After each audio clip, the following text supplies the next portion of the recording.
Okay, looks like the stream is up. Yeah, and it's in the right spot. Let's close that down. Okay, ladies and gentlemen, here we go for day 2. We are level 72 Paladin.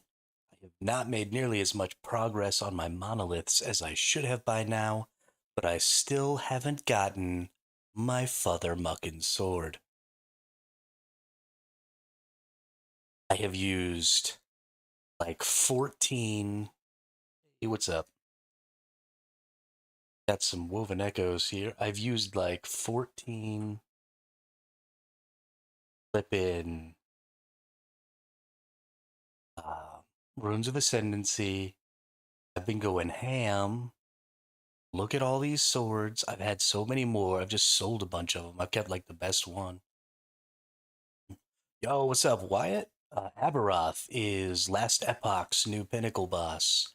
And there's a streamer who is sponsoring a race to see who can kill Uber Aberroth fastest, a multi-day race.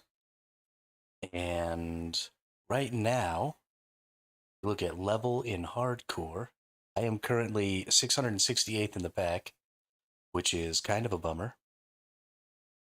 Um, let's see, number 1, level 99, 98, level 98. So these people are 20 plus levels ahead of me right now.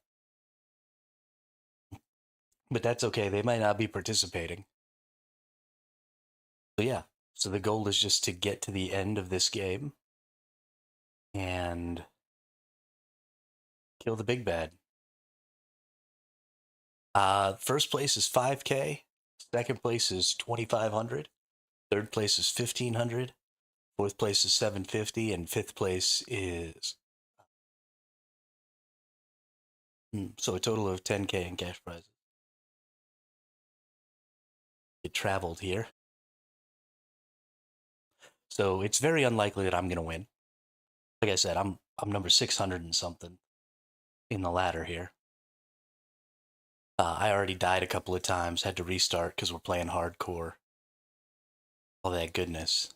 So, not expecting to win at all, but I am expecting to have a good time. Yeah, it is. It is. They do it with Path of Exile a lot. Where we need to go right now, we need to go to the Divine Era. Need to go down here. Need to go to the Observatory. We need to start doing some stuffs. We need freaking fortunes. Tune. We need some swords.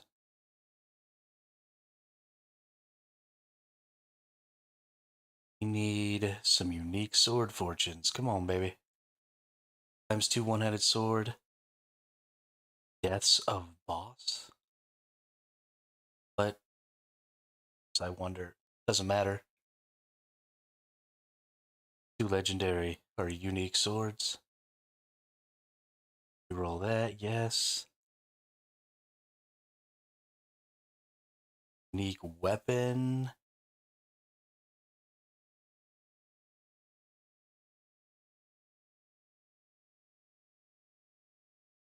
Oh.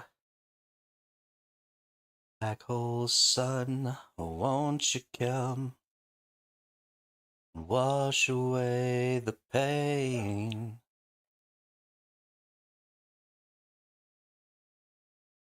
Unique one-handed sword.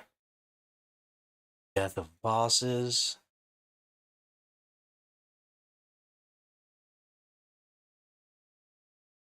Getting lots of unique one-handed sword things going on here, which is great, because that's what I need. I need my flippin' sword, dude. Once I get this sword, you're after it.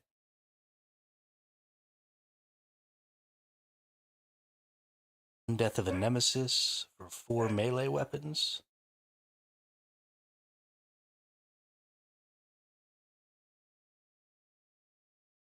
please.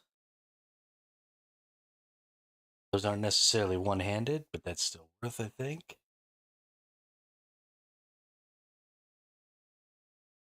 One-handed sword, death of a boss. 50 corruption. We're not really going to be doing corruption right now. Not into the bigger monoliths yet. One-handed sword, death of a boss, 50 corruption. Okay, you know what? I think we've got plenty.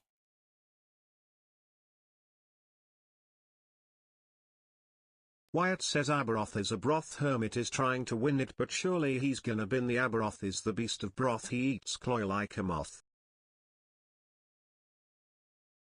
Alright then.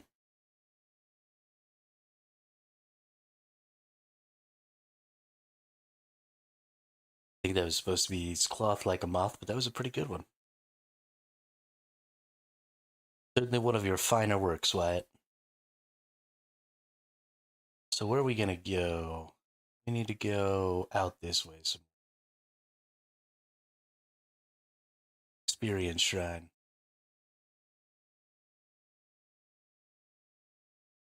Alright. Hey, here's my nemesis, so I just have to kill a nemesis to get 4 swords over here. So even if I don't want the stuff that comes out of this nemesis, I'm probably going to go ahead and kill it. I am way too high a level for this zone. Really, really need to be in a different zone. Okay, it's going to give me a random, so let's just challenge this bad boy.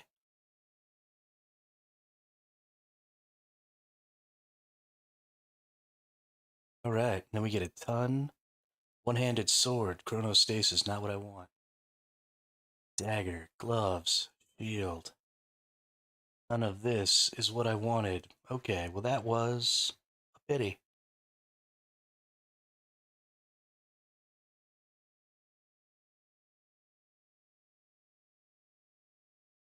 It's Friday then. It's Saturday, Sunday. What? What's up, Drat?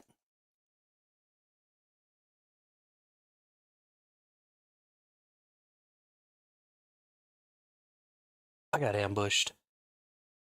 I got ambushed. Here we go. Here we go. Killed that fool.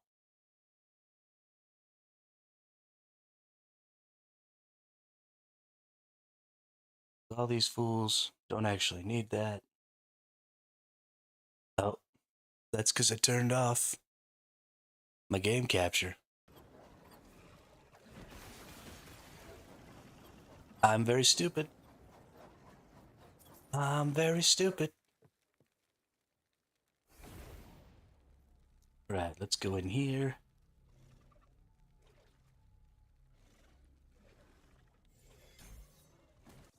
Ooh, I was just standing there taking hits. Bro.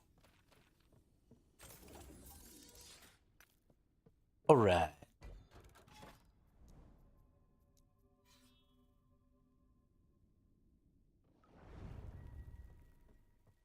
Coolio, coolio, coolio. Alright, here's another. I got about 5 hours, Dret. I played until about 5 in the morning. Woke up at 10. Got back on it. Have yet to eat breakfast. I am also super caffeinated. Took myself a caffeine pill this morning. Like I always do. 25%. Ooh. Ooh. That's a... Yeah, boy.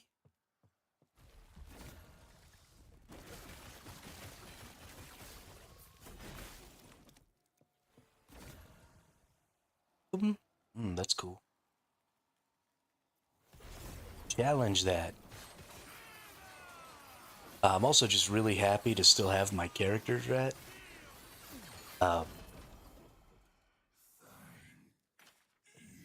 We played, all night last night with this character. We played this character for like 14 hours yesterday. Well, maybe like 12 hours yesterday. I hadn't killed him yet. And that's very, very unusual for me. I've been playing some pretty easy content, but I've been doing it without the benefit of most of my freaking build, because I still haven't gotten my goddamn sword.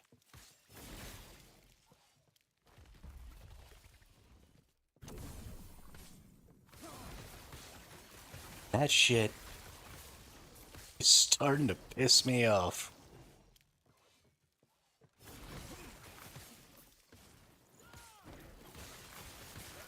Hey, it's not a spoon, so I do have a sword now.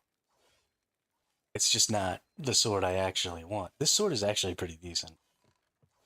I got pretty lucky with some rolls and stuff on it. I got bonus ignite chance as one of the special added bonuses. So it's really been doing a good job. Uh, it's not what we're here for. We got my shield. So I've got the bouncing shields. You'll see sometimes there'll be a little disc that goes flying out from me, and then it'll hit a bunch of enemies, and then you'll see those little flashes of light coming down from the sky. That's smite. So that's what I'm trying to trigger as often as possible. So I don't necessarily block enough to get it to happen on its own with the shield.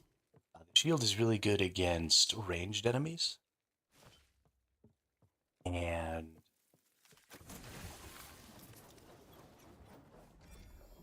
um, so whenever there's like lots of archers or something like that, always does a really good job of triggering and kind of clearing those ranged enemies out. So I'm really happy about that. And as soon as I get this sword, then I'll also be hitting with the melee. It's all just going to come together really, really nicely. And then I can start focusing a little more on my gear and pushing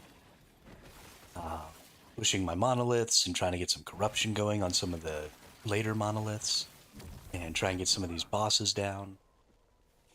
Really, sword is a big deal because especially against the bosses, I still won't be smiting if I don't have my sword. We're gonna farm until we get the sword.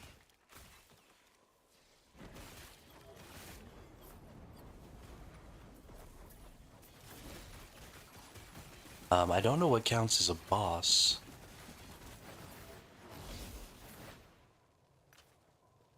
There's some of these.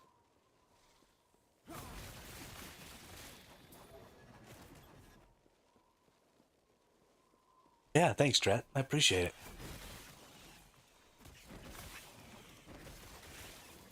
I like this game very much for some of the same reasons I like Once Human. It's why I play MMOs. I like survival games is because builds are fun. I like builds in this game more than I like builds in Once Human because I feel like you've got a little more uniqueness. Like I've never seen anybody play a build really anything like this in this game. Not that might be because it's absolute trash. Maybe I'm just bad at making builds. I'm over here playing trash, but I made this build on my own. And didn't like borrow it from one of the other creators or something like that because there's lots of really talented people out there who are always making lots of builds and posting the guides and stuff. I like that. I think that's great for people who don't have the time to invest, a couple thousand hours into a game to learn all the little tricks and stuff. But I like to wing it. It's just fly by the seat of my pants and see what happens.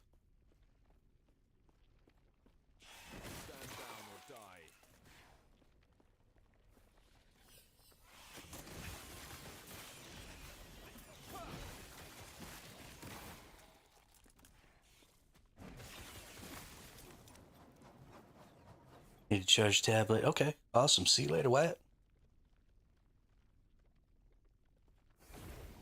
We're about 600 or something in the ladder right now. If we look, we're about 668 in the ladder. So we're pretty far behind, but we're not so far behind that I feel like we're still totally out of the race, I think 660 is respectable. And I still have a chance to maybe bump that up. When I went to bed last night, I was 550 something. Hopefully some other people have fallen asleep. Ooh, Warrior Shrine, that's what's up.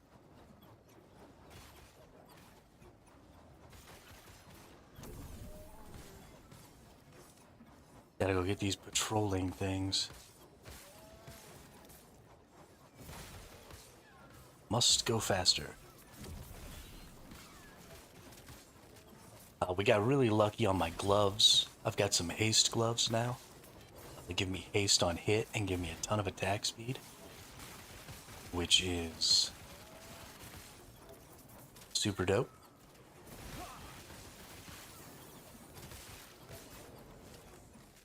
So we're moving faster, we're killing faster, living better.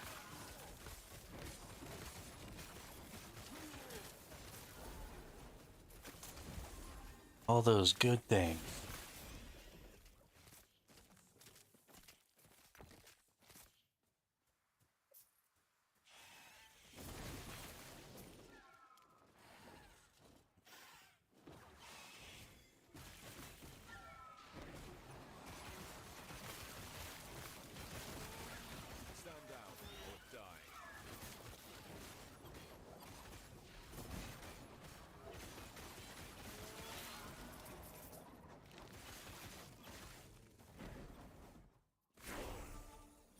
Go ahead and get some more ignites. Hey, level 73. What's up?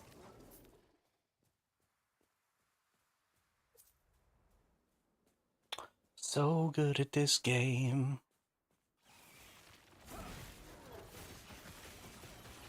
There's been ambushed by a rune warden.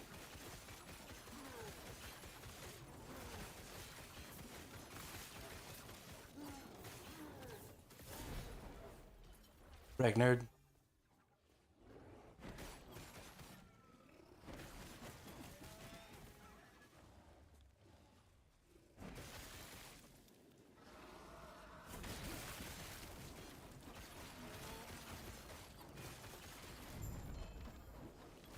Alright. Don't need that spear. Don't need that. We're done with this. Let's get going.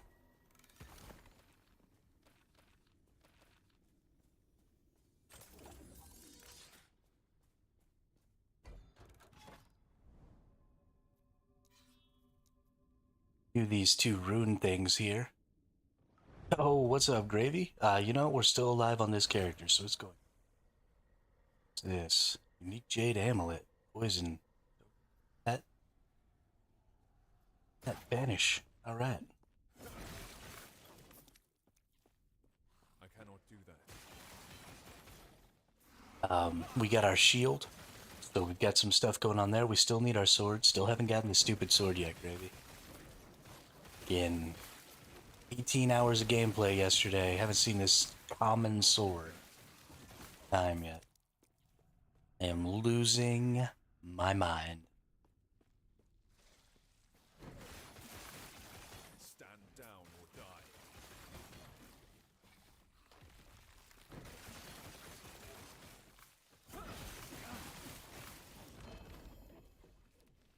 One-handed axe? I don't need no one-handed axe. One-handed sword.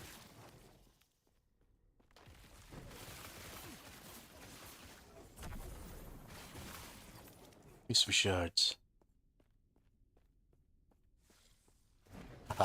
Yeah, we're definitely not gonna win, Gravy. I'm about 668 in the pack right now. So it's very unlikely that we're gonna be one of the first 5. Especially because of how stuck I am. Without this sword, I can't really push my monoliths at all, because it adds a huge layer of defense, especially on boss fight. Because I can get those smites to be falling right on top of me, and that's a big portion of my healing, which is a big portion of my defensive layer. So I literally just can't keep fighting bosses without it. So I'm stuck, not necessarily in level. I don't know. My little brother got one in level 11 or something, or level 19 earlier. I've gotten it in level 5 before. I've gotten it on every previous run I've done of this build over the past week or so. Like, it's a super, super common sword. And and the game is just dicking me right now, dude. Hates me. We've already done everything in here, so there we go.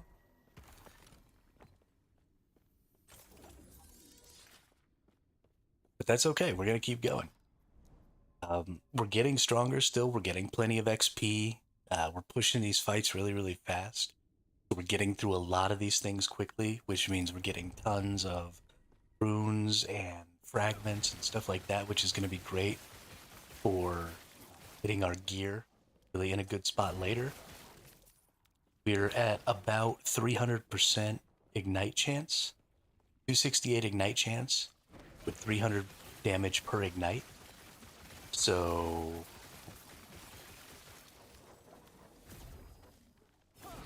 what we eventually want is a little over 300% ignite chance, ignite chance, with about 500 or 600 damage per ignite. So we're getting, we're slowly pushing towards our in-game stuff here, and we have plenty of fragments to help with getting some of our gear into that spot where we're going to have a little more ignite damage. We have plenty of fragments for elemental damage over time, plenty of fragments for fire damage over time. We're going to be able to add to, some higher end gears. Because the crafting in this game is really cool. Because you just use fragments, and each item that you find has forging potential. Usually higher level and higher rarity items, more forging potential. And then randomly it uses up forging potential to add or improve your affixes, which are like your bonuses over here, prefixes and stuff. And so then you just slam stuff on there. RNG tells you, how much of those forge potential resources you've used up. And out.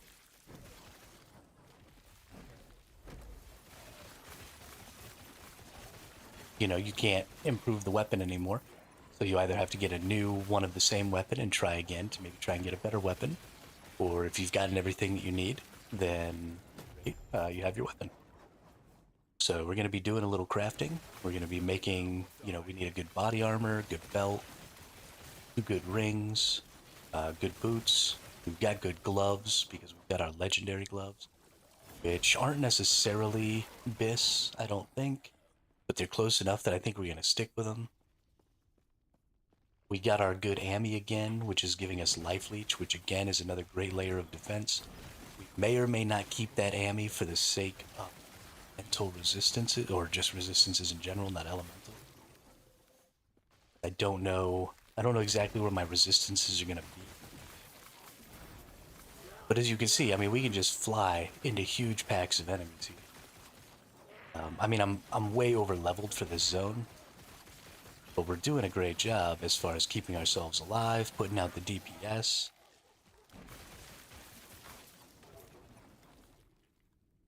Crystal Sword of the Phoenix, get that fire pen.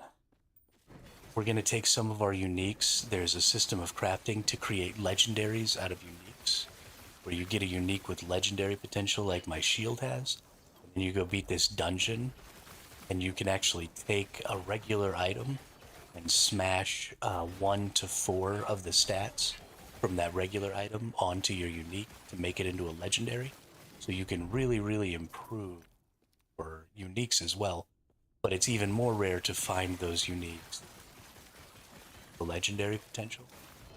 So crafting in this game is just insanely, insanely in depth. And super fun. Alright. We got another Rune of Ascendance here. We're gonna slam it, right? Because we need our freaking sword. I hate this game.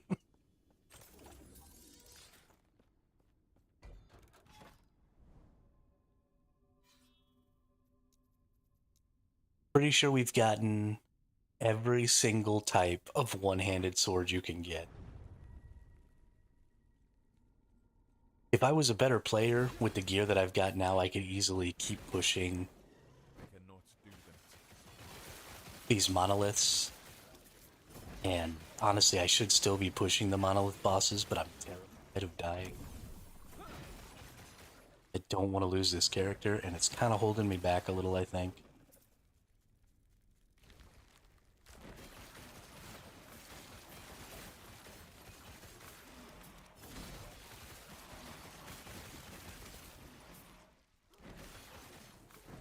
Stand down or die. Maybe we'll push it. YOLO this character.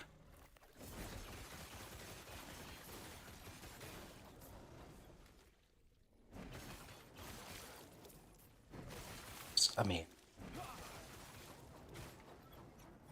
this is honestly getting a little freaking ridiculous. I cannot do that.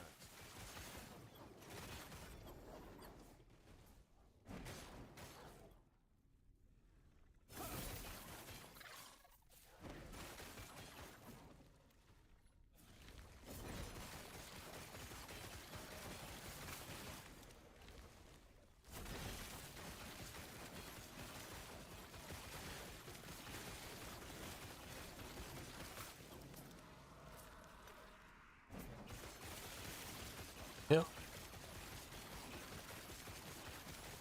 What in tarnation? Ooh.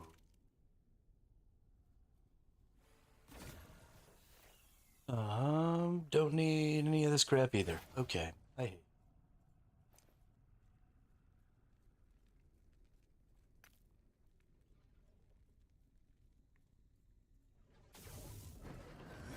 I cannot be contained.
We got the sword.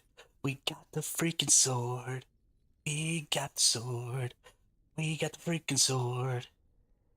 So it's 41% chance to cast Smite on melee hit, up to 3 times per second. which is freaking huge. I also got 1 legendary potential, which means I can put another stat on the sword, which is so choice. Tell you. We get 1 more point here. Now, I believe, yeah, we can come down here and we can start getting 10 more points in Ignite chance. So we're going to get 70 points in Ignite chance. We're going to get 70 points in Bleed chance. But all of my skills turn Bleed chance into Ignite chance. So we're actually getting 140% Ignite chance. The way the ailment chances in this game works is if you're over 100, then you have a chance to get more than 1 ailment. So I'm going to be, like over 500 or 600% Ignite chance. And that's going to mean that I am going to, there we go. Yeah, all those freaking smites coming down, healing and cleansing and cleansing and healing. Now we're rocking so many ignites.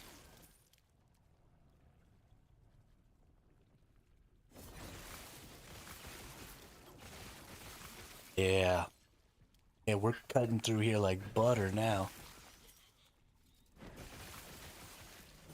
Just like, feels so good.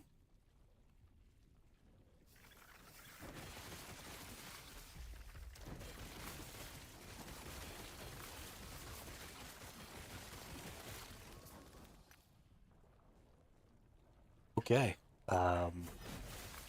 It's definitely time to move on. The boss for this monolith is very hard for me because I'm very stupid. But we have our haste gloves, so that should actually help us not die to this boss.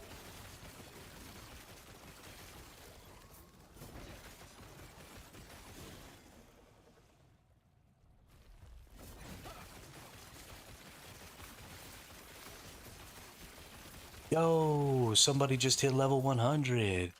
Good job, Brody Uber. That's what's up. First person to hit level 100. Not even 24 hours in. Just barely. We just hit the 24-hour mark.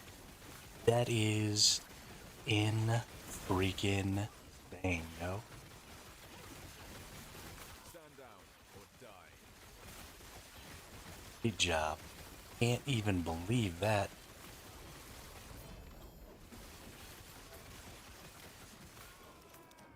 Twenty-four hours and 2 minutes.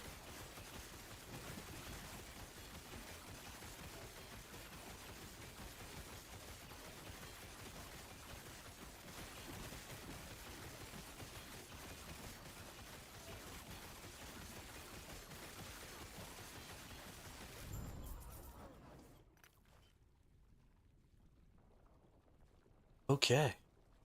That all clear? I think it's time to start doing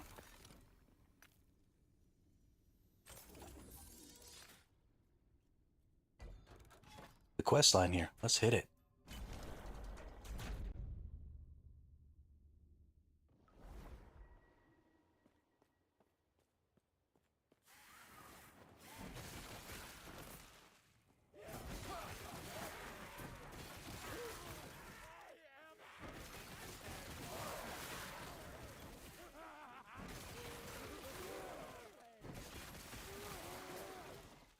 Greetings.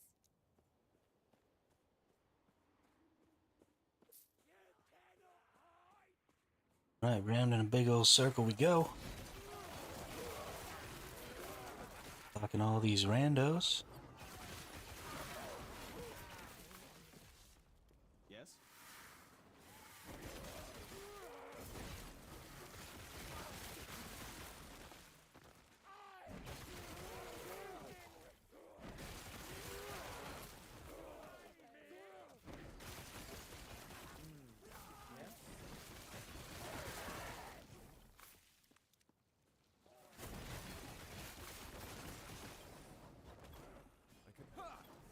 So the way these monoliths work is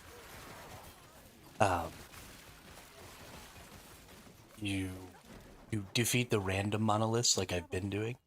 You go and you choose on that big like spider web.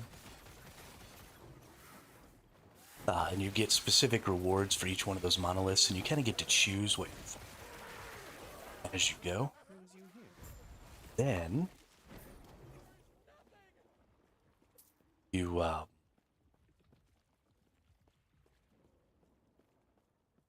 you do a couple of quests, and the quests are always the same, and they happen on maps that are always the same. God, this feels so good. I cannot do that.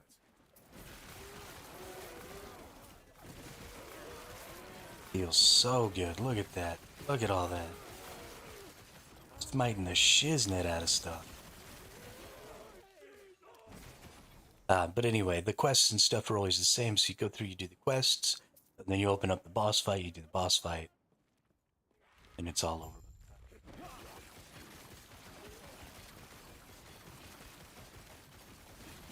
Really need to start paying more attention to our gear. Now that we're going to start pushing out of some of this low-end monolith stuff, 1,600 hit points is not enough, especially for some of the next tiers of bosses. So we want to be able to take a hit from most things. Just one hit. Most of my resistances are doing pretty good. We got a little low fizz, we got a little low poison. Can be corrected.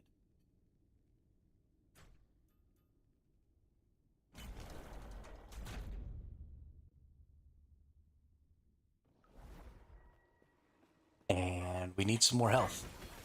More health.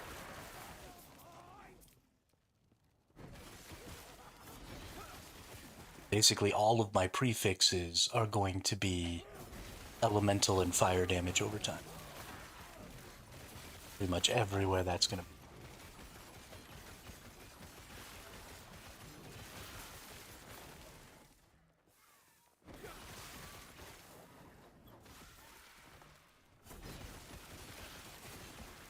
I cannot do that.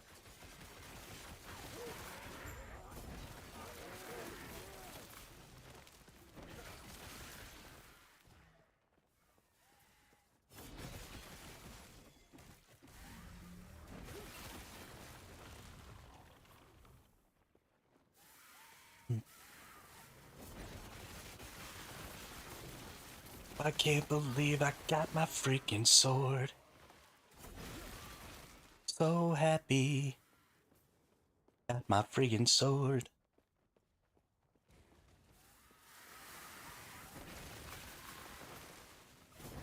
So much more AoE. So much more healing. Much more cleansing.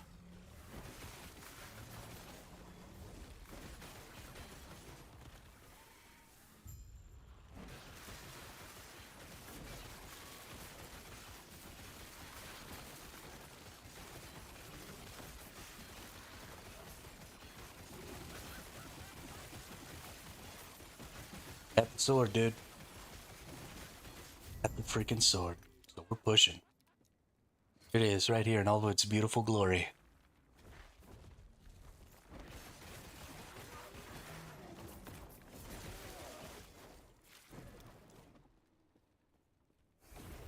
Alright, done with that mission.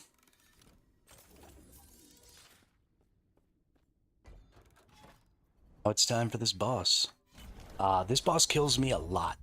I am terrified of this boss because it's got a mechanic where you run around in a circle and it hits like a pie of the area. I suck at it. Get pretty high void resist. 71 void resist. I think this character is boss is mostly void. Maybe I could not get one shot. Should at least do some pretty good damage to it, which is nice.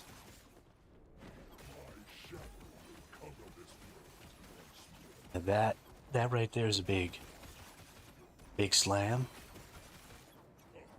And then it's going to, oops, ooh, I got off into a bad area here.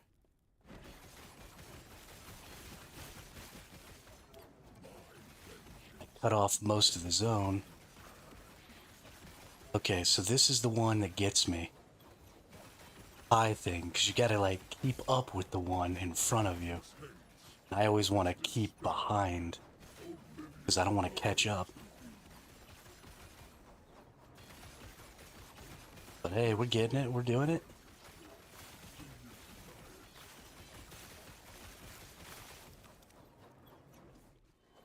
Hey, there we go. We went into the big slice this time.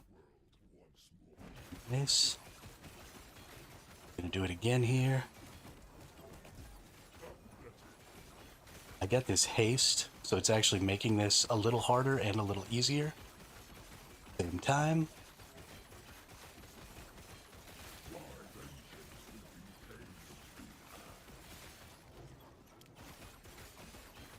Because of the haste, I'm avoiding these slams way better, which I'm really happy about.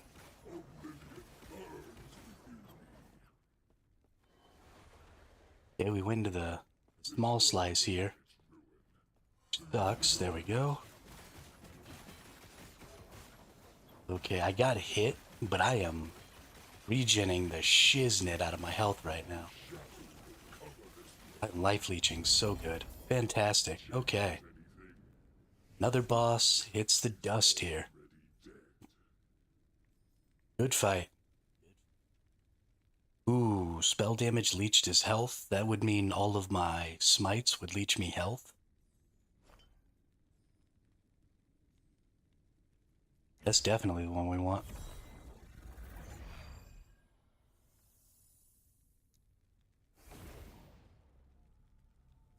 Yeah, that's the hardest thing about this hardcore stuff is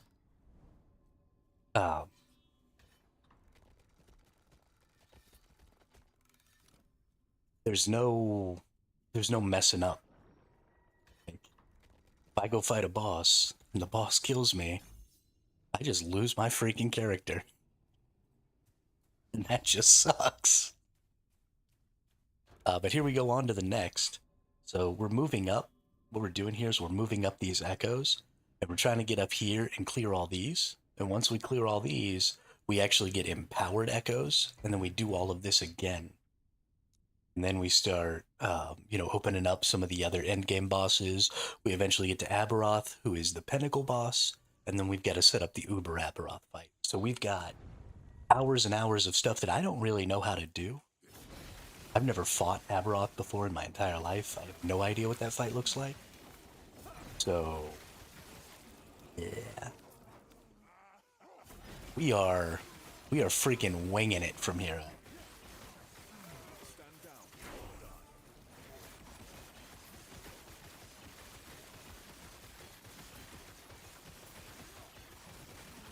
Ooh. Something hurt me there. Oh, that's right. This is a scary place. And I'm in one level lower, so the levels here really start to ramp up.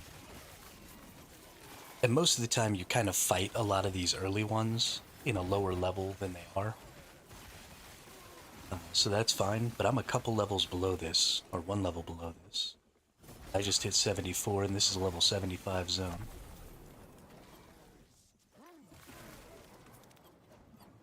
Find rune prisons, okay? I cannot do that.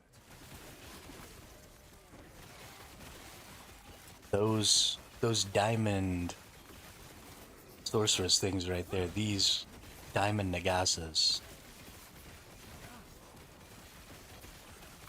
they can put down the whammy, that beam coming down from above, that thing hurts.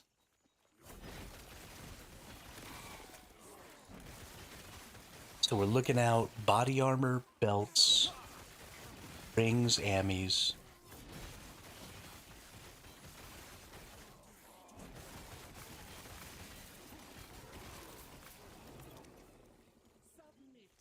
Because we gotta start bumping up the damage. I shouldn't have triggered that without killing this diamond matron.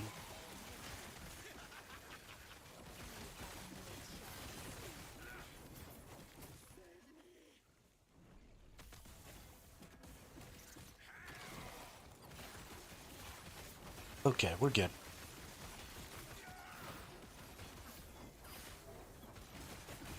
Great to feel strong. Yeah, I'm glad I closed the level gap too, because it's going to mean that we're getting a lot more.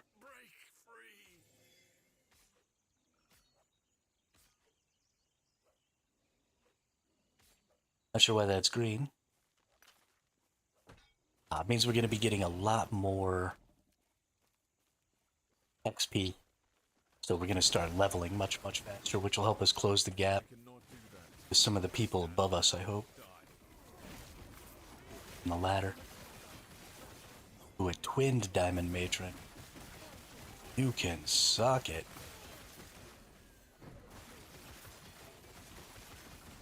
Twinned means after you get it down a certain amount of health, it just like spawns another one. 2 of them.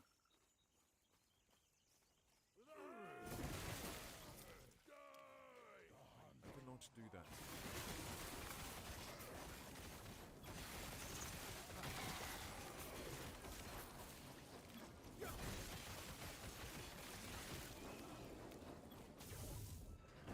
Yo, what's up, Damien?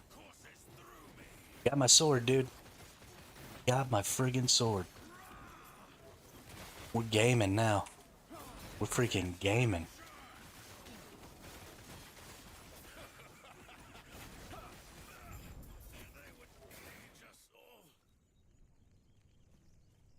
Alright, cleared this zone.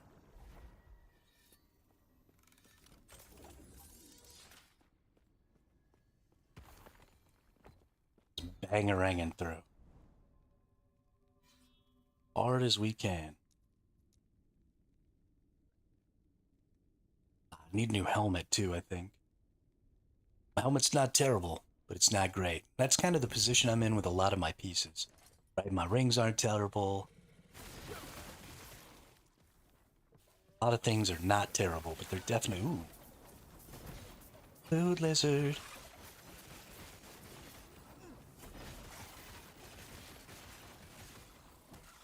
I cannot do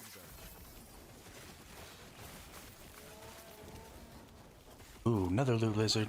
This one's got purple items, which means tier 6 or tier 7 affixes, which is surely what we want.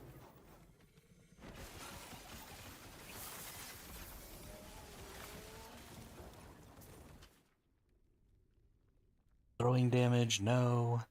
Melee attack speed. Health regeneration. Okay, none of those were really what we wanted.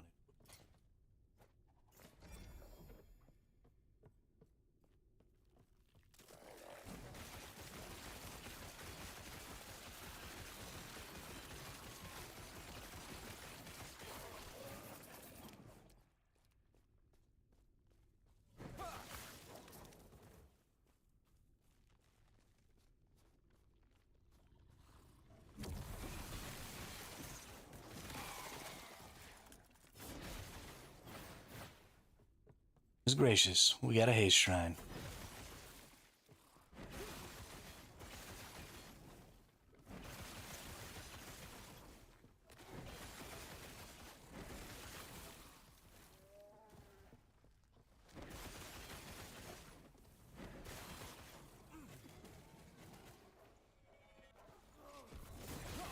Ooh, we got 2 champions right here next to each other. We got to be careful. Champions in this tier are actually going to be potentially dangerous to us. Yeah, we murked that guy pretty good. Nice. Nice. Okay. Okay. See you, game.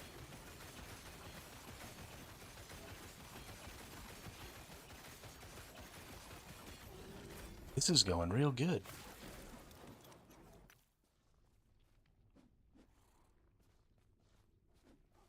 Banked him like a trash mob, dude.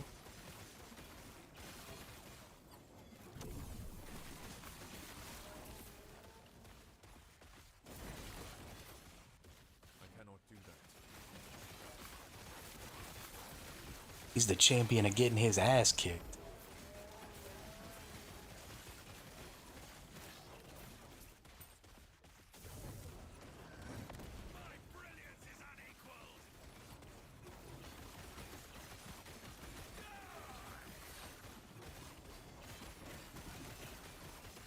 Mage moves around too much. Hey, we just hit 130 something ignites on this dude.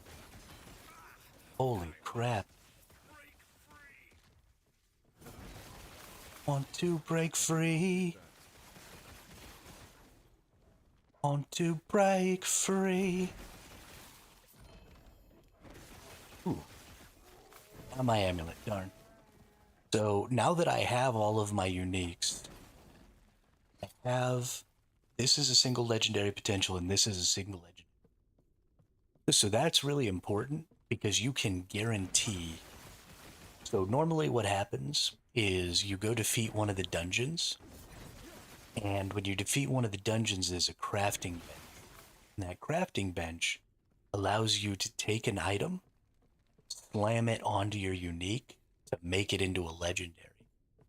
Typically picks one of the stats at random to slam onto the unique. So getting really good one legendary potential items has actually in the past always been really hard, because you never know which stat you're going to get slammed on your unique. So that's not the case anymore. They actually changed it for this patch, where you get to choose one of the stats. So if you're doing something with 4 legendary potential, and you have some, or well, let's say if you're doing something with 3 legendary potential, and you have an item that you're slamming that has 4 stats, then you get to choose one of those stats to go on there. But it makes one legendary potential really good, because it means that I get to guarantee what that one stat is going to be. So that's a huge power spike opportunity. So I need all of my, and I have them, right? I have my shield and my sword as one legendary potentials. So I'm going to get to choose.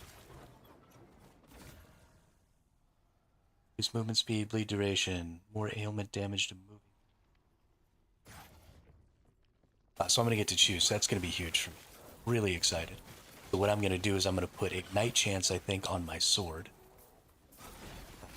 Maybe damage over time of some sort. I think it'll depend. I don't know if I want Ignite Chances more or damage over time.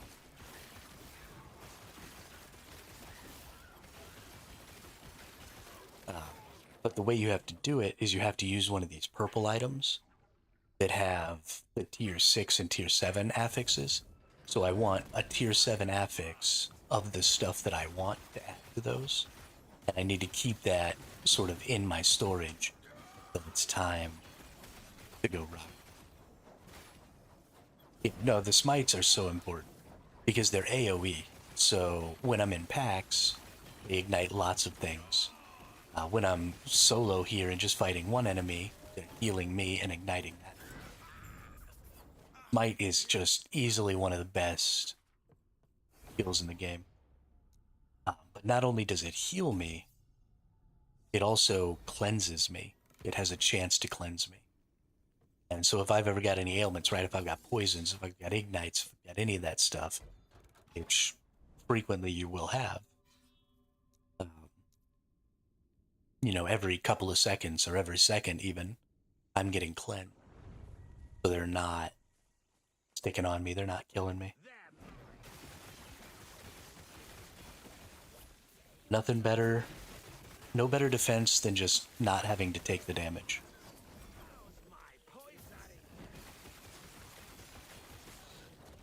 Plate Belt of Embers, increased fire damage. Ooh. Don't let that explosion hit me anymore. Goodness, stop looking at freaking items in the middle of a fight, Hermit.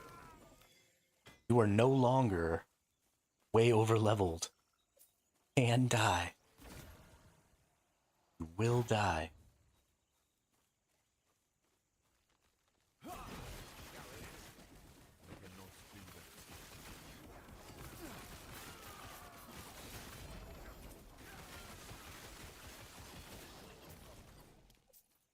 Portal Charm. Ooh, creates a portal directly to the dungeon boss in a dungeon. Oh, that's dope. That's new too. So now I can skip the stupid dungeon that I have to beat. Just go fight the dungeon boss and then do my... Stand down or die.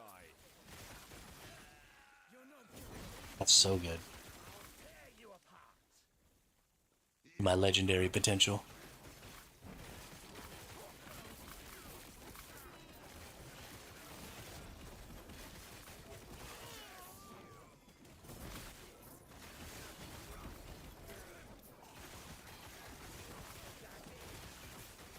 Stop trying to explode me, dude.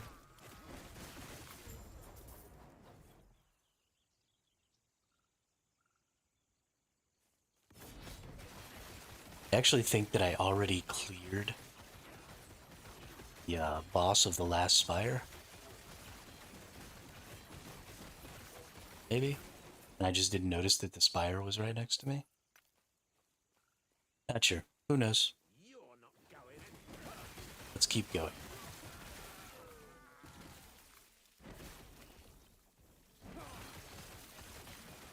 Any consumables you were after? This game doesn't have a ton of consumables in it, like Path of Exile does, where you've got like all your potion slots. You really just have healing potions. You see down in the bottom left next to my health there. The number of healing potions you carry is based on like your belt and stuff. You can get some modifiers to those potions so that they give you ward, which is effectively energy shield, instead of...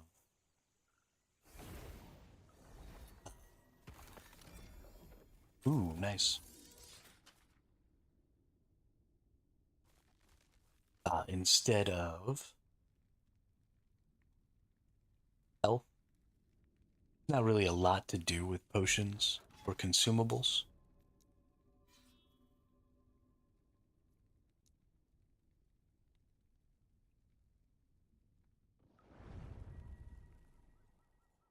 Ooh, nice, an arena. I love the arenas. They sped up the enemies in the arenas. So, and they sped up how quickly enemies spawn for each new wave. So the arenas are actually super kind of quick. Especially if you get an XP shrine in them. Just got all of these enemies, and my build is super good for clearing.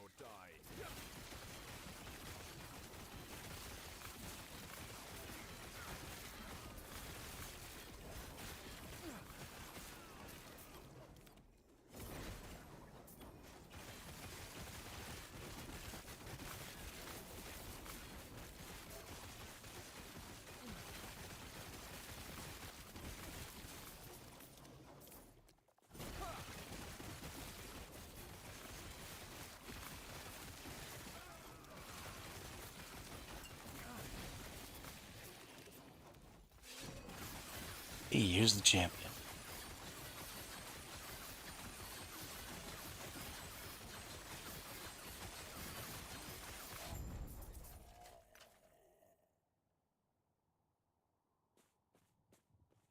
Alright.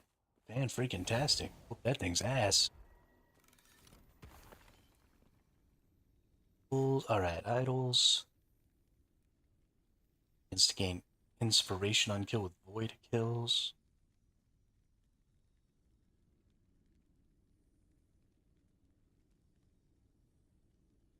Increase symbol of hope activation, duration. Nope, don't really need any of this.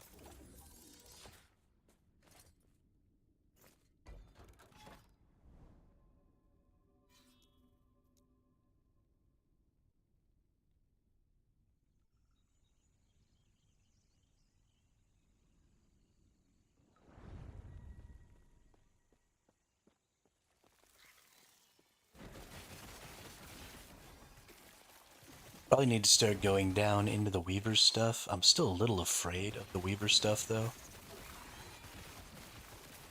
It can get pretty brutal down there.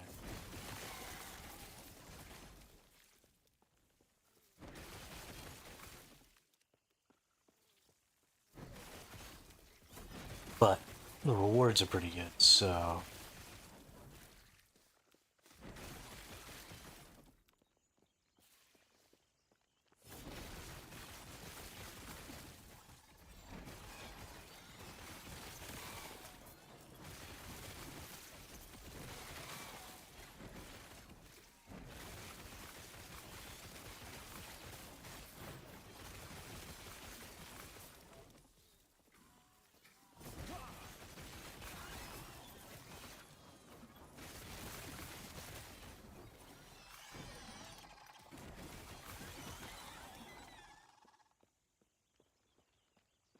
Let's do it. Let's go down in one of these things. Scary, terrified, probably gonna die right now. Who's this character? We're gonna go in here.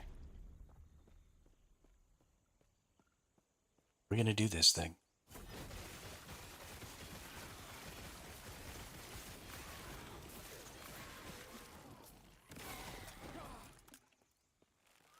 Right.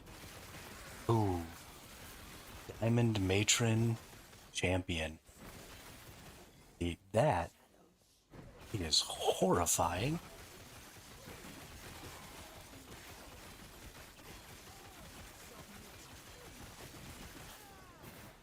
Ooh.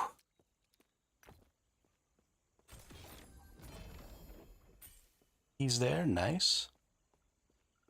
Okay, if we manage to get the Diamond Matron Champion without too terribly much difficulty, feel pretty good about that. Pretty great.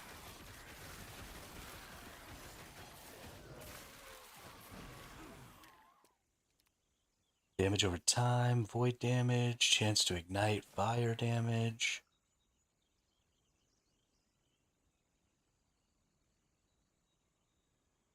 Actually, maybe change this out with something right now. One's really good. I need to get the rest of my slots up here.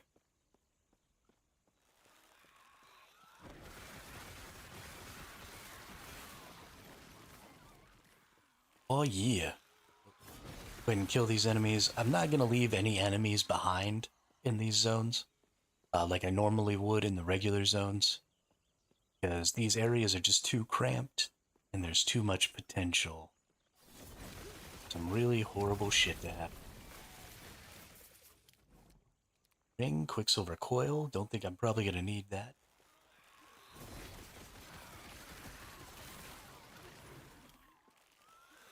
Getting towards the boss over here. The bosses inside of these things can be pretty frightening, because I don't really understand exactly how their attacks work.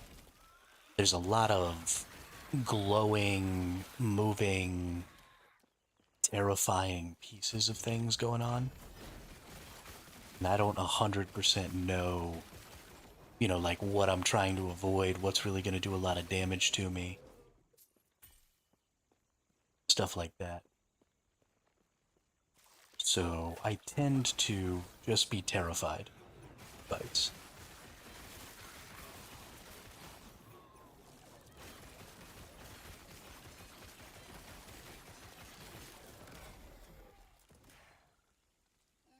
Nope. That's a mana belt. Don't need that.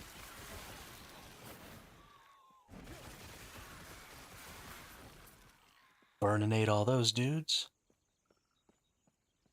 Yeah, it's a lot of stuff happening on the screen.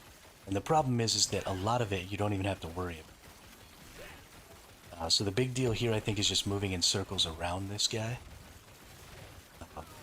Ooh, yeah. See, this is going to be... Gotta dodge that for sure. Definitely need to dodge that cone he just did for sure. And then right now he's just kind of randomly attacking in directions. So it looks like that cone and that cross are the big deals for this dude. Nice.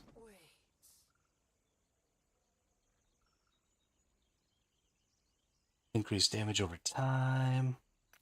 That. So the big deal about these bosses is that when you kill, when you kill one of these bosses, you get this special stuff to go craft over here. So I can open this, right? Get some. But this is a crafting bench, and it allows me to take one of these idols. And so these two things on the bottom here, the 7% chance to electrify, and the +1 less damage over time taken while using a shield and 4 health gained on block, came from me enchanting with this. Right, so I get one use here, I enchant that.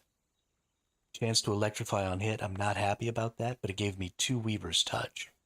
So I'm going to go kill enemies, and then that's going to get better. And either it'll give me another affix, or it will improve that affix. And that's what Weaver's Will does. So there are lots of ways to improve gear. So where we're at right now with our build, once we've gotten, we've got most of our, yeah, there you go. So it just did. It said improved keen, heretical adorned idol. We're going to want to redo that idol. We don't want that stat that it gave us. But so where we are right now is really baseline, right? All of our resistances are pretty much topped off. We've got some decent health. We need more health points. We've got some decent health. So now we're looking to go beyond the 4 substats that an item can normally have. We're trying to get, the 5th substat, or, the idols normally have 2 substats. So we're trying to get the 3rd and 4th substat.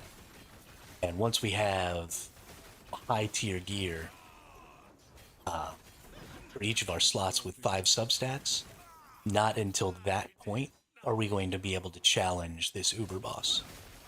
You gotta be like end game build to challenge this Uber boss. So we're just gonna be hard farming, pushing to get to the later tiers of these monoliths, and then we're gonna push what's called corruption on the monoliths, which is just you making the monoliths more difficult, basically, to take them past level 100 and get even more chance for better loot. There we go.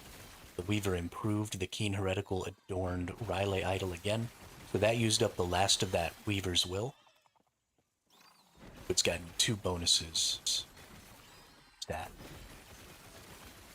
I'll go show you second what that means. So we want to keep doing those, right? Because we want to keep improving our idols.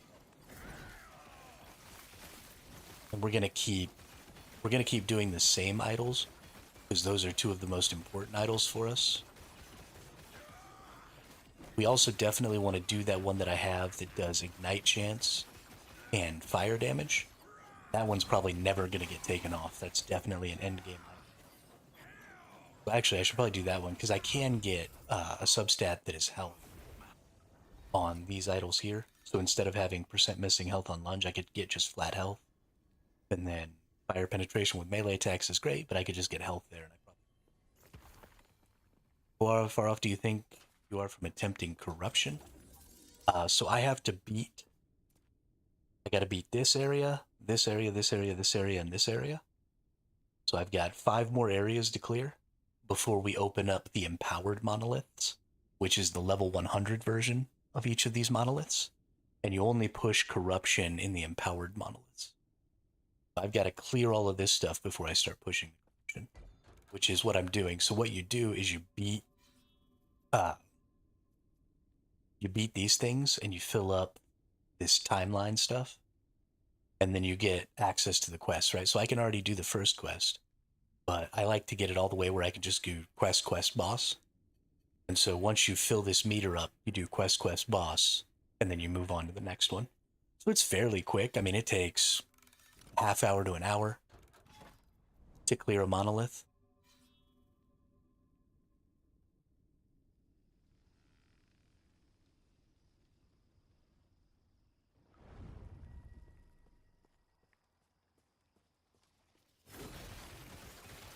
The end game loop of this game, especially with this new season, all of these charms that you see me getting are brand new, and they're for the dungeons, which are like an end game crafting mechanic.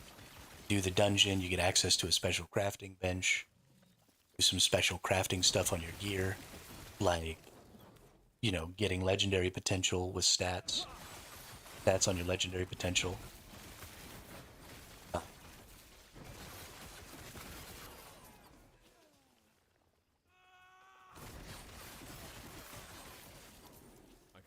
And so all of that stuff has now been made much more interesting. A lot of the crafting stuff that you used to do has kind of been moved to like quests and stuff.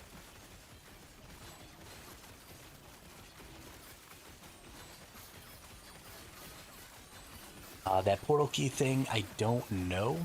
I'm really bad at the bosses, so I want to be pretty overpowered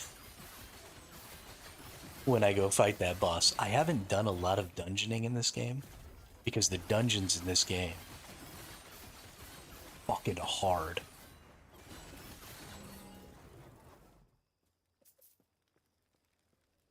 Um, they've got really weird mechanics, like the Lightless Arbor, I believe, is the one you have to do to realize the legendary potential of your items. And the mechanic in the Lightless Arbor has to do with maintaining a light source. And if you don't maintain the light source, then you basically just get insta-gibbed by everything. So it's incredibly stressful.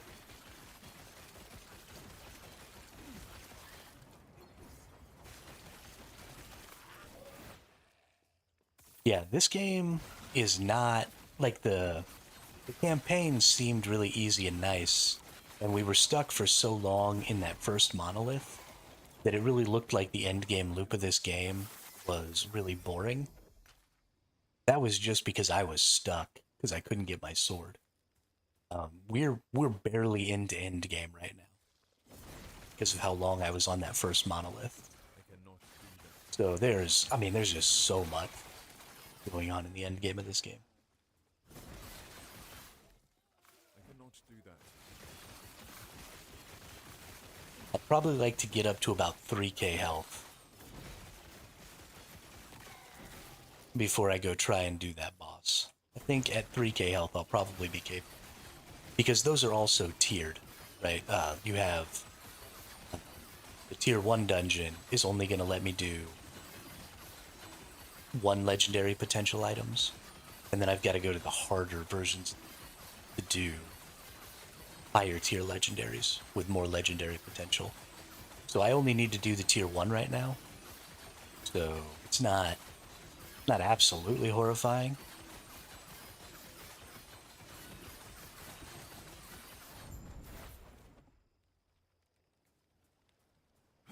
But I also have to find... Mr. Bean says hello.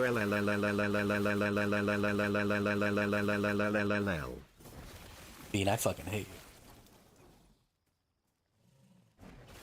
Over here having the most stressful time of my life. Dropping ridiculous shit in my text-to-speech. Stand down or die.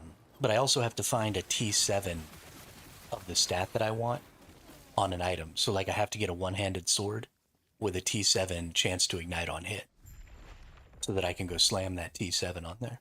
Because I don't want any lower tier of the stat. I want the highest tier I can get. We're definitely going to be in here doing these Weaver things. Like, from now on.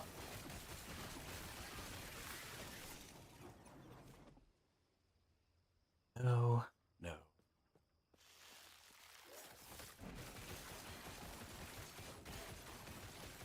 I got my sword though, Bean. See those lights coming down from the sky?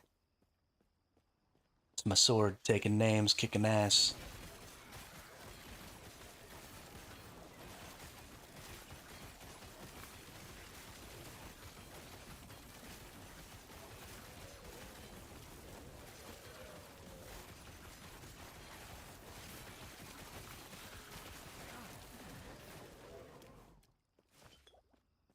Just guessing, but you think around level 100? No. No, I could get to 3k health right now. It's all about the stats on my gear. Need to replace, like my body armor doesn't have health on it. Well, it doesn't have 2 stats of health on it. So that needs to be replaced. This instead of, needs to have another health stat on it. These health stats could be higher, right? These are only tier 3. They could be 2 higher. This only has 1 health stat on it. This doesn't have any health stat on it. This ring doesn't have any health stat on it. I need to replace this ring, even though I like this ring. So I'm just missing a ton of health. I could definitely be at least pushing 3k health. But it's all about just finding a good base to craft on at this point. Which is why you see me keep looking at those purples.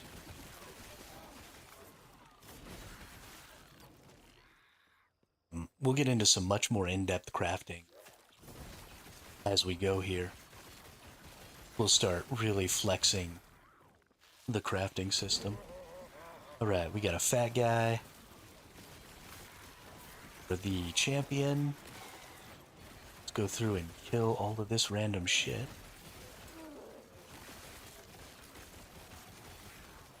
I cannot do that.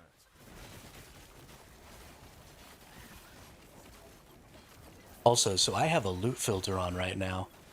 But we don't actually see all of the loot. I'm going to turn off my loot filter because this is a good room for it, I think.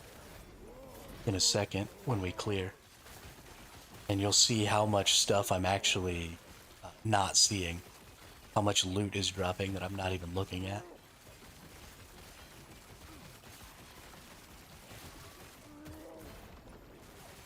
Ooh, nice. Couple of legendaries. Couple of uniques. So, oh, actually, it's not that much stuff.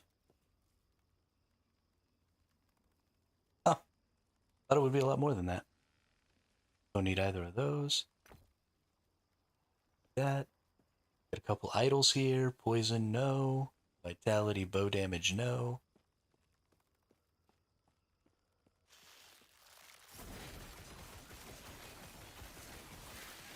It's not nearly as bad as Path of Exile. Although, again, we're pretty early in the end game. We'll get much worse later.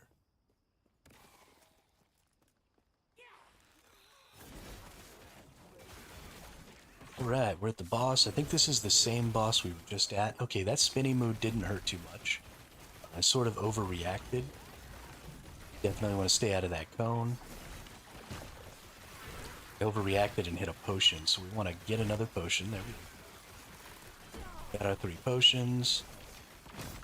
Looks like we can just kind of stand in this dude's spinny move, because I'm just healing myself right through whatever he was doing. Just thought my health was kind of like jumping. And that's because those smites are coming down, causing some heals.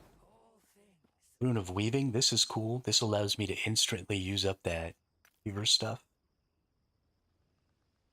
Of attributes. I think this is new. I don't have this, or I've never seen this one before. Plus 50 melee damage, increased attack speed, plus 2 melee to attack, 6. It's actually a pretty good weapon. This is the one that I was using. I don't actually need either of those, so we're probably not going to pick them up. But, good deal.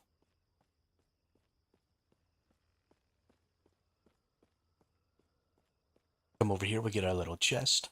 And you'll see, originally we only had 8% chance to electrify.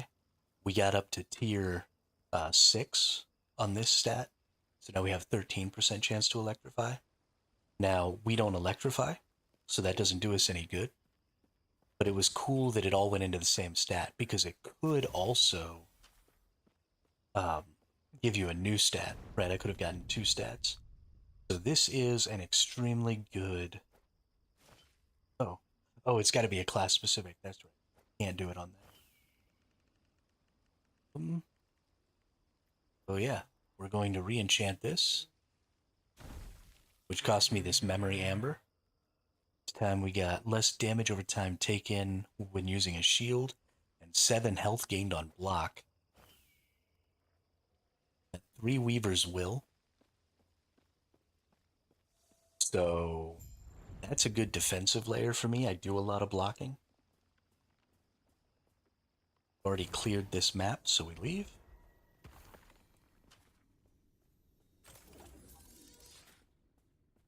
Okay. Now something I want to do when we clear these, this is a whole map that is dedicated to the Weaver. And when I clear this, I get a point to put in my Weaver tree, which allows me to sort of change what type of stuff spawns and what type of loot I get while I'm running through here. Alright, my idol already got a bonus, which is cool. Here's my champion. This little duder again. Ooh, He's a little tanky because he's possessed. Okay. Got him. Ring. Ooh, this is the kind of ring I want right here. Increased damage over time. Ooh. We might try and craft on that ring a little bit. That's pretty cool. That's the ring base that I want. Because it has... So there are explicit and implicit stats, affixes, on your stuff. Explicit stat is the stat that comes above. Implicit stat, we're going to challenge this and see what we get at.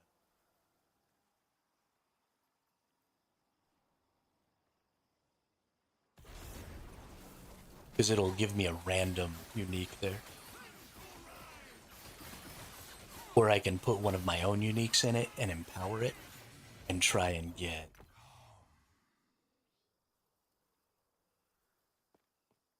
Okay, so... Yeah, the implicit stats are up there in the top where it says fire resist, increase fire damage. Those are explicit stats. The implicit stats are the prefixes and suffixes. So I want this base because it gives increased fire damage, which boosts my ignite damage. So I want 2 of these rings ultimately.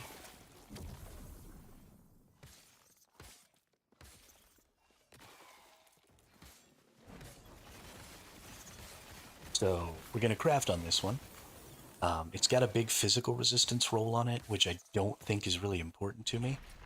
I've also been getting some bonuses here. Ooh, this is so good. 23 health gained on. That's huge.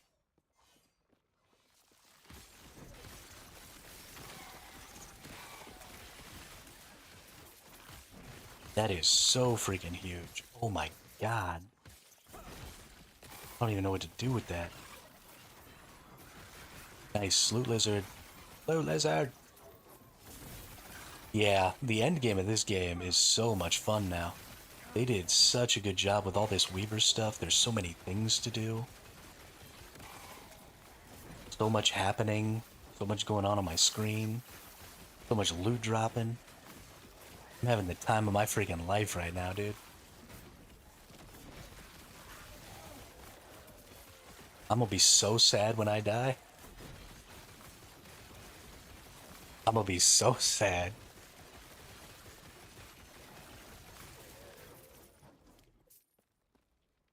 Chance to ignite on hit, cold resist, fire penetration with ignite. Hey, that's a really good one. Chance to cast divine bolt. Or Ellie resist. Nope. Alright. Shrine of Souls.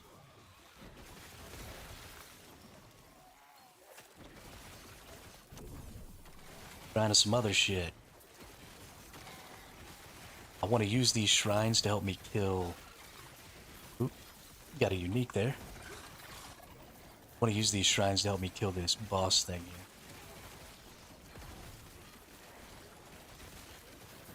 Health bobbed a little there. I took some hits or something.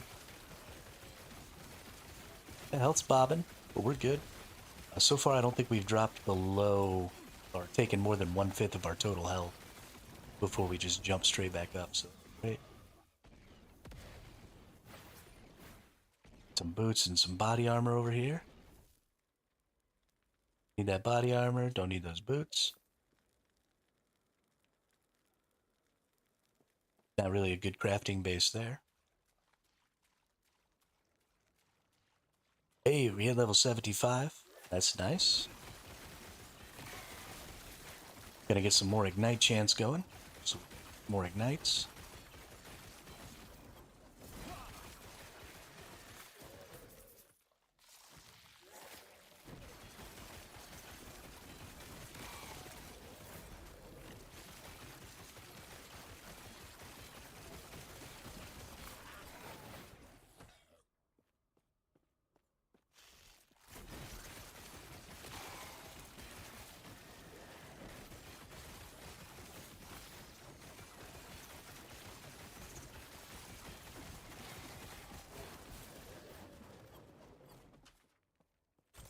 Interesting.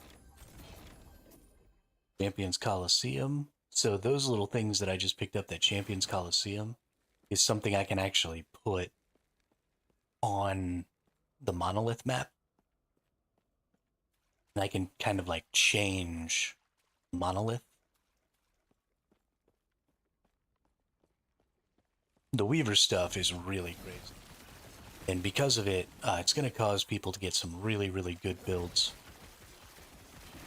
But because of how good your builds can be, I am terrified of Uber Aberroth. That fight is going to be so hard. It's going to require such a good build. Which just means days of farming, honestly. Because RNG is still RNG. You still got to get the bases. You still got to get lucky with your craftings. You still got to go through the dungeons and do your stuff. So I don't think that it's going to get beaten. I think maybe the first person will clear it. Champion over here. Let's actually go champion. Ain't no sense in just leaving a champion alive.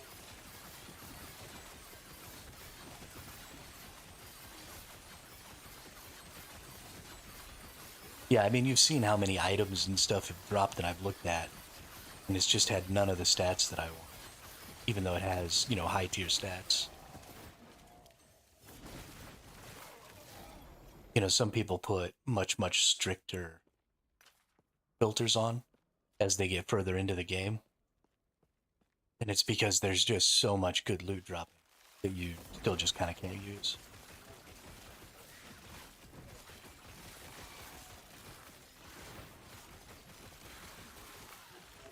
So they'll only see, you know, the handful of pieces that they actually want. Okay, this is a different boss than the one that I've been fighting. That's a slam, that's a slam. Okay, that slam didn't hurt. It happened really fast, and that's why it didn't hurt. Probably want to stay out of that cone. That ball's going to come back. Don't get in that. Let's not get on any of those ground effects there. That's a slam that doesn't really hurt too bad. Moving ground effects, I bet, are pretty DPS-y. Oh, getting out of that for sure.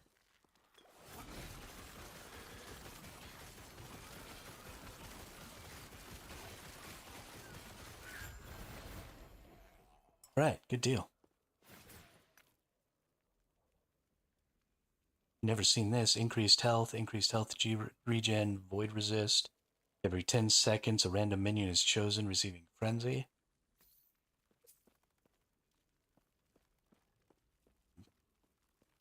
Honestly, it's trying to talk to chat that's making me focus so well and do a much better job on these fights, I think. So this is the Echo, right, that I've been playing on. This is the map that I'm doing right here. But as you can see, let's see, good gloves and stuff up here. There's all these other places where things can get hit that I'm just kind of passing by, and I've got all of these little modifiers that I can slot in here and create new connections with new stuff. So always drops a unique piece of armor, always drops a unique melee weapon. Packs of the Weaver's followers in these echoes are more powerful, but drop large amounts of memory amber. That memory amber is what I use to craft those idols. Claim loot fit for a mage. Complete the objective to claim loot fit for a sentinel. We're going to slot that one in. I want to do that one. Confront multiple nemesis to scale the tower.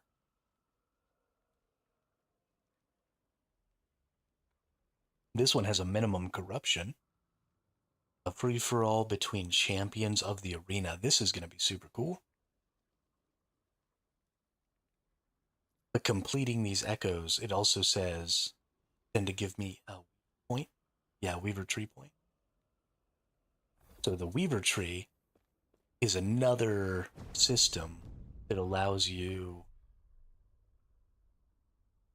to decide what you're getting. So we're going to look at the Weaver Tree. This has my damage over time taken reduced, and my health gained on block, but it's not nearly as good as this one. I'm keeping this one. I may get another one of these idols and try and enchant something better into it, but I'm keeping this one. This one has increased damage over time, +3 endurance. It's pretty good.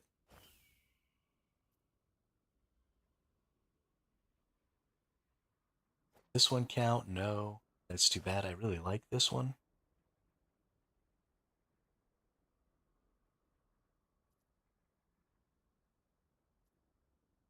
Okay. Oh, here we go. I don't need increased crit strike, so let's enchant this one too. Increased electrify. Okay, so that's not going to be useful. Deal.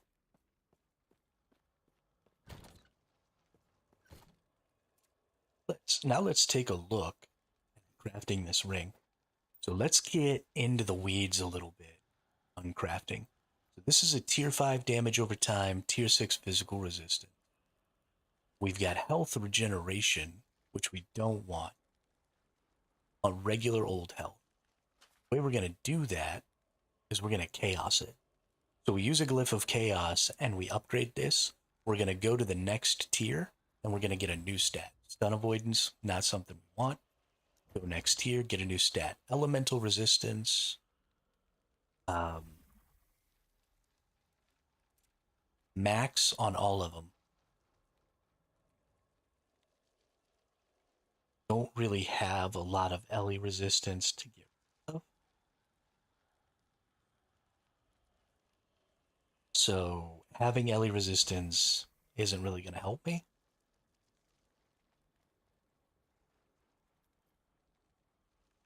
So let's go over here. Upgrade reroll. Don't want that. Upgrade reroll. Upgrade reroll. Don't want that. Okay. So this is bricked. Because I don't need crit strike chance, and I don't really need these resistances. I really needed health. But one of the things you can do is there's this glyph of despair. So you can have 5 stats on an item. If I glyph of despair this, I can either upgrade it or I can seal it. If I seal it, it can't be changed. It can't be altered anymore. But then I get this slot back and I can put a new thing in there. I don't have enough forging potential for that to be worth it. I don't want to waste my glyph of despair. And actually what I'm going to do is I'm going to shatter this ring. Try and get back some pieces.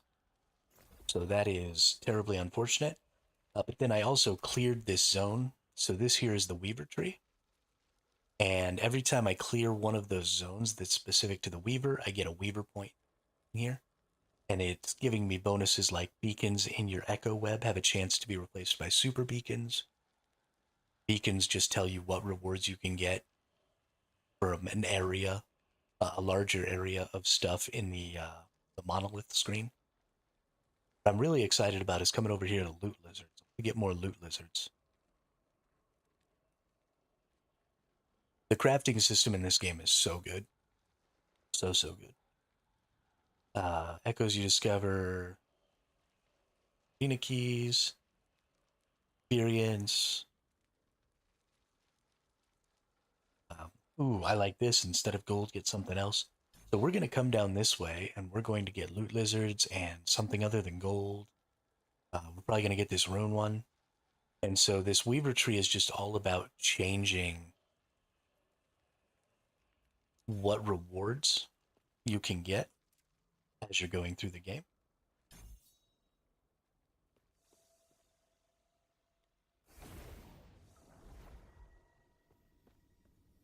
And just kind of making those rewards your own. So here's the Weaver thing that we put in. I think here's the other one.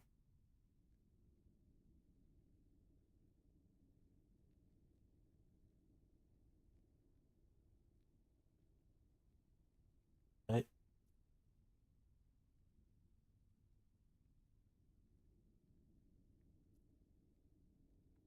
Oh no, I already cleared this one. Here's one of the Weaver things we put in. I thought we put in 2 of them. Maybe I'm smoking. But let's go down here. And this is specifically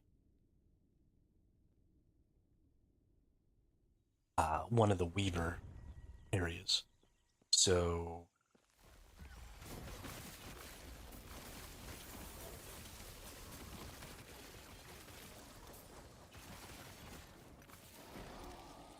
bring the fat loots. Yeah, exactly. Bring the fat loots. I thought that said jewels for a second. There aren't jewels in this game. I'm so confused. Also, I need to eat. I haven't eaten breakfast yet. I'm hungry.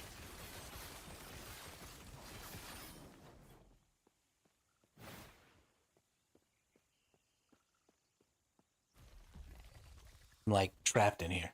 Let me out.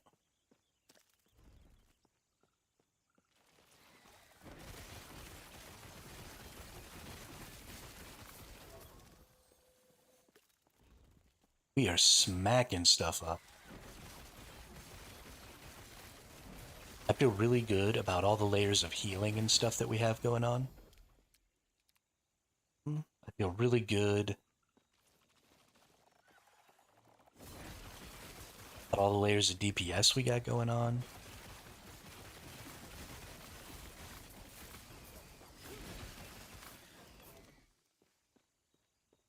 Feeling good about the build. Stand down or die.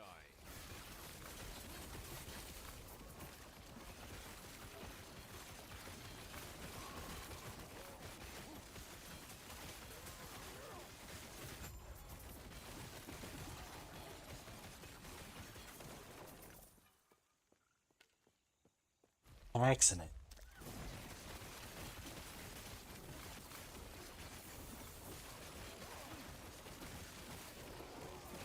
Got new FX.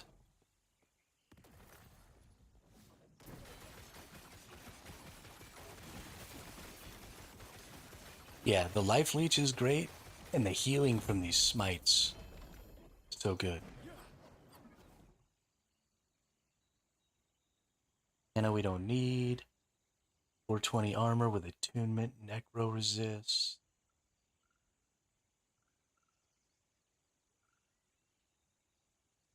Oh, but that's got base increased fire damage. Okay. Got another point here. Gonna increase our loot lizards. And let's just forge this right here inside. That might be stupid, but we're gonna do it anyway. We want to chaos some stuff. Strength is not necessarily bad. Chaos this armor, hopefully into some hit points. I mean, that's not bad. Armor and reduced bonus damage from crits is not a terrible thing to get. But we still would rather have some hit points. Gosh darn it, dude. Shatter that up. And now I want to go do the Weaver thing. Speak with Mask in the Haven of Silk.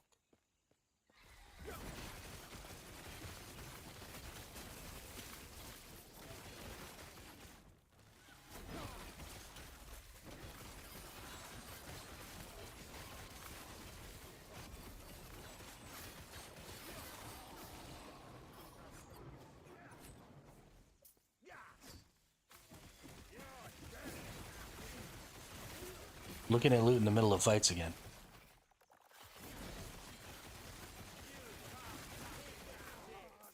That's definitely going to be how I die. I cannot do that. Like, 100%.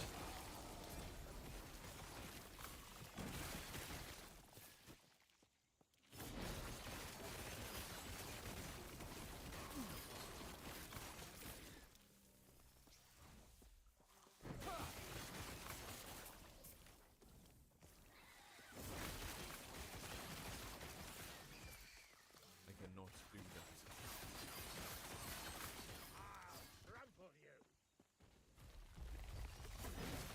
I don't think there's a cemetery or whatever in here. Nothing. I think we just bail.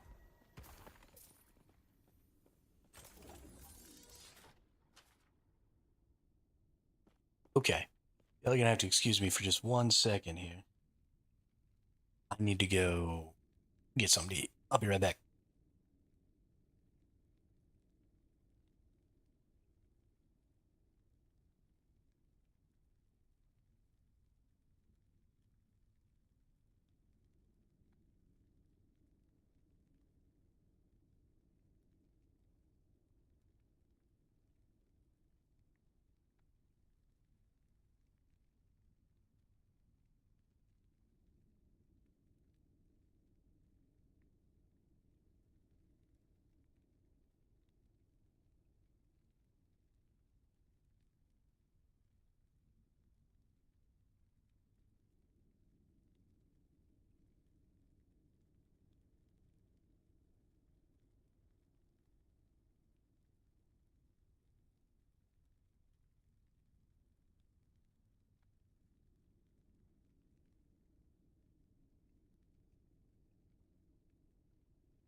Drat underscore says bring on the loot lizards en masse.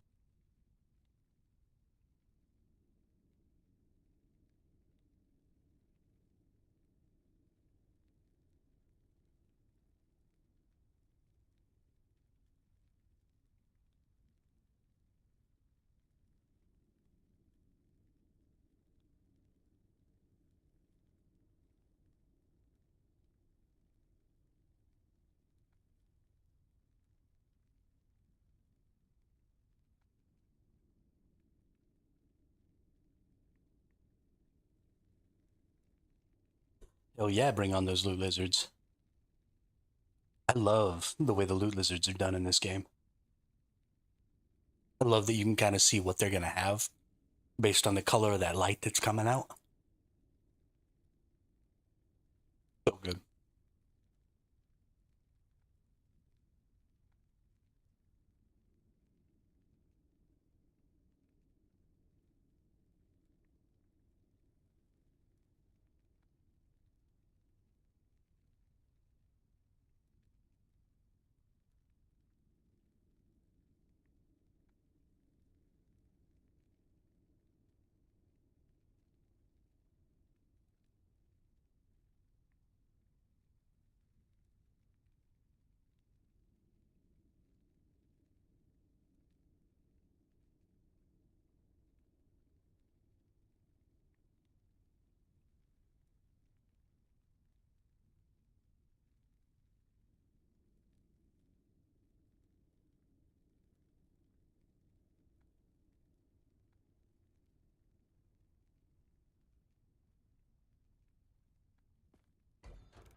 Could have sworn I put 2 of those Weaver things in there,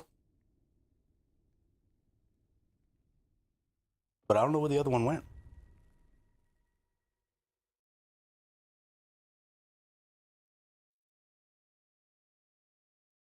for sure important.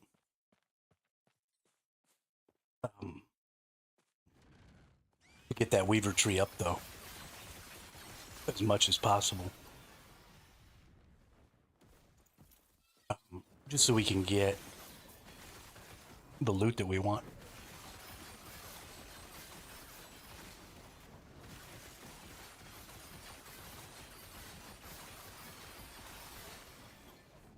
I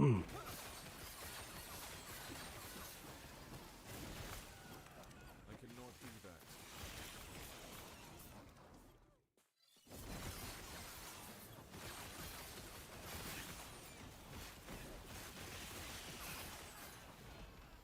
Ooh, nice. Rune of Ascendance.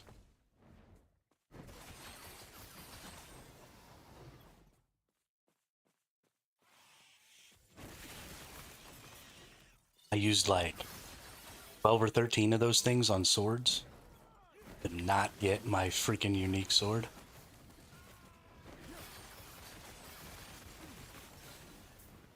Rune of Ascendance is a form of crafting.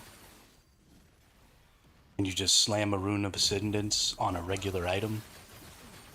Or even like a rare item. It doesn't have to be white. It can be anything but unique or set. And then it gives you a unique or set item of the same class. Amulet to amulet. One-handed sword to one-handed sword. It's a pretty broad class. So you're getting a lot, like a big pool that you're pulling from. But just a way to give yourself kind of a... it is a pretty rare drop. It's not uber rare.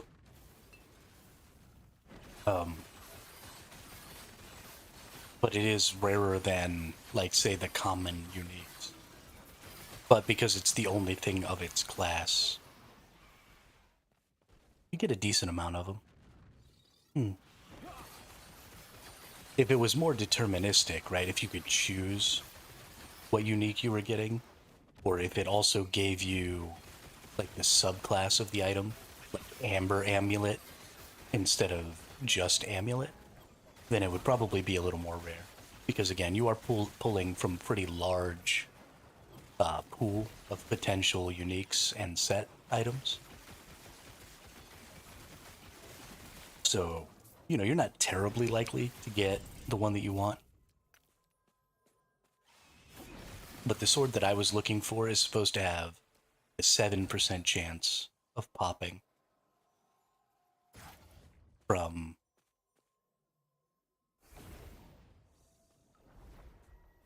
using a Rune of Ascendance. And I almost used as many as it should have taken for a 7% chance to basically succeed. And I never succeeded. Because the game freaking hates me.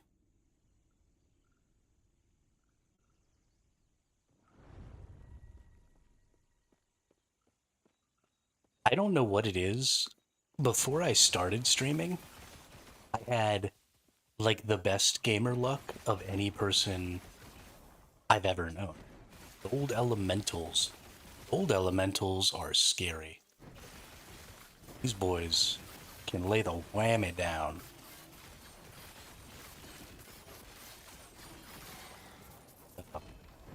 That one died pretty good. But I could have definitely gotten killed there. Yow.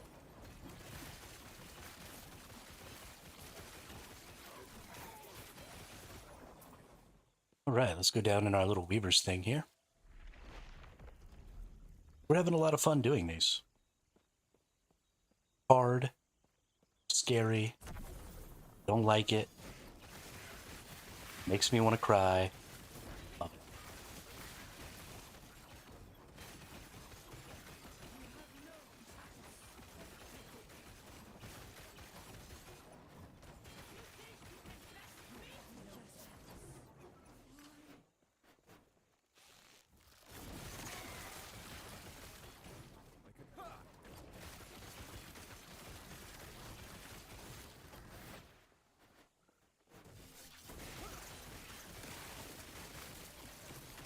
Gosh, I'm gonna be sad when I lose this character.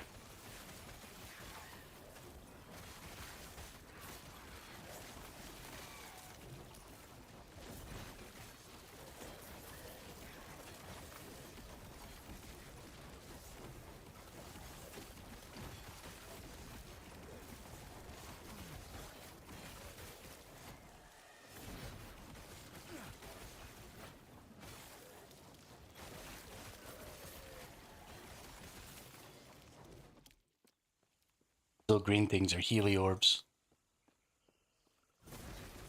that I'm getting from some of my skills. This build has so many little ways to give you just a little bit of healing. I've got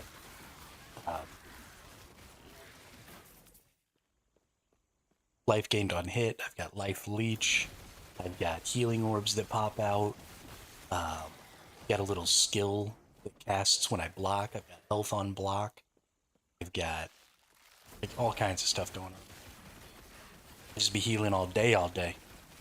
The biggest scary thing for me is not whether or not I can recoup my hit points, but whether or not I lose hit points so fast that I die before those things get to trigger. So that's why I'm in a pretty big hurry right now, where I'm feeling a pressure to get myself some more hit. 16, 1700, definitely too few. Even with the pretty considerable healing going on.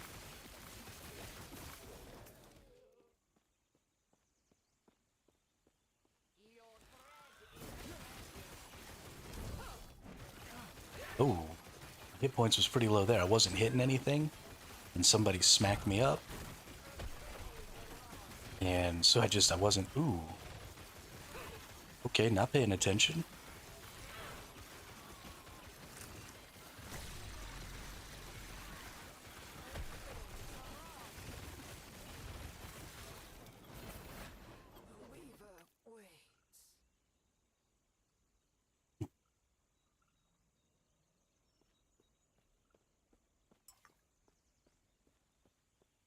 Right, good deal. Got her done.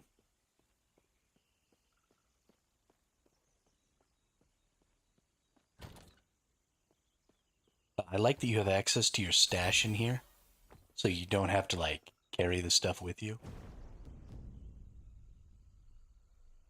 Damage over time, throwing damage.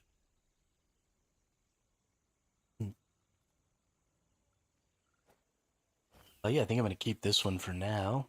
We're going to go ahead. Less damage taken, healing gained on block. With 2 Weaver's Will. Already tier 4, so that can get up to maybe tier 6. That would be huge. That'd be another just insane level of defense.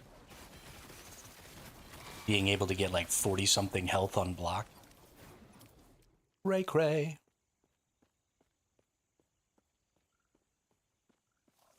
I'd probably rather see some DPS type stats. My health or my healing stats are pretty OP right now.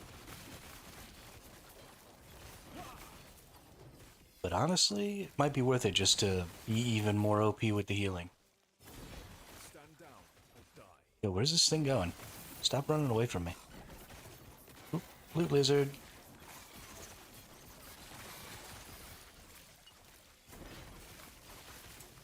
The lizard's getting away.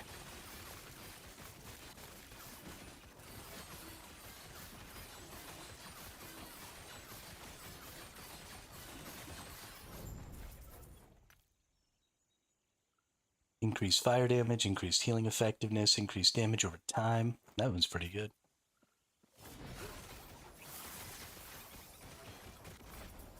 Might be worth it to craft that up a little bit, see if I can get a little healing on it. We're done with this one.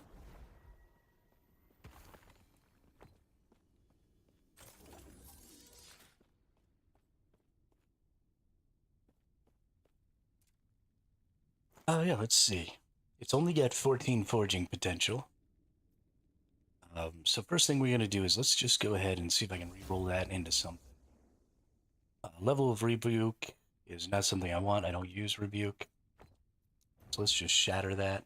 Let's go through here and let's find... I don't even need...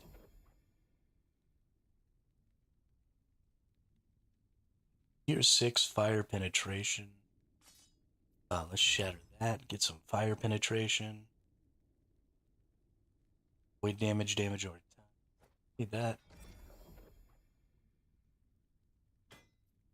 Shatter that for some melee attack speeds.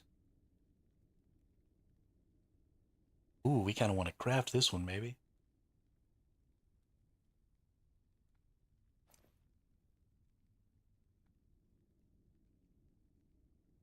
Got a tier 6 fire damage. Let's try and get something good here. Give me something good. Necrotic damage is not good. Alright. That bad boy too.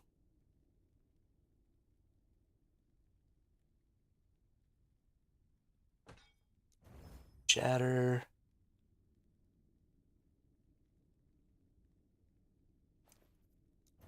Shatter. Shatter.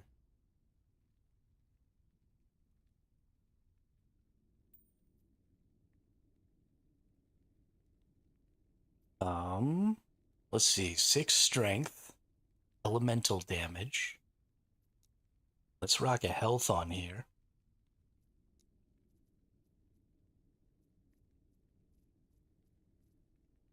Okay.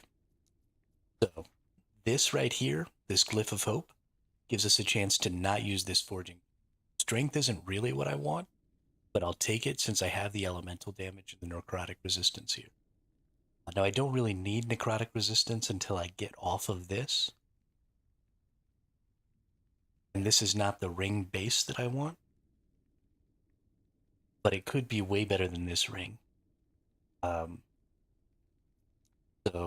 yeah, we're going to rock some health. I just want to see how high of a tier into health can I get. Ooh, I just lost a ton of forging potential. Oh, I lost a ton again. Okay, so we're not actually going to be able to make this very good. Yeah, really unlucky on the forging potential there. Yes. Let's sell that, let's sell that. That. Sell that. Sell that. That. That's the one we were using, but we're going to sell that.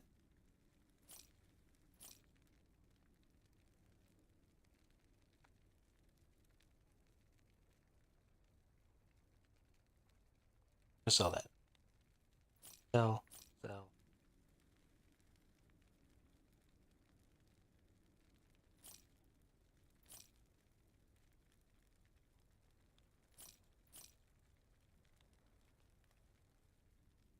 Yeah, so I could have gotten more health there, but you're limited by your forging potential. And so I was trying to not use up too much forging potential there.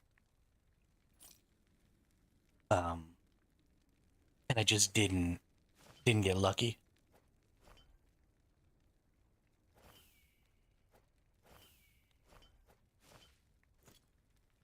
Take care. Yeah, I mean, that's what it's all about. Can't get upset about it. Just got to keep doing it over and over and over again, however often you need to.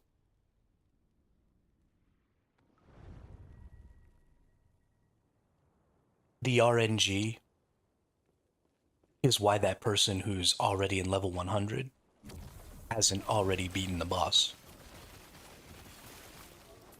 Because their build, despite being level 100, right, you could get level 100 fighting this really easy stuff right here. Granted, it would take you much longer.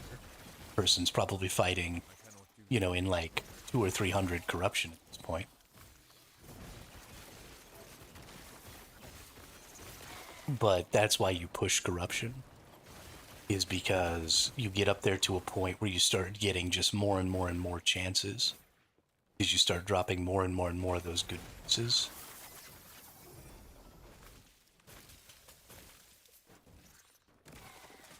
That's pretty good.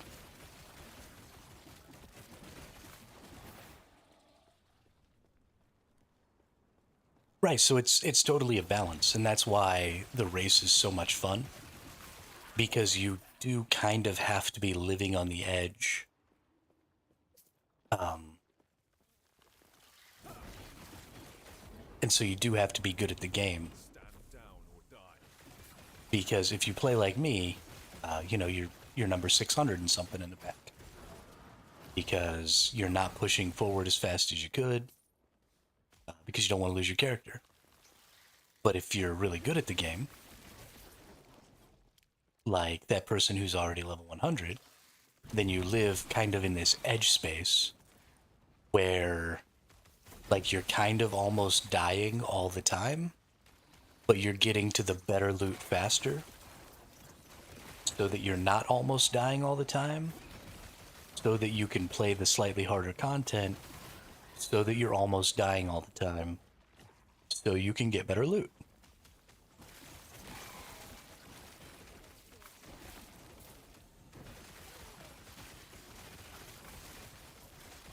So that person, I'm sure, has spent, the entire time that they've been playing, it's like on the edge of their seat.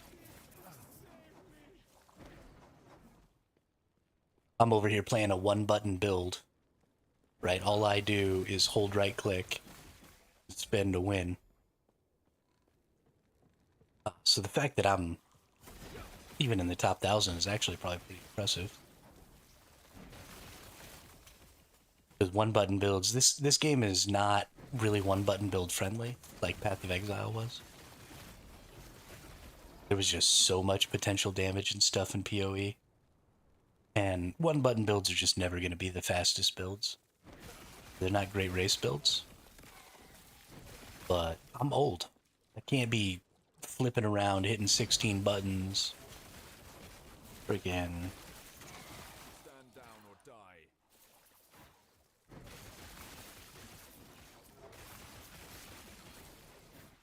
Yeah, I got one button in me.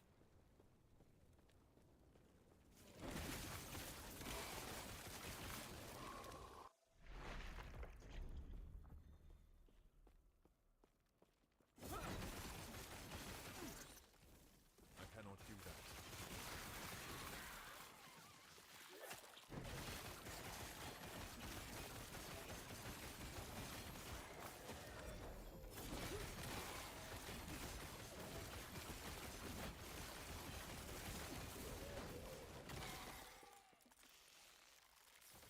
Carapace shield. That's a lot of resistance. Can't really get rid of the shield that I'm using.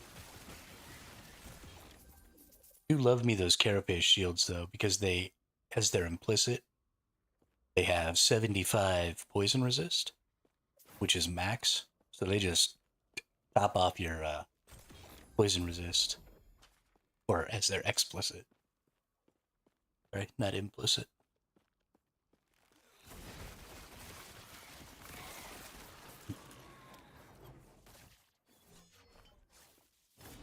And I really like that.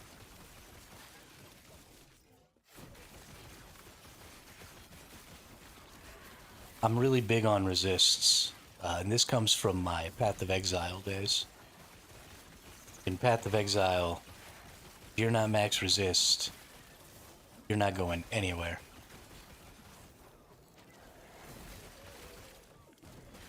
You're freaking toast. Hey, what up, lightning doggy? Angry lightning doggy? With a possessed weaver spirit?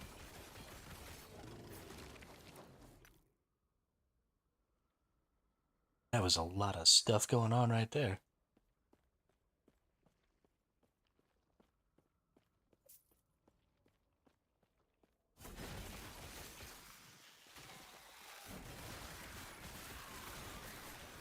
And so something that's happening is every time I kill one of these little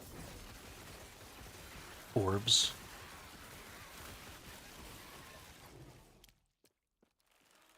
they're dropping They're possessing one of the creatures and making it strong. This whole Weaver mechanic is super good. They did a really good job with it.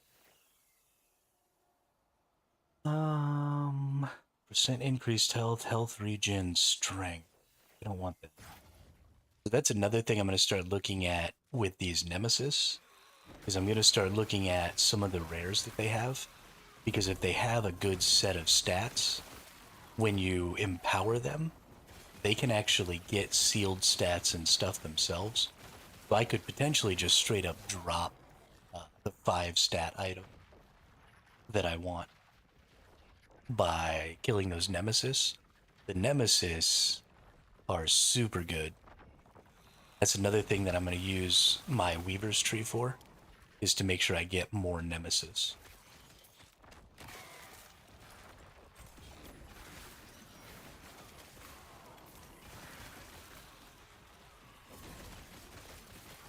Because empowering them and stuff, I mean, you get 4 really good tier items.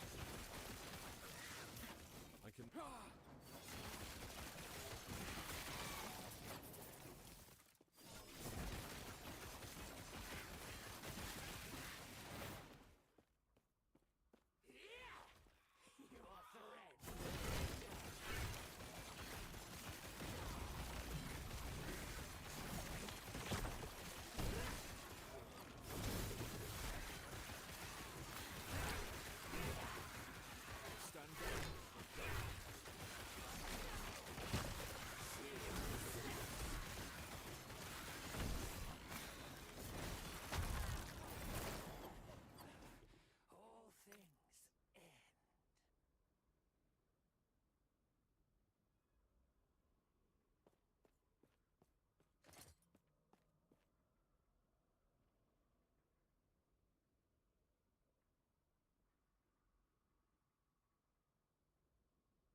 I didn't realize it has to be equipped to get the Weaver's bonuses, so I haven't actually been tiering that up.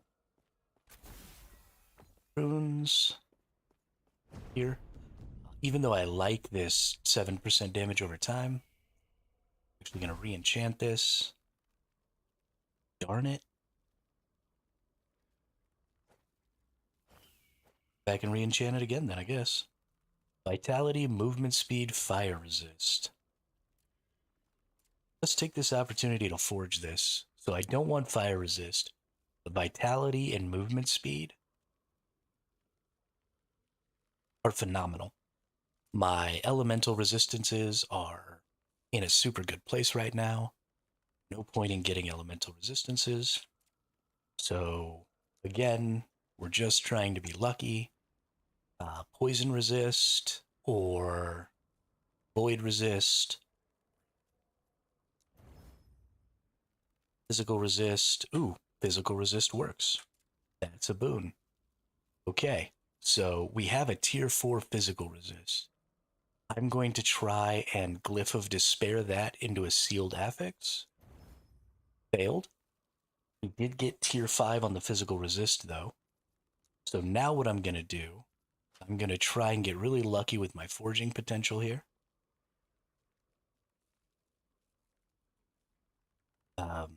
I'm going to try and hit, well, that sucks. It still might be better than what I'm currently wearing. 6 vitality. It's slightly more movement speed. It's way more fizz resist.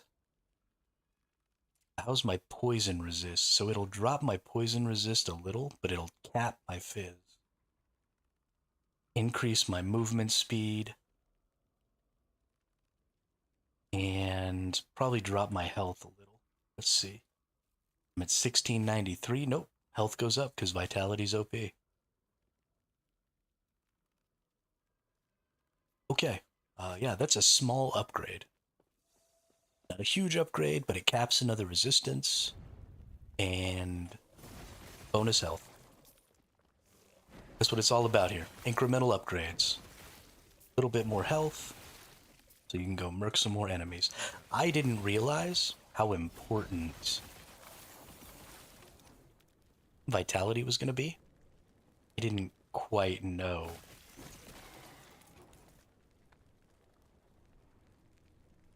Dagger with frailty on hit, chance to ignite on hit. We're going to shatter that.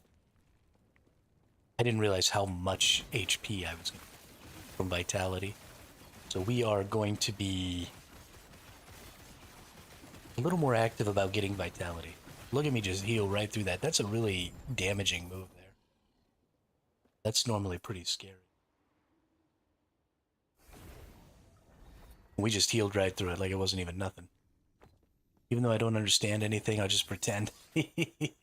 It's a pretty complicated game, Gravy. It really is. But...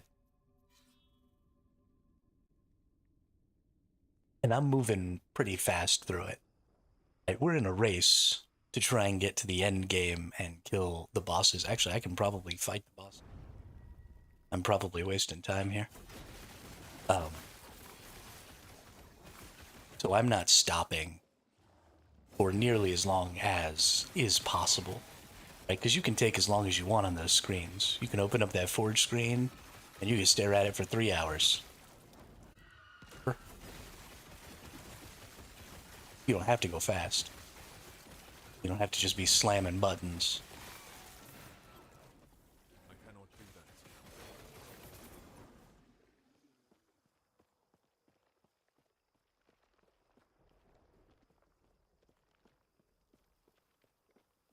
Can I please get my Ice Beetle? Thank you. But I think this game, of all the ARPGs out there, I've always been a pretty big fan of Path of Exile's crafting system, but it has gotten a little too complicated. I think that unfortunately this game is also kind of going that way. Its crafting system is getting a little overcomplicated. But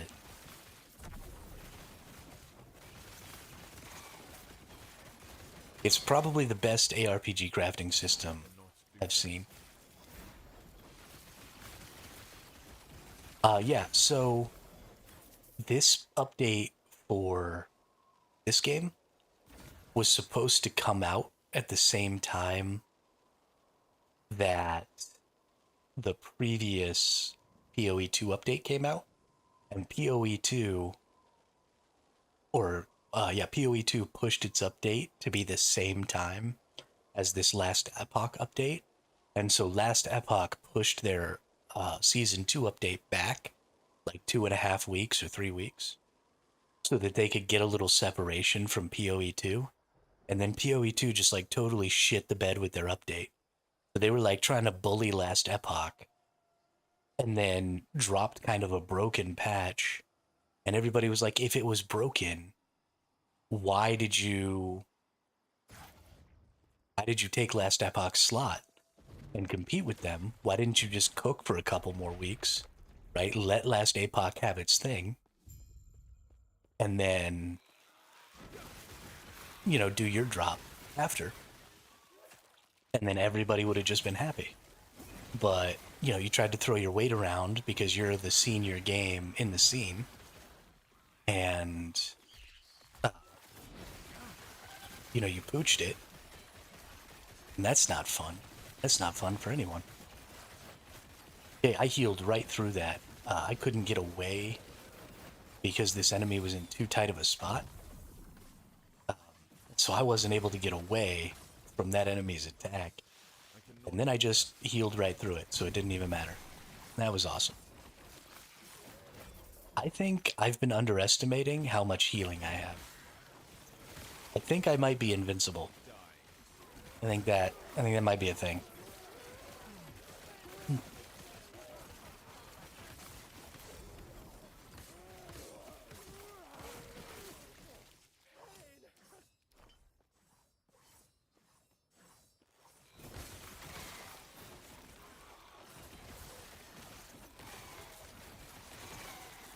Like, unless I just get one slammed. I don't think any of these nerds can kill me.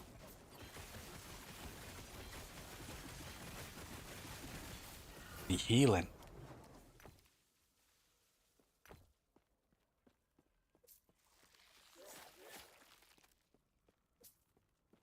Yeah, the normal enemies, like the basic white enemies, apparently got a lot harder, or something. Gravy.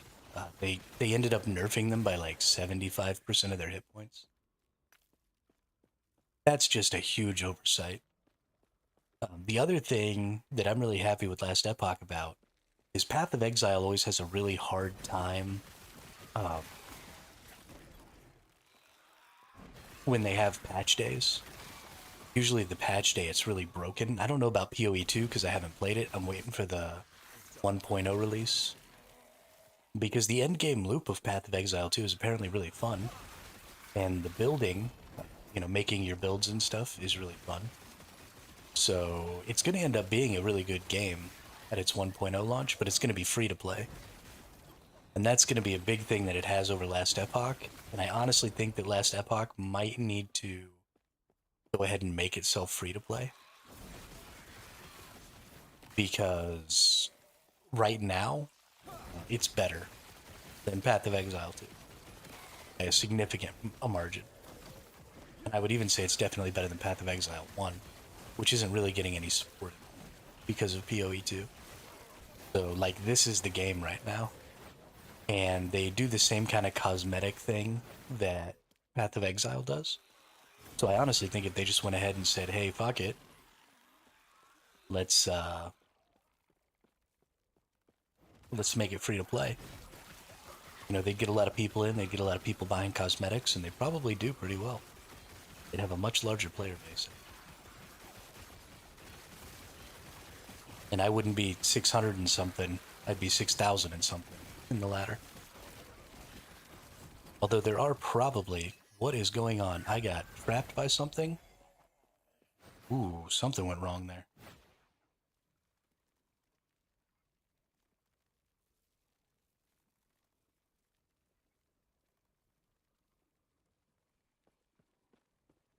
That was bad.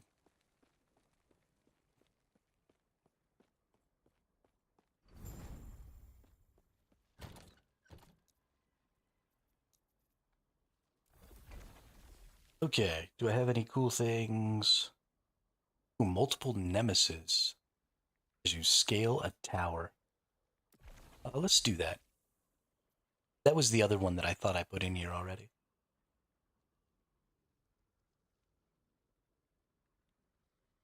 Then let's get loot fit for a primalist.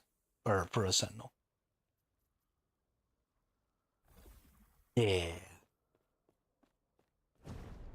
And then let's enchant that. You suck.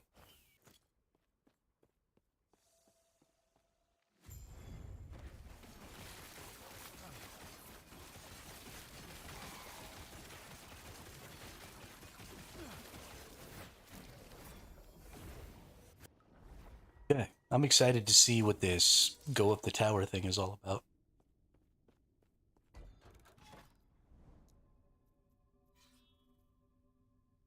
Make it happen.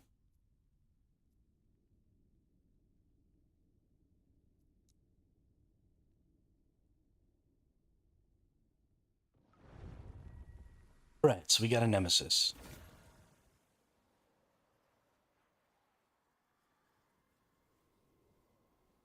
That's really good armor. Need any of those? I want to see maybe what this thing here is. So you can replace this with your own legend or with your own unique that doesn't have legendary and like get a legendary version.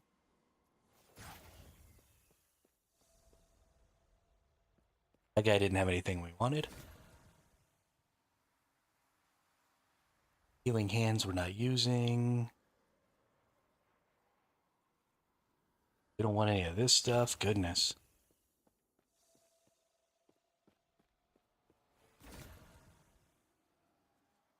Definitely don't want any of that stuff.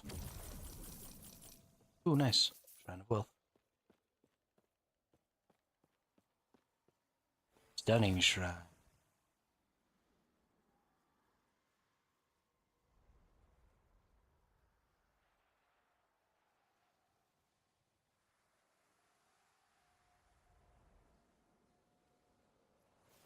Goodness.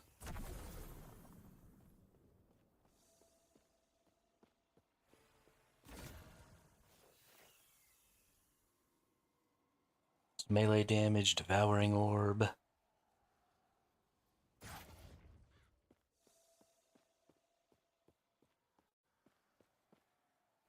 And the shards here. Mage armor that I can't use.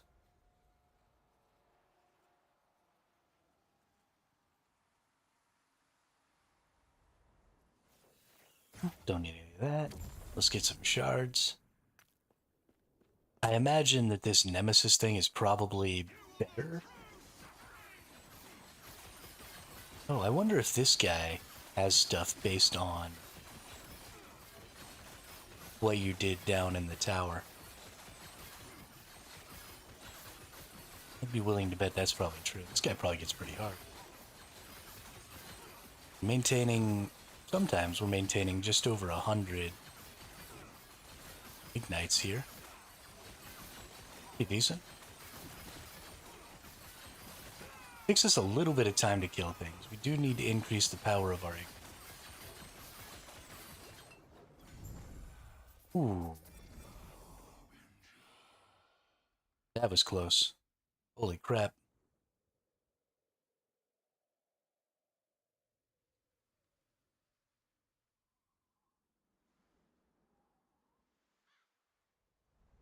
That was really close.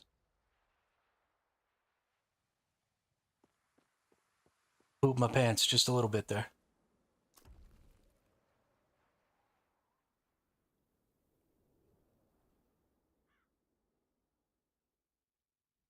This encounters are more common.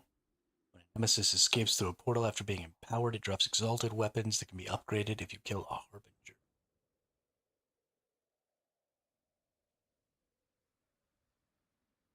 Echoes you discover on your Echo Web that would have an experience rewards.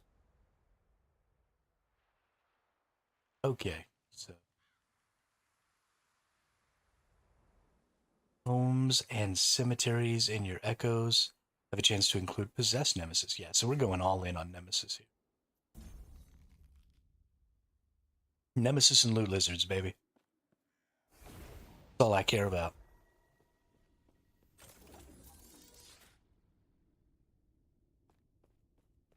Nemesis and loot lizards. All right, so we're far enough along. We can actually go ahead and do this timeline. But I'm stupid. I put... Darn. Okay, well, I need to go clear this because I put it in here. Because I'm an idiot. So we'll go clear this one real quick, and then we'll take out this boss, and we'll move on. Next monolith. Which is, I think, level 85. So we might be 10 levels behind this next monolith. Stand down or die.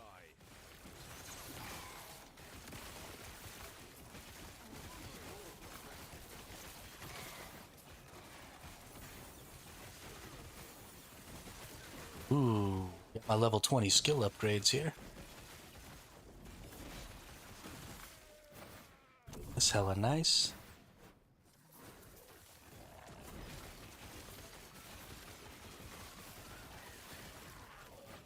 We gotta seal the storm gate. Where's the storm gate at?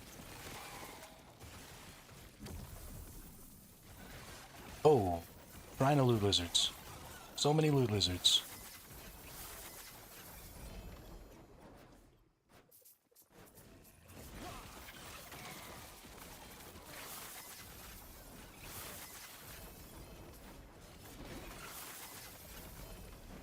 Yep, that was fun.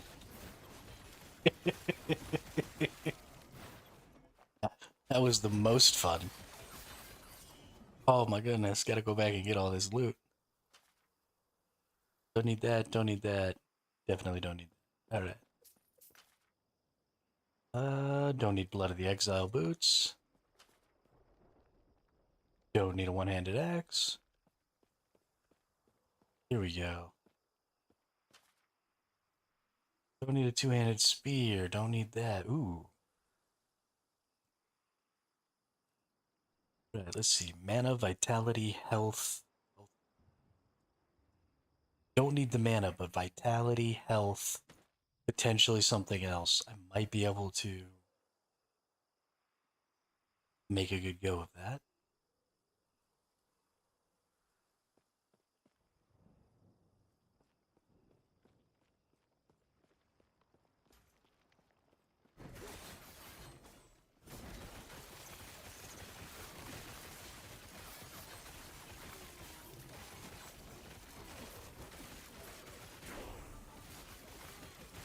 Stand down or die.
I finished.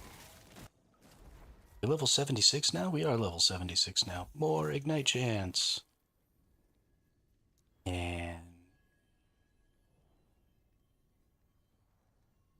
then more area?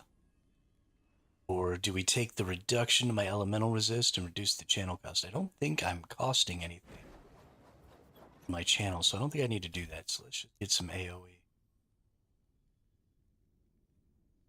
Gained on block. Attack speed.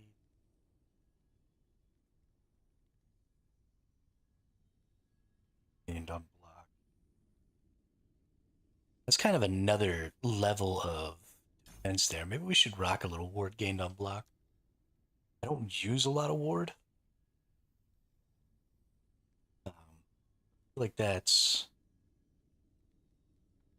a good deal. Boost a little fire damage. 200% smite heals. Absolutely. All right.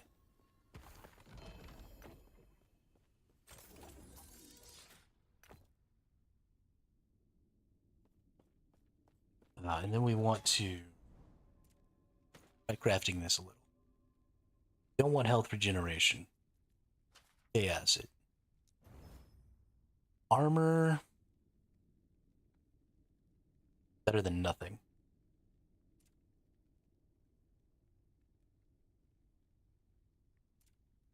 So let's go ahead and try and despair off this armor.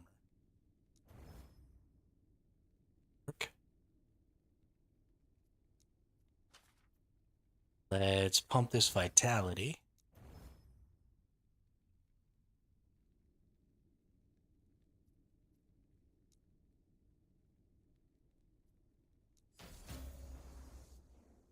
Okay, we pumped the health too.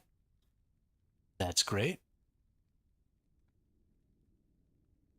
I'm going to try and despair off this armor one more time. Oh, got to get to level 77 apparently. This is actually a pretty solid piece here. 12 vitality, 119 health, some bonus armor. The mana sucks, but that's fine. Ooh, I'm going to lose void resistance. Lose a lot of void resistance. And apparently health. Oh, because it says percent increased health. Okay. Well, I just wasted all of my time on that. Google.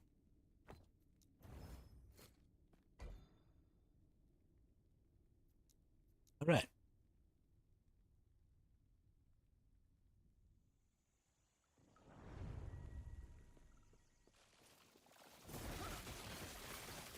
So we finish this one and then we do the quests and the boss. I actually don't remember what boss this is.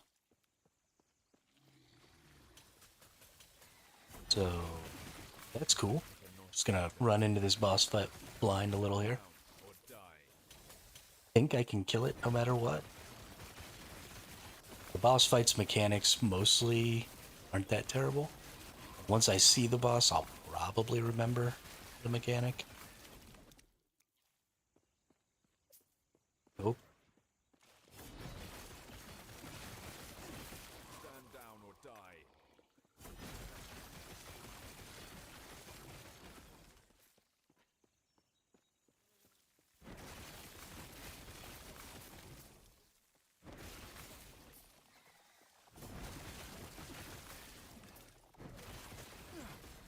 Stand down or die.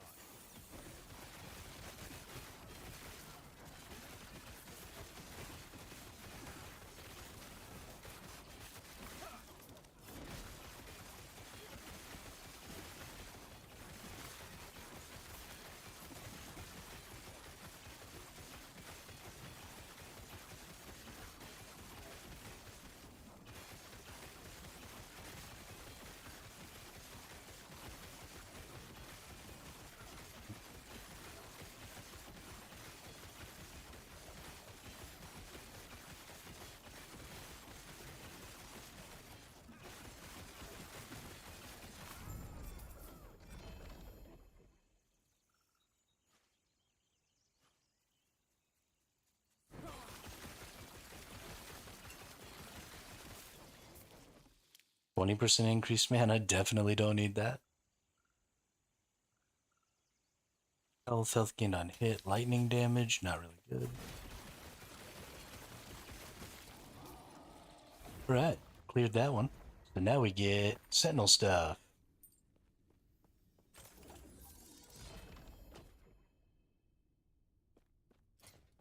Apparently not. And Ignite Chance.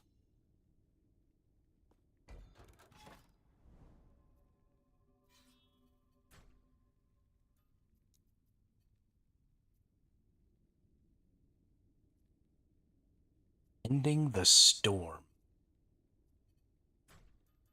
Is this lagging? Oh, if this is Lagan, I'm gonna lose it. I am definitely dying if this is Lagan. Because I suck at that fight.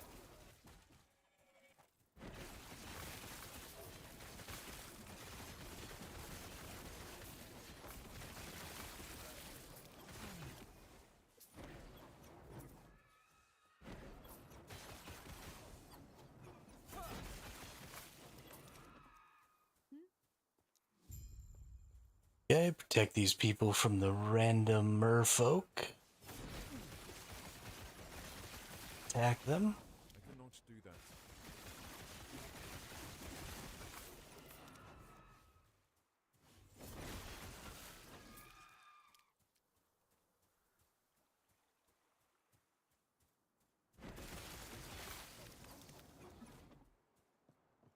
Not sure where those merfolk that are attacking that guy are, but I definitely killed them all around.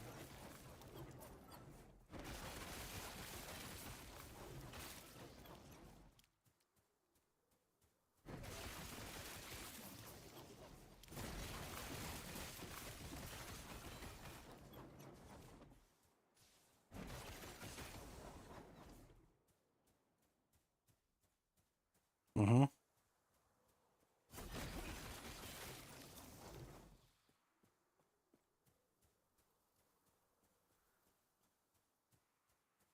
Okay, dude.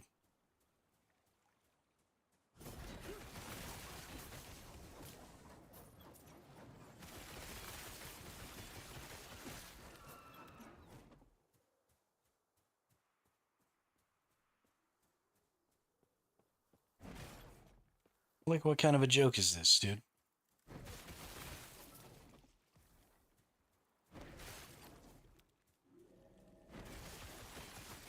Where did this guy come? Oh, now we're getting some. Ah, yes. That was so weird. So freaking weird.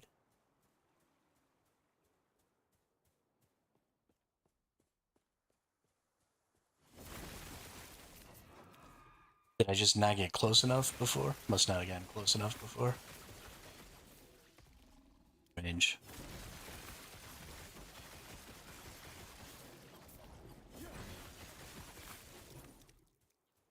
Right.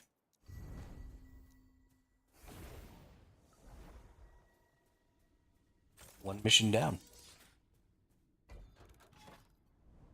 Number 2. So the big deal with all these boss fights is they pretty much all have one-shot mechanics. And so while it's true that any damage I take I can pretty much heal through, if I take enough damage to just straight up die, there's no healing through that. So there's really no way. A lot of the one-shot mechanics are like, you can't defend enough to make this not one-shot you. So you sort of have no choice but to dodge the mechanic.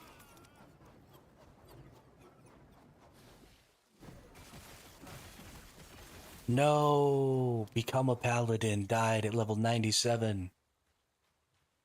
Oh, that sucks, dude. Number 5 on the ladder. I'm sorry, brother. That's trash. Stand down or die. That guy was doing so good.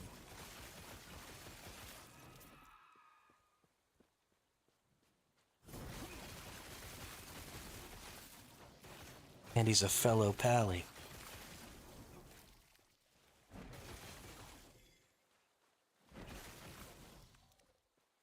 So bad for him.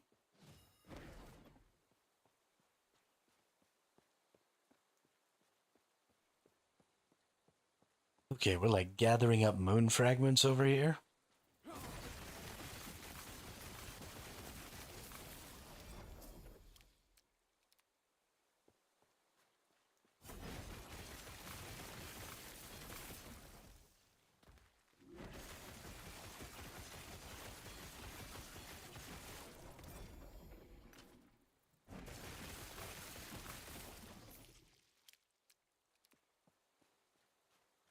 Should have gone Warpath Smite Ignite.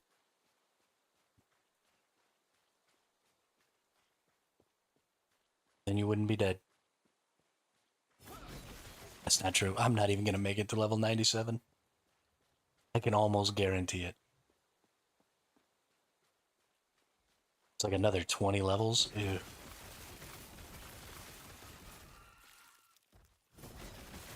It's crazy to me that the lead person made it to level 100 in 24 hours.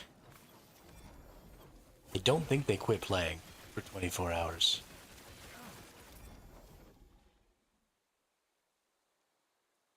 Ooh, this is the ring I want. It's got necrotic resistance, which I really don't need, and elemental resistance, which I really don't need. I don't even think we're going to try and craft this.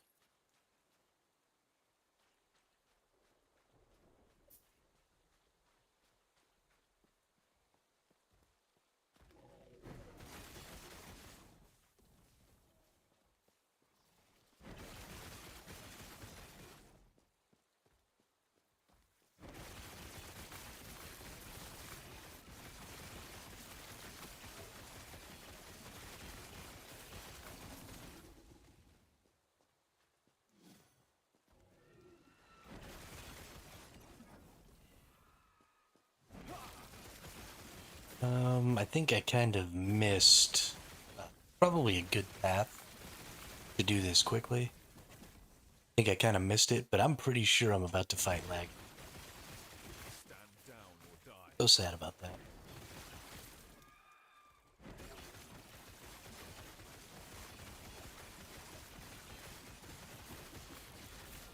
Lagging is a super murdery fight.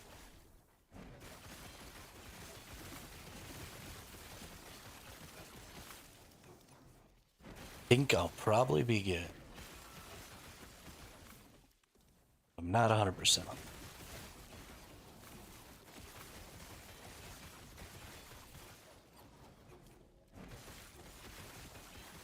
To kill this dude. Get the moon piece. There we go. Did I not get the moon fragment? Why can't I get the moon fragment? Goodness. All the way over there? What are you doing to me, game?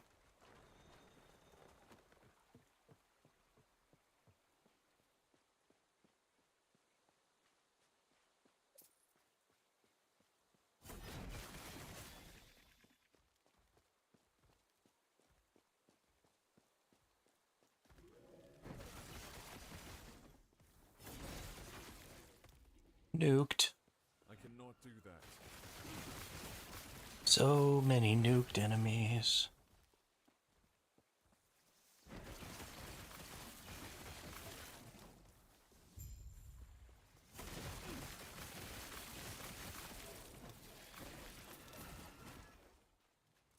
Yes.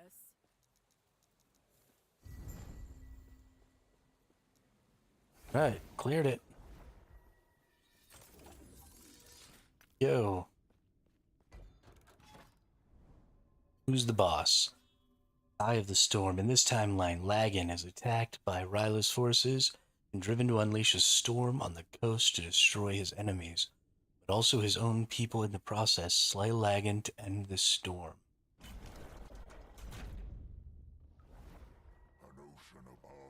Oh, okay. This might be the end right here. We're gonna see. So what we have to do is we have to attack these tentacles, and when his eye gets red like that, it means he's gonna do that sweep attack. So we're attacking tentacles, and we're watching the eye. And we're watching kind of how his head moves. Tap us, we're good. Okay, and now he's gonna do the sweep. And after the sweep, he'll probably do the slam. Well, it doesn't look like. Okay, we got a couple of claw stacks. Okay, there's the slam. Walk out of it, go over to this other thing. And so when his head is red and he's bobbing like that, that's when he does the sweep. When his head is, or when his eye is red and he's still, he's doing the slam. And when he ducks his head under the water and comes up with a red eye, that means he's doing lightning attack. So now we're down here, and these little water things are going to come across, and they're just going to do damage to us. So we just need to keep hitting these tentacles, because that's how we're going to keep our health up, right? I can take these hits from these little bits of water as long as I'm attacking a tentacle, because that smite is going to keep my health up. Don't really have to be afraid of the attacks here, as long as I can continue the healing.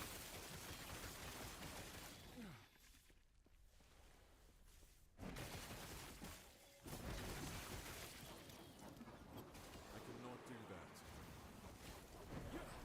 that. Okay, now we're back in it. Now those little water things are going to be coming across as I fight.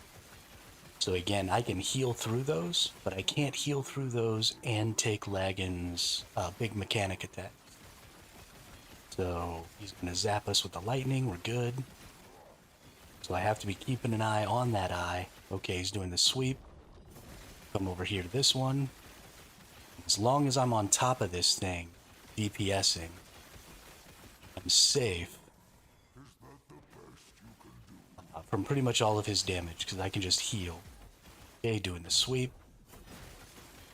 I can pretty much just heal through all of it. And get zapped.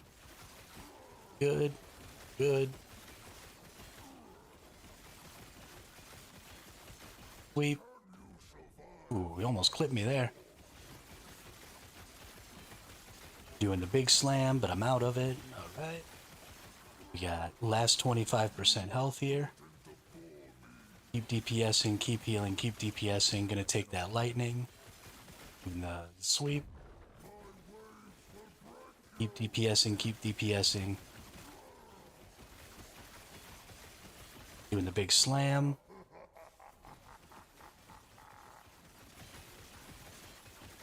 Sweep. And we got him.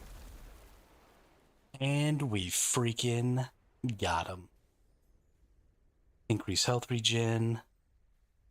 Chance to shred lightning resist. Increase stun chance. Stun chance is the only one that's actually going to help us at all.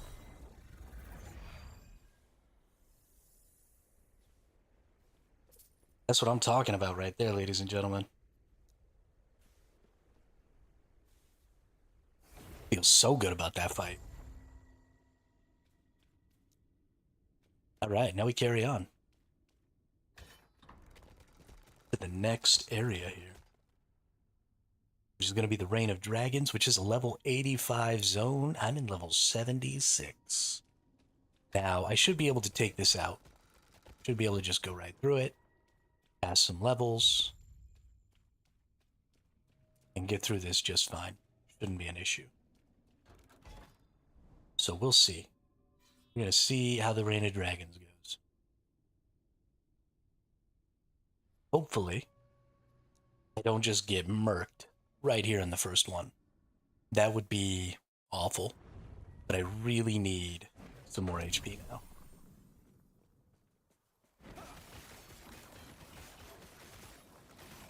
Okay, enemies are a little harder to kill.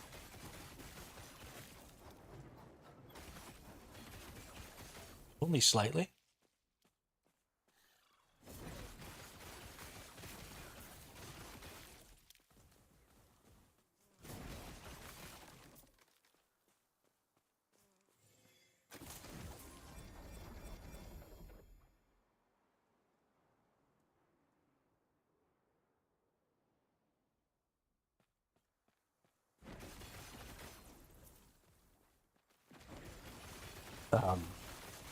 Not really very dense enemies in here.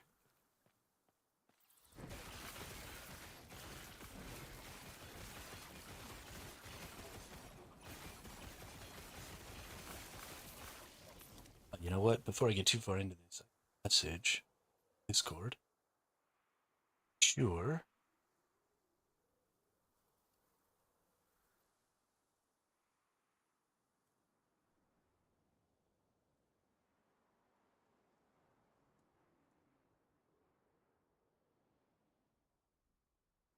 Ah, okay, that's just Karthik.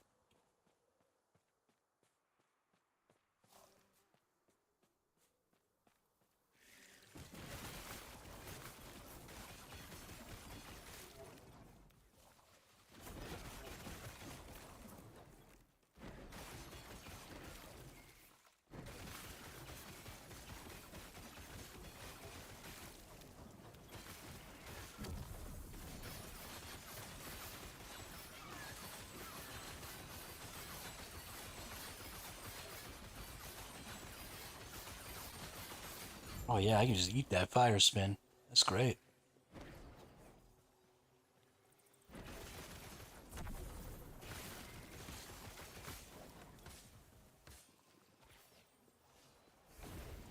We're feeling pretty strong here. Good deal. Get some free XP. Boom. Get some runes and stuff. All right.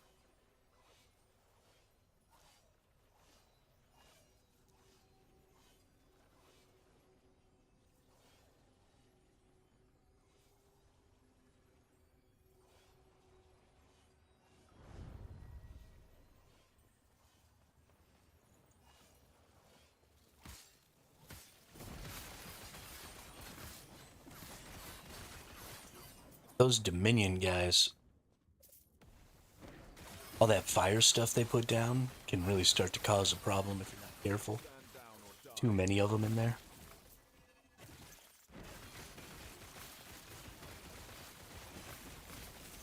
Don't know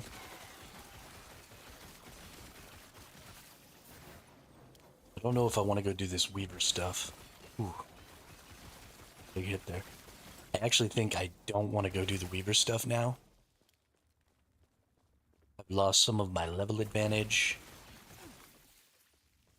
I think I could take a big enough hit that I would just die. Stand down or die.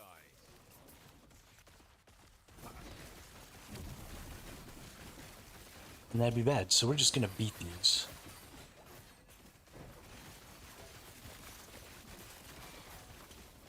Opening shrines to lure out an ambush.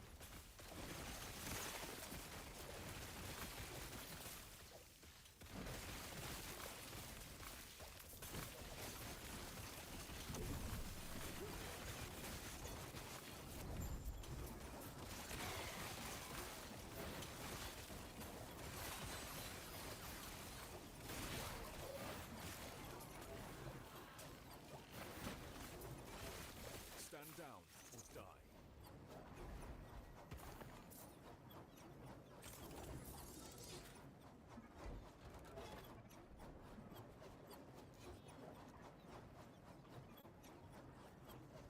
Big deal here is we're just whirlpool shrine.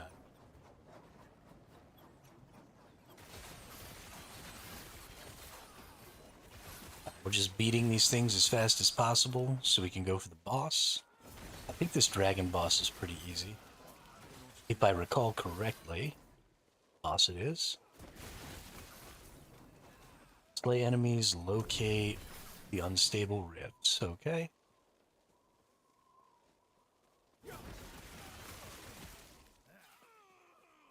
I cannot do that.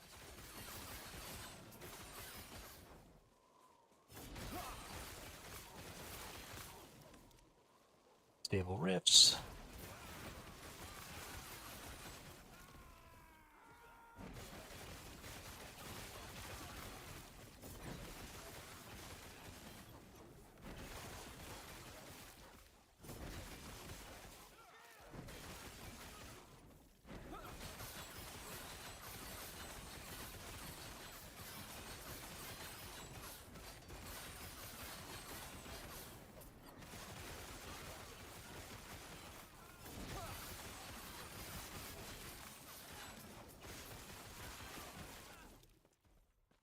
Alright, what's this nemesis got?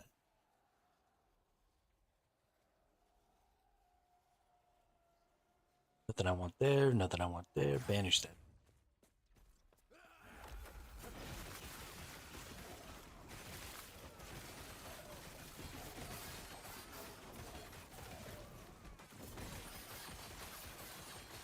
Kill this siege golem. Terrified.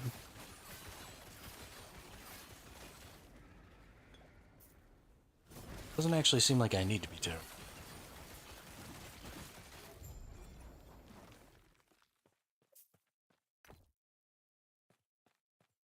That seemed to go perfectly fine.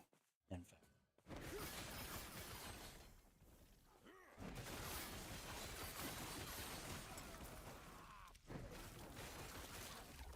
And it's good to be tanky.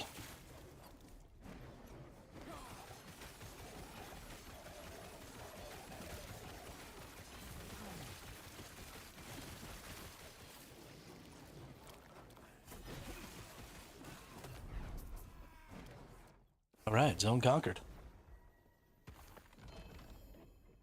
Relic, don't need. Ring, don't need.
It's a lot of them dudes. That's pretty frightening. Cannot do that. Thankfully, the DPS is off the hook.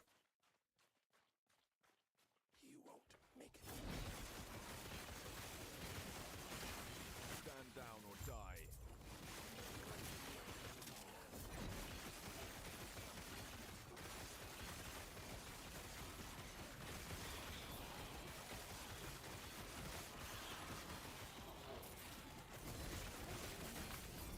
I cannot do that.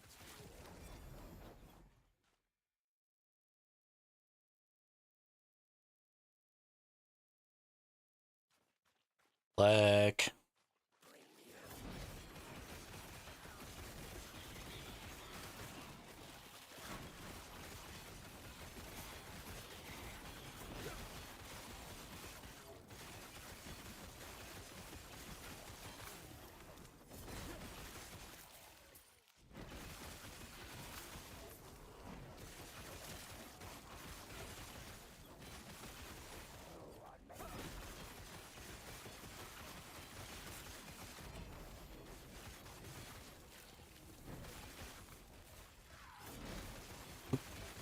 We get an indicator that says go this way. We're gonna try and just blaze past some of these enemies. I mean, I do need to be leveling, I guess, but enemies in this zone are actually a little scary.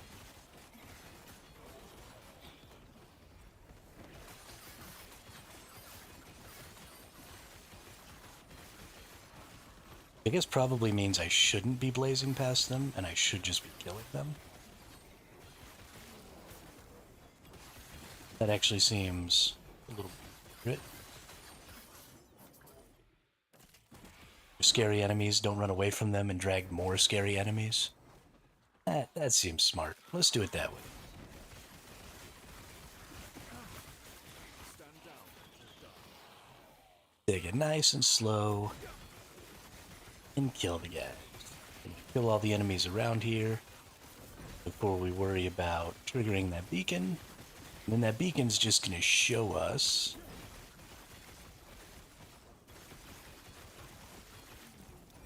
ooh. Took a big hit for half my hit points there.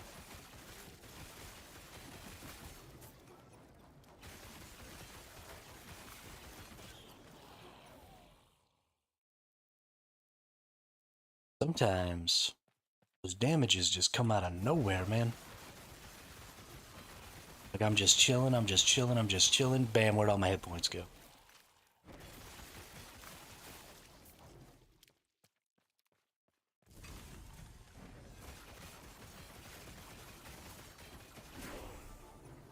Hey, level 77. We're up 5 levels since we started this morning. 5 or 6 levels. In 3 hours. Level every half hour, even though we were kind of playing a lot of lower tier content. That's pretty good. But now we're definitely in a place where we're going to start leveling up quicker. Because we're out here fighting stuff 10 levels ahead of us.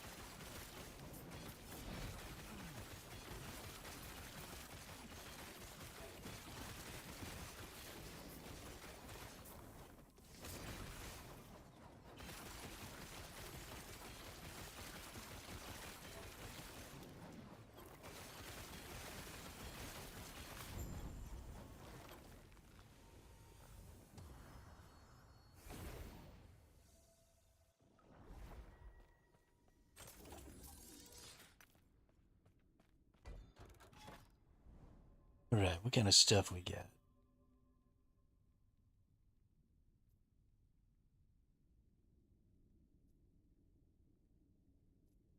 Ooh, legendary or unique, unique or set sword.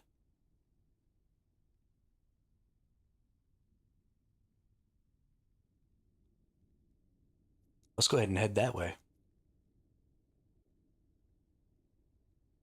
If I could get another one of my swords with some more legendary potential, we could get real crazy.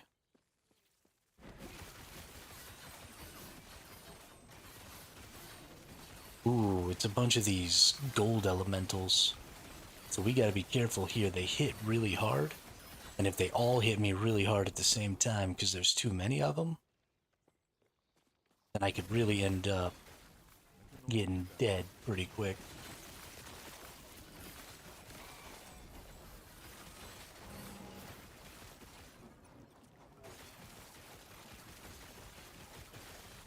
So again, these are just not really enemies we want to be skipping.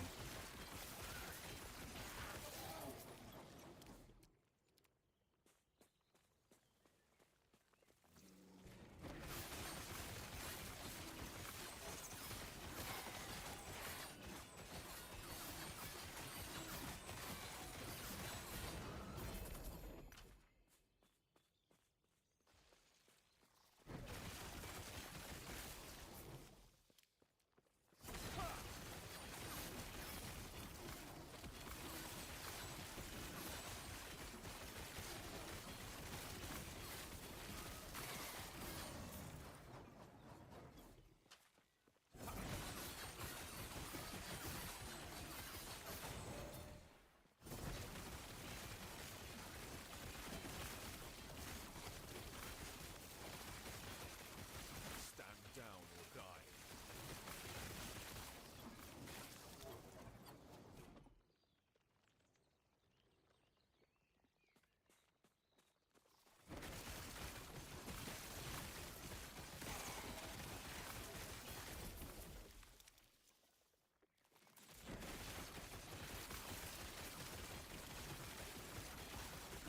Stand down or die. Right, get 3 rifts over here. Got 2 of these gold elementals here, so we gotta be careful. Break them down pretty quick.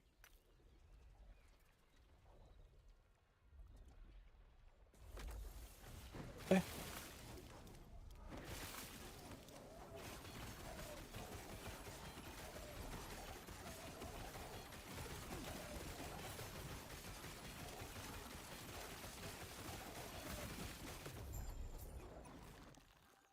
One down.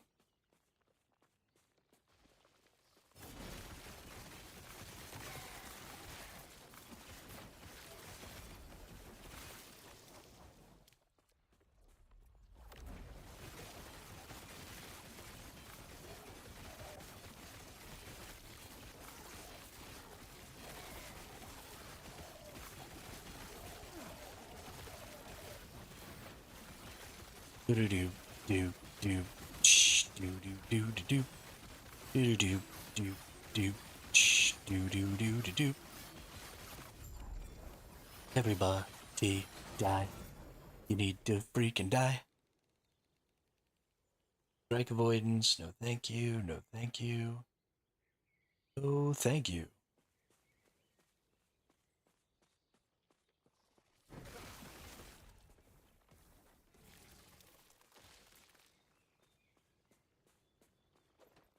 Went a little bit of the wrong way there. We want to go this way.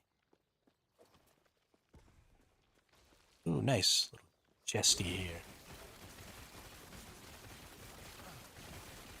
Healing me with so many smites. Smites rain down from heaven. Killing all my enemies. Fight.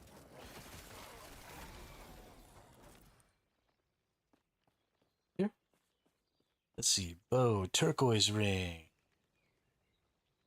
Bow and a sickle. None of those are what I want.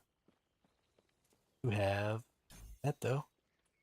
More bleed and ignite chance.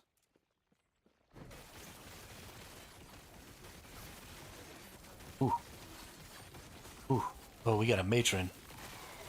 Gotta look out for her.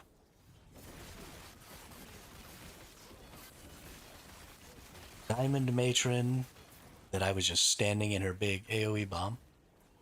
And a gold elemental right next to each other. Let's try and get this gold elemental burned down. It has fewer hit points. Now we just have the matron. Really need to stop standing in that AoE.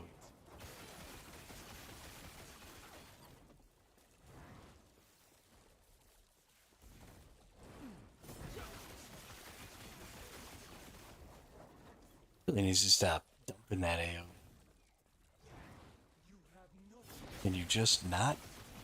Can I DPS you for half a second here? Goodness.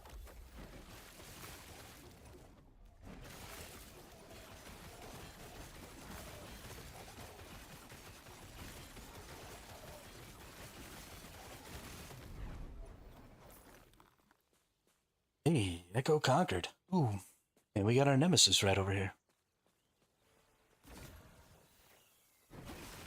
Stand down or die.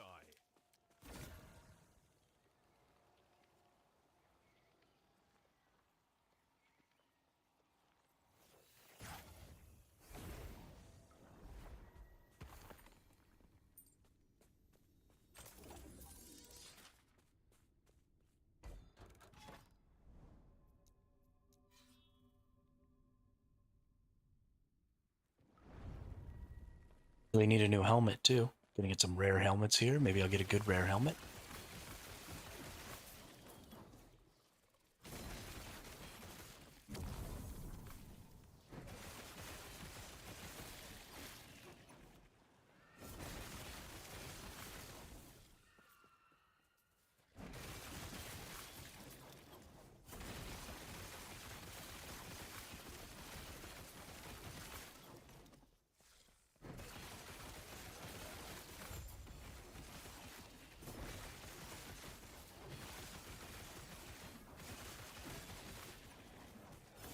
Stand down or die.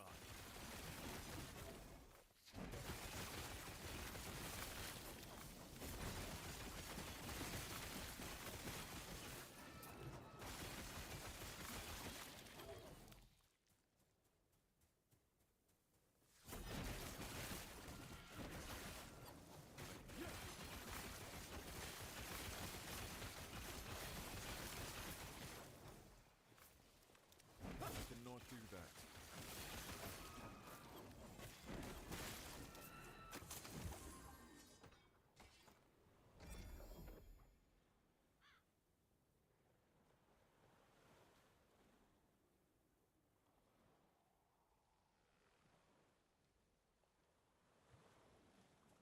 Darn, I was really hoping that belt was gonna be good. Really need a new belt. Play Praetor Tyrannus? Nice. Like slaying Praetor Tyrannus because I had to run away from him in the campaign. Die. He's that lightning mage.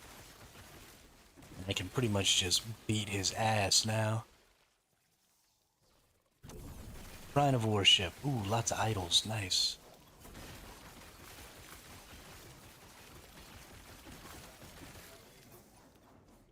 See what we got? Nope. Nope.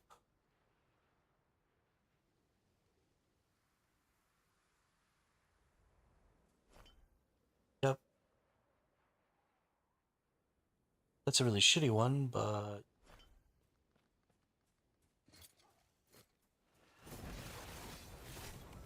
Stand down or die. Alright, Praetor Tyrannus. Time for you to get nizuked.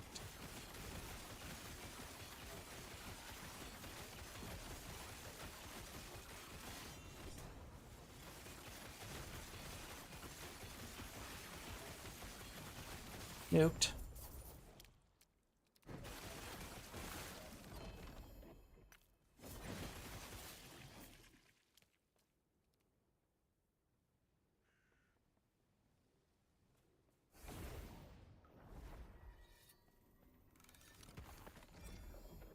Alright, bunches of helmets. Melee physical if wielding a shield, void damage over time, percent increased health, great. Rest of that was pretty duty. Health, fizz resist, mana. Bummer. None of those are really an improvement, but hey, let's go get ourselves a unique or a set sword.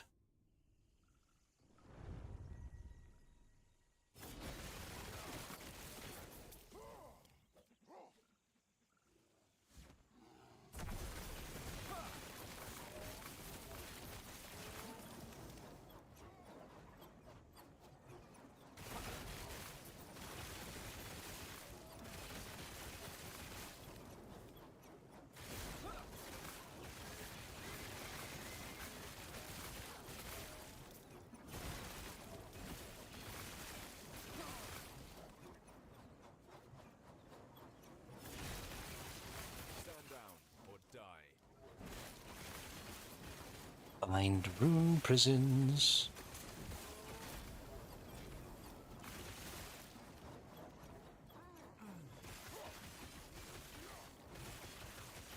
The Wingari Beastmaster.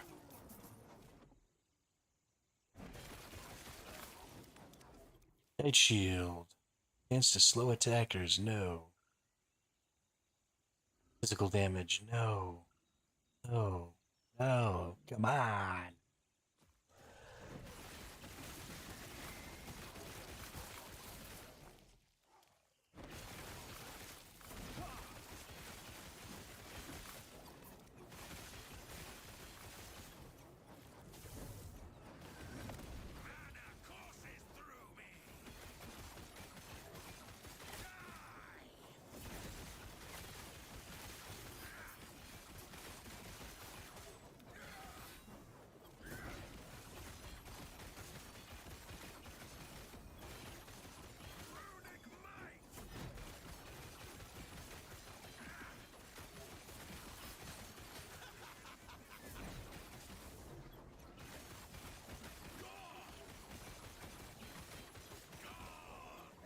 Yeah, it moves around too much.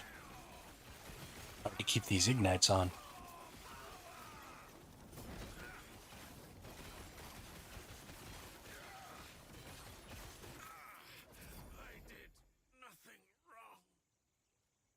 You did everything wrong, dude.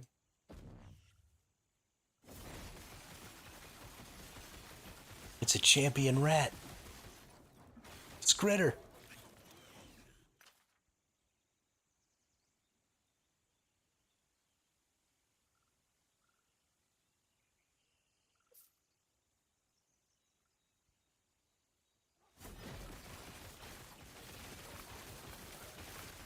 Man, we've only been at this for like 3 hours today, but after only getting about 4 or 5 hours of sleep last night, I am already so tired.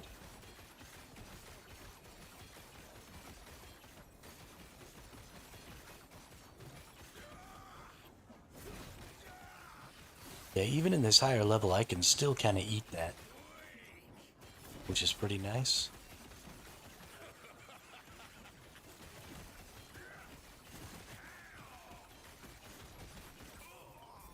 My research wasted.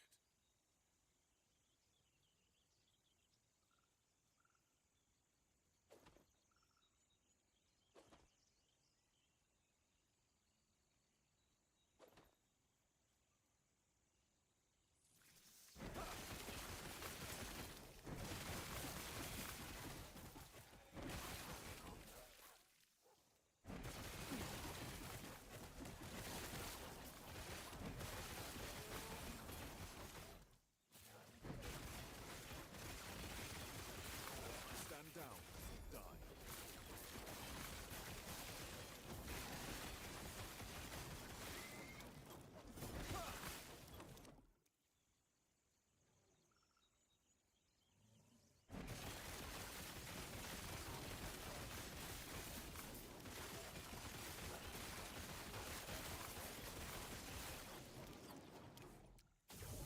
Alright, last room in prison.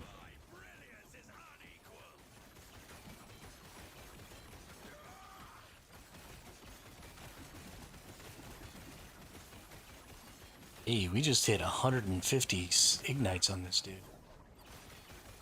That's crazy. That's a ton of ignites.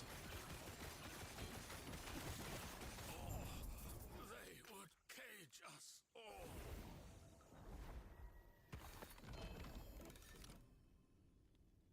Ghostmaker.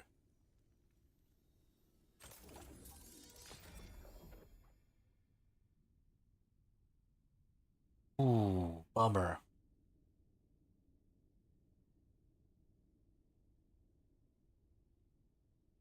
Melee fire damage is not the suffix I want. Not picked up anything that I want to craft on in a while? Man, that's too bad. I need a new helmet pretty bad, right? Yeah. Well, this helmet's pretty good. It's only 3 stats, but it's 3 stats I want in decent tiers. So I do need a new helmet, but it's going to be hard to get something better than that. Let's go get some rare helmets.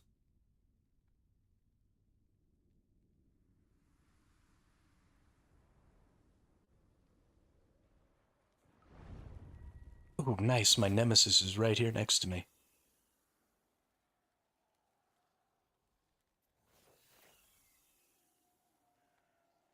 Absolutely nothing I want. Fantastic.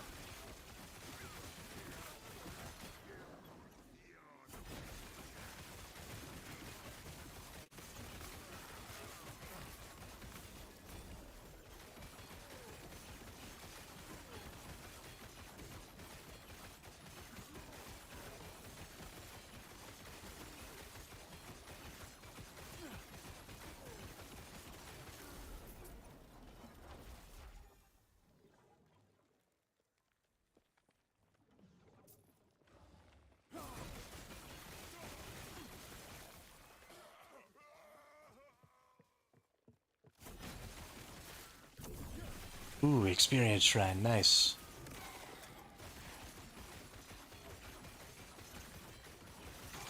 Go up here. Let's kill this champion mob with an experience shrine.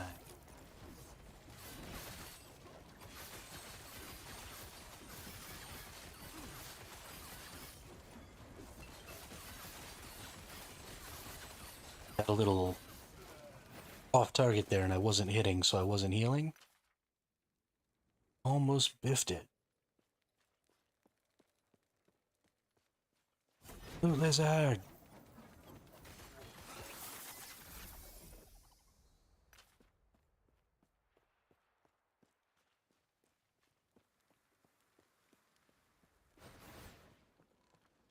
Almost biffed it.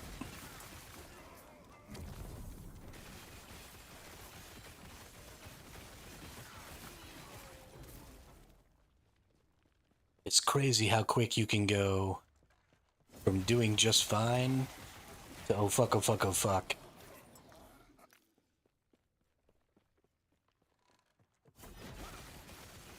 Like, on cruise control, on cruise control, on cruise control. Oh, took a couple of hits. I may never be safe again.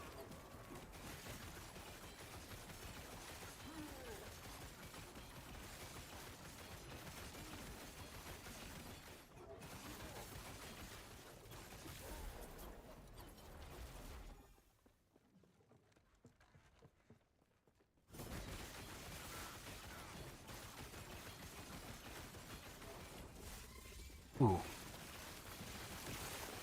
Big scorpion.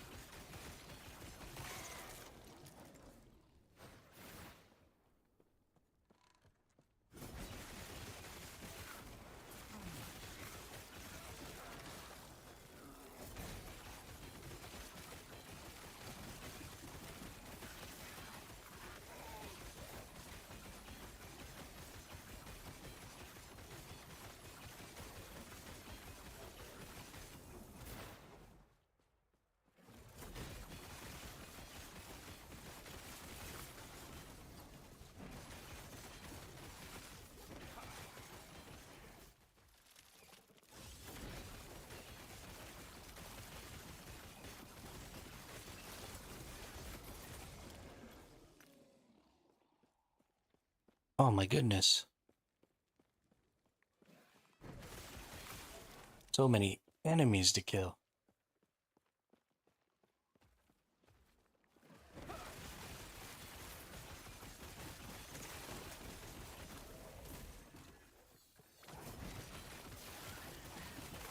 Definitely can't leave that dude behind me. I think he moves fast enough that he'd be more than capable of keeping up, and he's got a pretty strong ranged attack. Probably goes sideways pretty quick if I left.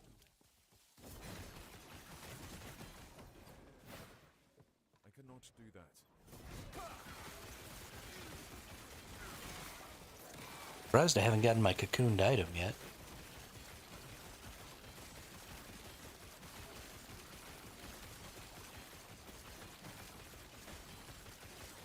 I've killed a whole... Heck, I've almost full cleared this zone. Where's my item at?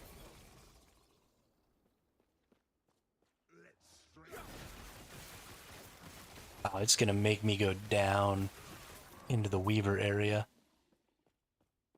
That's where it's gonna be. Gross.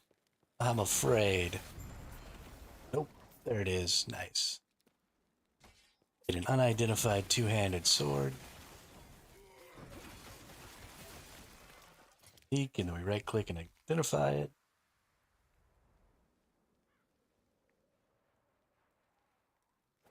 It's not anything that I really need.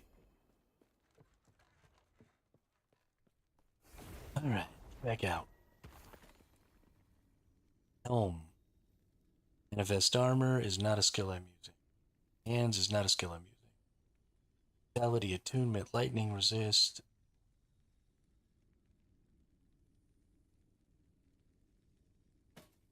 Okay, so here's the deal. This has void resist.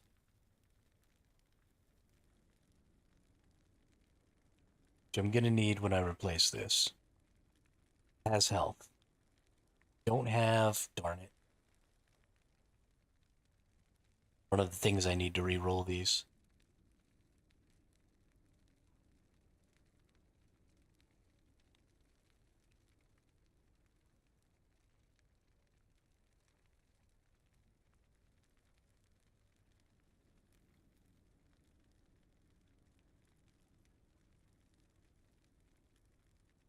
Rune of Redemption randomly changes the exalted affixes on an item into different affixes, does not change the tiers of the affixes or the rolls within the tiers. So an exalted item are those purple items. So this is interesting.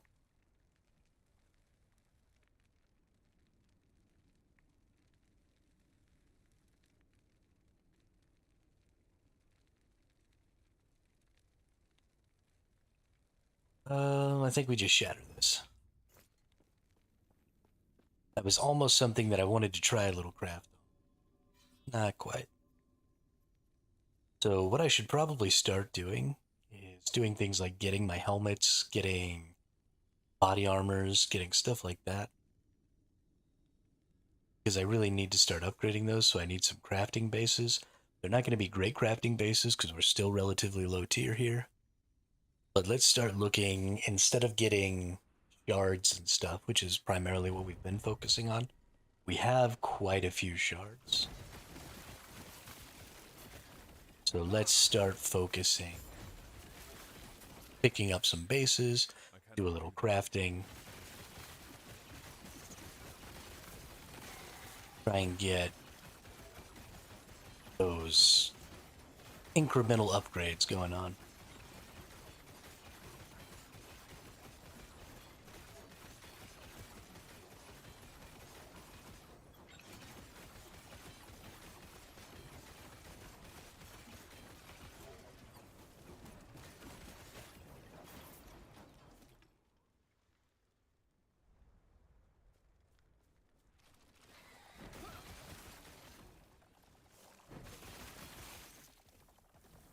Slay Admiral Harton. It doesn't tell me where he is.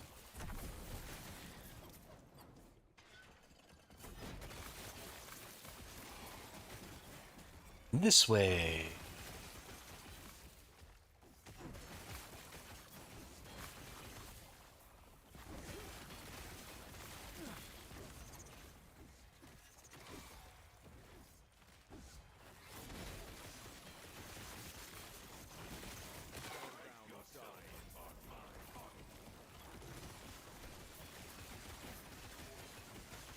Oof.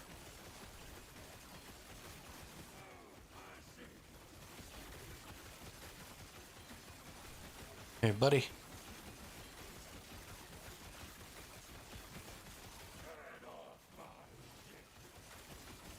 Thankfully, this dude's attack patterns are super easy for my build. They just kind of keep spinning.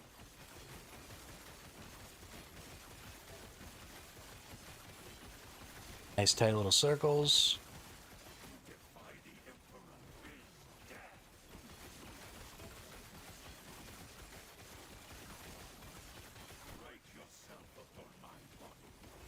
break yourself upon me.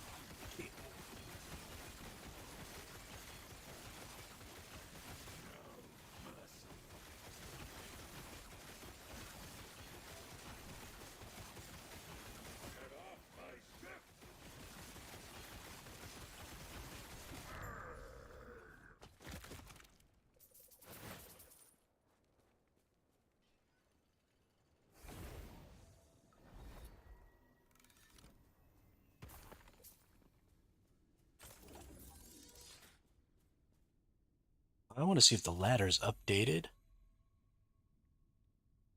Still says I'm 668 and in level 72. Let's see what level 77. Top 50.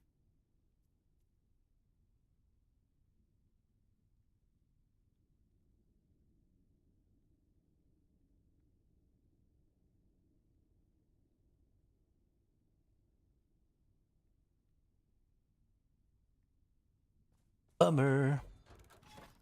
Top 50 are all level 90 something. These people are so good. Hopefully most of them had access to the test environment.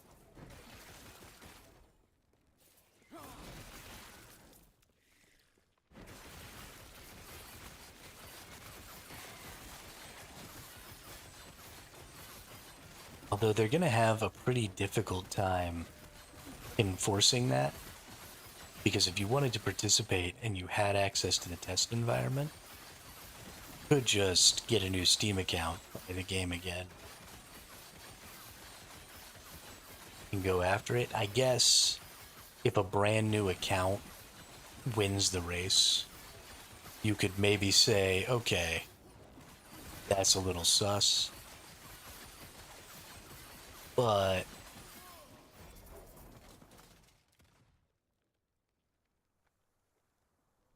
I don't know. I mean, possible somebody could come over from Path of Exile who's been like a hardcore Path of Exile player and just stomp on this.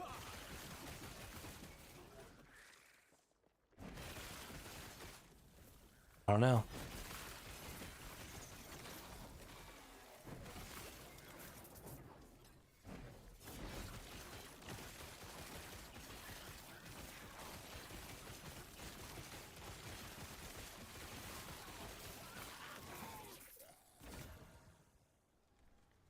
Strength, vitality, lightning resist, cold resist.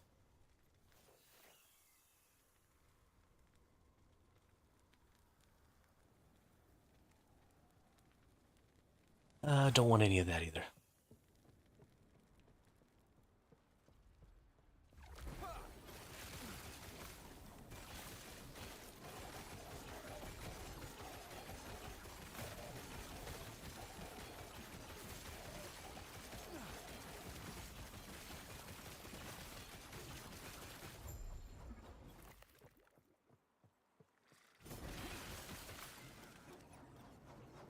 Or they could all die and Hermit will clean up. That's right. Here's how this is going to go. Everybody ahead of me is going to die.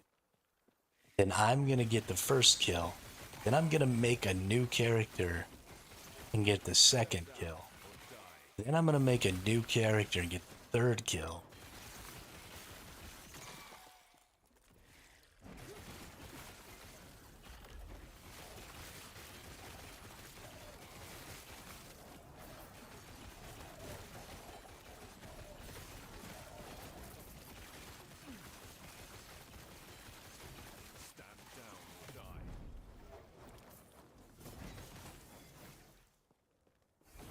Because I don't know if y'all know, I'm balling out of control over here with how good I am at this game.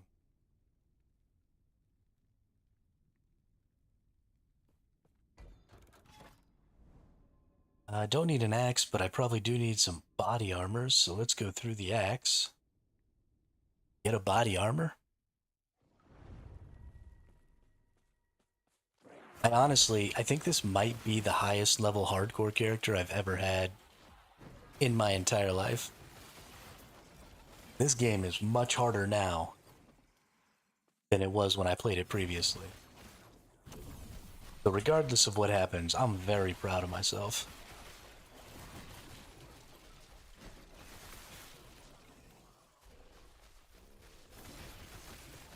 I cannot do that. Stand down or die. Ooh, another portal charm. Cannot. Hey, we might need to look into that.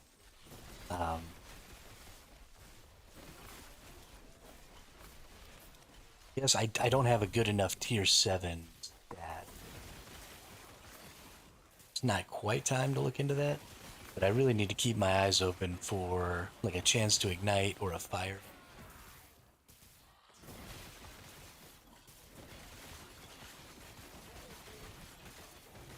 Thanks, Drat.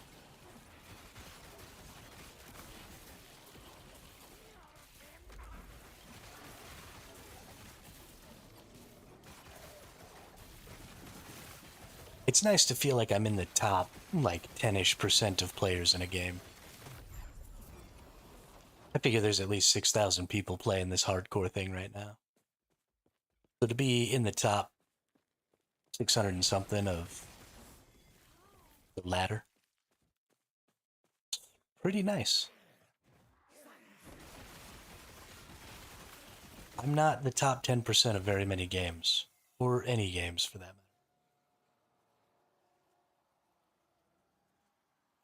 We're gonna kill this dude because I don't know what that legendary could be or what that unique could be. So we want to crack it open and find out. Get wrecked. It's a belt. Crit multiplier. Health gained on potion. Ward gained on potion. Meh. Just a crit belt with some potion stuff.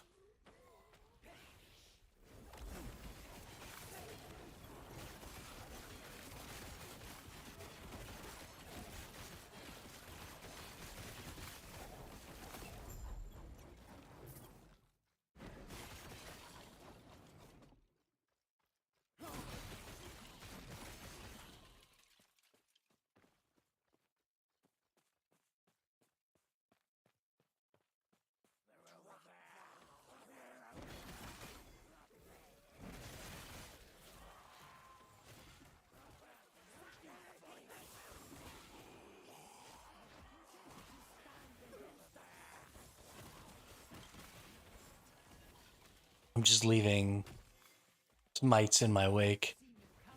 These ranged enemies are hitting me, and then I'm throwing shields at them. Just smiting everything. It's great.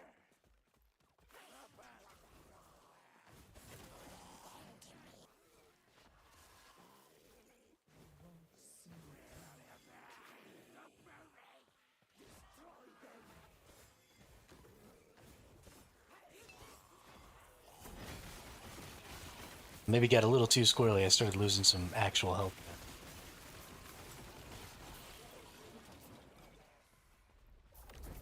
Good deal, though. We strong.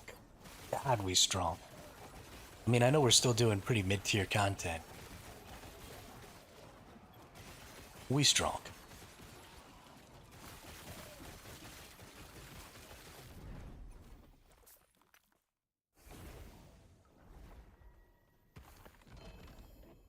One-handed spear, one-handed axe. Need either of those. I got another passive. That's another 14% ignite chance.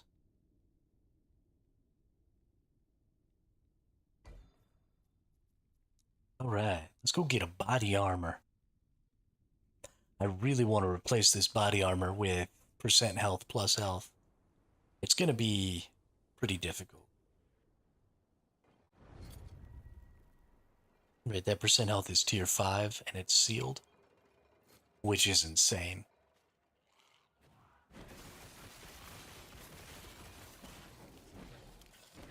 We honestly, even though this body armor isn't really what we want, that necrotic resist, that void resist, and that tier 5 friggin' sealed health is going to be almost impossible to replace. Stand down or die. That's a belt up there. You actually need to look at that. Mana. We don't need no stinking mana.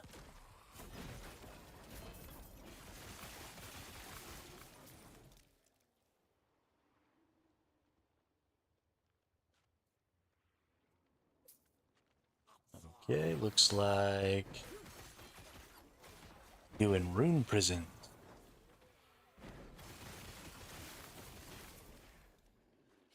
Rune prison.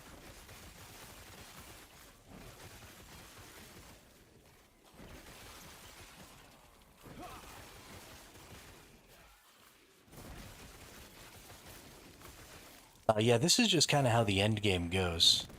You just end up progressing through the end game a lot faster than your level.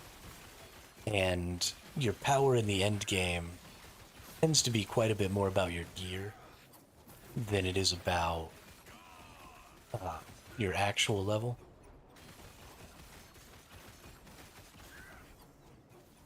Not that it's entirely unimportant, but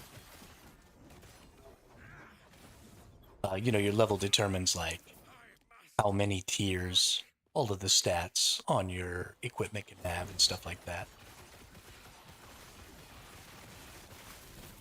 But yeah, no, I mean, we're in a really good spot. We're in a really, I mean, the build is strong right now. Especially from a survivability standpoint. We're not hitting the hardest, right? There are definitely builds that came through here way faster than I am. But those people were clicking lots of buttons, dodging lots of attacks, using up lots of potions. I'm just spinning in circles like an asshole. Not even paying attention.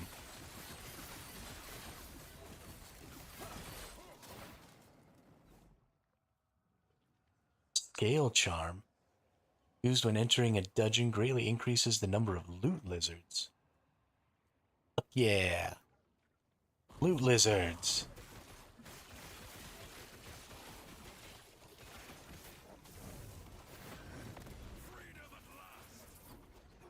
I want loot lizard.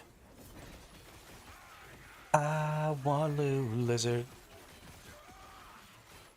Oh yeah. Oh yeah.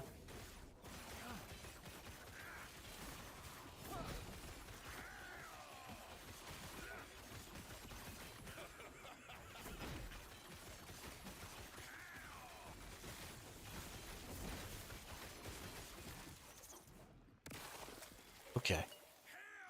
Don't go hiding behind the rock. That's freaking cheating, dude.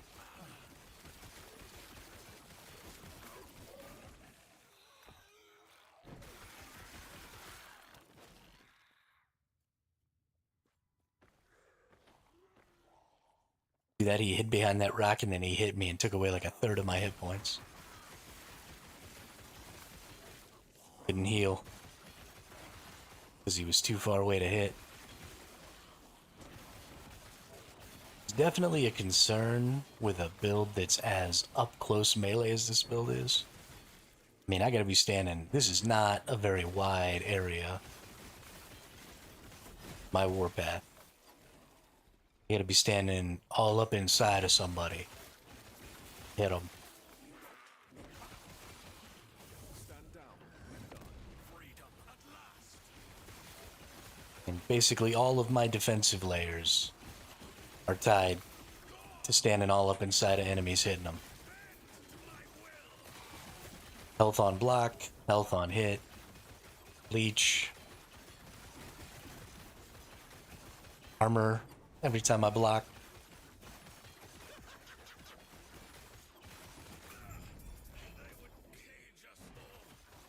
That was his last feeble attempt, though. He was at 2%. That's fair. That's fair. It was a last-ditch strategy. Might work out for him. Right, cleared it. Good deal. Body armor. Not what I want. Not what I want. Vitality, void resistance, health. Okay. Okay. Now look here. So void resistance, real important. We need to replace the void resistance here. We can lose the 75 necro resistance and still be max necro. So we only have tier 4 void here. So if we get tier 5 void, which we can easily do, there, vitality goes up, health goes up and gets sealed off. So we're going to take this health, bam, to tier 3. That gives us flat 59 HP. Now we're going to hit the Glyph of Despair. We're going to seal it. Missed. Try one more time. Missed. Okay. That's unfortunate because now we can't put percent health on it, which really sucks. So we have two options here. We can try and seal off this void resist, or we can try and seal off this vitality. If we seal off the void resist, then we can put percent health on here and maybe get lucky with our last forging potential. So let's try and seal it. Didn't work, ran out of forging potential. It's too bad. Because we have tier 4 vitality though, and that's a bonus 9 vitality that this isn't getting because it's strength. We might end up 4 HP. That percent health being sealed at T5 makes this body armor so freaking good. That 250 armor stat, I mean, this is double the armor stat. And it's 62 void. So that caps my void resistance. I lose 60 HP that way. But I actually think because I get double the armor stat off of my body armor here, that might actually be more defensive. And then it takes away a lot of that extra necrotic stuff and puts it over here on the void. So now I'm totally capped out except I'm missing 14 poison, which is pretty friggin' dope. So normally when you seal off an affix, you have a higher chance of sealing off the affix if you do it at a lower tier. So normally you seal it like tier 1 or tier 2 because you just get that bonus, right? That's an extra tier 1 affix. But because my body armor is so good that I kind of want to seal off a higher tier 1 because I really want to get like tier 4 or tier 5 of both the flat health and the percent health, especially on my body armor, because that's huge amounts of health, right? I could get like 60 flat and then, 16% bonus. And that's like 200 or 300 health at this point. One piece of gear. Ooh. I like that shield. Obviously, I can't use it.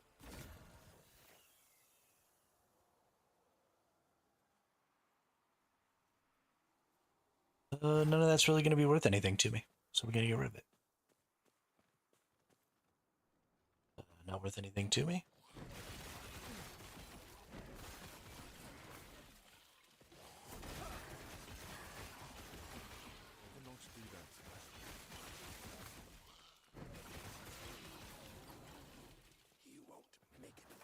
No. The amount of forging potential an item has is random.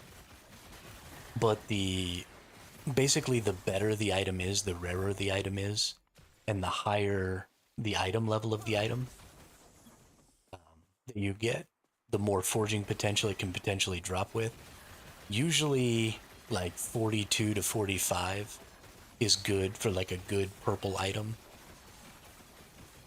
And that's usually good enough to get your 4 tier 5 affixes. Well, the purple will be a 6 or a 7 tier, because that's what makes an item purple, is it gets a tier 6 or 7. But you can't level up to tier 6 or 7, you can only find tier 6 and 7. And I think there can only be a maximum of 2 tier 6 and 7 mods on a single item. But if you get 40 something potential, then that's usually at least makes it possible to get your 4 tier 4 or 4 tier 5 affixes plus like a tier 2 or 3 sealed affix. And that's pretty pinnacle as far as gear goes. If you can get 4 tier 5 affixes that are 4 affixes you really want, and 1 tier 2 or 3 affix that's sealed off, that'll be your like an end game item. Ooh, whoa! I just jumped into that fire breath. That was frightening. I don't have any health potions.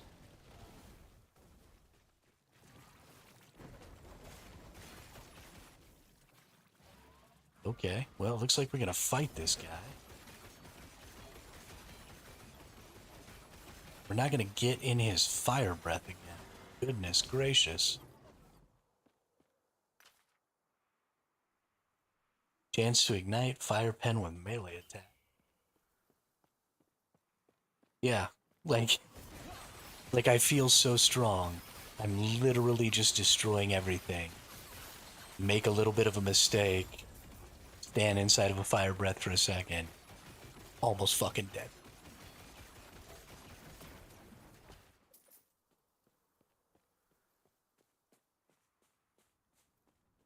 But that's why all these people who are super good at the game, right, who are kicking my butt and going so much faster than me and have such better gear than me and such better builds, are, losing in level 90, is because that never stops.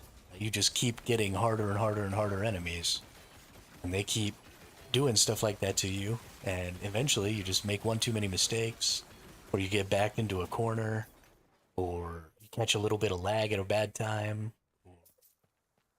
And there's no compensation for lag, there's no getting your character back.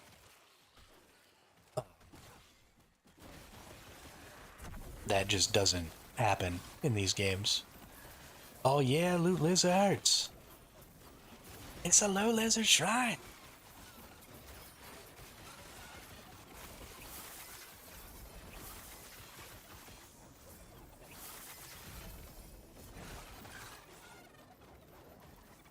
Come back here.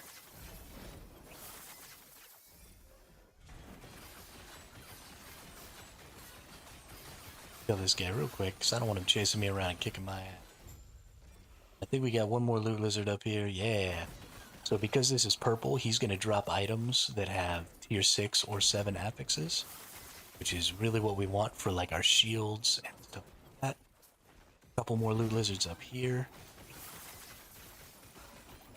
The blue ones give the idols. Nice. Oh. That was so much loot.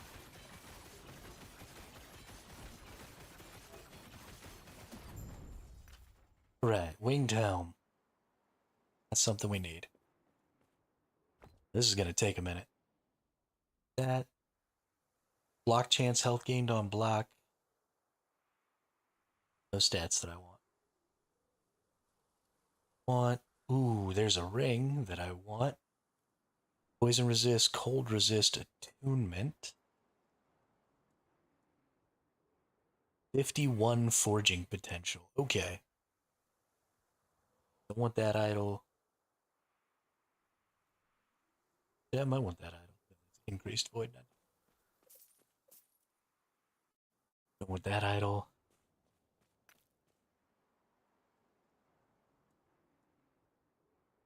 Strength.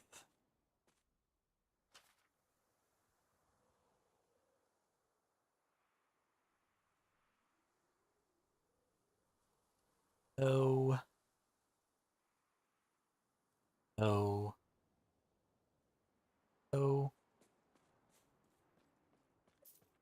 One-handed sword. Want.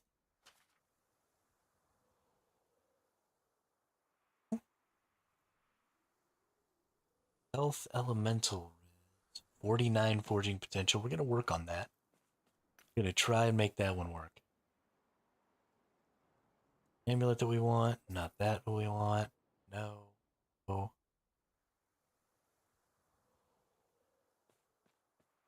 Yeah, I picked up a 49 and a 51. I got one of my rings with 51, which is kind of huge. It doesn't really have the stats I want. It's going to have a lot of work has to be done to it. If I get lucky... Oh, I have another one of my rings, too. 32. Okay, well, let's start with this level 32 one. Ellie resist we don't need, right? We're capped on Ellie resist. Guess that one has a little Ellie resist, so we might actually need some Ellie resist. But we'll replace this one first, so we won't worry about Ellie resist right now. Well, actually, we'll replace this one with this one. Because if we get rid of the necrotic resist on this, we're actually going to need the tier 6 necrotic resist here. Because we're replacing 45. So we boost up the Ellie resist here. Actually, we don't even boost it up, we just spare it. Yeah, let's spare off, seal off, come on. Seal that affix. You suck, no forging potential. That was trash. I was so excited about that item, too. Oh my god. Okay, poison resist. We don't need cold resist. Oh, and it's got lightning damage. That's too bad. Oh, and this is tier 5. Okay. So this has 51 forging potential, but there's almost nothing I can do to it. Because that's a tier 5, so I can't touch that mod. That's a tier 5, so I can't do anything to that mod. And that's a tier 6, so I can't do anything to that mod. So the only mod I can even touch is this tier 4. Which is cold resist, which I don't need. I kind of just want to chaos it, go to tier 5, see what I get, and I get endurance. So unfortunately, that's not really going to be a good ring either. This helmet has some potential. We have health and percent health here. But... Okay, so this is tier 5 Orb of Devouring and tier 6 Healing Hands. So again, I can't do anything with these mods. Which means I can't get increased fire damage or anything like that. So this actually can't be really better than my existing helmet. I could maybe try and seal this off and then get higher tiers of health and percent health. But because I can't do anything with these prefixes, kind of bricked. But honestly, let's try it. Let's try to despair that. Nope. Last ditch effort. I'm kind of running out of despairs, so I do have to be careful. Ooh, sealed off the tier 4 health. Okay. What are the other options here? Armor, cold resist, fire resist, lightning, necro resist. Health regen, percent health, physical resistance, bonus damage from crit. It is, it's just percent health. We hit that so we don't use up too much forging potential. And then we just slam that as many times as I can. Ooh, and we hit the tier 5. So here's the next thing you can do. I have 3 forging potential left, and I have no more mods to put on this. So now we have things like the Rune of Shaping, which re-rolls all the implicits on an item. And what it means by that is it re-rolls the numbers. Right, you see there's a range here, so this 54 health can be anywhere from 41 to 60. That percent health can be anywhere from 10 to 12. That elemental resist can be anywhere from 16 to 20. So I've got really good rolls here. So I don't want to re-roll any of these. The only one that's short is I've got 4 points short on health, on my flat health. But something I could do is because I have this forging potential, if I had like the low end of all those ranges, I could rock a rune of shaping on it and try and roll for higher numbers inside of those ranges. It doesn't change the tier, it just changes the number. And then we've got things like, oh, hang on, this is what I want. Randomly changes the exalted affixes on an item into different affixes. Does not change the tiers of the affixes or the rolls within the tiers. Check this out. I have a decent roll here on this tier 6 healing hands. So tier 6 and tier 7 are called exalted. That's why they're purple. So this is going to change this to a different affix. Going to be totally random. I've never used this before. This is new to me. So we're going to hit that and we're going to see what we get.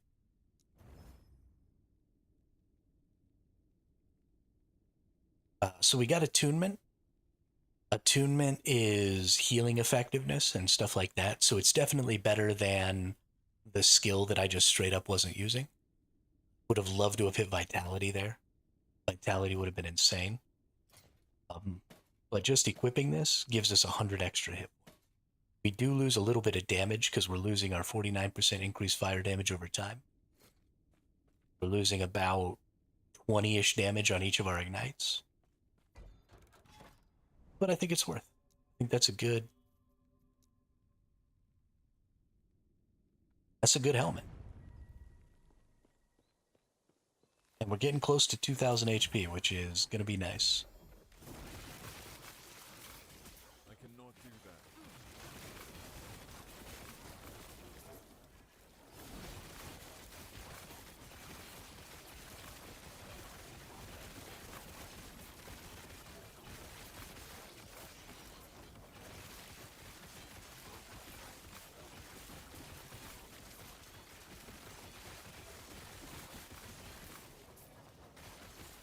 Yeah, I mean, like I said, the crafting in this game, because it's very player controlled, right? I feel like I have a lot of say in the outcome.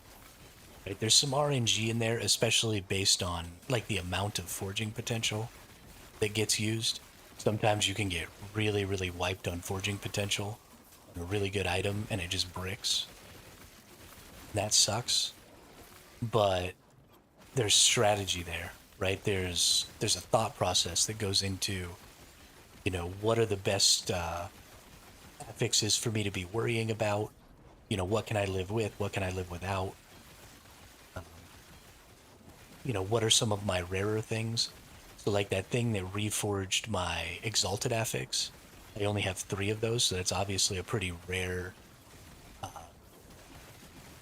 rune. So that wouldn't be the first thing you did, because if you brick the rest of the item, then it doesn't matter. There's no point in using it.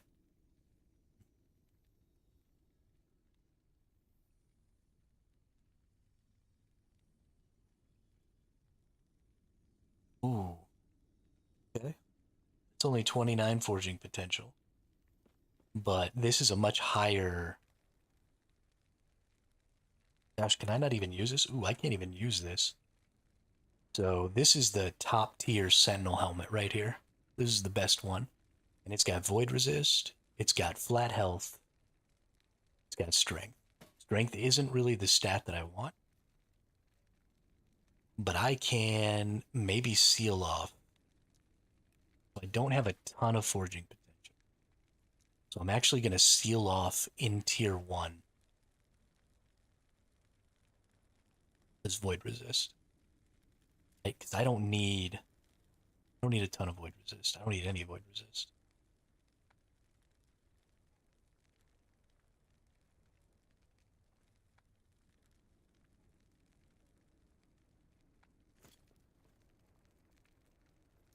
Let's chaos it. Oh, I can't even do anything to it yet. Okay, we're gonna keep that. Take care. And we're going to do some stuff to that.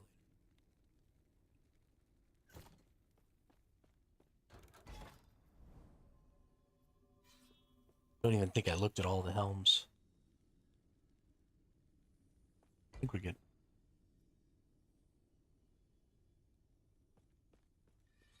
I don't believe so. No. No, they're not sealed yet.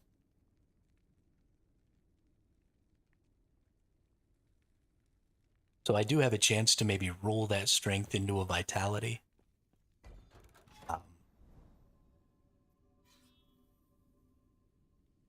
Maybe. All right.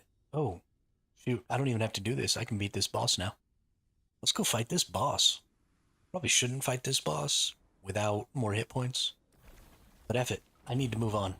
I gotta get going. Oh. No, this is the dragon one.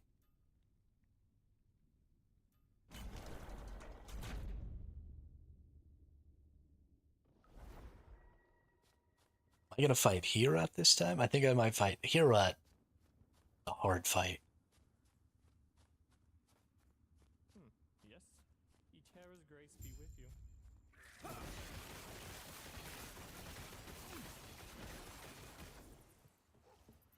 I have max cold. I have max fizz. At least I'm defended against Herat. But he's got some deeps.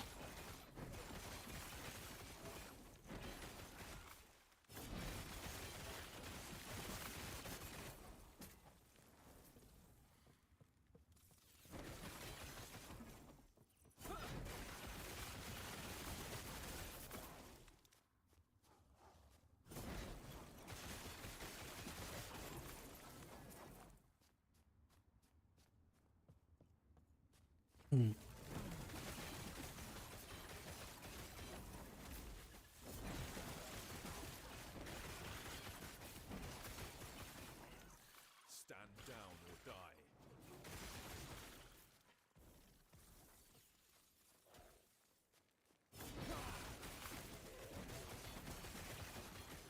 I don't even 100% remember the fight.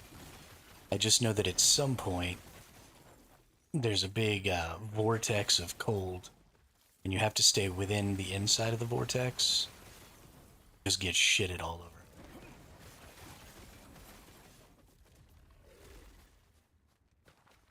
He stands at the center of the vortex, which is great for me because I play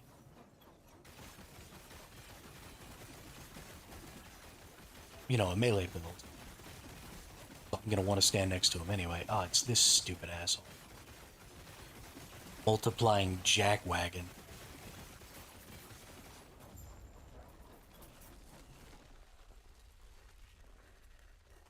Block health gained on block. And I damage over time.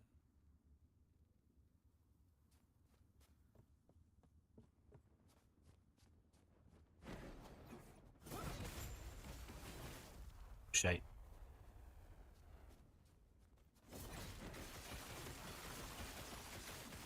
Injured dragon. What is that?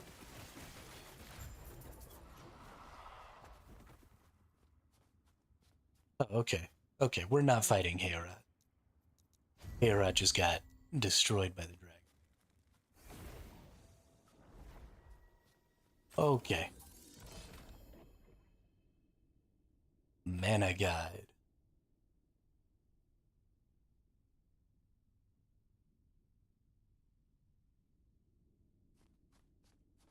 Don't care. Second boss, or second mission.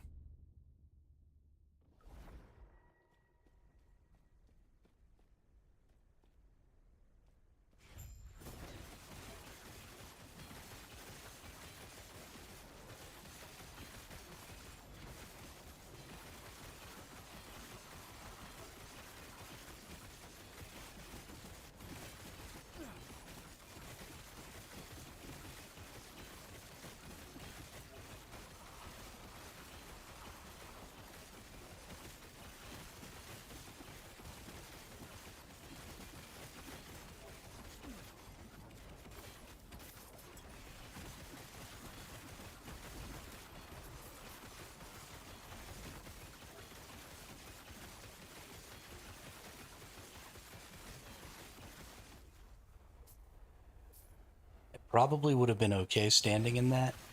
But anytime you see a big circle and stuff starts to fill up, and it looks like you've got way more than enough time to get out, 9 times out of 10, it doesn't really matter how tanky you are. If you're still in it when it hits, you're fucking dead. So it's better just to be safe than sorry. Just go outside the big circle of doom. Don't DPS for a couple of seconds. It'll be alright.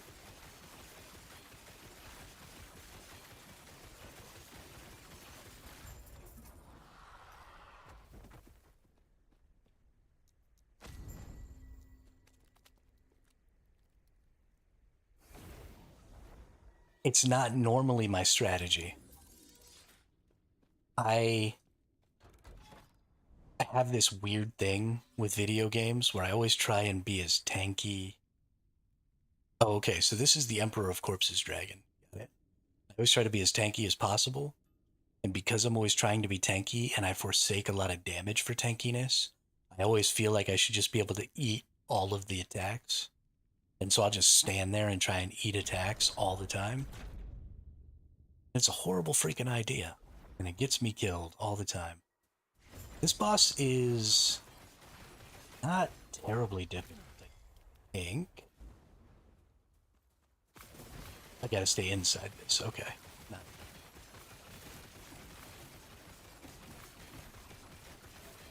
Okay, so he's gonna do that breath attack. Stay inside. Product thing. Super convenient for me. This guy doesn't move around a lot, which is a big deal. I'm gonna go to the edge. I still think I can take... Yeah, okay. So you take damage from that attack when it explodes based on how close you are, and then the outside starts doing a dot. So you have to go out and then use a movement skill back in.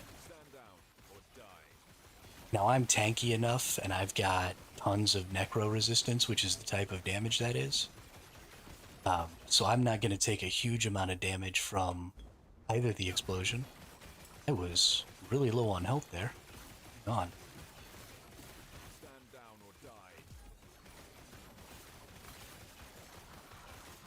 But anyway, so my tanky is going to help me be a little safe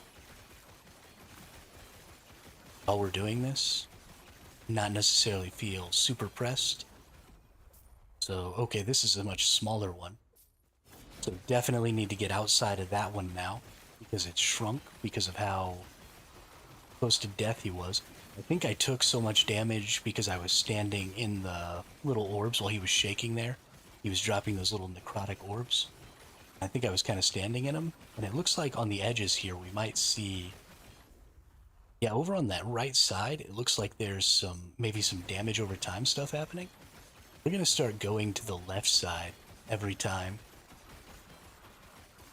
Looks like these are slowly filling up with some damage over time. Yeah, they are. So now we're going down into the left to avoid this. Stay out of whatever that is over there. So there's almost sort of a timer on this boss fight. Because every time he explodes, it looks like more and more of the space becomes sort of uninhabitable. So if you're not doing enough damage, you might get into a pretty bad spot here. And you just have to be careful, it looks like. Looks like you can thread the needle. I've got maybe 1 or 2 more explosions. I'm going to keep going down to that same spot below me, because that seemed like a pretty good safe spot to be. Down to 14%. Definitely if I get, 1 more explosion, we're going to just sit it out right here. In there, 2%. And we're gravy. Nice fight. All right. Ooh. Plus 40 poison res. Yo, that's huge.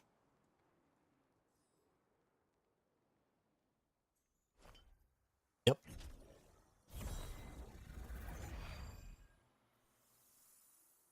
Taking that.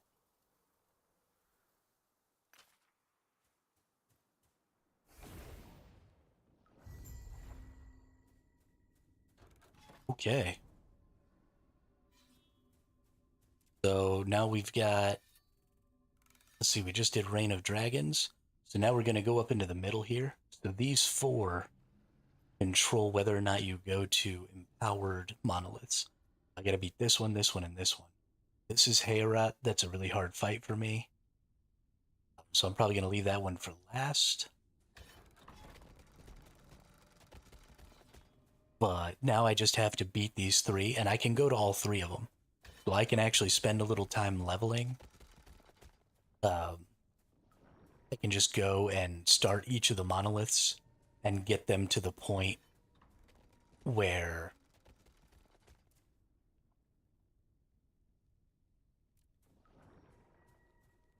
it's time to do the mission. These are level 90 zones. I'm still in level 78. We are stretching a little. Here's some rare shields. I actually want to get those rare shields because I might get a affix that I need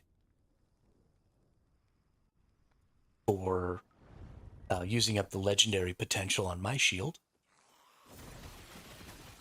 Let's see. Okay. My damage seems to be fine. Their damage seems to not be too bad. Just have to remember, we're in the end. Well, we're not in the end game. We're in the end of the mid game.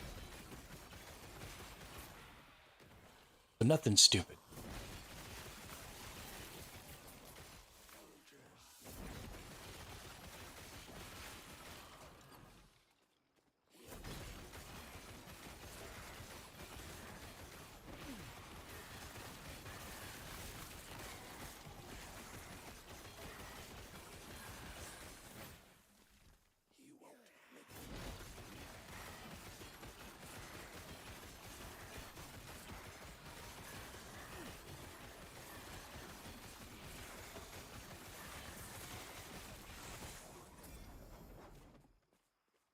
Ooh, that's something I haven't seen before. Got something really good. Are there other viable options that aren't level 90? You mean for me to be fighting right now? Nothing that will progress me through the game.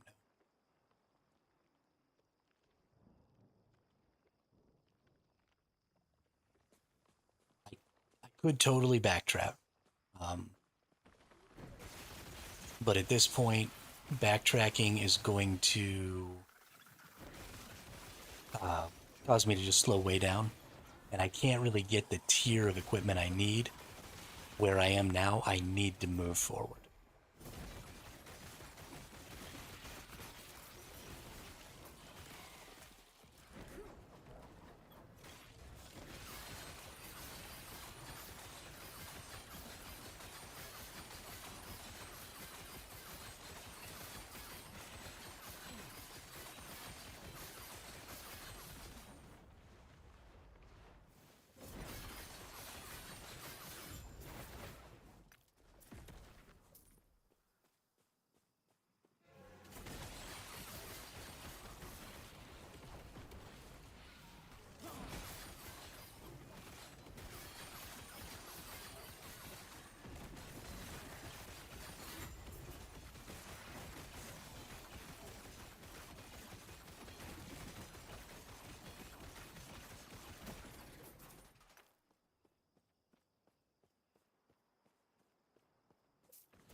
Oop, there's a nemesis up here.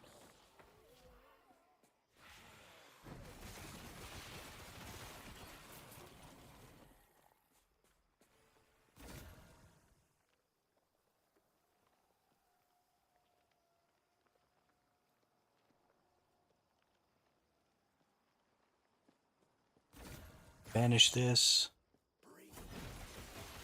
And then actually we need to leave.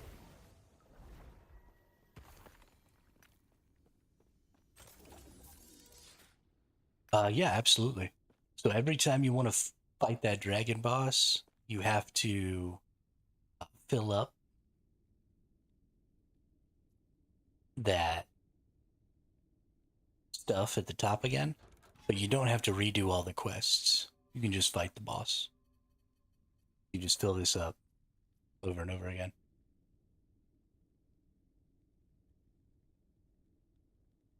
It's not super easy to just farm it.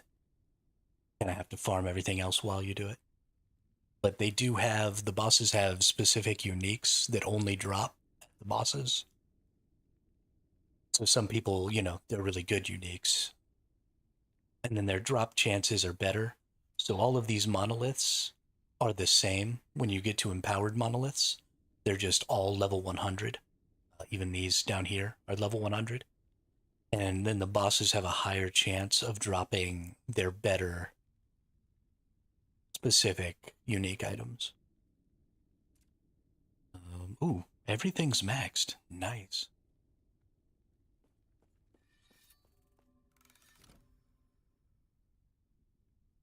But I actually need a second here. I got to use the restroom, and I actually forgot to start cooking food today, and I'm going to get hungry soon. So I'm going to go start some food on the cooker. It's going to take me maybe 5 minutes, so I'll be right back. I got to use the restroom.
We're still going. We're level 78 right now. Not dead yet.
No, nobody's finished the race yet.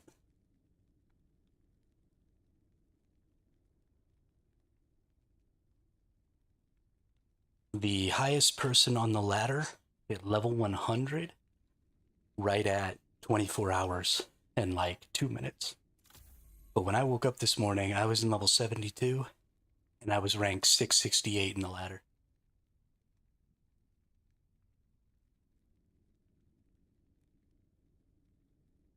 And there's not even 50 people above level 90. And some of them are dead.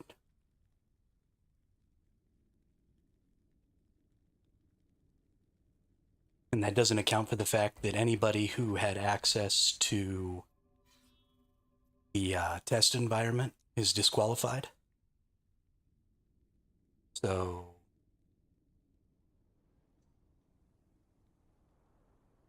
a lot of those people who are way up at the top, like I saw Zizaran's name in there,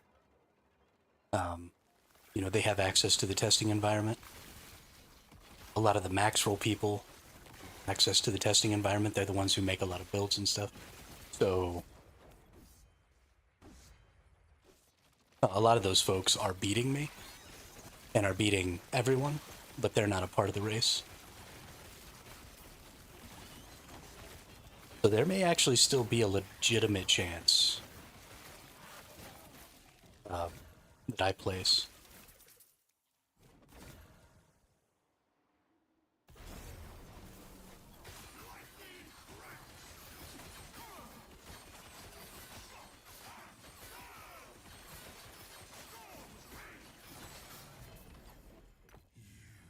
Oh, hey, there's my shield.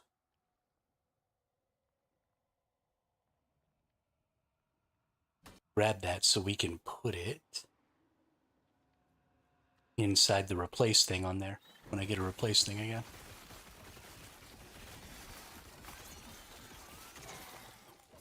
Get a free legendary out of it. Maybe it'll give me what I want.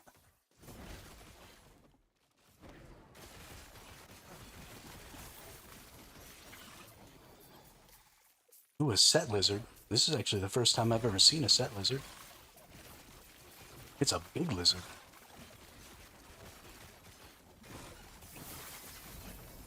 Oh, a bunch of little lizards popped out.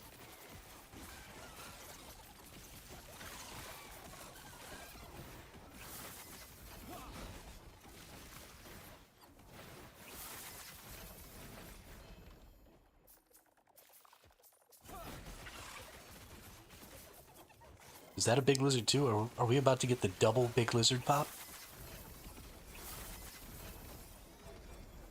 Goodness freaking gracious, though.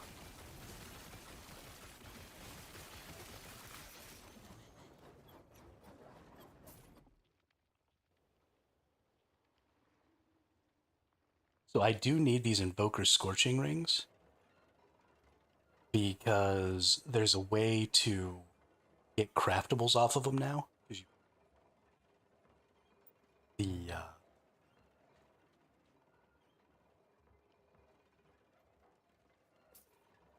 you can craft the sets now.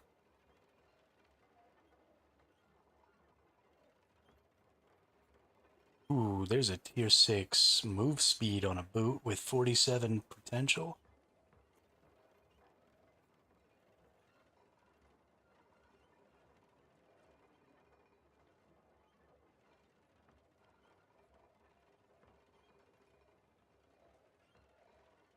Tier 6 block chance. I want to put that, actually.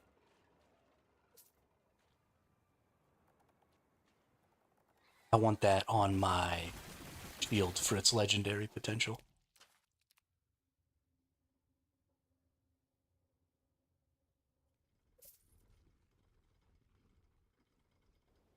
No.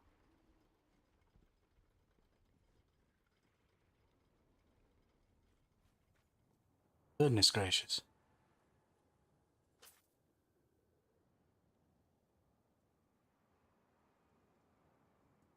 Aren't really any set pieces that I'm interested in other than that Invoker.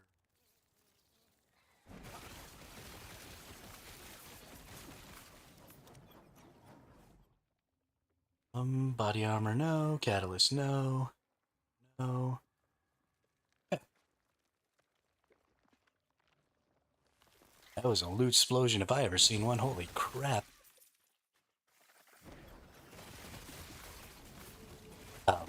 Those rings give ignite chance, peace, and ignite penetration, I believe. So I want to get as many of those epic shards as I can. And even though I don't care about the set bonus, I want to put them on my rings. Get as much ignite chance and penetration as I possibly can. So I need to keep Invoker.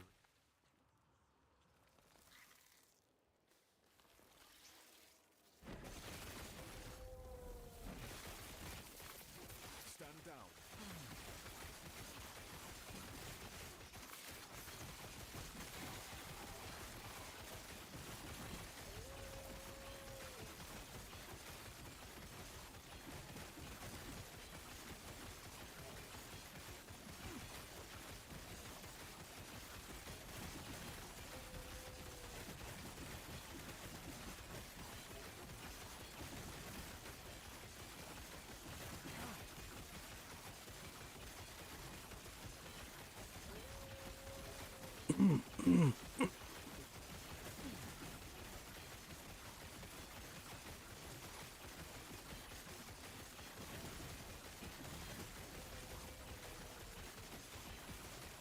Tankiest character with less than 2,000 hit points you'll ever see.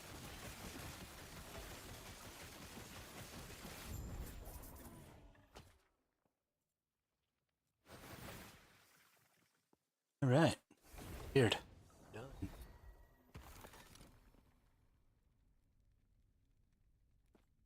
Can't believe I just got a tier 6 freaking block chance. I actually want to try and craft these. So these give physical resist plus 40. And they're topped out on vitality. Okay, so I do need some of the physical resist from this. But I don't need 40. So I'll probably go ahead and you know what, actually? We're gonna chaos this. If I get something good from this, then we'll continue crafting. Otherwise, not gonna be any point. Dodge rating, not point. Shadow that bad boy. Good to go. That's unfortunate. Let's go ahead and put this in there.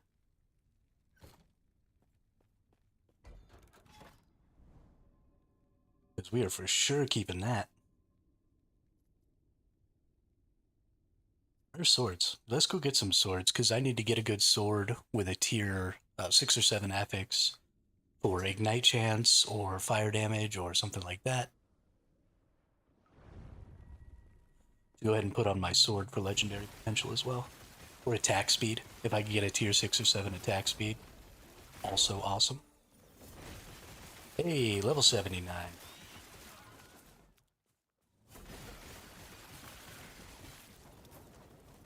Want to make sure. Okay, we're still hardcore solo account. I'm always a little paranoid that I've accidentally pressed the wrong button. Or done something, like died and didn't realize or didn't remember. Or somehow I'm not hardcore solo account found anymore.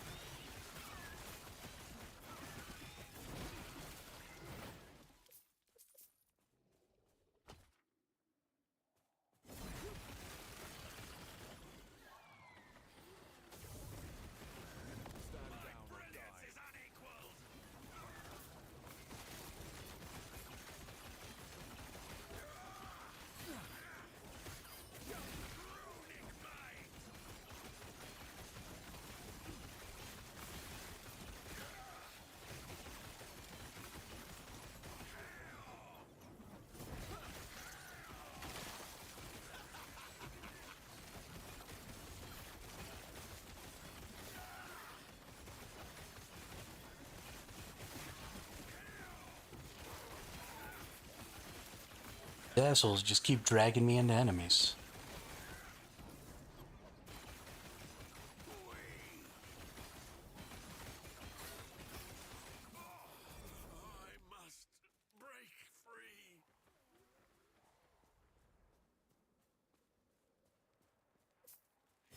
Want to break free. Want to break free.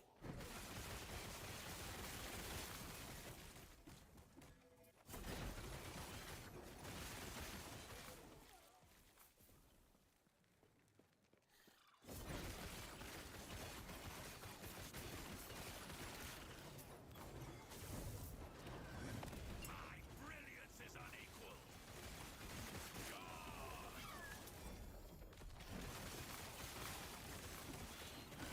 Stand down or die.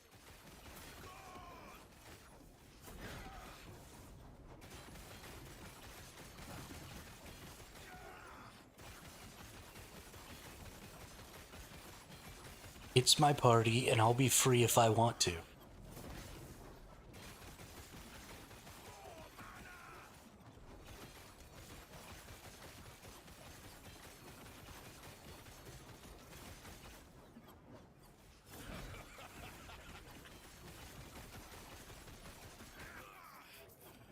Also, what's up, Damien? How are you? Find you.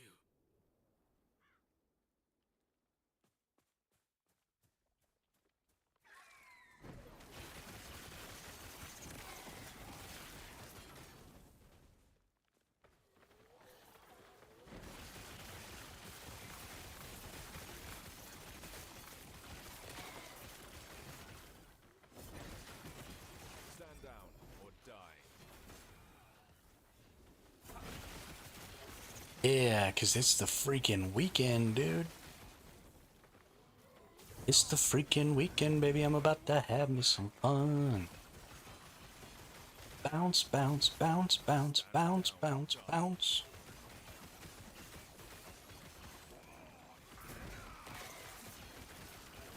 Let's kill this little spider thing. It's all possessed and shit. Nobody wants to deal with possessed arachnids.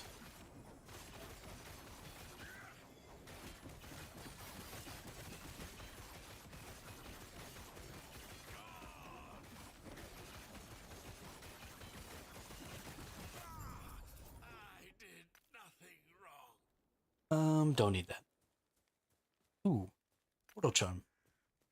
I need to change the color of those portal charms. They look like health potions. I wonder if I've missed one.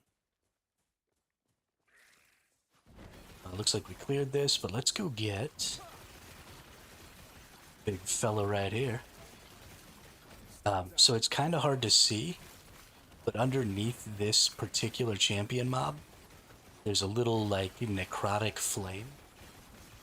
So I almost died to this guy the first 2 times I fought him. Didn't see it. And so I was spinning, like, inside of him, and just eating all of the damage over time that he puts out. And that's really the only scary skill this guy has. And I was like, what's going on? I don't understand. Finally figured it out, though.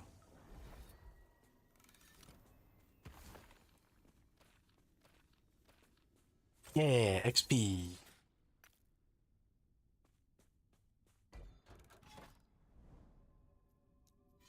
And let's get some swords.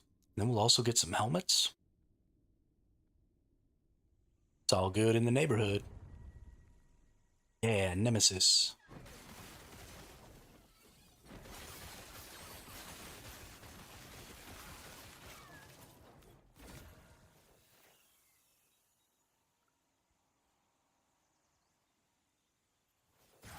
Vanish. Honestly, can't even believe that I'm gonna get to put 20% increased block chance on my shield. It's so freaking crazy.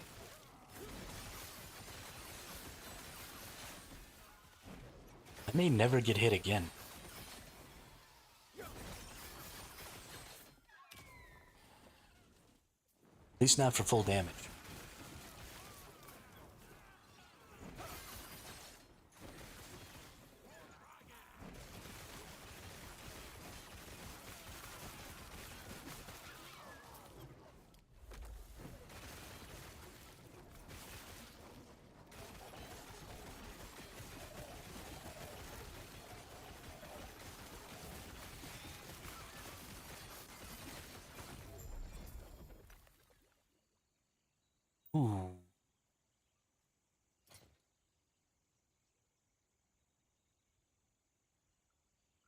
We might be able to do something with that.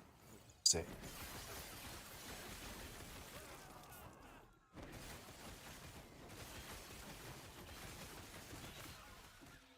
It's definitely the ring base that I want.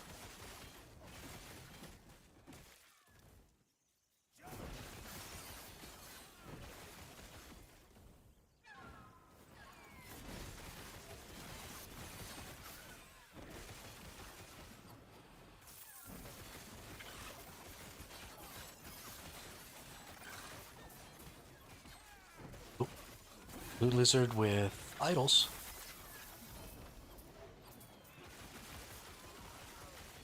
Even if I was only ever gonna get shards and stuff out of those, still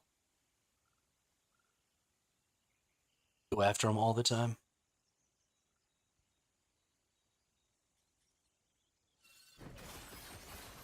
The fact that I also get uniques and idols and vaulteds and everything else is just stupid. I cannot.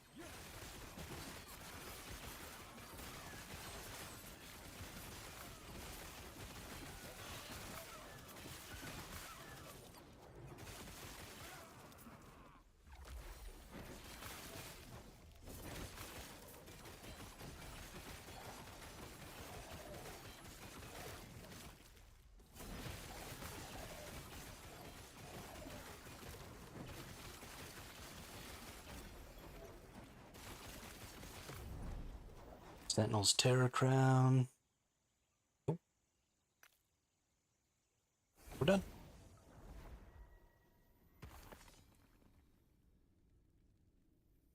There's a tier 5 chance to ignite on hit.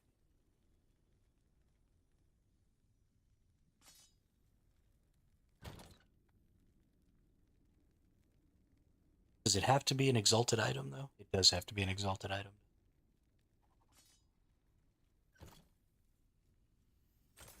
To get slammed on.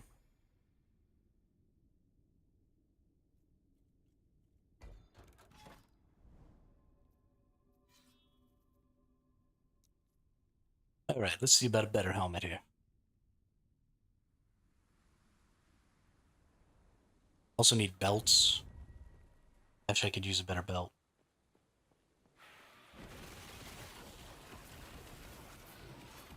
Rings. My rings are such dookie.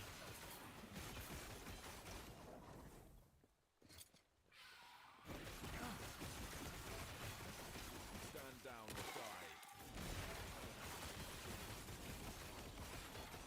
I cannot do that.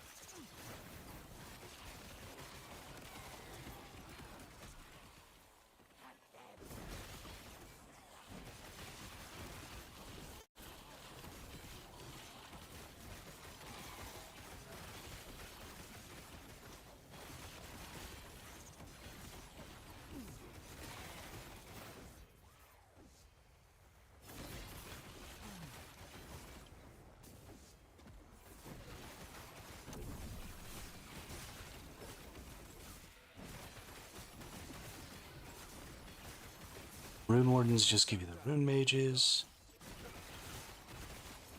And an Unstable Rift down here. Is this the only one? Nice. Nemesis.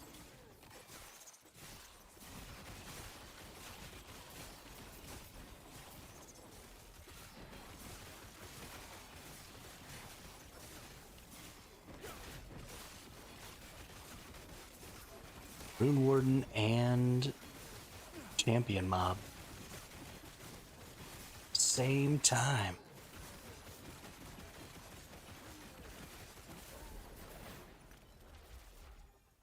Just crushing it.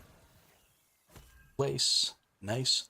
So now, whenever you see that replace option, you get to put a unique or a Weaver's Will in there that doesn't have the legendary potential, which is why I was glad I got this clean one. And then we're going to hit the Empower button, and we're going to turn that into a legendary with random stats. So it may get like 1 or 2 really good stats for the shield. And so I may get like a 2 legendary potential beast without even having to do mission out of it, which would be hella sick. Because I hate those dungeons.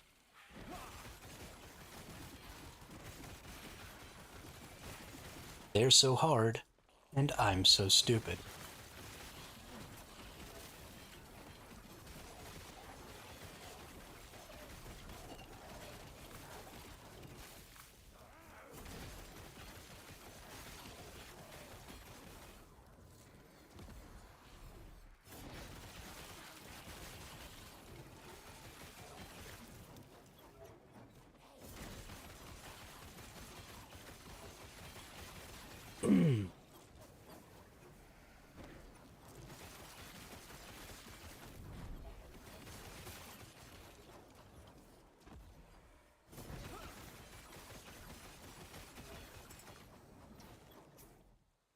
And that necrotic laser does a ton of damage.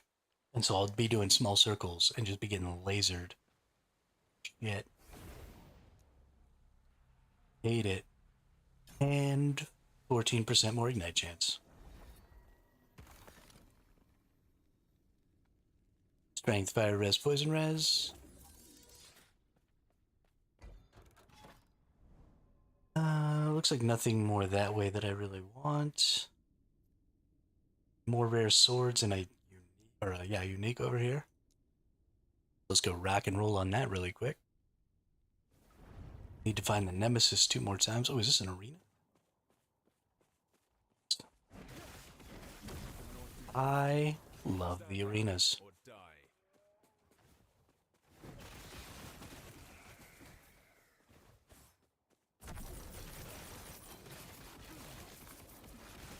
I really like the changes they made. The arenas go so much faster now. Stand down or die.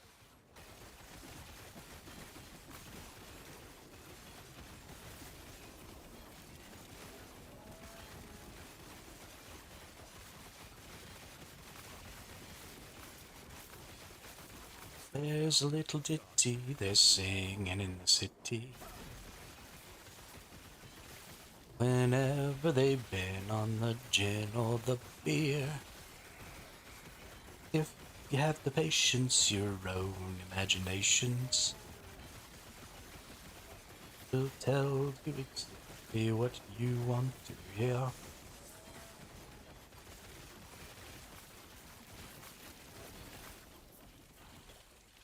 Don't like these dudes. Murk this dude down. This guy. You try and slam me.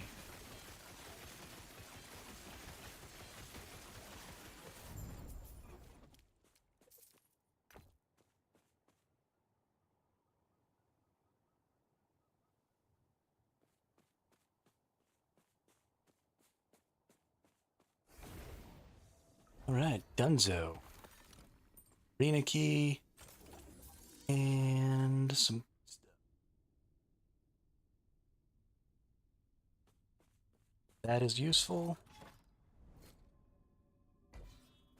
Let's actually do a little something with this. First things first, I don't need lightning res. That's a tier 6 minion damage. I think we can still be okay. I need the necrotic. Don't need the void.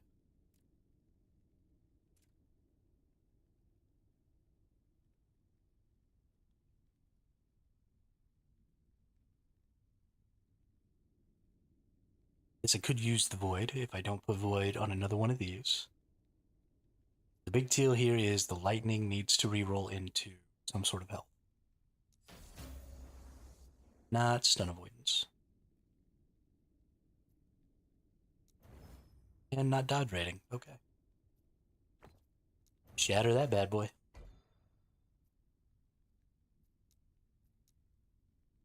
Let's get some rare swords.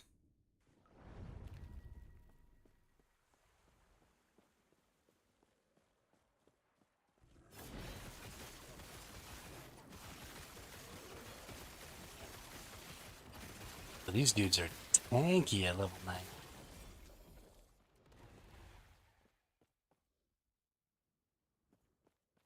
Dang, that sucks. Destroy the Bone Spire? Looks like the Bone Spire is actually right up. Let's get this. Oh, Bone Spires. That's fine. One of them's right here.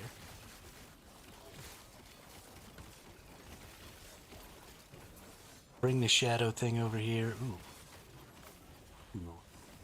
Things are getting a little crazy over here. Okay. That was fun.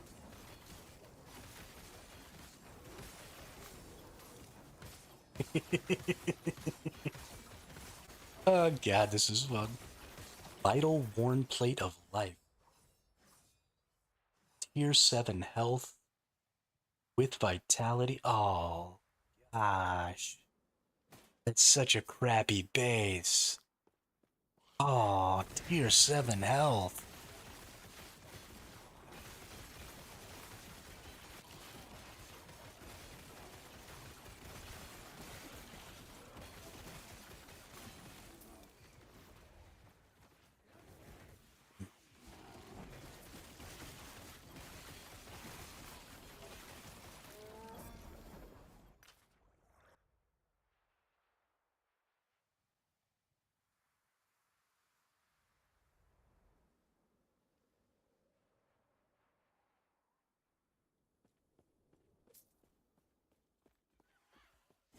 Man, that had been on a good high tier sentinel base.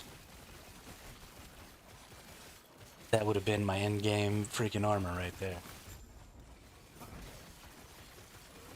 Vitality and a tier 7 health.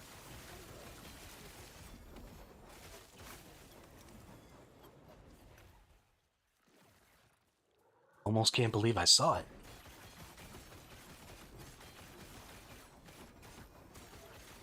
That's the stuff dreams are made of right there.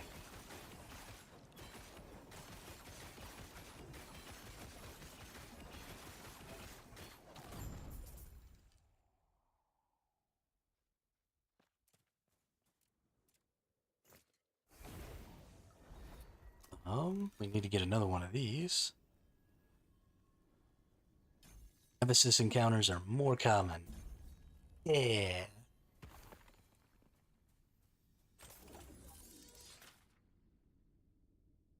I love Nemesis encounters.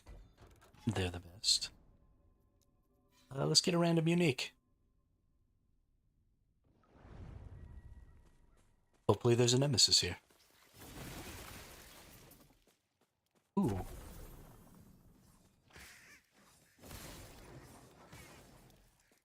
Another arena.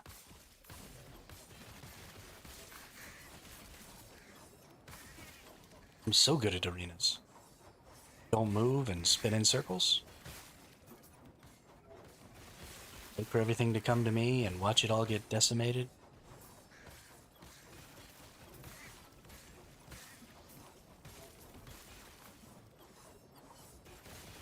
Primarily by my shrine, because I don't even have to do anything apparently.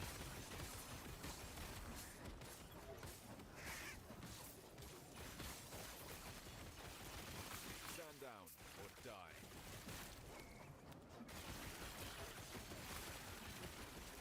La la la la la.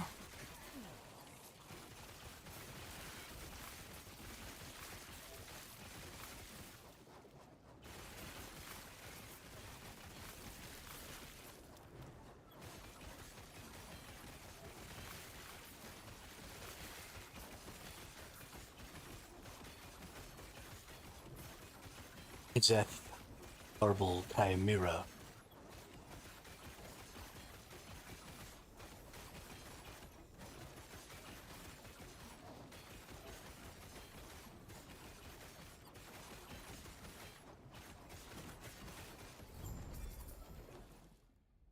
Bye bye. Fire damage. Lightning resistant endurance. 31 forging potential. It's unlikely that this is going to get anything. But I think we'd be remiss It's a really, really bad, really low armor. But I think if we can get double health here and we've got this fire, I mean, I guess it just depends on how much forging potential and stuff we maintain. We're going to have to, we'll just hit the chaos a couple of times. Yeah, it's not going to work out. Shatter it.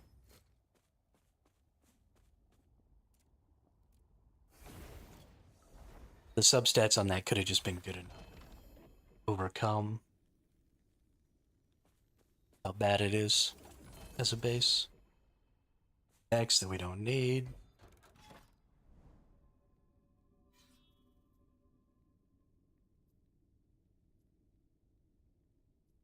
You know what? We need some rings. Let's go get some rare rings.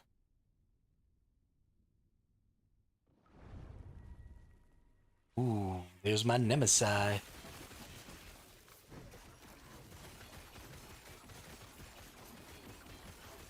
I'm Syndrome.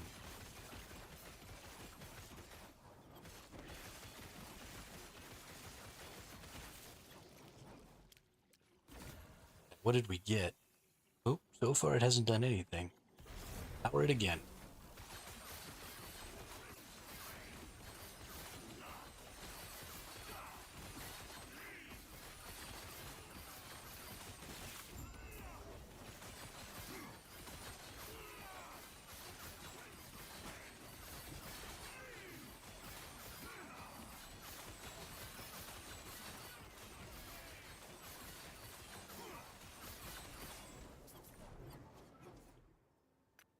Alright, next one we get our shield back, hopefully, as a legendary.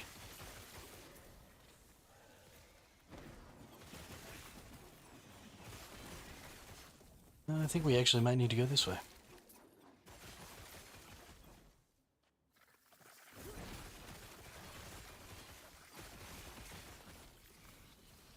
Could not do that.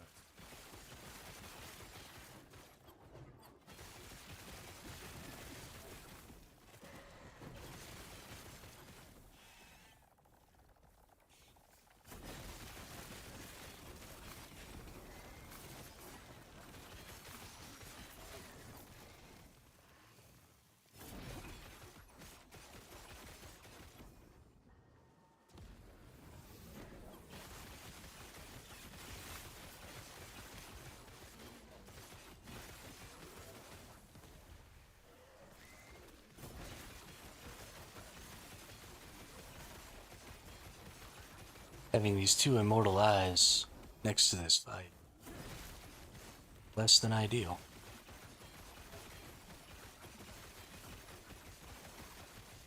Him real quick.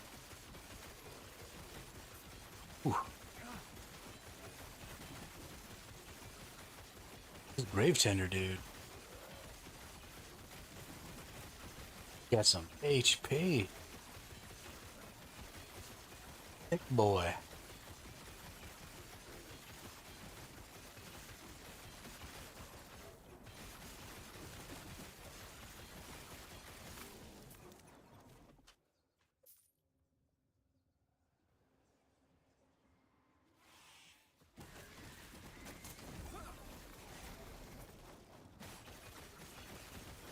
Daggerlance Club, don't need any of those.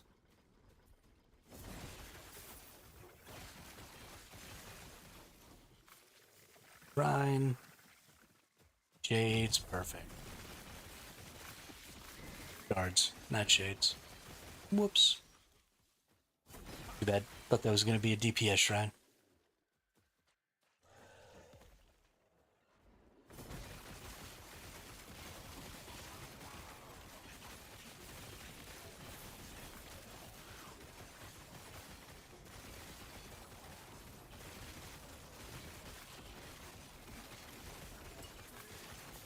Thought that was gonna be a DPS shrine.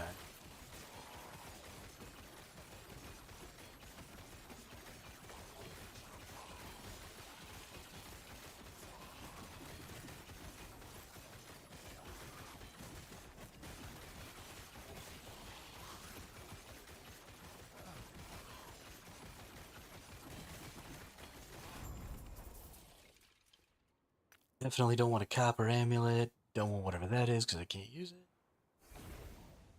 Get the fuck out of here. Go next.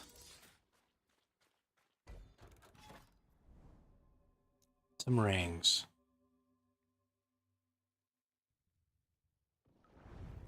Actually, really need rings.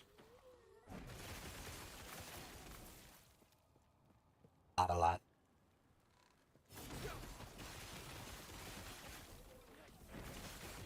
Stand down or die.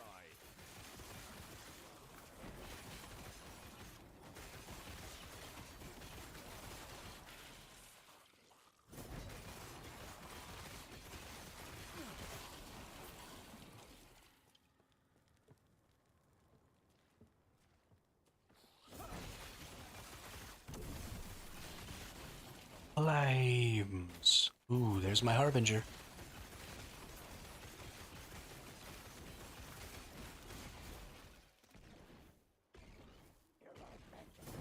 Since I have this thing, we're just gonna challenge this dude without even looking.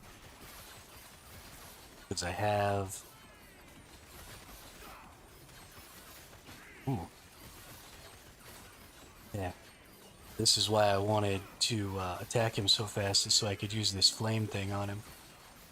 Because he is way stronger after 2 empowers.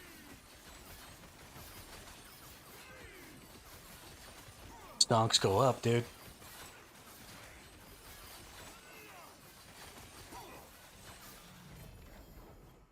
Alright, what do we get?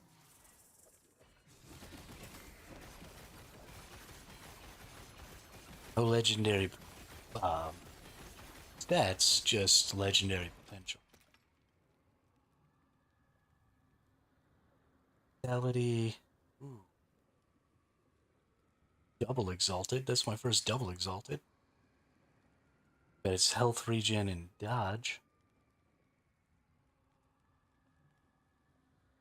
Already has a sealed affix for armor, increased armor, necro resist, attunement strength. Yeah, so all that gave me is just +1 legendary potential.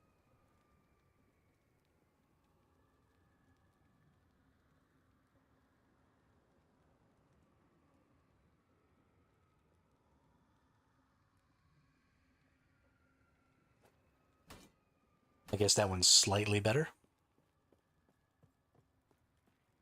That's really too bad.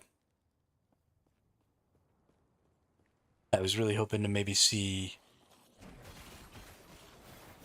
some legendary stats on there. Hit me with that block chance, yo.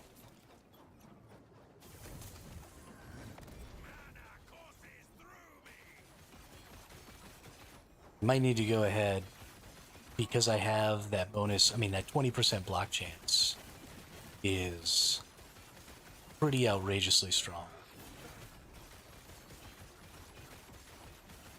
So probably need to go ahead and get that onto my shield. Might need to go ahead and try and go fight that boss.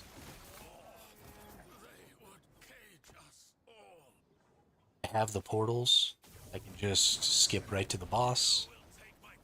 So as long as I can defeat the boss, then we can get a legendary. Don't actually know the boss fight.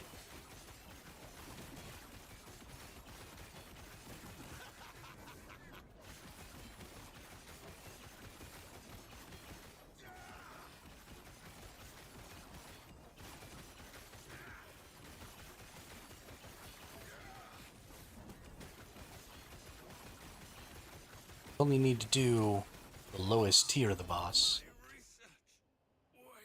Ooh, Mad Alchemist Ladle. This is the upgraded version of the ladle I was using before. Rat. Better spoon.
two-handed spear. Ooh, blue lizard. Cannot do that. There you go, fast little shit. Myrmidon Helm of Life. Strength attunement, percent health, max health. Ooh. Ooh. Hold on, ladies and gentlemen. Hold on to your butt.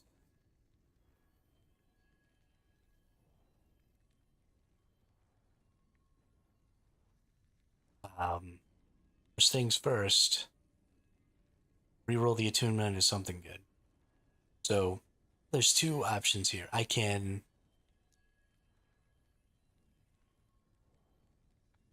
destabilizes an item unpredictably, changing all properties other than the affix being up. This stability is siphoned to the most recent monolith tie-bind you entered, greatly increasing its stability. That's cool. I'm not going to do that with this. So I could seal off this attunement and just level up the health, the strength, something else, and get a pretty decent helmet out of this. But I can go super ham on it and try to change the attunement into something useful. I don't think I'm going to do it. I think I'm just going to try and seal off. Dang it. Feel the strength. Yes. Yes.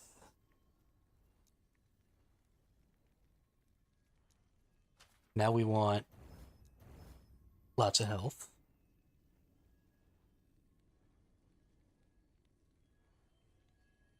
Don't have any more health.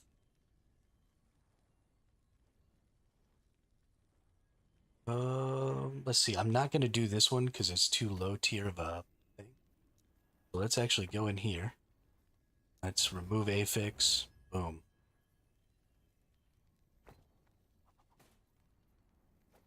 Should have some healths now. Nope. Need them off of a helmet?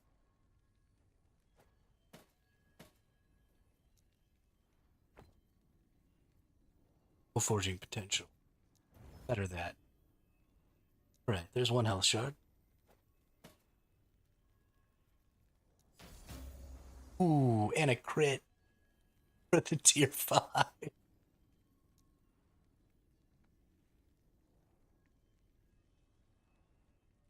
Okay, that was really stupid. That shouldn't have worked out like that.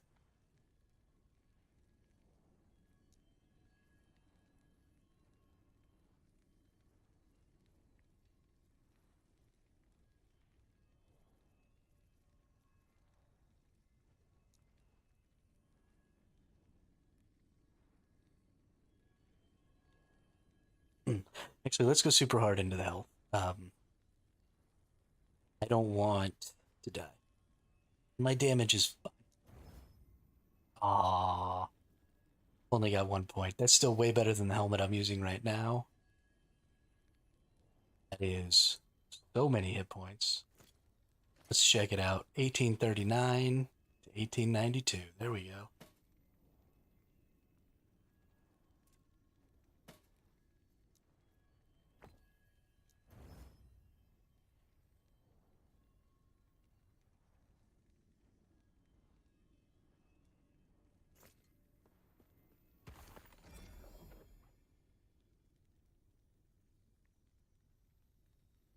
$2 attributes.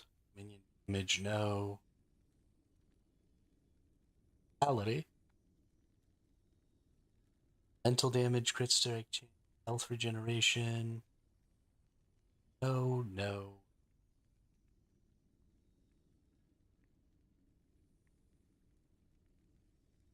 Yeah, all those are pretty bad. Got it. Helm is freaking dope, though. We definitely don't need to go after helms for a while. Change this. This one's pretty good, but we could definitely get better. Belt. Minion health. Need this poison resist. Yeah, I need to change this. So belt. Boots. I think that's a decent boot. Rings, belt, and relic.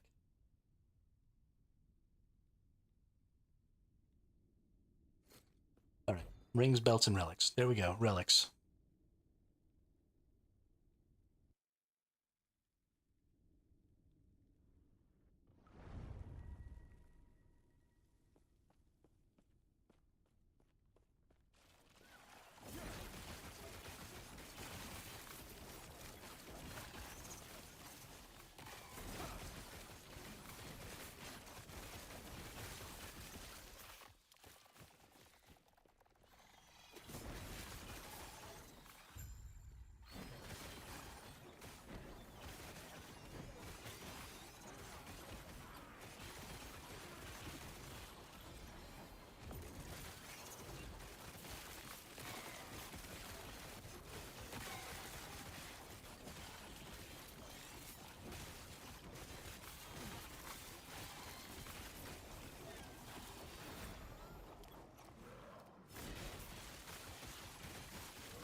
All right. Looks like we're done with that one.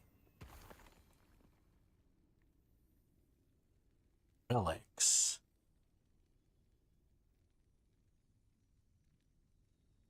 Ooh, got all bad relics. Ouchie. That's amulets or accessories? Amulets. I'm gonna need rings. I'm gonna go and take some stuff out of the cook pot, put some more stuff in the cook pot. So I'll be right back.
Okay. So before we go in and do this ring thing, I actually want to check something. We're going to leave game. I want to go back to the character selection and reselect my character and see if that updates the ladder. Because it didn't update for hours and hours and hours. Don't know if maybe it just snapshots it when you log in. Or maybe it's like a global 6-hour thing. I don't even know. Level, hardcore. Hey, I've gone up 150 places. I am 512 on the ladder now.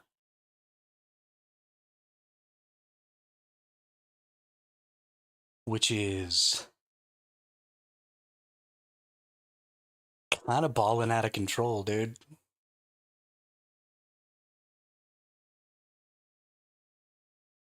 I don't know what's happening.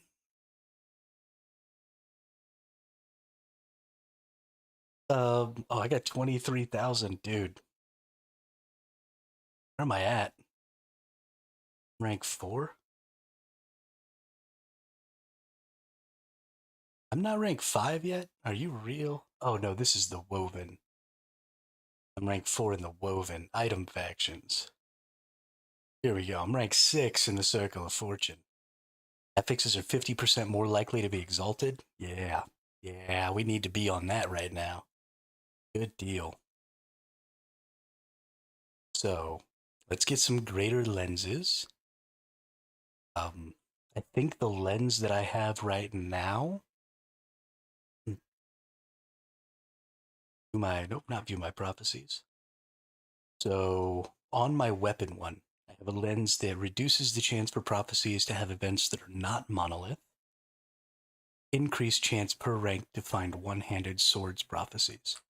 This is important because I still want a good legendary potential sword. And B, I want things to happen in the Monolith of Fate because I don't want to go do the dungeons very often because they're hard.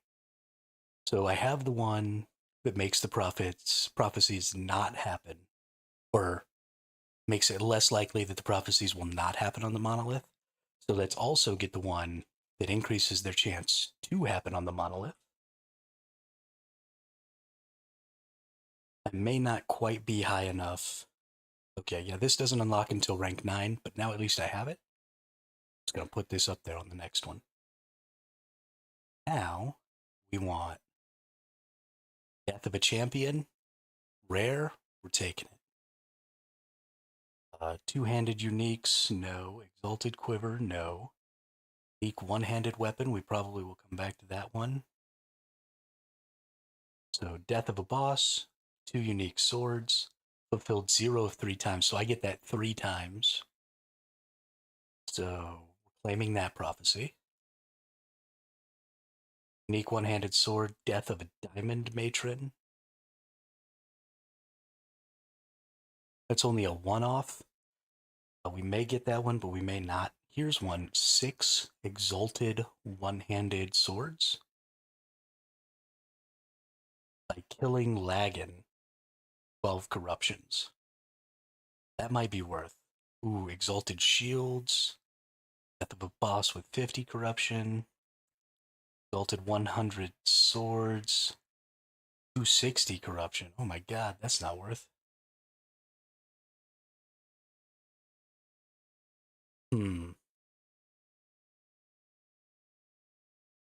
I think actually we're going to do this 2 times, boss kills, 50 monolith corruption.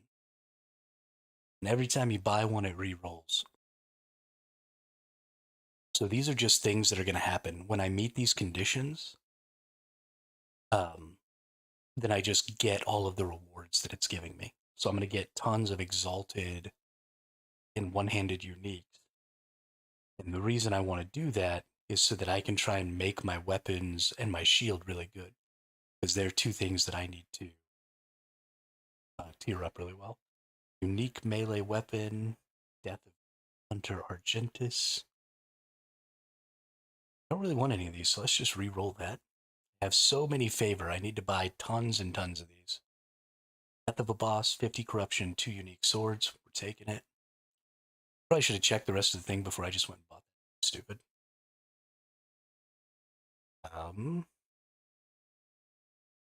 Death of the Frost Lich, but for 6 exalted swords. We're going to claim that one, but we're not going to go out of our way to do it. The Lagan for 2 uniques. Death of Nemesis on anything with 100 corruption for 4 exalted one-handed weapons. Oh no, just exalted weapons.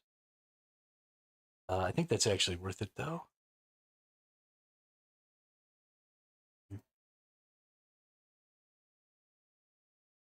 Exalted one-handed sword. Death of God Hunter Argentus times 6. Might be buying that one. 13 rare weapons. So it doesn't say that they are exalted, but it doesn't say that they can't be exalted.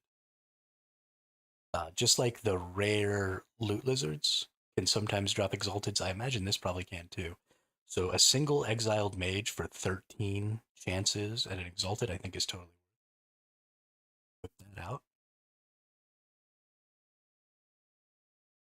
That's a pretty good one. I might get that one. We're not going to get this one for a while, but that'll be good for maybe getting like legendary 4. Because it's going to require lots of corruption. So we might get like 2 or 3 or maybe even 4 stuff out of it.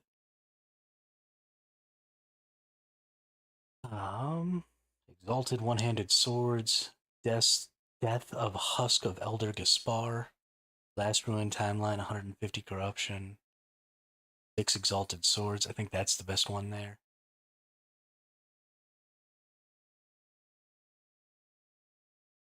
Exalted one-handed swords, Death of an Exiled Mage.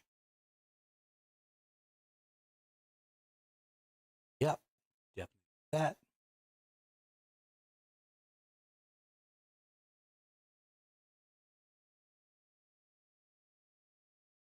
That.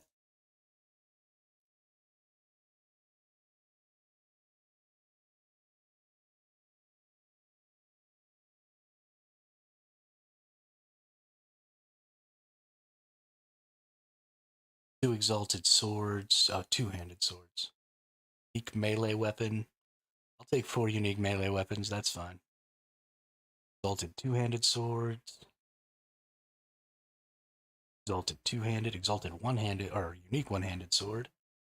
Kill a boss 3 times, get 2 unique swords. I think that's worth it. 100%. 2 unique shields, we might be going for this one. Death of a rare enemy can be fulfilled 2 times. Sword. Exalted. We haven't gotten very many shield things, so I think the shield one is good there. Probably only going to get 1, maybe 2. Well, probably just 1 more. Exalted one-handed sword, Death of the Black Sun, on a timeline of 300 corruption. Biggie. Death of the Frost Lich can be done 2 times. 4 exalted shields. Oh, I can't quite buy that one. We're going to leave this up. I want that 4 exalted. Haven't gotten nearly enough shields. That's a really good one. For getting some shields. A lot. End of time. And up here in the Monolith of Fire.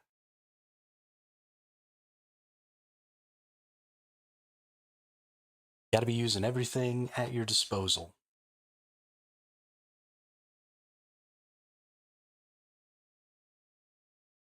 I say that like I'm some sort of a pro who really knows what they're doing. I'm just out here kicking rocks and seeing what falls over.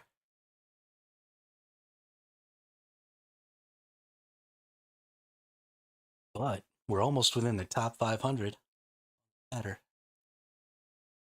Just bonkers.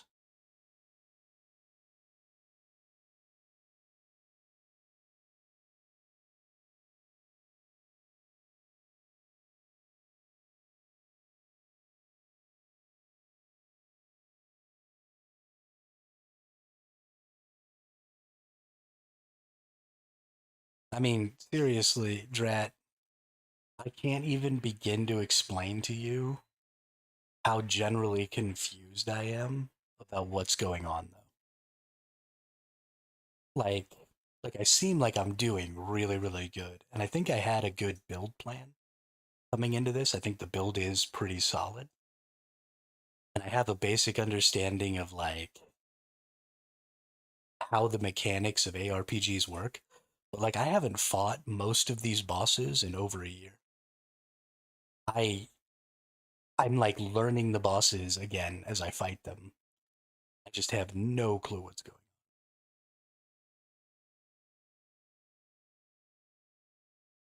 on. There are tons. Like, I've never fought any of the harbingers. I don't even know what a harbinger is. There are 10 of them that I have to fight, I assume to summon Aberroth. I have never fought any of their fights before. So I'm just going to go into those fights totally blind.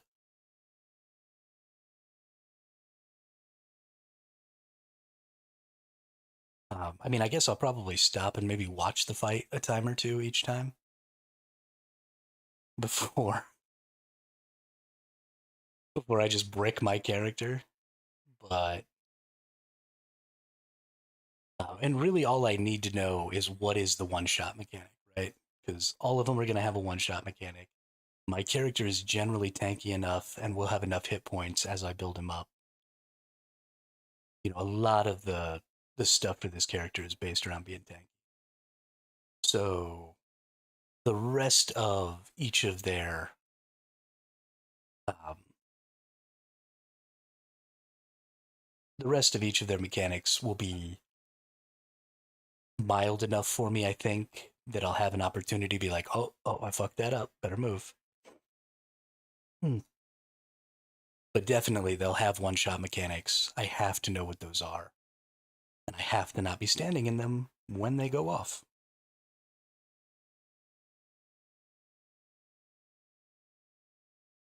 So I think we'll be okay. I think we'll get it.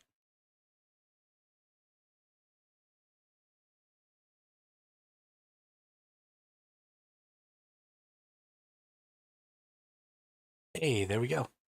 We got two of our unique shields. These fat ones are easier than the skinny ones. I know that.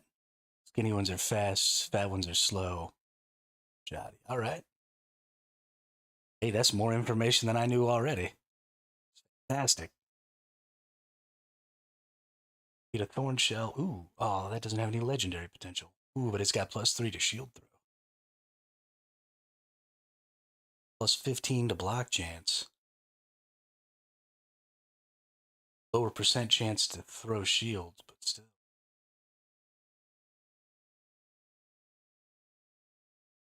Kind of good. All this is crap. Banish.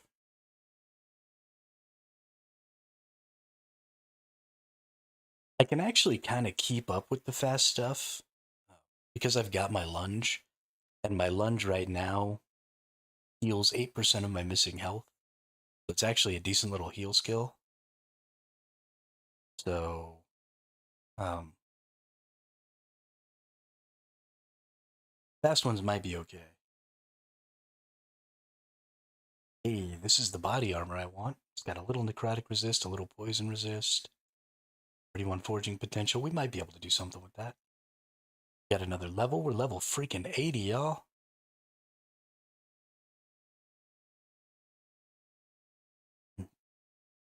What's up, dude?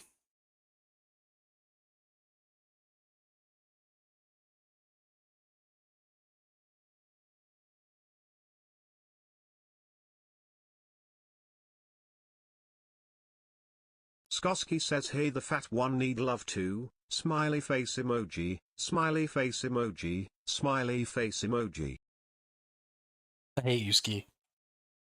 You and your freaking smiley face emojis. Trying to distract me. Come on, give me some good rings.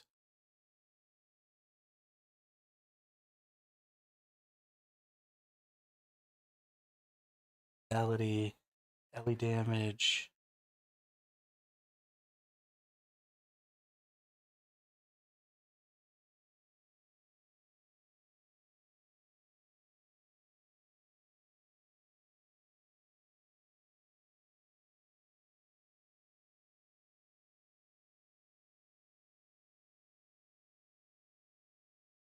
Some more rings around here. Ooh, there's a relic. Let's go get some relics.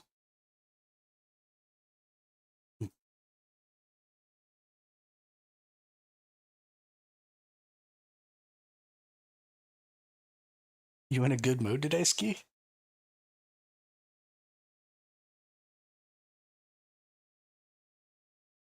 Is it Friday?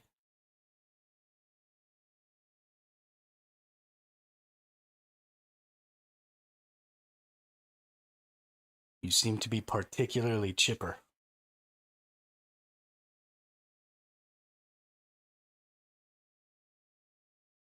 Ooh. Nope, not good. Not good. Not good.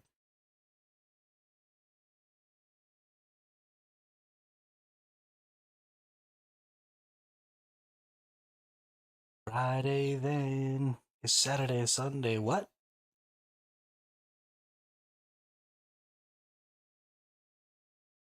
Oh, hey, we got 2 more shields.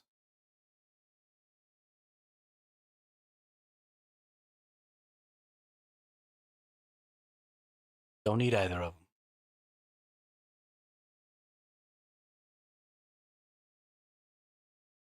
That is a big, ugly scorpion.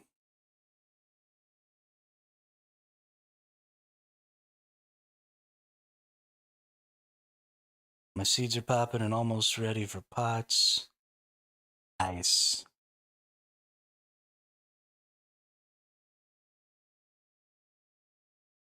Nice.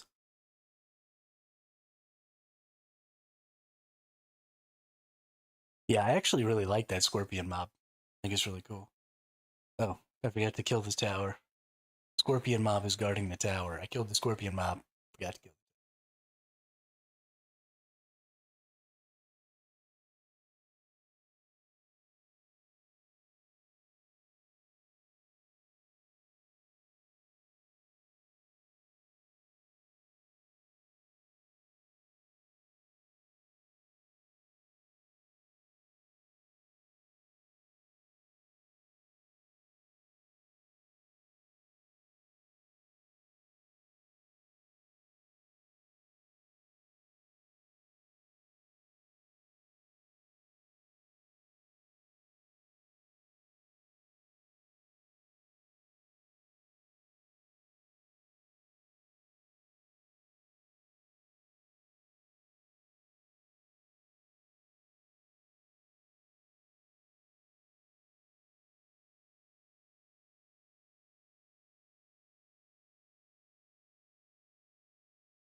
I assume those are strands, Ski, but I'm not really that deep in the culture to have any idea what you're talking about.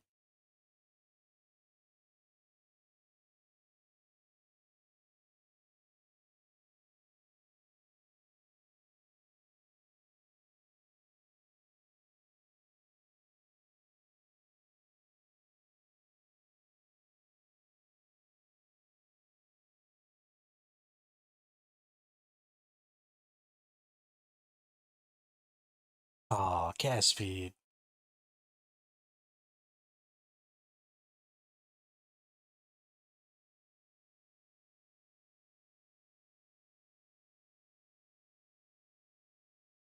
Health gained on hit.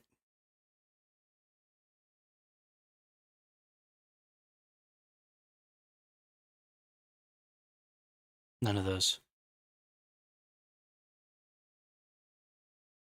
Yeah, I mean, that's fair. It's fair. They do kind of give themselves away with their names.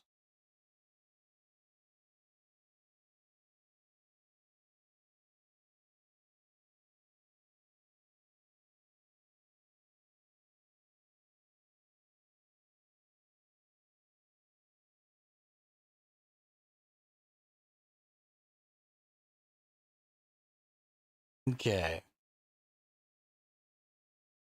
Don't have any more nodes that I need to go to. I'm gonna go ahead and go in here and do this Weaver node.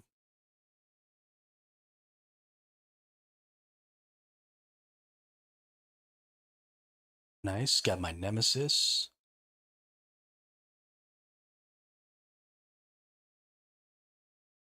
Let's go see what the nemesis is up to.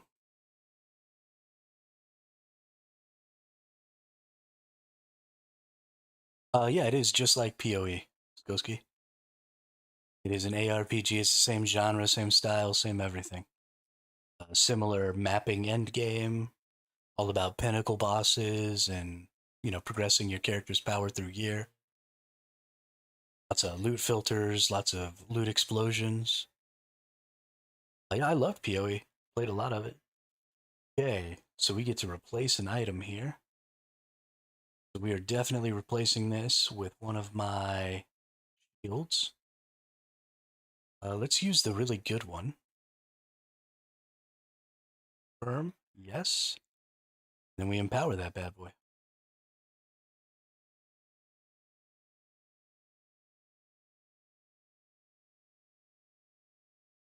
Yo, I just beat your ass.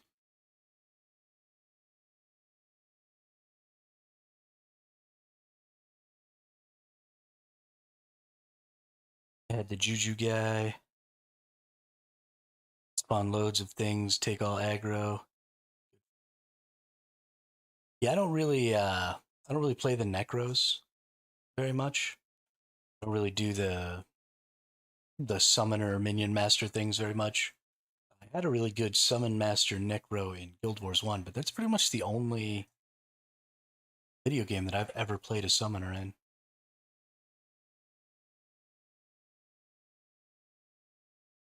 All the rest of the time, play tanks. So that's what I'm doing here too. The Juju guy, yeah.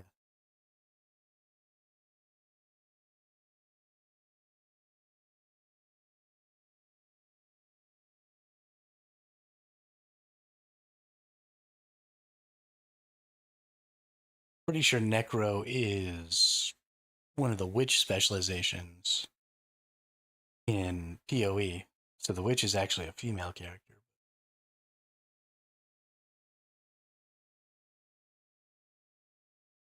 I get the idea. At 15 minutes before we have to reset our GeForce Now session. Probably just go ahead and get through this zone and then reset the session. And do another 6 hours of streaming. Unless I die. If I die, we're probably going to end the stream. Because there's no way I'm coming back if I die at this point.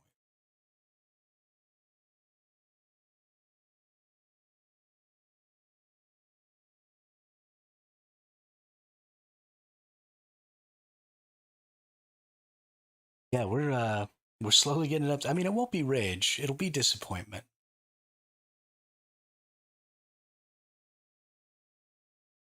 Because we're participating in a race right now.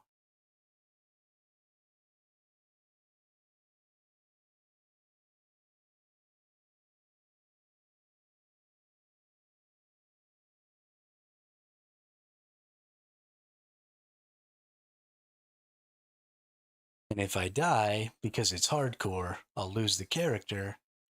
I'll have to start all over, and there's not going to be any way for me to catch up again. It's been too long. So that'll just be the end of my race, and that'll be sad.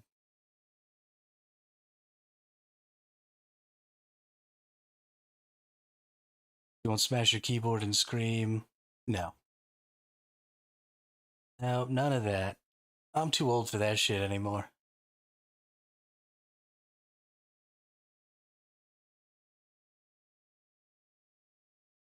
There was a time where I had a spare keyboard on standby.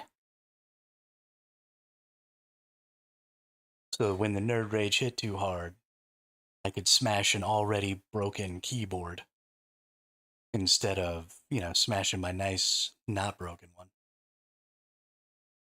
But I don't have to worry about that anymore.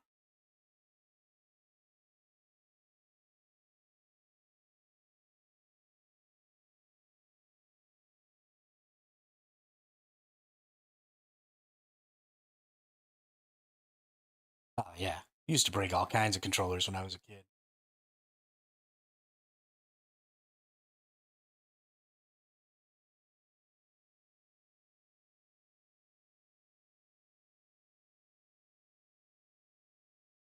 Hell, even into my 20s.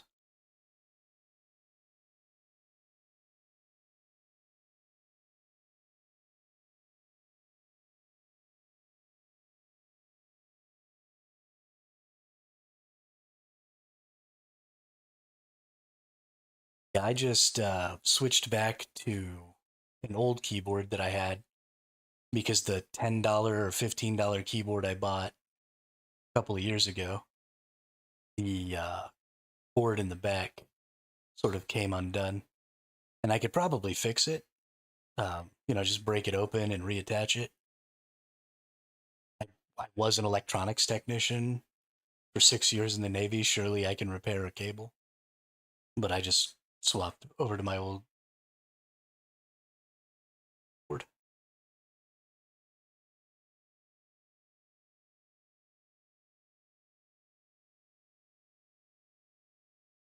And maybe we'll see. If this one doesn't continue to run as well as it does, then I might go ahead and crack that other one open and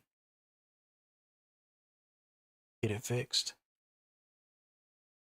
I don't really care. I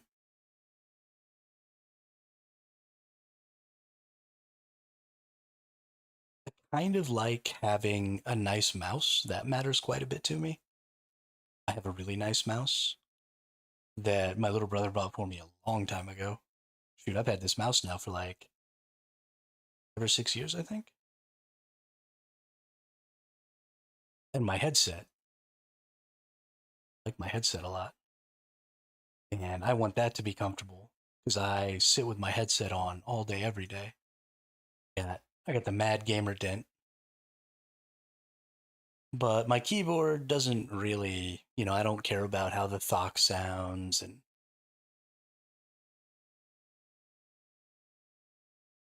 I'm not playing video games at a high enough tier that the responsiveness of the keys is going to really affect my play. Tell me cheap, but I like kind of smaller mouse, just basic plug-in. Yeah, so I've got a 5-key mouse. It's left click, right click, middle click, scroll wheel, and then 2 thumb buttons. And especially for streaming, I really, really like the 2 thumb buttons because um, I can put my mute on there. And I've got a mute for Discord. So if I was ever, for some reason, in a Discord call while I was streaming, I could talk to chat without talking to the Discord call. And then I've got a mute for everything that I use to mute myself when I got to clear my throat or go to the bathroom or something like that. And it's just right there on my thumb button. So it doesn't interrupt my play at all to be able to do that. I got pretty bad allergies, so I got to clear my throat quite a bit.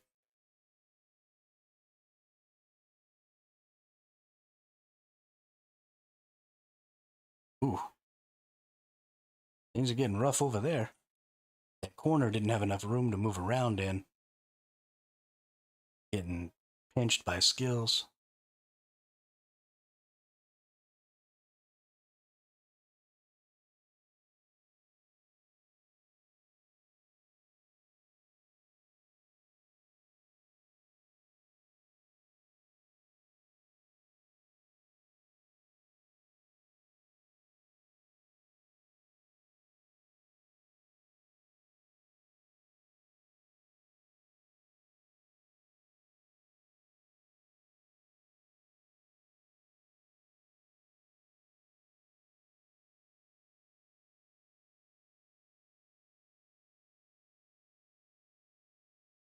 We're about to get to the boss here, Ski, so I'm probably going to stop paying attention to the chat a little.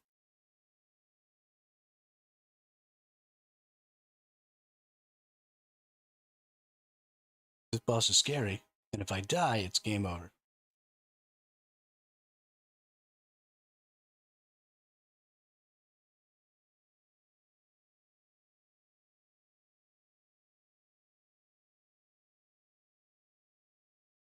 I'm gonna.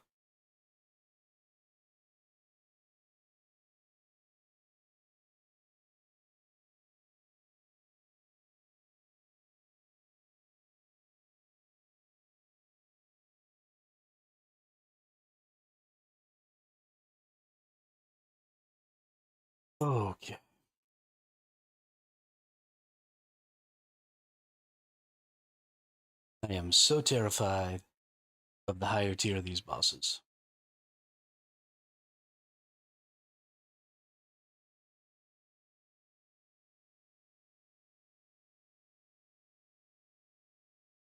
Beat the Woven Firstborn. I don't remember which boss that is.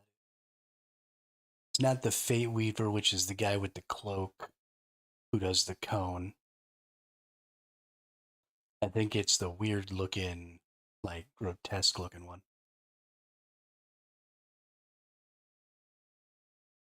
Oh, he also has a cone.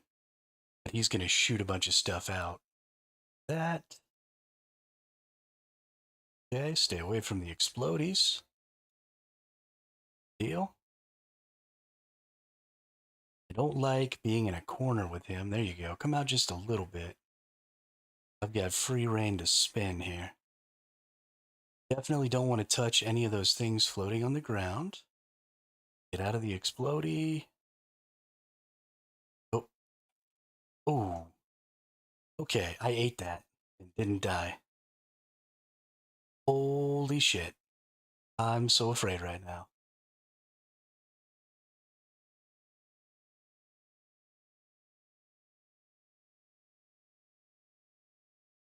I ate that whole explosion.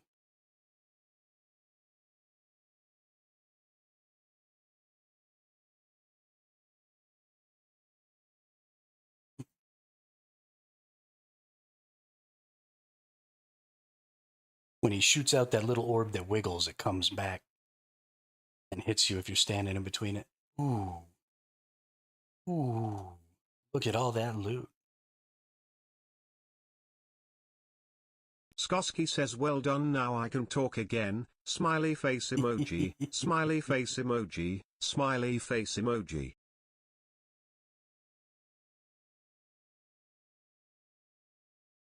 Okay, well, none of that is really anything that I need. Add-on hit, elemental resistance. Oh. Ooh.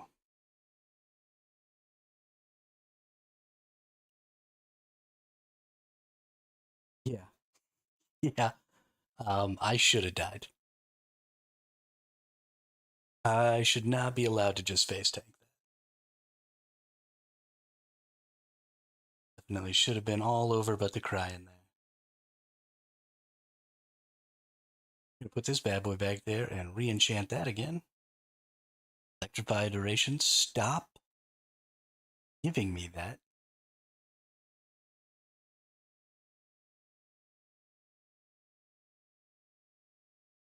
I don't need critical strike chance.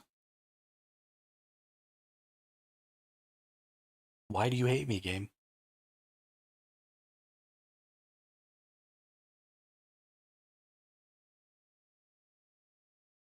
All right.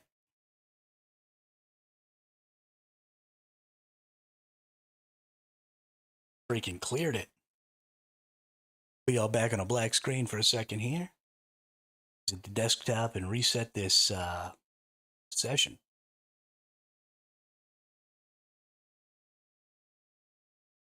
That's really good to know, though. Those Weaver fights are pretty difficult. Those bosses hit pretty hard. So knowing that I can eat that explosion makes me feel pretty good about the overall tankiness of my character. Not that I'm going to try and eat some more explosions. Also, I do want to make a point. Skoski, thank you for recognizing and not using the TTS in the middle of that fight. Like it was funny that you used it right after, but I really appreciate chose to use it after.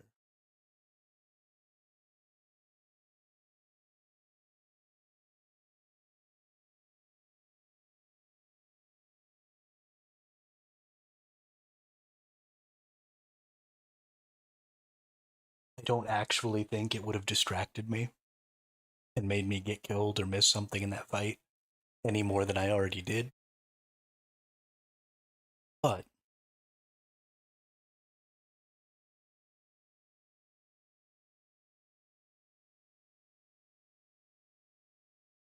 Really appreciate that you were intentionally considerate there. I can't believe I'm level 80, dude.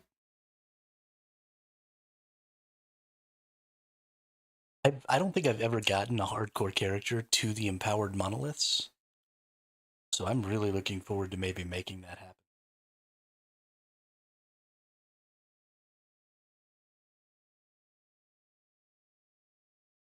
This is really exciting.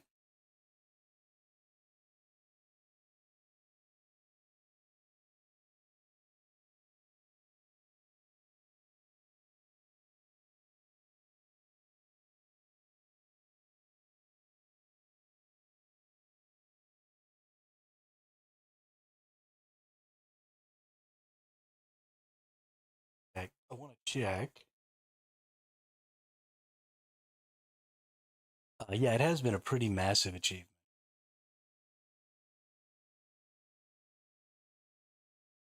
This is definitely the furthest I've ever been on hardcore. I only need to do one more of these to get this monolith set up to where I can go fight the boss. So we're going to do one more and then we're going to move over to another monolith. And, just start some more level ups and some stuff.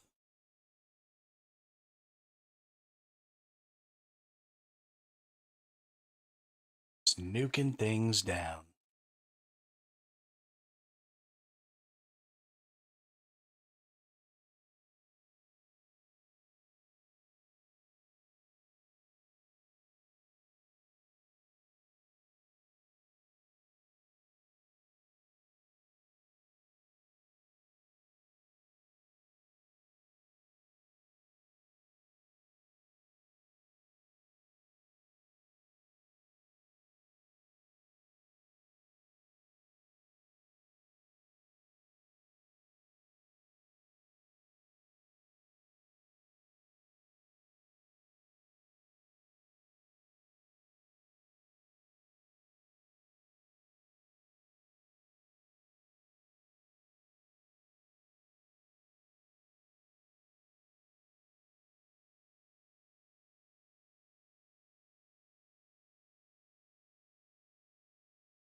I can't believe how smoothly.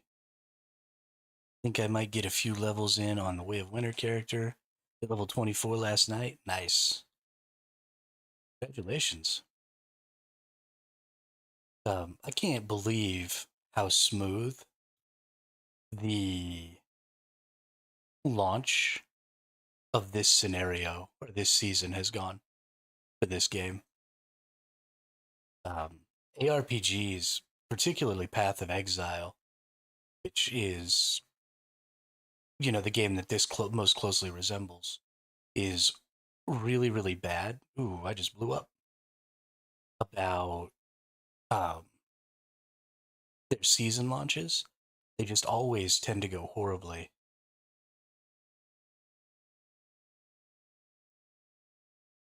Super laggy servers, people getting disconnected, hardcore characters dying to bad latency issues.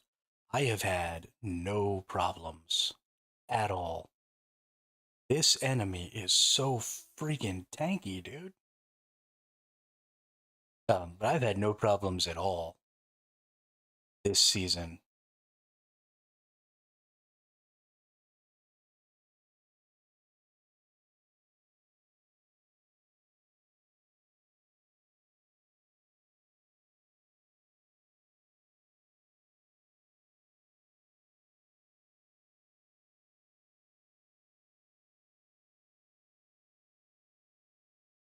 Yeah,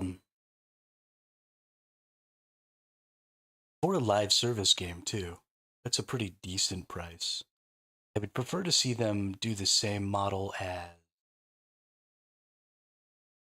Path of Exile, which is the free to play with the cosmetic shop because they have the cosmetic shop already. Um, and so while I'm sure they do bring in some money from that box price, I assume that most of their income is from there.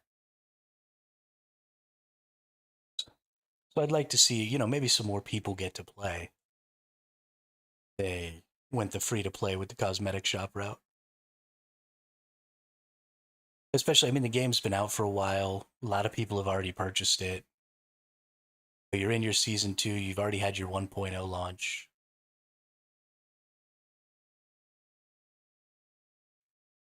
Well, and so they are going to keep.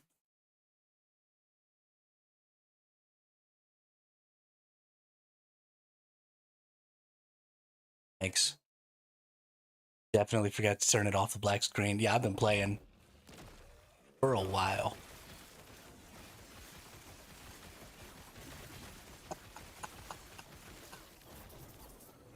Oh, God. I'm so dumb.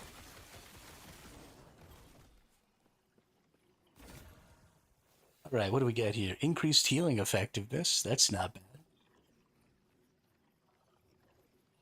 I really want better block. Yeah, if I'm not muted, the screen's black. If the screen's not black, freaking TV's unplugged.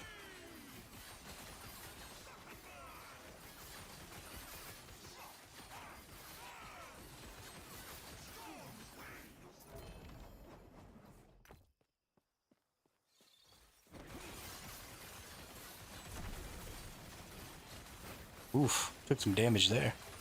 Stopped attacking to grab that shrine and got whammied a couple of times. Looks like I've actually finished this one though, so we can go out.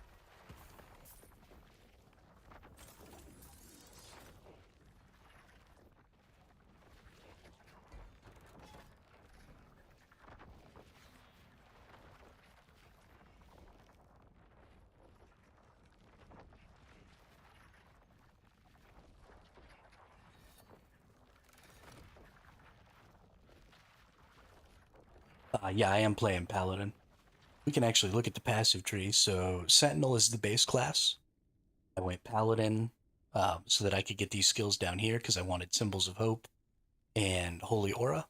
And then you get to pick one subclass. I think just one. You may actually be able to also pick the other one. But you can get a subclass up to this point. So you can't get these two skills. But I could also get Shield Throw, which I'm also using from Forge Guard by putting 5 points in here. And so now I'm just going through and getting all of the health and all of the bleed and ignite chance I can possibly get from both of these, from the Forge Guard and the Paladin tree.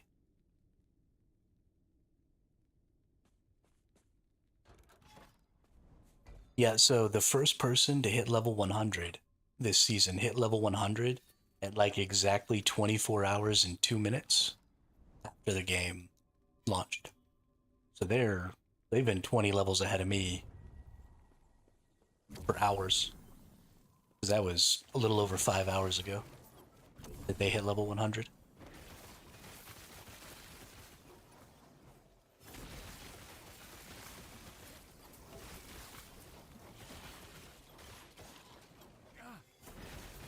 Yeah, I'm the same way, Ski. I always watch TV whenever I'm playing and I'm not on stream. Always got a TV show on in the background, and I just kind of listen. I don't really watch because I'm usually watching like TV shows I've already seen and just rewatching a series. And I kind of know what's going on the screen based on what I hear. So I just listen to it. Or I throw on an audiobook or something like that.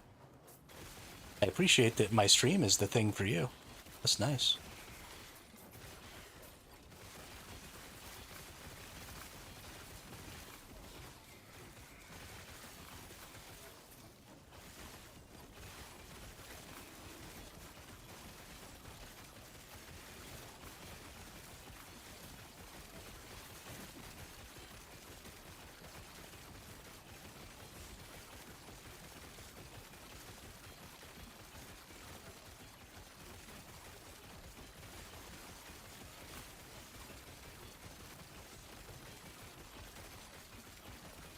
I love this freaking Terminator, dude. He's hilarious. Mostly because your voice is always the same tone or speed, so I can listen to it.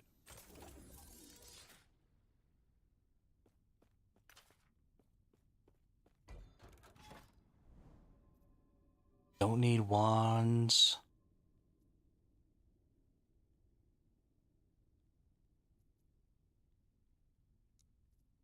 Just keep going.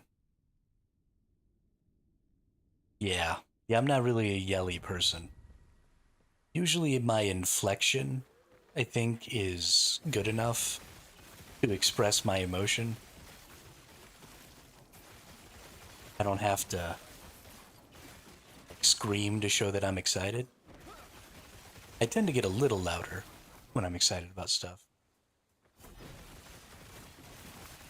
I don't like that static you get when people are yelling into their mic. It's gross.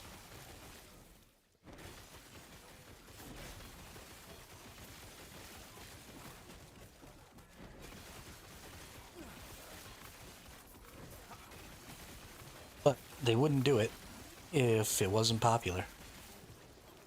I don't know why it's popular. It is. Lots of people seem to want to hear that.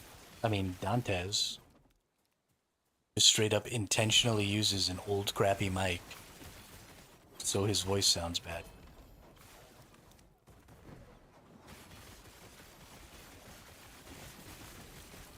It's insane.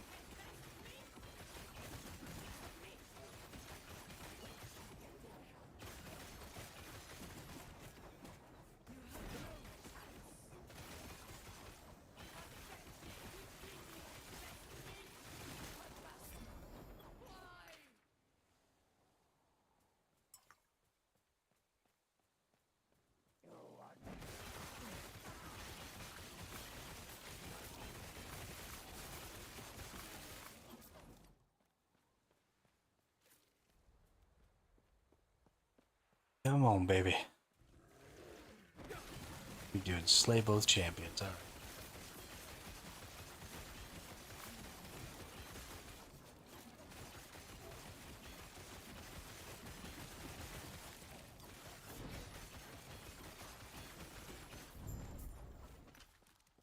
This mid part of the game where you're not really leveling up anymore, so you're not making the incremental increases to the power of your build, but you're also not really getting any sort of really good boosts to your damage and stuff through your equipment because you're looking for some really high-end, like end-game equipment. It is rough to stay motivated on. You gotta put the old nose to the grindstone. I don't think I need unique or set boots. I guess technically I need a new helmet that's of a higher tier than this one. But I don't really see myself getting a better helmet.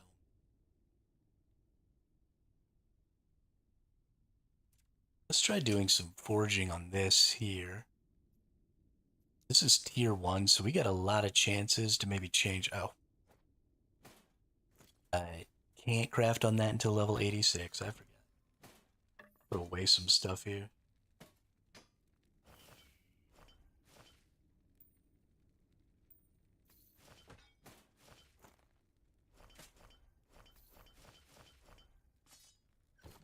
Alright. Nice.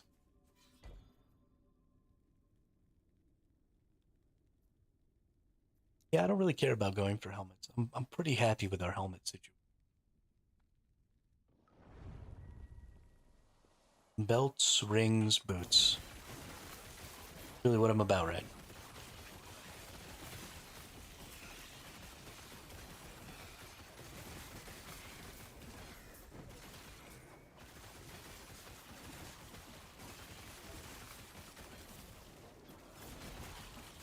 Stand down or die.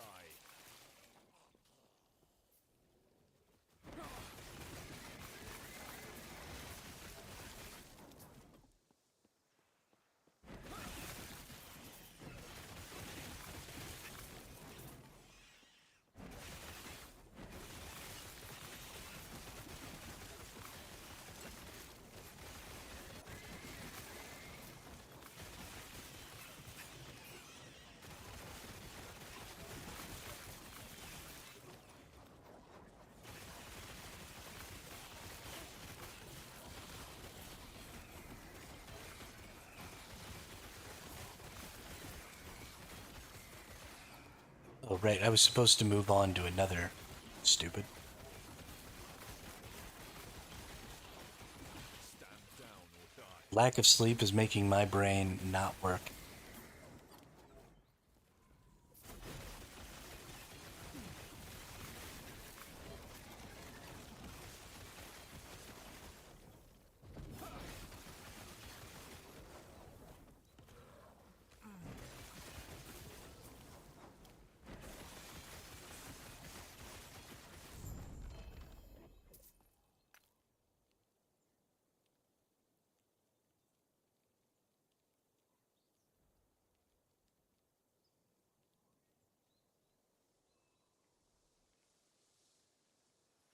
That's actually a pretty good base.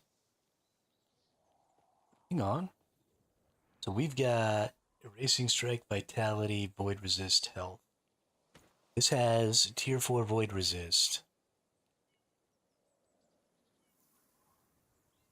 With Vitality and Strength. If I could seal off the Tier 4 Void, put percent health on here, this is like baller.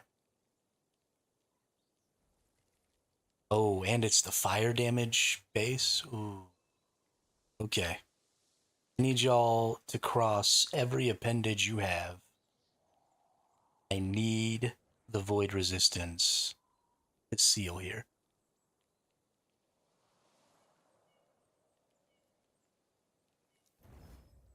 Fuck.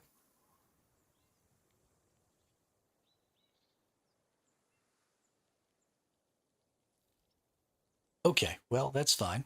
I don't have another despair. Let's see what we can get. Oh my gosh, 13 forging potential lost. At least that was only 2.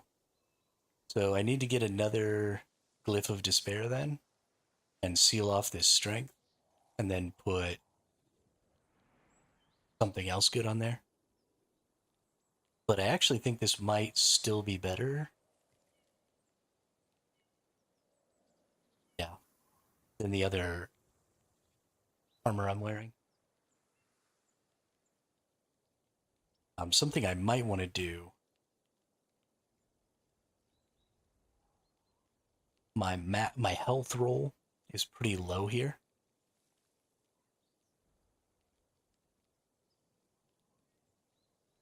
Other rolls are kind of high, but also the other rolls don't have very much. Well, the void resistance has a pretty wide margin. I think I've got some wiggle room there. So I think we're going to re-roll the implicits.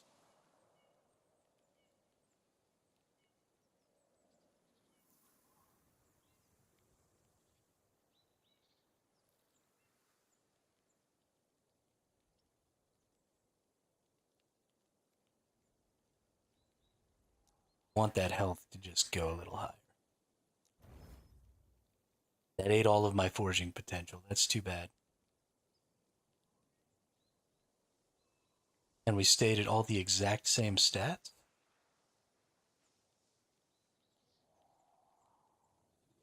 Wow, it rerolled everything to the same and ate the remainder of my forging potential. That's bullshit, ref. But that's still way better. And that's also 75% increased fire damage, which increases the damage of my ignites. So that's honestly pretty huge.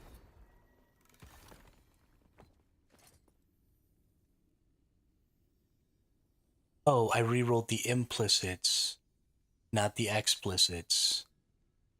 I'm an idiot. I had 70% or 75%, and I rerolled it down to 58 because I suck at video games. Oh my god, that's such a travesty.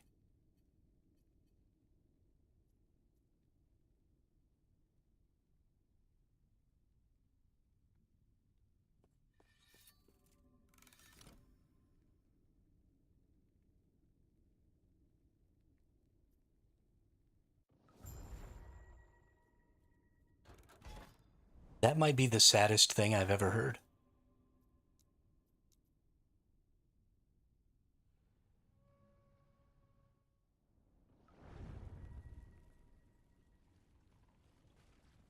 Ah well, still an upgrade.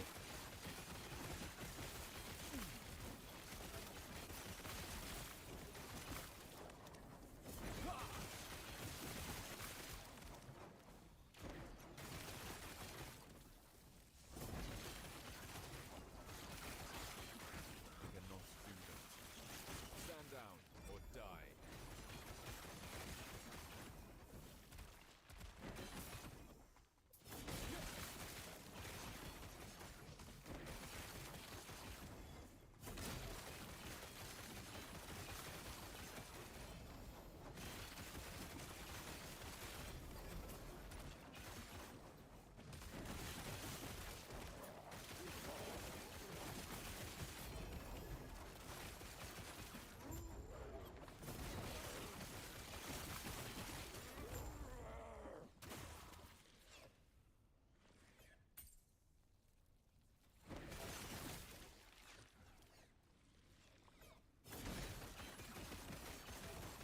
Still an upgrade. But I'm still gonna cry. I'm so sad. Skoski says just pretend it never happened, smiley face emoji, smiley face emoji, smiley face emoji, and an extra, smiley face emoji, just for you. Thanks, Ski.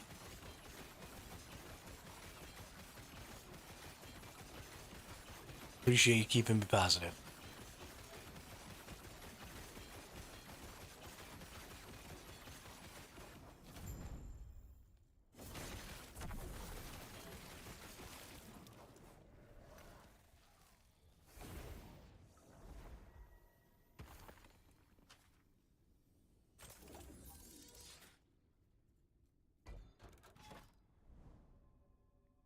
Ooh, idols. So right now I don't have the idols with the bonus health on them. And I'd really like to get my Sentinel idols with bonus health.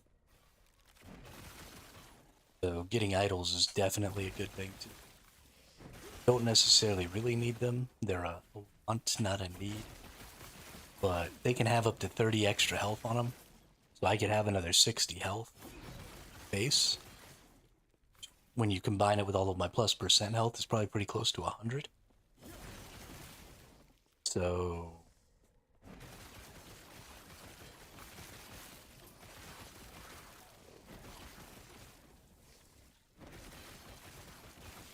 definitely worth the time investment. Moving through this zone.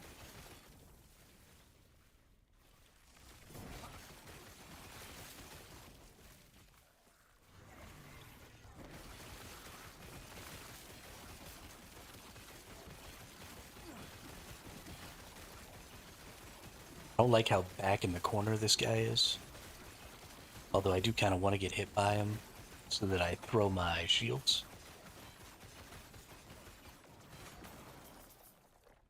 Wasn't a terrible spot for him to be.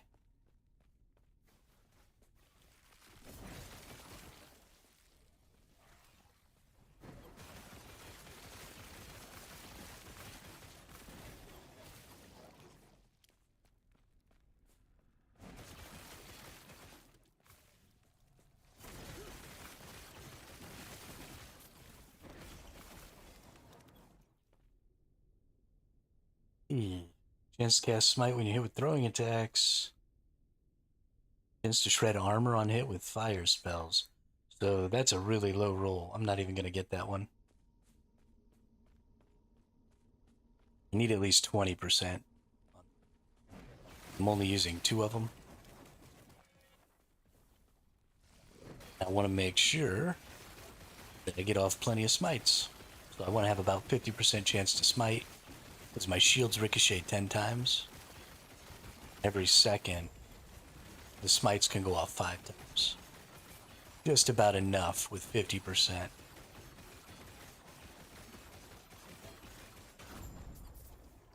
max that out. Alright, done there. We need another nemesis. Because when we finish another nemesis, we get our shield back. We get to see... It did.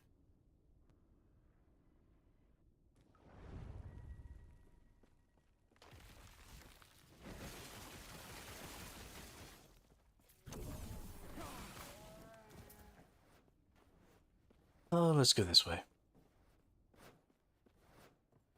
Wasted my pyromancer shrine here.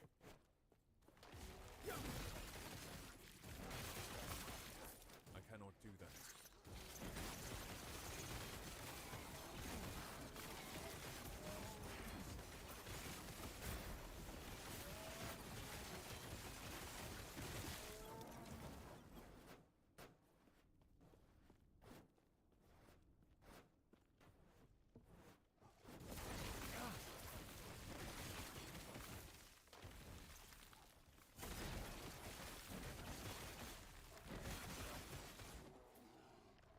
Come here, you patrolling void horror.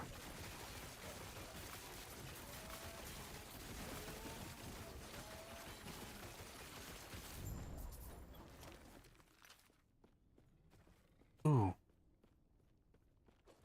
The loot lizard. Skip the loot lizard.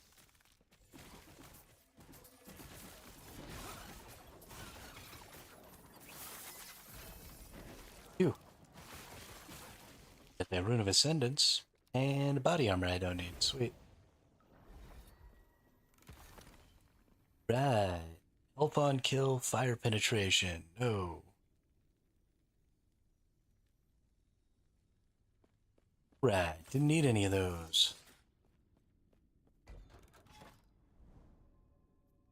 Ooh, that's right. That's the other thing I need is some relics. Any relics?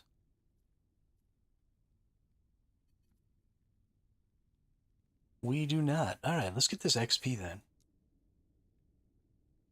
Might as well speed up our leveling a little.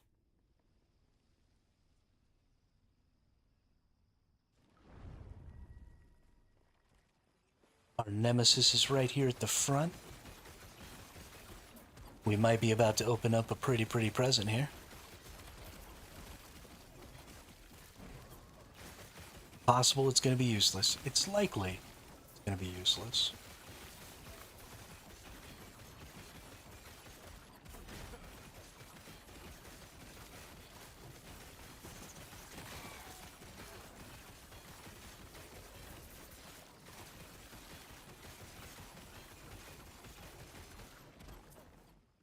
But I'm pretty sure I've already empowered it once, twice.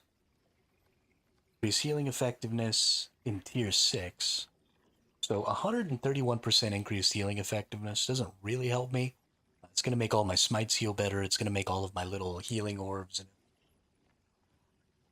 that I create to help heal me slightly better. That's not really great. Looking for. We're going to take it. It's freaking there. So we're going to challenge this dude. It's better than the one that we're using. Gives us another level to our shield throw skill. So we're going to get one more level on that, which means we'll get to add a little more utility there. This guy is hitting pretty hard. I've gone down to about half health a time or two. Instantly heal back up. It's a little bit scary when it first happens. Alright, there's my shield. The rest of this stuff is pretty interesting. Chance to ignite and chance to slow on hit. You know, those aren't terrible. The chance to slow on hit actually makes that pretty good. Obviously not using multi-strike, but go ahead and equip that bad boy. Now we have our first, well, second, because we got the bleeding heart also. But now we have a legendary, not just a unique.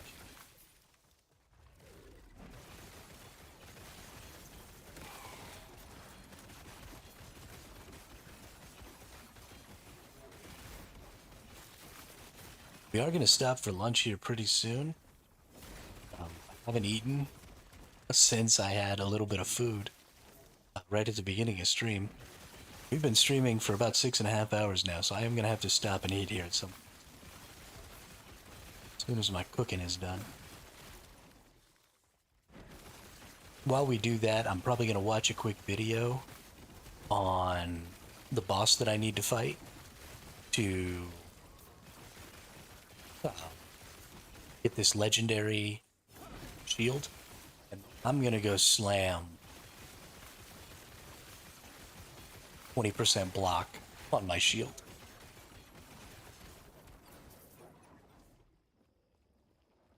Because that's an absolutely stupid amount of block chance.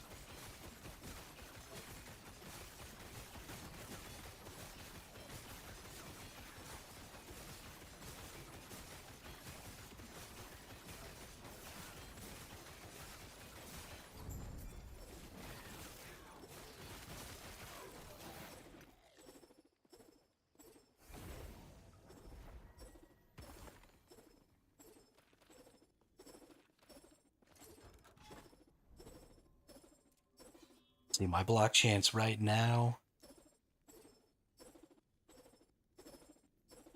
that actually says it up here. Block chance is 60. So if I slam another 20 on there, my block chance will be 80 freaking percent. Which is out of control.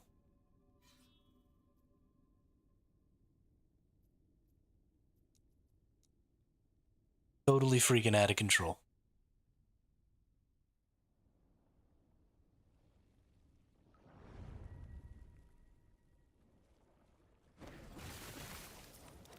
More blocks means more smites, means more heals.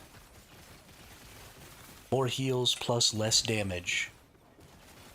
I mean, how can you go wrong?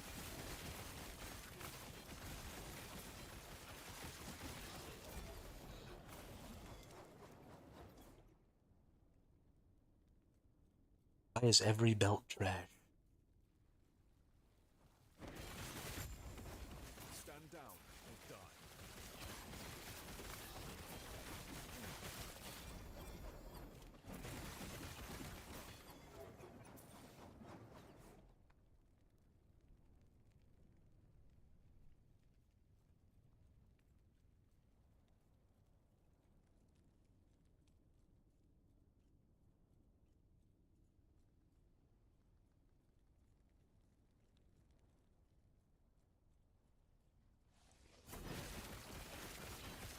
Alright, we gotta go kill this husk of Elder Panion. Hey, Rose Kakarot.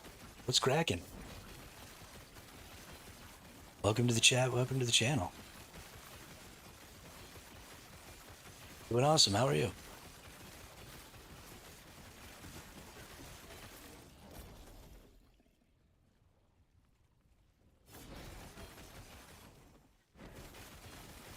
Just participating in this race over here on Last Epoch. Do you play Last Epoch?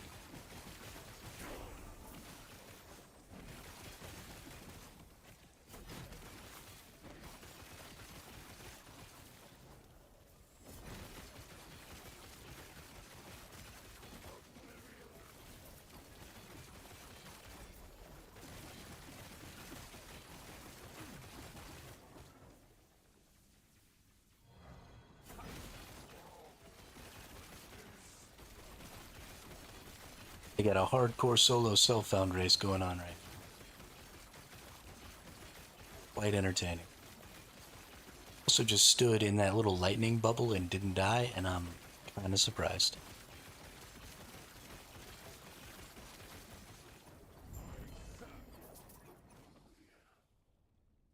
One-handed swords. Not the sword I want, not the sword I want. Why? Hate me, game.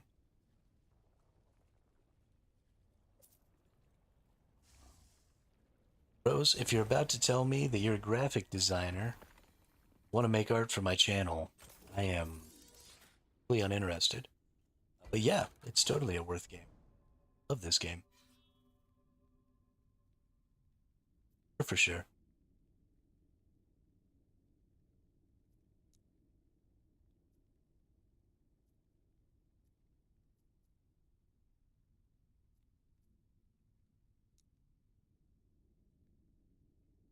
All right.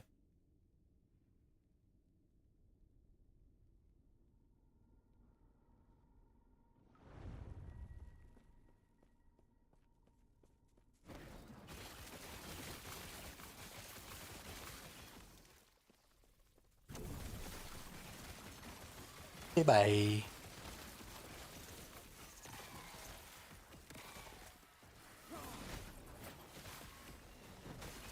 Stand down or die.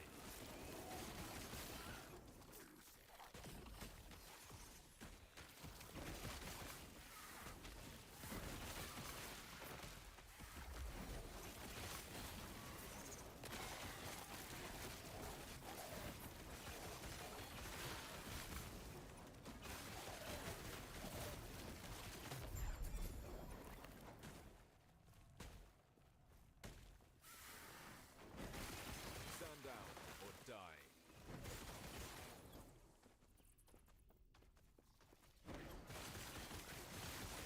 I mean, it's a great game. If you like ARPGs like Diablo or Path of Exile, 100% worth it. I cannot do that. 100% worth it. I am having the time of my life right now. Played for like 18 hours yesterday. So the way this race is working is you have to play on hardcore. So if you die, you lose your character and you got to start over. And you have to play solo account found.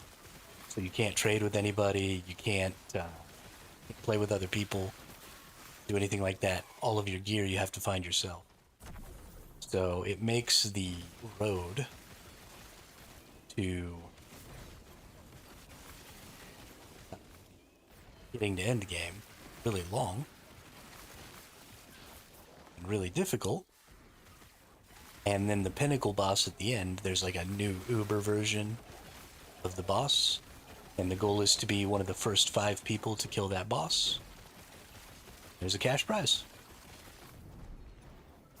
So over the course of the next couple of days, maybe today and tomorrow, maybe only today, depending on how quickly people move, we're going to be playing for 18 plus hours a day.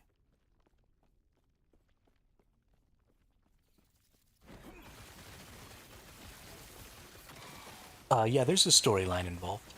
The storyline's not really important. The end game grind that's important, but it's not like an open world game or anything like that. Very, very closed in.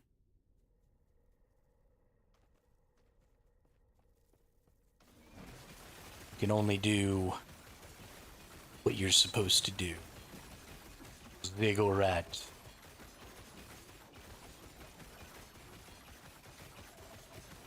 I'm gonna kill you, Zizaran. See? You're dead.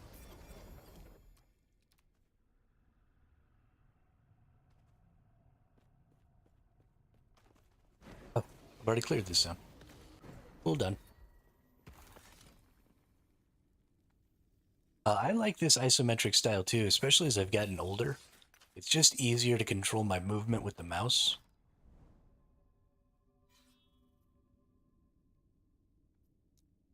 And then control my skills with my left hand on my keyboard.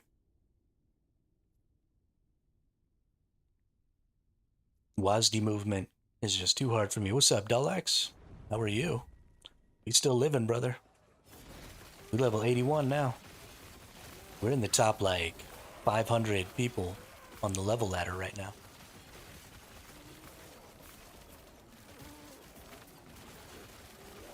We crazy.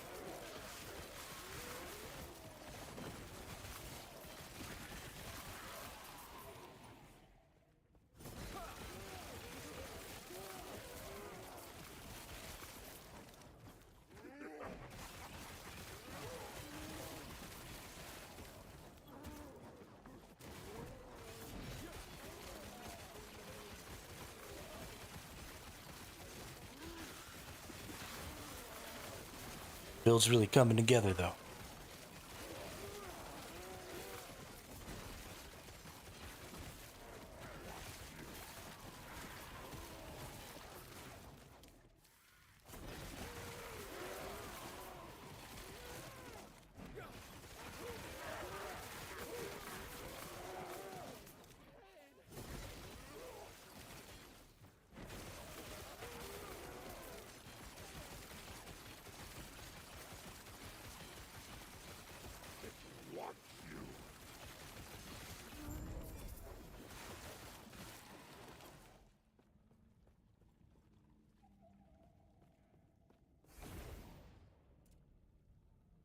14% more ignite chance.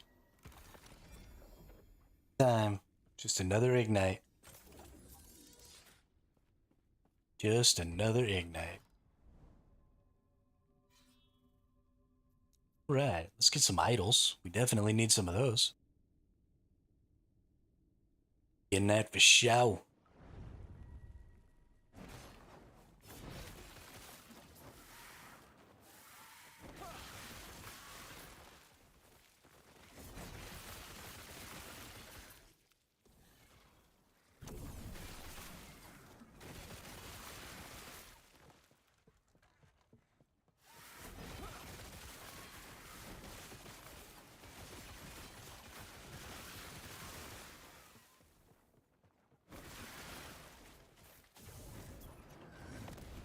I kill some of the bosses easy. I'm nowhere near killing the pinnacle boss for the race yet. I'm probably still a good day and a half off, if not more, from killing that guy. Depending on how quickly I can upgrade my gear. And then just how long it takes to actually get stuff done. All those one-handed swords, not a single one of them the sword that I want. Let's see, strength, frenzy, crit strike, cold res, nope.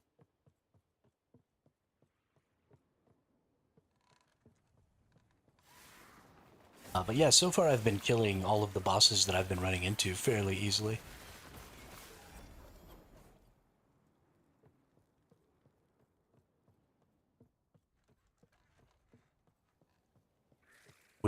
We're on the last 4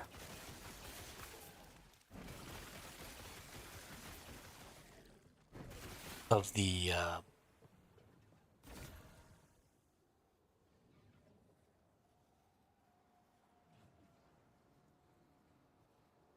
they're hard monoliths. So we just have to do these 4 monoliths. So I killed the dragon already. I've already gotten this one to where I just need to do the quests to beat the boss. Working on this one right now, and then I'm going to get this one done. And then I'm just going to do these 3 bosses all together. There's one after the other. So I can be as high a level and as chunky as possible that time. Hitting as hard as I can. Because some of the bosses...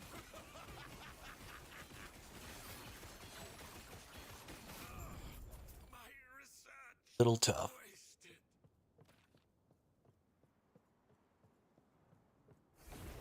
Alright, get that one cleared. Nice.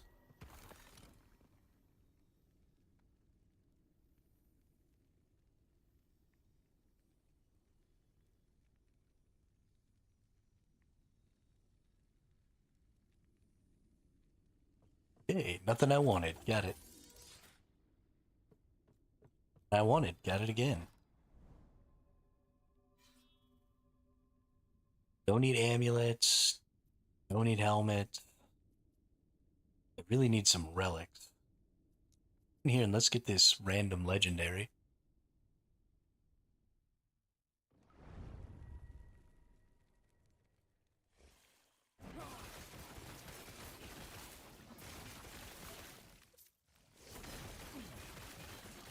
Because I'm paranoid, let's check again to make sure my character is still hardcore account found. Hardcore solo account found. Good.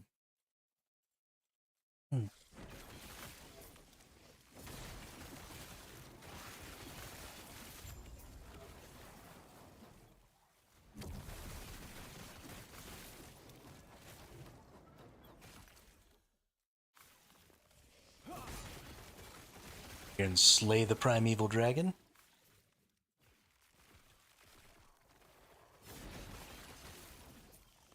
I cannot do that. I cannot do that.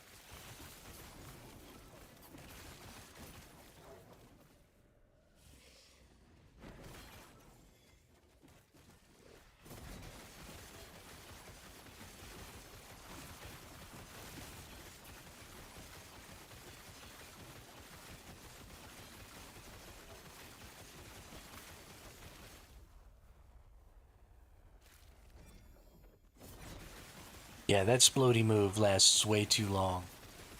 Gives you way too much time to get out of it. If you stand in it. Man, here you dead.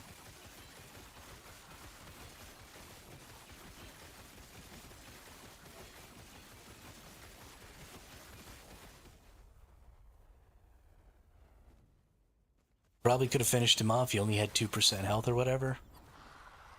But just wasn't worth it. Risk it.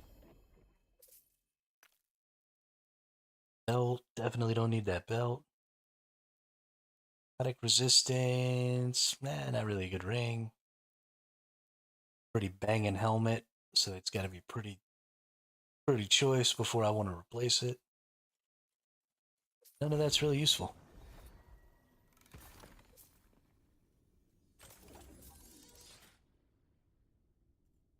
Honestly, at this point, a big thing that's going to hold me back is I need to get into like level 85, 86 territory so I can start crafting on some of those higher tier equipments, like that 700 armor chest. So those things are going to become pretty important. I'm sure you're going to have them for the pinnacle boss. You're not going to be able to just run in there with like some lower tier armor and stuff. So a big part of getting to the end, also getting to a level where you can actually craft that stuff into perfect gear.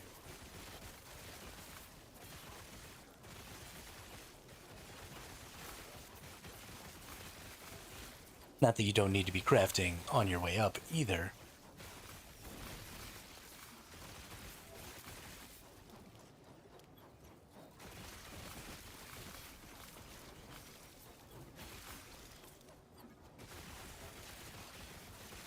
I have maybe been spending slightly too many resources on some of my lower tier gear. I don't.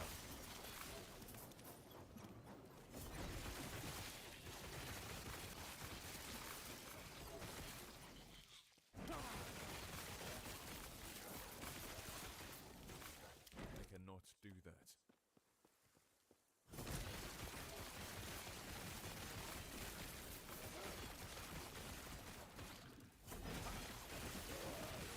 Stand down or die.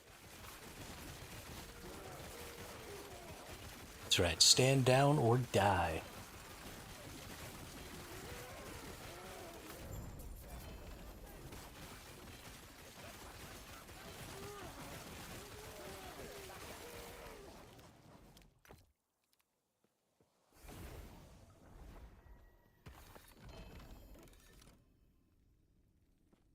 Definitely don't want those gloves. Getting moved along here real good.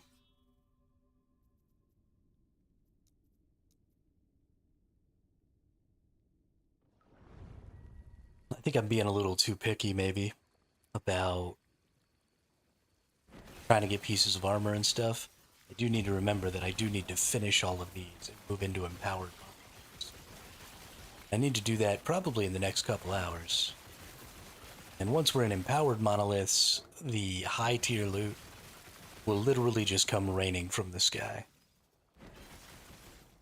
I think I'm just about powerful enough that I should be able to pretty smoothly defeat these bosses. Aberroth is going to be a little difficult. I think the other bosses are pretty easy for me though. I usually play as a paladin. And I usually use Warpath or Hammer Throw. So the playstyle's pretty comfortable. And I don't remember having problems with these bosses other than Aberroth. It's also been a long time.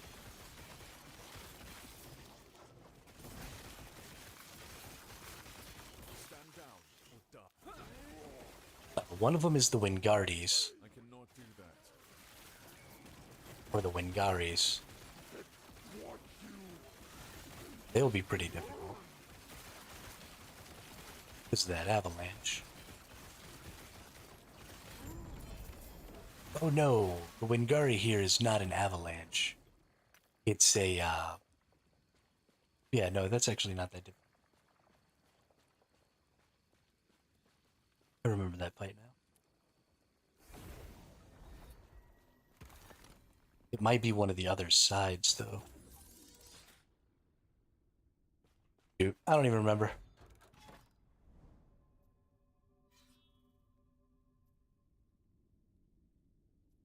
We actually do need to go up and get these glyphs, because I do need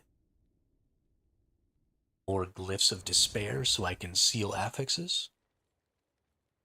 Need a lot more of those.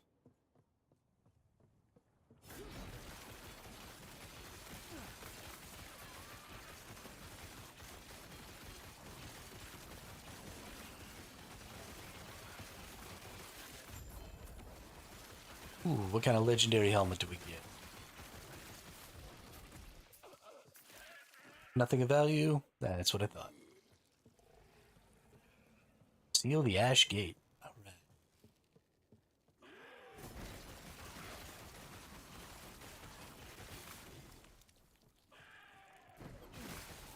We'll probably be about level 82 by the time we get to these bosses here. I think I'll get another half a level.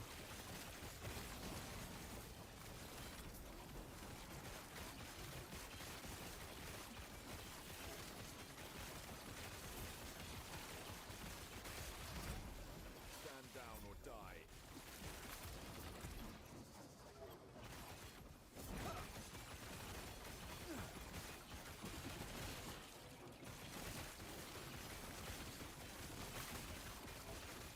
I think once we get this one to where I can fight its boss, that's when we're going to go ahead and stop for food.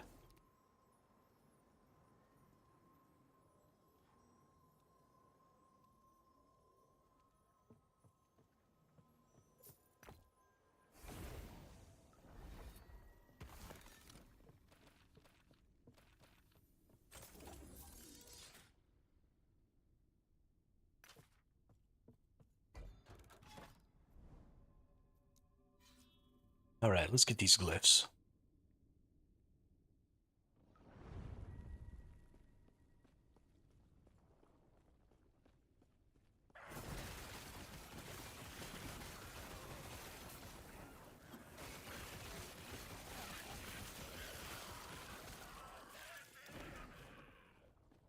Oh, a level 91 Void Knight. Mission 73 on the ladder died.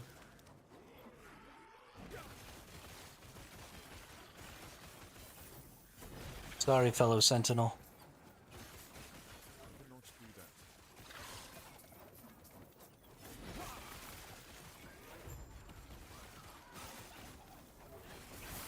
Better not do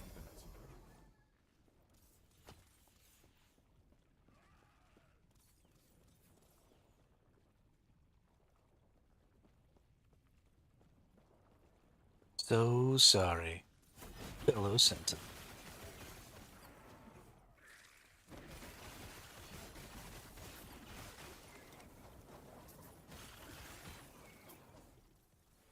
Only one fight style combat can you use in the game? No, there's lots of different skills. I've gone and made this character, so these are the skills I've chosen. I made a really basic one attack build, so I just use the spin. But you can throw hammers, you can cast spells. There's all kinds of different classes. I'm specifically the Sentinel Paladin. There's tons of different classes and stuff, so there's tons of options. This is just my build. I like it because I like to spin in circles, and it allows me to sort of phase through enemies.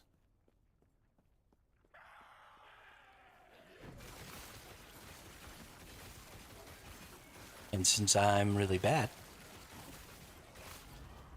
phasing through enemies makes life easier. Stand down or die.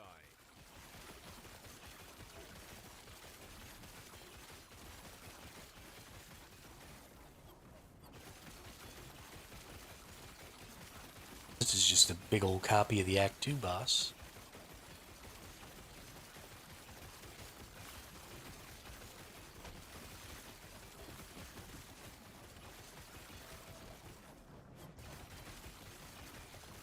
And you're dead. your one-handed sword that I don't need. Yeah, one-handed sword with one legendary potential.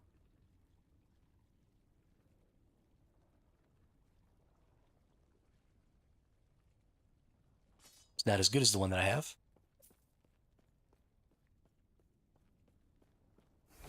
Yeah, it feels real good. It smacks. I'm smacking people up.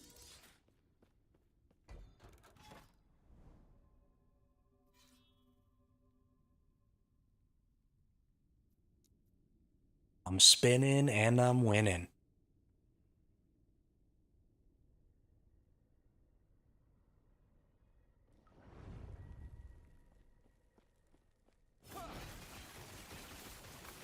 Stand down or die.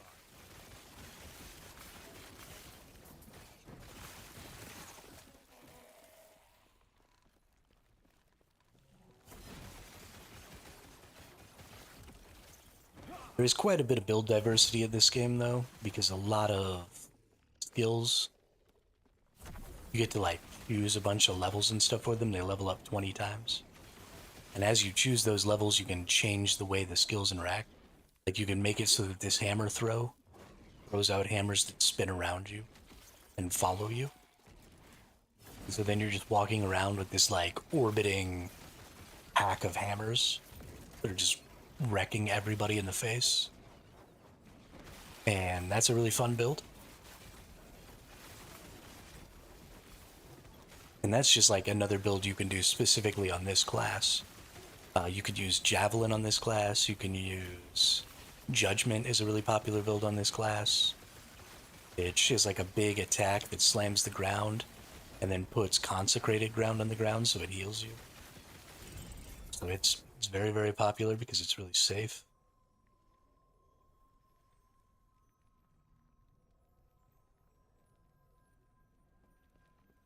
Yeah, just really tons and tons of stuff.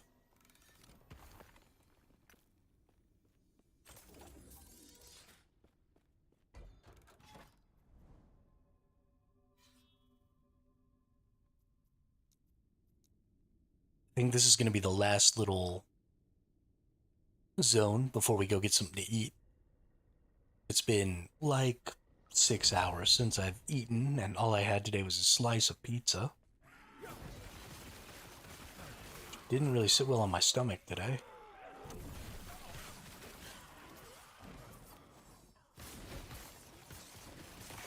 Cannot do that. Stand down or Ooh, lizard! Loot lizard! Give me loot.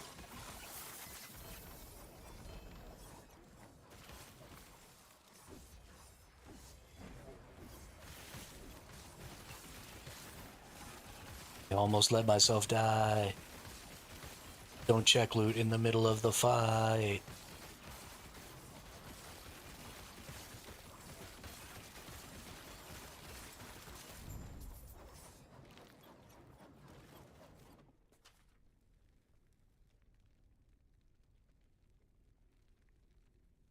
Gonna have to be the next emoji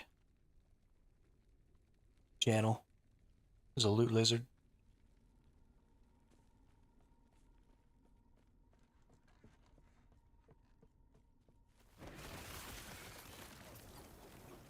Oh, we're done with this region already. Still want to kill this champion. Might drop something good, you know. Woo!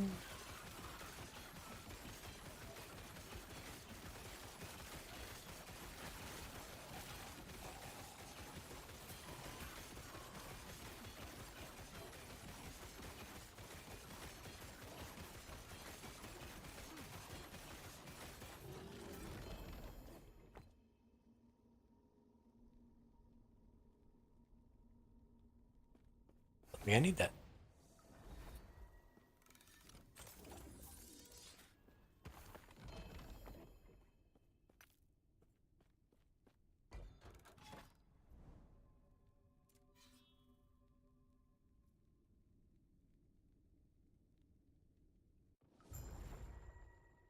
All right, we're above 400 over there, so that's fantastic. We got one more area to go. Teleport into it here, so we're good. I'm going to go get some food real quick and maybe watch a video on how to fight the boss for the shields so I can put that 20% block on my shield before I start fighting these monolith bosses. Because, man, do I want 20% more block. So give me just a couple minutes, I'll be right back.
All right, we're back. So, something I learned about this ladder is that you maintain your spot even if you died. So, like, this person right here is dead, but they're number 5. So, until somebody else gets to level 98, this person's going to be number 5.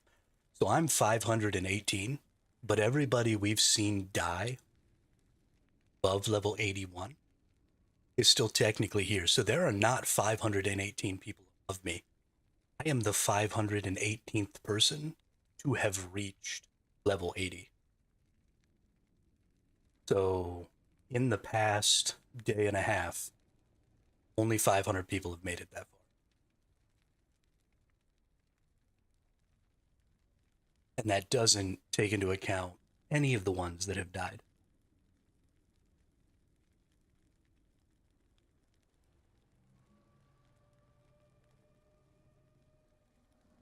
Looking right now, only 50 people have made it to level 92. Well, there could maybe be more, but only 47 have made it to level 93.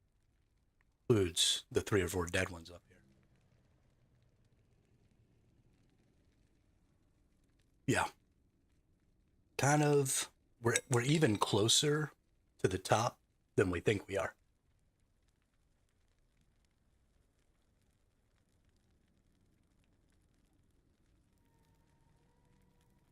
Right, the top 3 spots are just level. This is just a level ladder.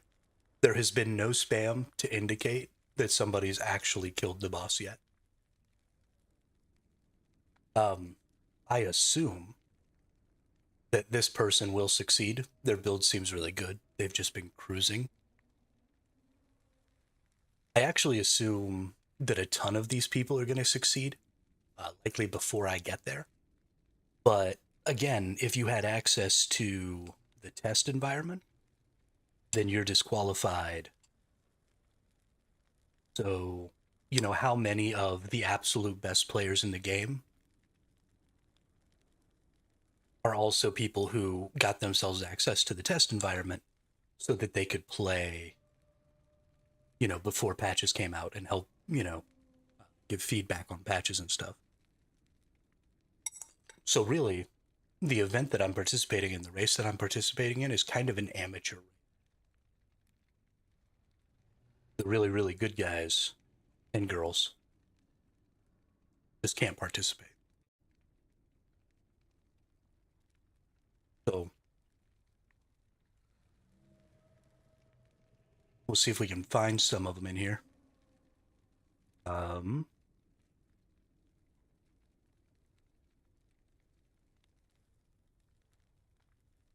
I don't see any name that I recognize.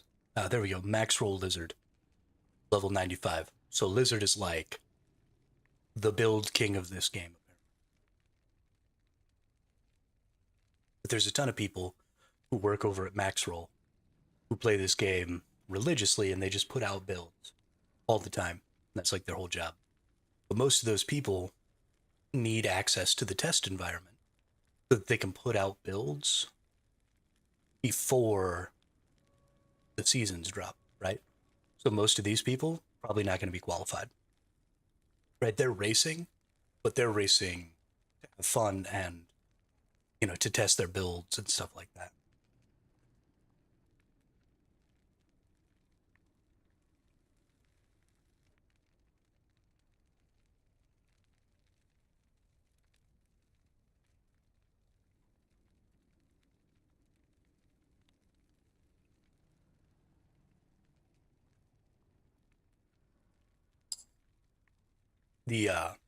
The dude who's hosting the race, Zizaran, sponsoring. There you go. Also has access to the testing environment, so he's disqualified himself from his own race, which I think is cool. Kudos to him for being like, hey, needs to be as fair as possible for as many people as possible.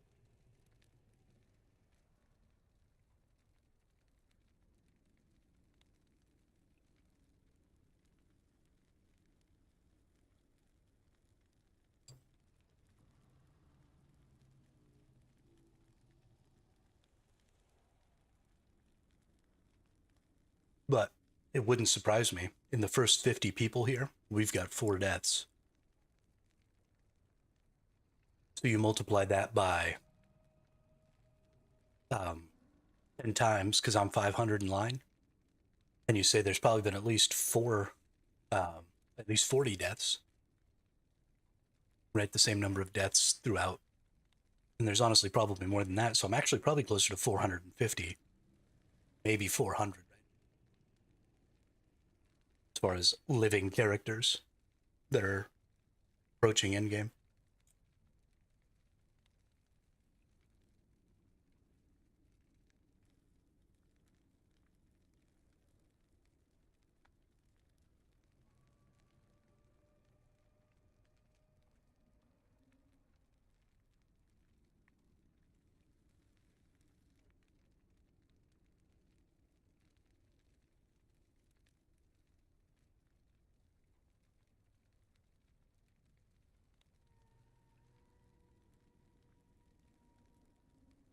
There's probably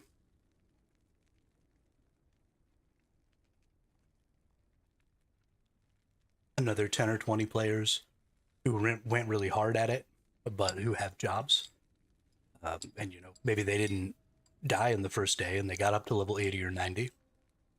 But maybe they don't have the time today to continue playing like that. So maybe another 10 people there.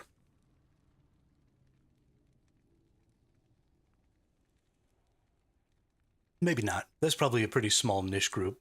People who are that good at the game and who can't play it all day, every day. Or who didn't, take time off.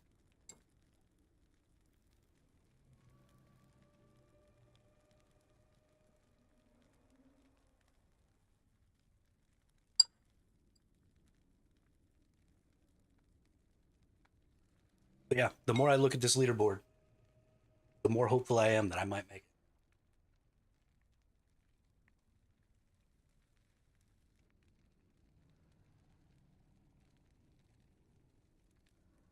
But let's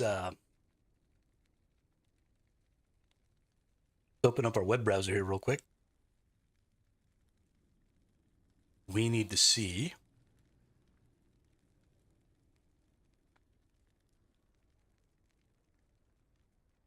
y'all aren't going to be able to see this. I'm going to be looking it on my own here, but Last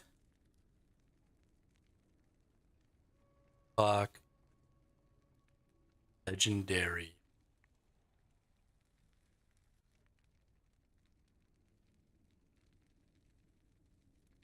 Just need to figure out what boss I need to do.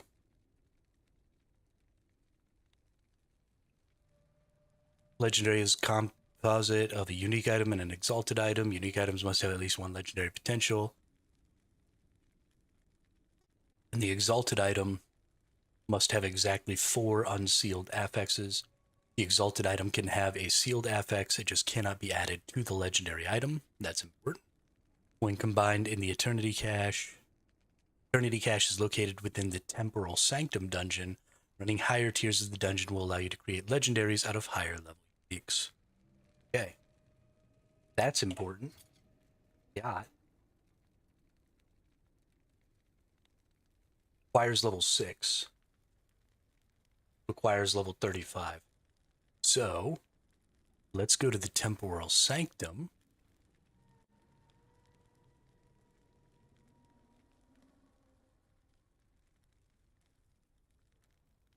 I thought it was the number of legendary potential, but it's the level of the item. It's the level required of the item. So,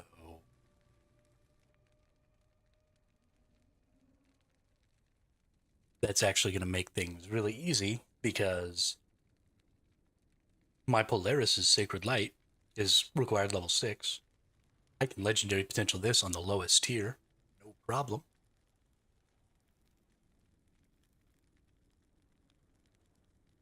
Okay, having a little trouble here.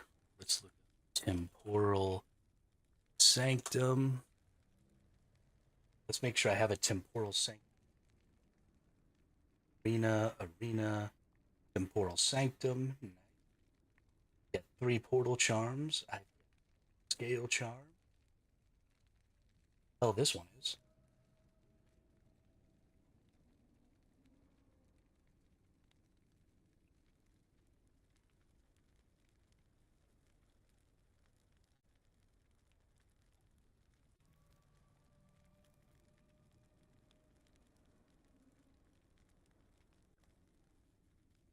All right, tier 1 can do up to level 55 out of items.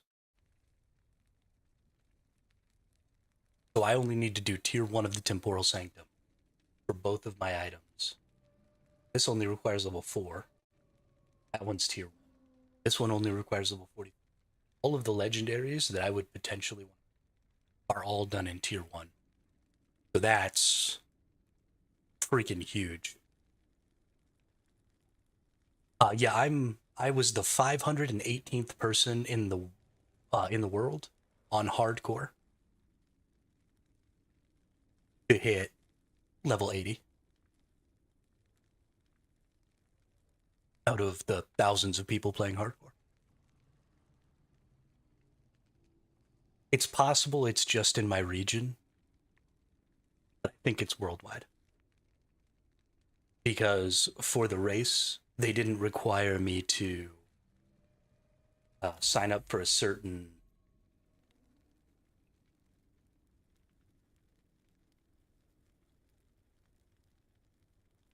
They didn't require me to sign up for a certain region.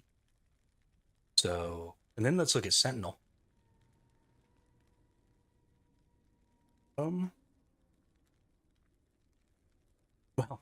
it doesn't really change very much, actually, when you just look at Sentinel.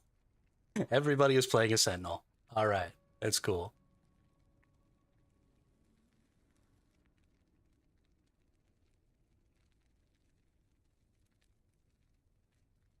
Um, yeah, yeah. So worldwide, as far as I'm aware. Oh, now it says I'm 461 to have hit level 81. I jumped another 40 places, 50 places, just by passing one level. There's a bunch of people who are asleep or dead or something. So now I just need to look at the Temporal Sanctum boss fight.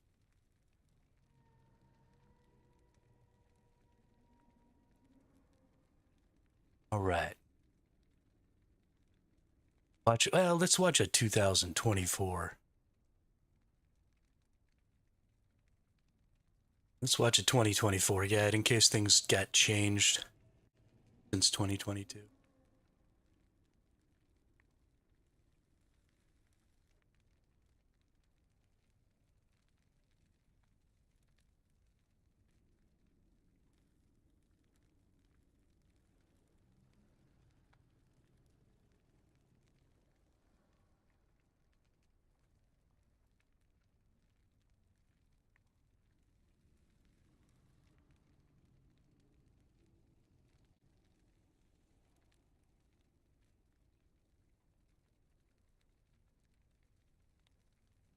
All right, sorry, I'm going to be quiet for a second here.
Okay.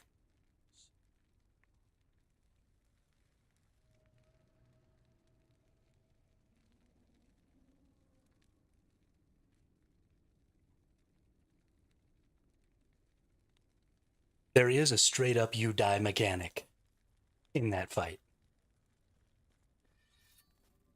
And if you do it wrong, you just die. Which is cool. But also, I'm bad. And I'm gonna die.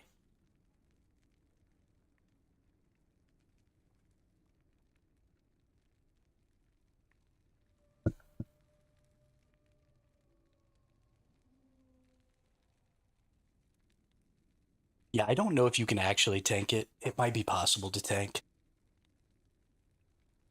But she does.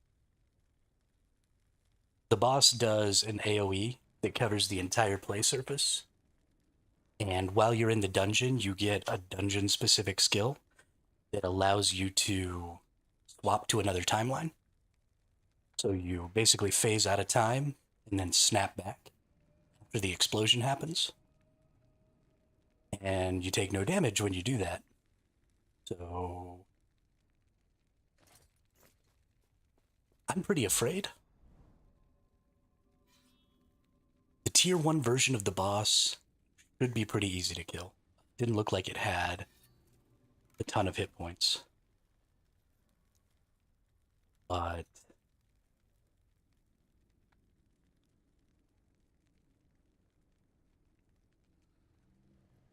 also don't know where the stupid thing is. Temporal Sanctum.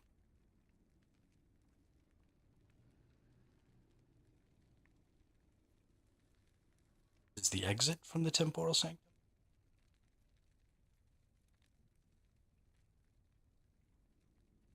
Is the exit. Okay. Here's where the Temporal Sanctum's at. So we need to go into our settings. We're going to get rid of our dodge. Or are we going to get rid of our E? We're going to get rid of our E. We don't use our E. So we're going to go to change input keys. And we're going to come down here to use dungeon ability. We're going to make it E, replace. So that's our teleport to another timeline ability while we're in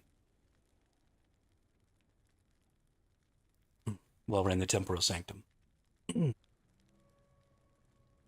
then we're just going to teleport Ruined Era, Ruined Coast, get down here, go over to the Temporal Sanctum, and we're going to die right now.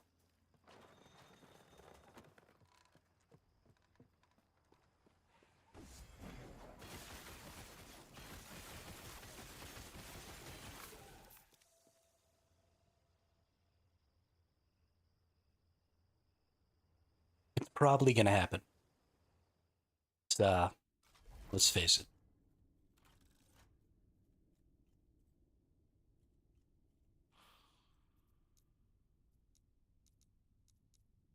So I don't want to actually. I'm just going to put the key in. I'm not going to do the portal. I'm just going to put the key in. We're going in tier 1, enter dungeon. And the reason I want to do this is I want to get a feel for the power of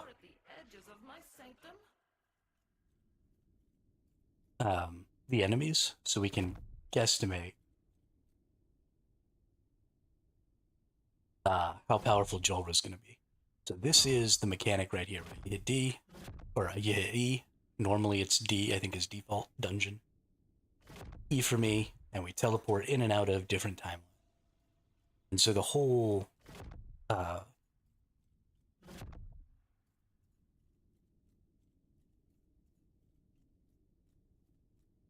dungeon is like that. Change timelines, and maybe something isn't blocking your way that was blocking your way before. There's different enemies. So I just want to kill some of these enemies. Maybe go through the sanctum. Here we go. Just to see. Okay. Extremely, extremely easy. These are pretty low tier enemies.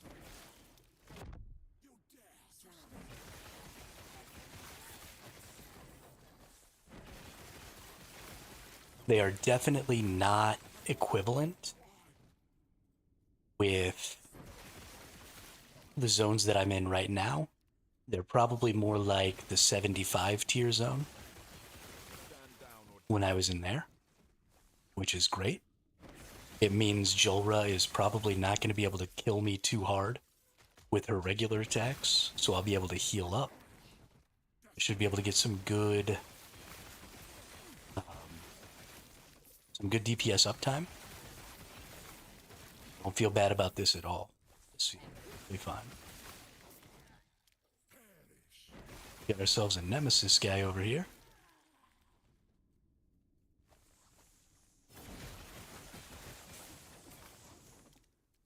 Honestly, they might even be easier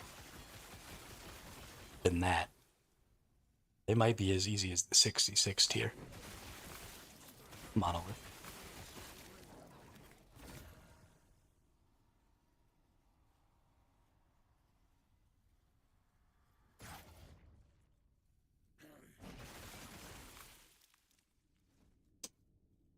It looks like this is the direction we need to go over here.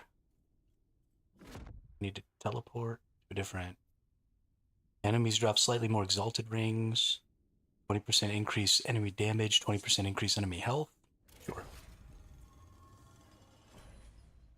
Apparently we get modifiers while we go through.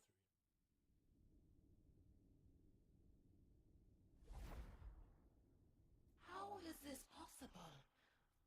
Only I should be able to command time here. Unless...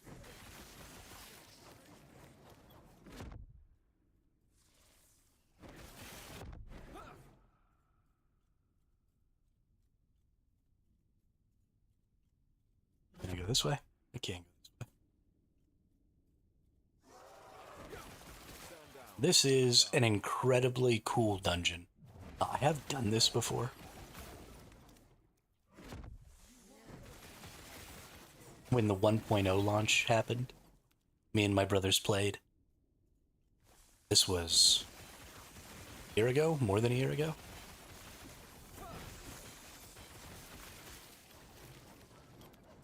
And that's actually the last time I played this game. So, I did do this fight, and do some of this stuff then. But it is really just going to be a matter of remembering some of the timing and stuff like that. It may be possible that my character is strong enough that I'm just going to eat this attack and not even care. Maybe I'll just mess it up, or maybe I'll kill her so fast she doesn't even do it. Who knows? She also didn't seem to really move around. She kind of stayed in one little corner. And if that's the case, DPSing her might be pretty. Looks like the exit is over this way. Yeah, everything just dies super quick in here. Really, really liking my chances. Not really as scared as I was.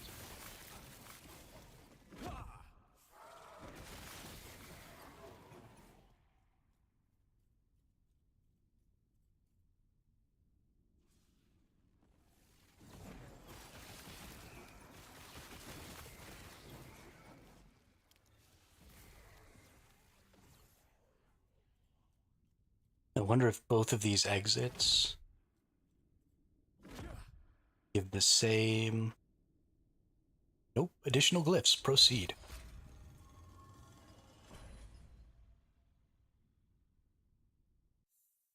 I also don't know how many floors there are.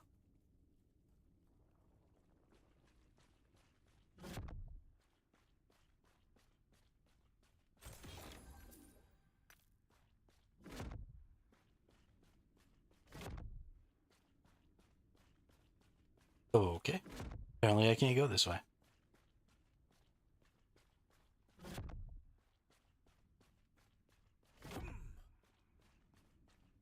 Oh, got it. Boss. Chronomancer Jolra. After the votes are complete, those who chose to proceed will enter the Sanctum Archive.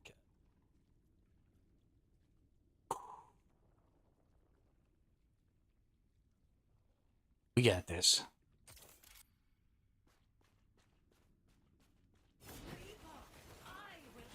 Oh yeah, that DPS is looking good. Nice, dodged it.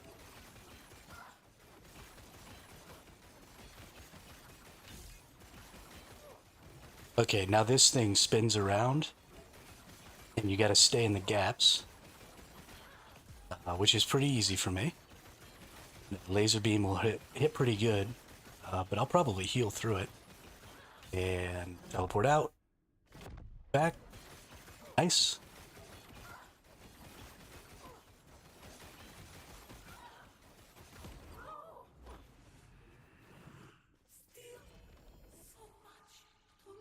All right. Whew. That wasn't really that difficult. That happened really, really well, really, really easily.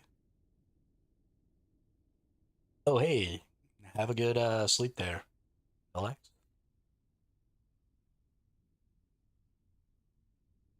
30% of mana spent, gained as ward, spell damage. So this is the legendary or the unique ring that she always gives.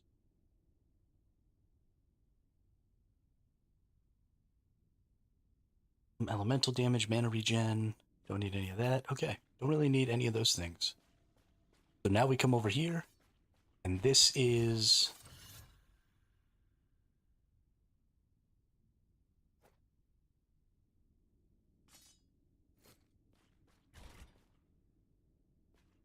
whoops. This is the place where we go. So what we're basically doing is we're going to take a shield. 33% chance to retaliate, 2 to shield throw, 10% block chance. 11% block chance, 15%. I should have kept that one. 4% chance, 11% block chance, 33% chance. Okay, so this one's better. So we're going to take this shield. And we're going to take... Oh no! We're going to take this shield. Open up our forge. It has to have 4 stats on it. So we're going to add a random stat.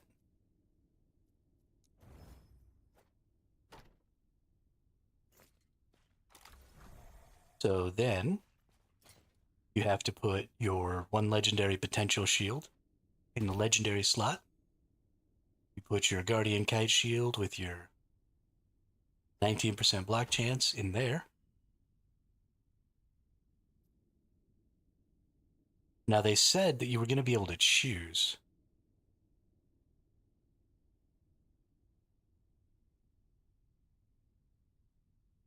I wonder if you can't choose on the ones. Hang on. Go back to the inventory.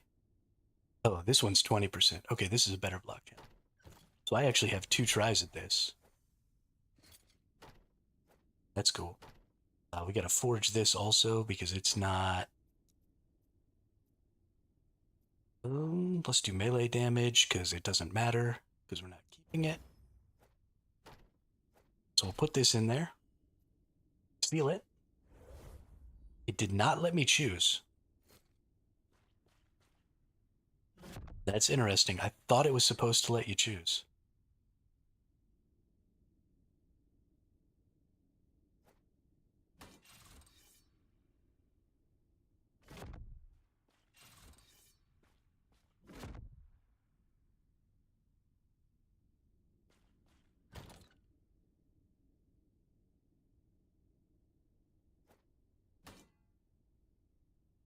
Well, that sucks.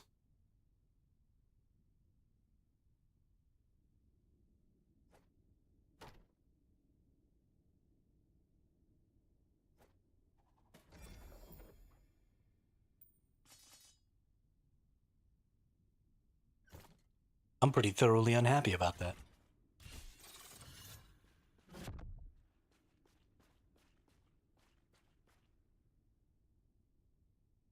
You only get to use it once per trip, too, so I gotta beat the boss every time I want to use it again. Because I can't just teleport to the boss. That was a pretty quick fight. And that's how I'll do it. I'll just teleport in. Boss room, kill the boss. Move on with my life. But I'm pretty disappointed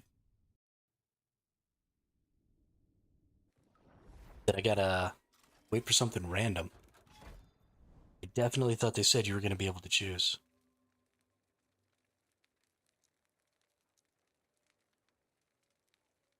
Wonder if I did something wrong, maybe?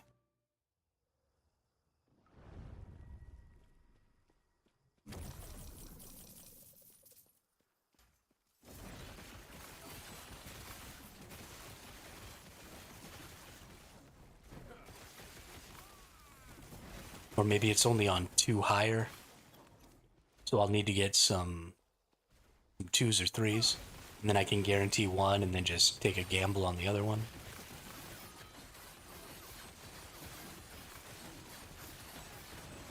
I really don't know.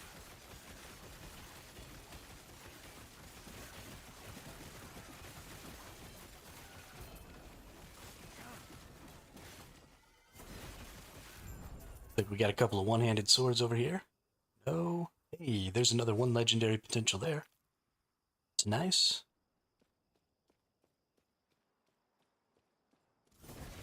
So at the very least, we've got a bunch of chances. That zone was actually really quick to get through also.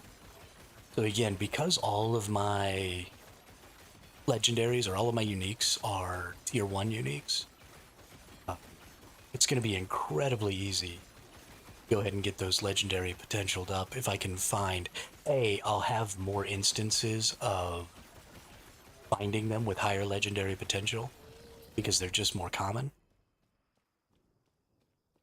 But then also,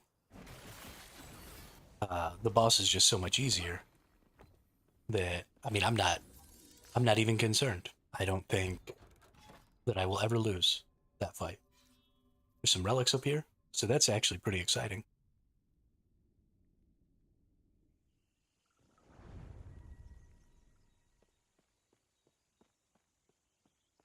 Gotta kill the Wingari Spire.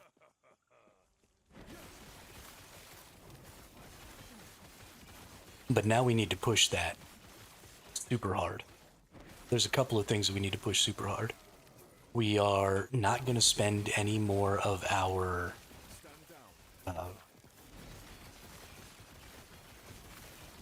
fortune favor for our prophecies that are giving us lots of these extra uniques. We're going to wait until we get into empowered and we get up a little bit of corruption.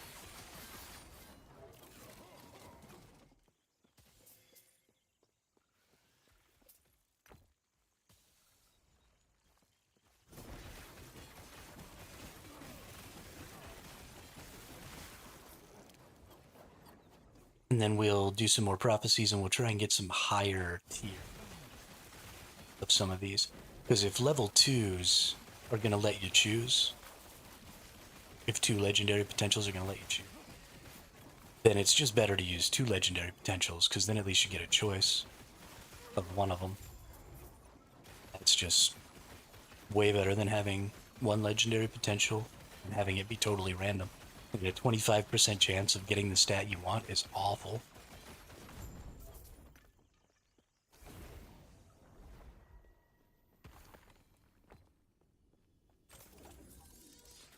Who even wants that? Not this guy.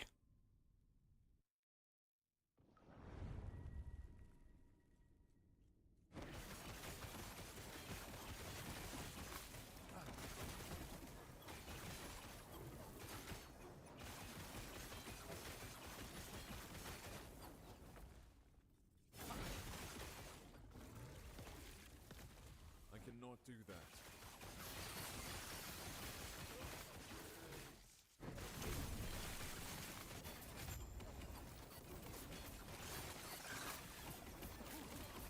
There's a legendary loot lizard in there somewhere. Couldn't see him, but I knew he was there. Saw him on the mini-map. And a scepter. One-handed axe. Bunch of stuff I don't need. Alright.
This freaking Covenant of Dominion pissing me off. Things are a nightmare, dude. Put out the deeps.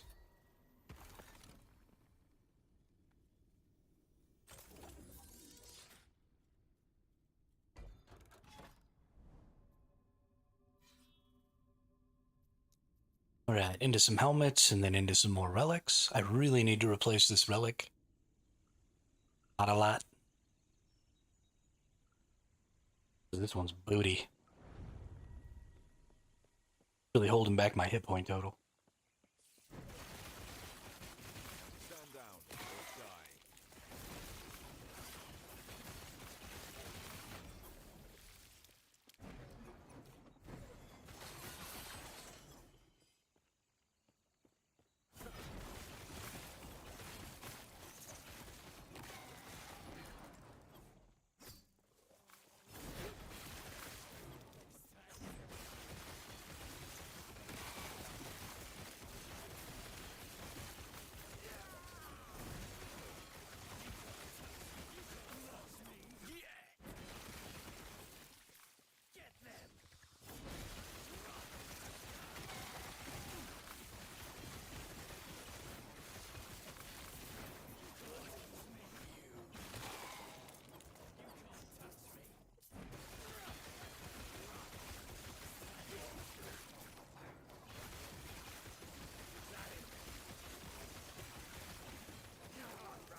Stand down or die.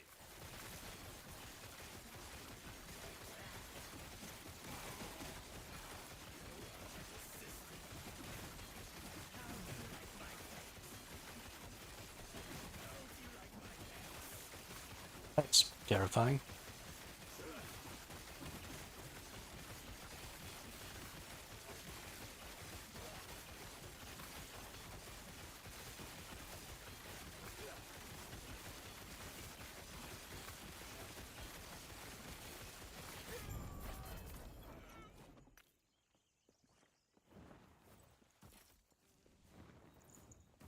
Nemesis time.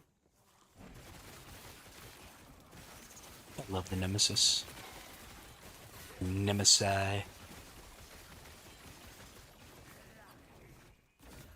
Nemesises.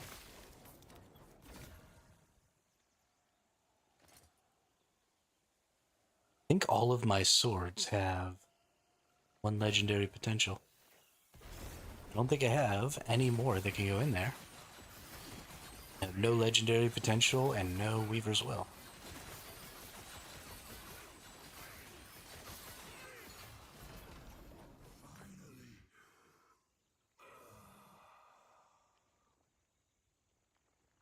Chance to cast haste on hit, melee attack speed, increased health regen. Nope. Definitely don't want either of those. Ooh, there's a good helm. Good base.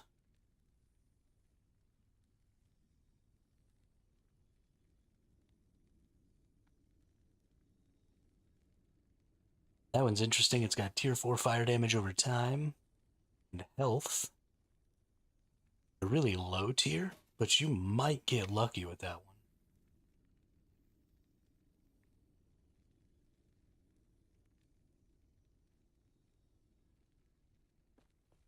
Yeah. So what do we got here? So the strength and the attunement are mostly wasted stats here. So I can put vitality. This has way more armor. 3 times the armor. And increased fire damage. Definitely worth. So I can put vitality here. I can... Oh, I can't. I don't have... So once I get the ability to seal this off, I can seal this off, level up the health, and level up a vitality and level up another health. That might be asking a lot with only 31 forging potential. Let's maybe look into it. See. Ooh, just lost 9 there. Ooh, but we hit the crit.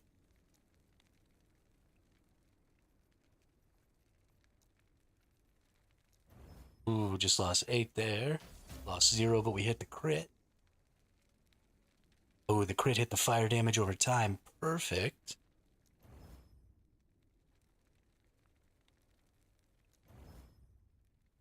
Hmm.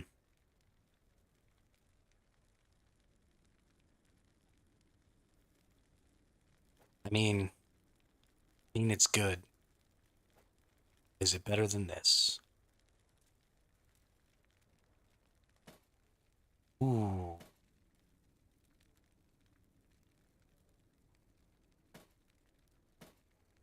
That 11% increased health is putting in work.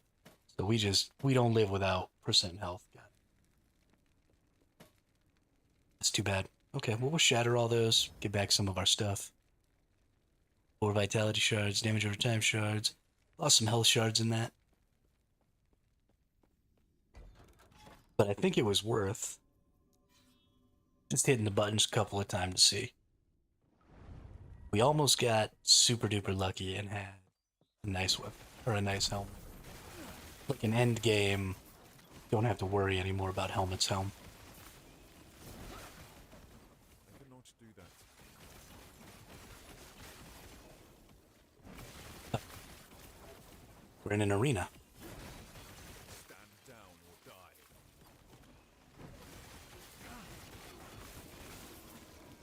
Let's get more out here in the middle.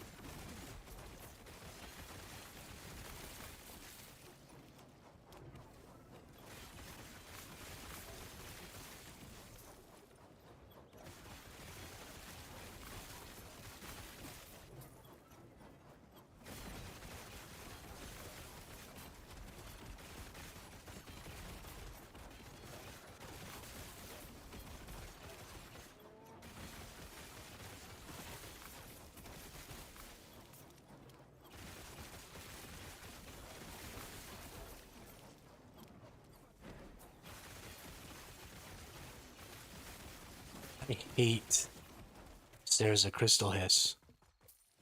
Because she always has that stupid AoE up. Never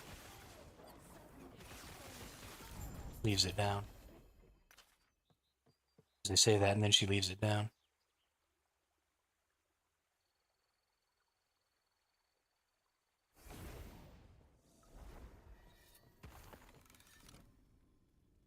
Alright. No, no, no. Golden lightning resist, no. Block chance, health gained on block. Elemental damage over time. We need to change that void damage.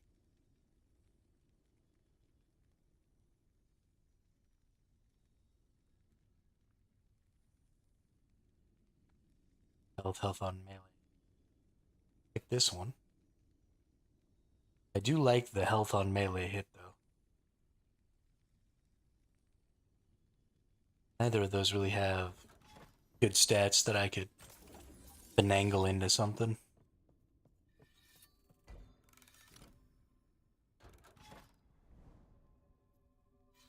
But let's just go through and keep getting more fragments, more runes, more little bits of stuff that I need for crafting. We definitely need more glyphs. Gonna have to have a ton of glyphs of despair. Definitely have maybe overused my glyphs of despair up to this point. I will get plenty more as we get further. Become much more common. But I maybe put myself in a slightly bad position here.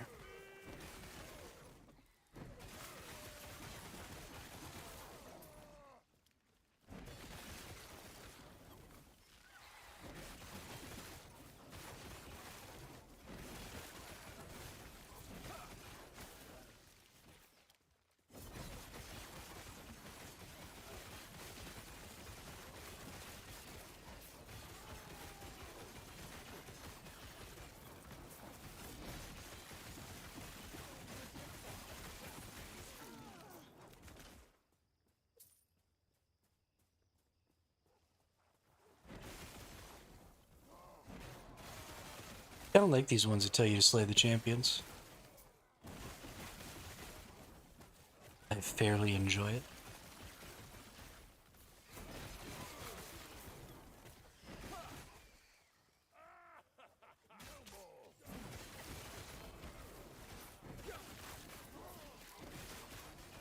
Rune of Havoc. Ooh, actually that's something I should maybe be using.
Here's some more relics.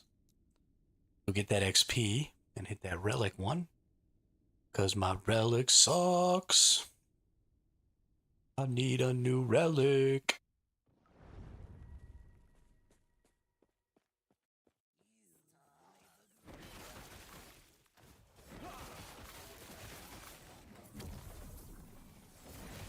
Stand down or die.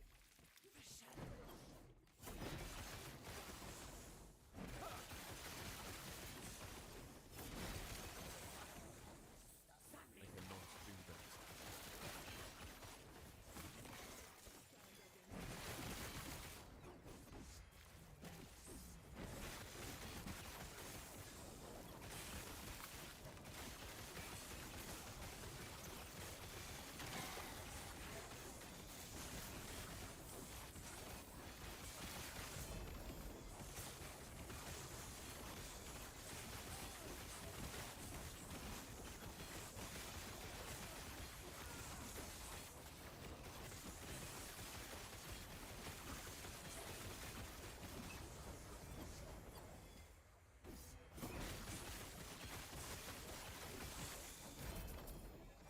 Ooh, another portal charm.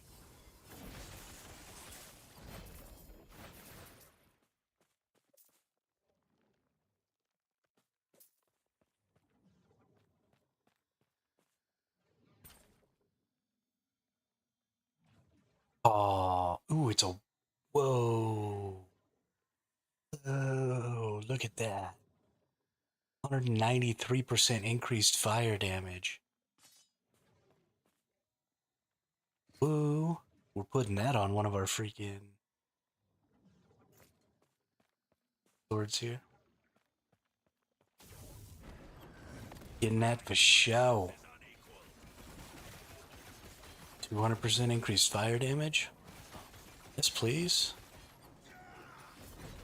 That's a tier 7 mod, baby.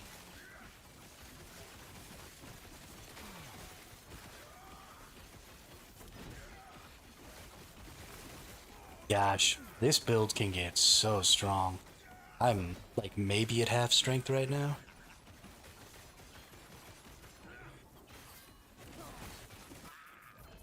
I did nothing wrong.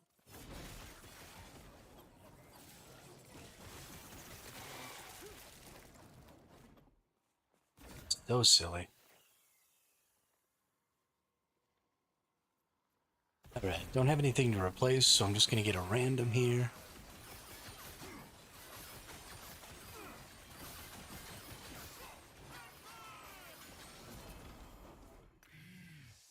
Got a phantom grip ring, don't care about that.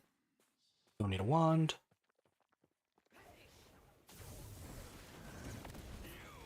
Beat the rune prison. Ooh. Never get inside of that little vortex there. That's how you freaking die, dude. Oh no, the matron. Okay, things are getting a little crowded over here. We've got a couple of champions. A champion. We got a rune thing. We had a matron. I think we killed the matron. Whoop. Just almost died. Do that. Having a little trouble hitting things. So I'm having a little trouble healing.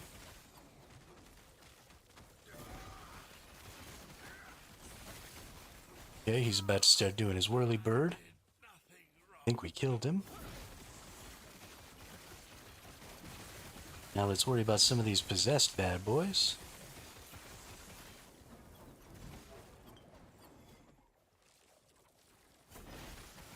They do that little move back thing inside of that sandstorm, and it really gets me.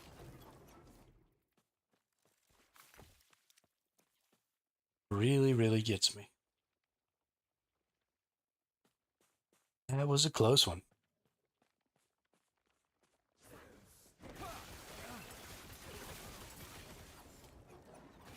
Almost lost it all there.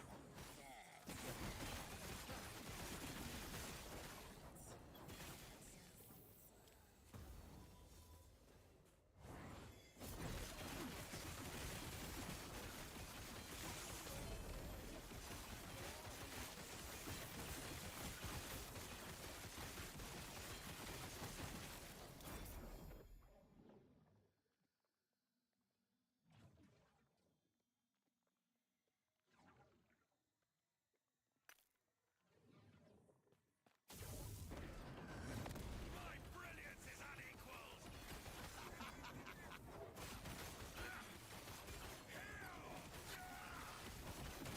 Ooh, we leveled up. We're level 82. Leveled up. Leveled up.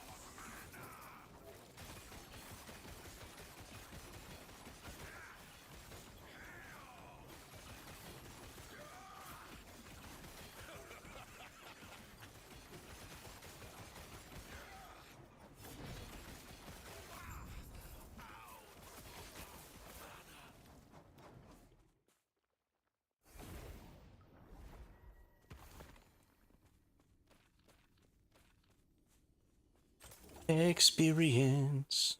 Don't need that. Hit our level. 15% more chance to ignite. How many spots you jumped? Let's find out. I'm at 461. I found out that if we just change this from all to Sentinel, hey, went up another 11 spots. 450th person to hit level 82.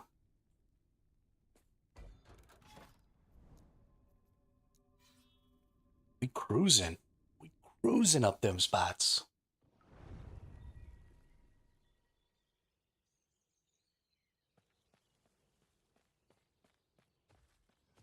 I think a bunch of people are asleep. I think they tried to go straight through instead of stopping and taking some sleep time. So I think after the 24 to 30 hour session, some of the folks were like, and it's bedtime.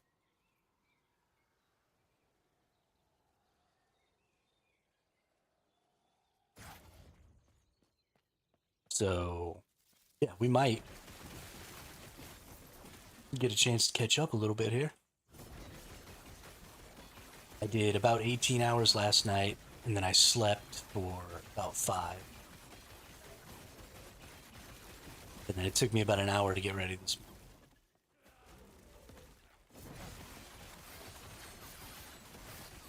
So 18 on, 6 off, straight back into it.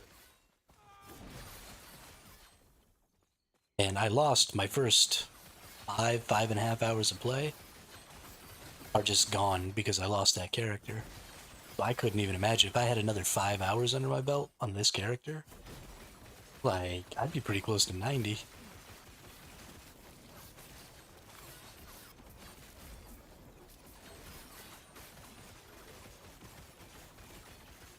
I didn't think that I would. And I mean, granted, I'm not seeing, how far their corruption is pushed and how many of the bosses and stuff like that they've got done. Right? A lot of them, apparently, the people kill 10 of 10 harbingers in 9 hours.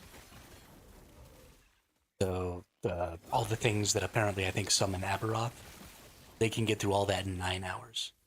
It's taken me 12, 8, I'm at 20 hours on this character right now, and I'm not nearly as far as they are.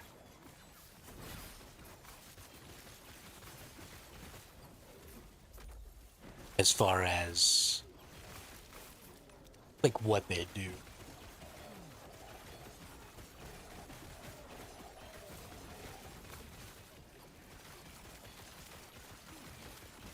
But those are, like, the hardcore racer people.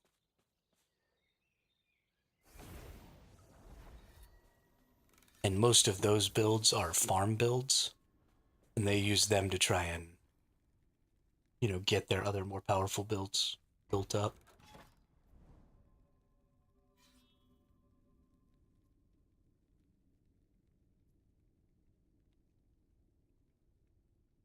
So I don't know. I don't even know what's happening with the race right now. I wonder if there's any information on the internet. Let's go see. Uber Aberroth.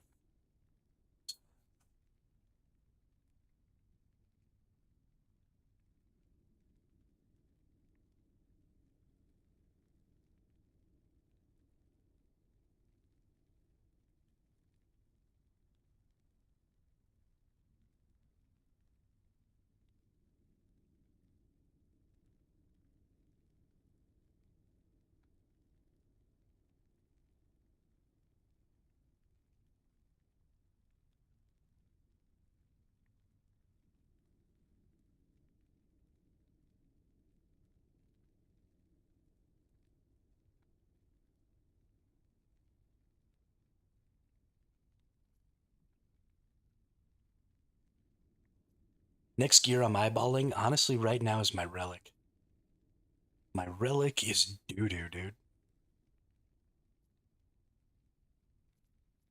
But more than that, I really just need to move on.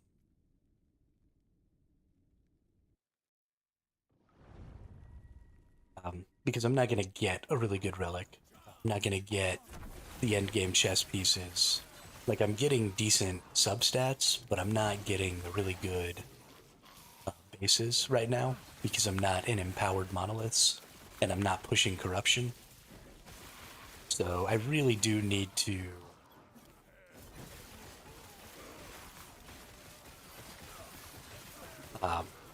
pull my head out of my butt a little here and just keep. Of course, I am progressing. I am progressing.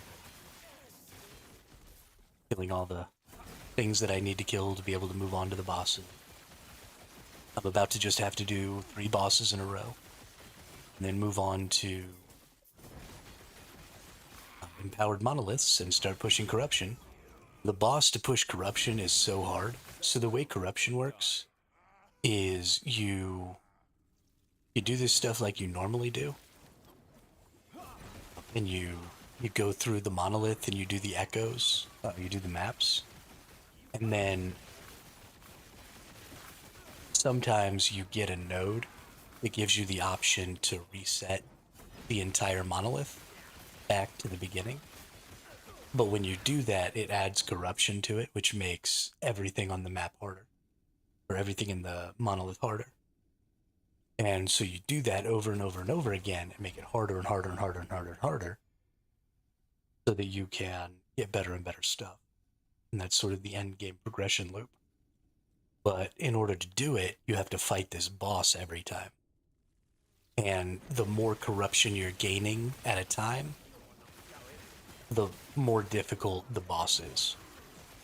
So you can do really quick little small increments, which don't really help a lot. Or you can do like 20 at a time, but fight this insanely difficult boss that just shits all over you. So I'll probably be going like 6 at a time. And I need to get about to 200 or 300 to be able to get the gear. Somewhere between like 250 and 300 corruption is where I ideally want to be. So I'm gonna have to fight that boss like over and over and over again. And you need to pick your monolith.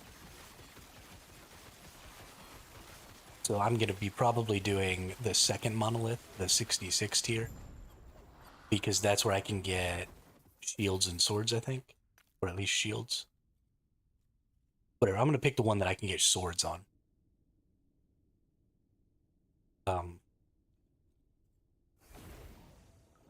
Here, so that I can get a really good. I want something for this sword and I want something for this shield. I want to get like 3 legendary potential on these. I think that'd be pretty dope.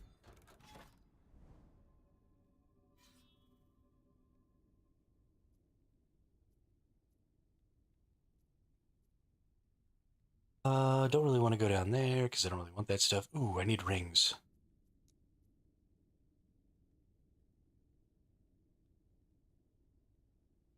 But so also each of the monoliths has a type or a few types of gear that they drop more than the other monoliths. And they have special nodes where you can get lots of exalted versions of those particular items as rewards, and lots of uniques of those particular items as rewards. So you want to empower those monoliths. Oh no! Thornton, level 95 paladin has died, level 32 on the ladder. Sorry, bud. I hate to see another paladin go down.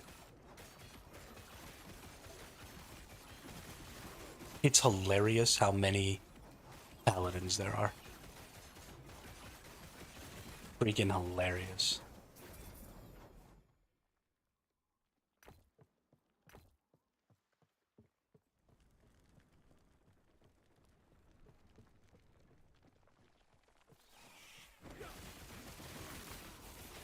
But yeah, so you find the monolith that has the stuff that you want, and then you go upgrade the corruption of that monolith. So depending on the build, and depending on how lucky you get. Hey, what up, Vin? Yeah, thank you. I just ate. After like 7 hours of streaming, I finally went and got some food in me.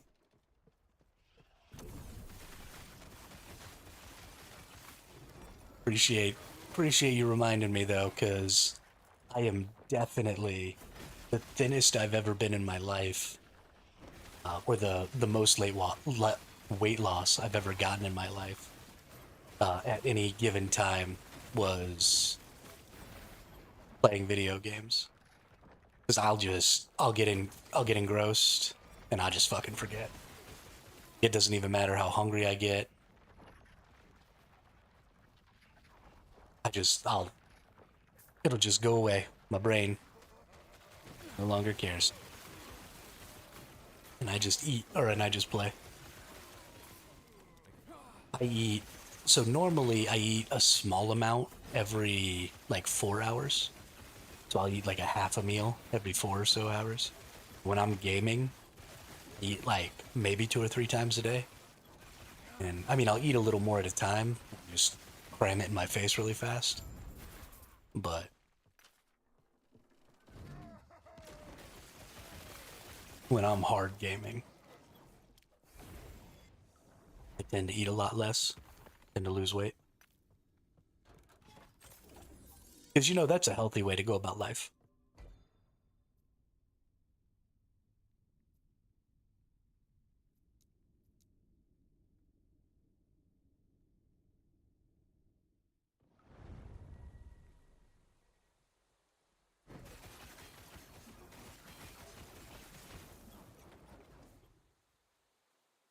Do you fast, Ben?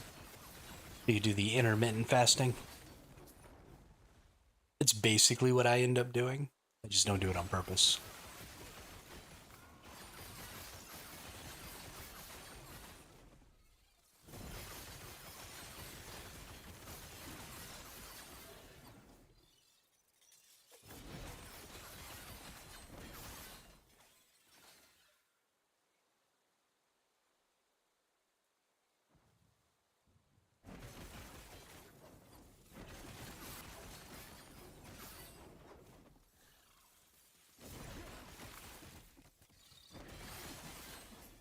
Yeah, my little brother does that every now and then when he feels like he needs to lose a couple of pounds. He's in much better shape than I am because, goes outside, does the things.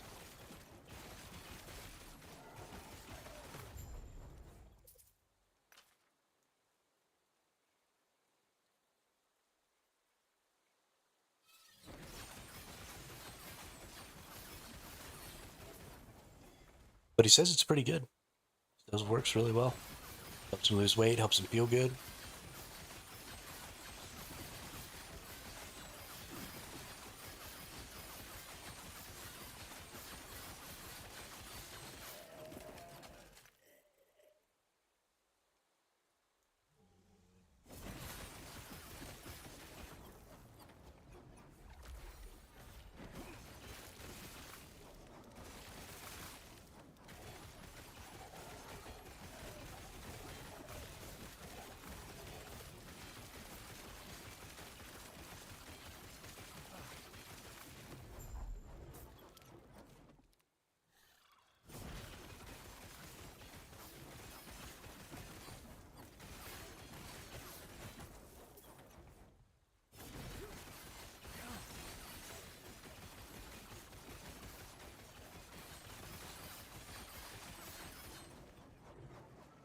High intensity, low weight, right?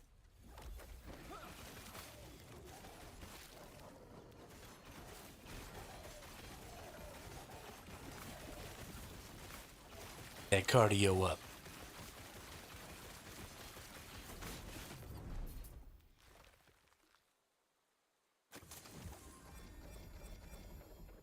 Don't need a bow, don't need that ammo, don't need that.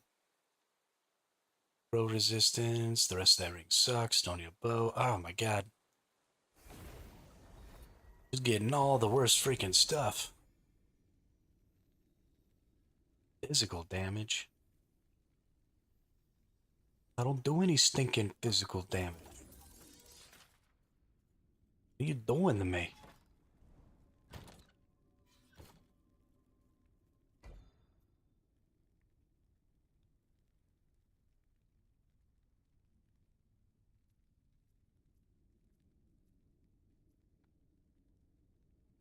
Not get any more rings? Need rings.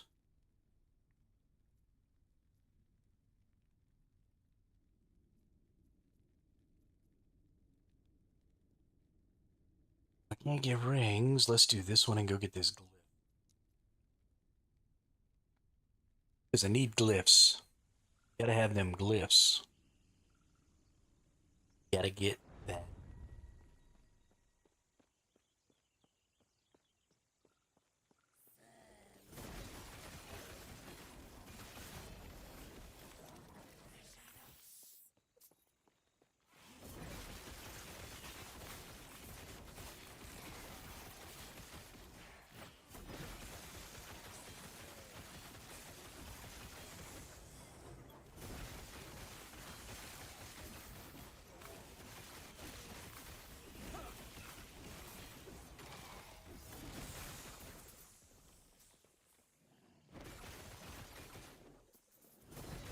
Stand down.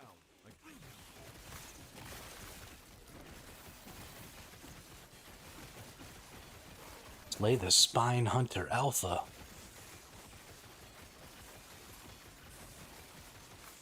Oh, I'm gonna slay the Spy Hunter Alpha, alright. Spine Hunter. Whatever the fudge his name is. Stand down or die. Gonna slay him so hard.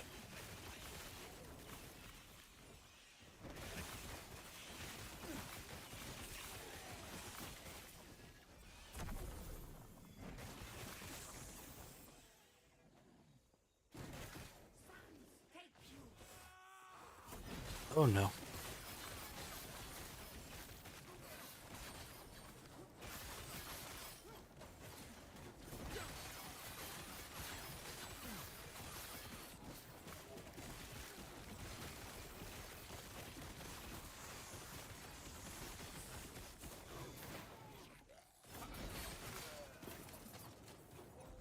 Cannot do that. Oop. There's the Spine Hunter Alpha. I want to go down here and get this, just in case it's good. Having a shrine.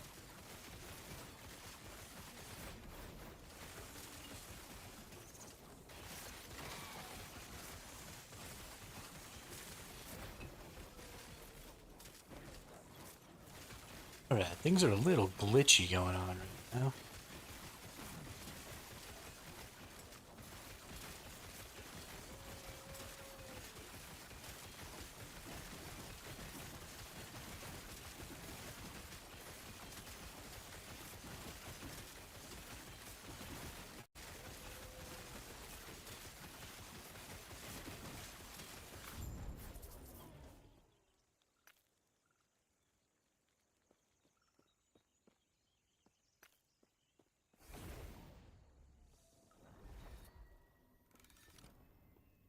We just dunked on that guy.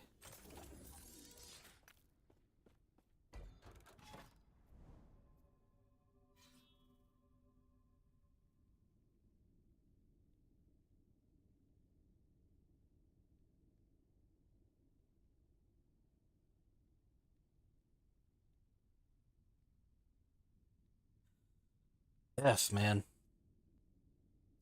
My head hurts.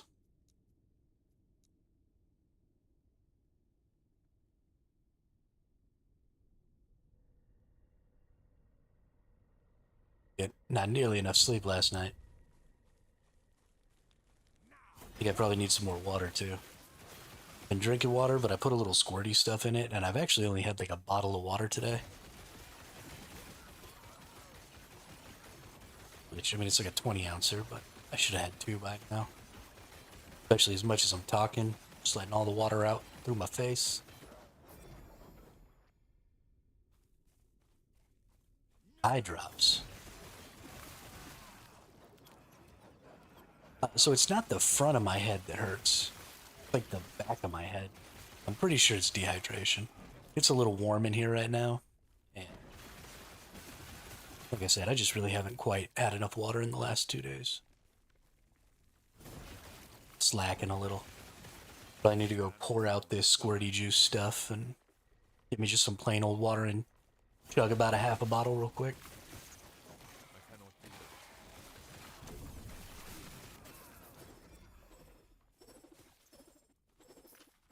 That's fair.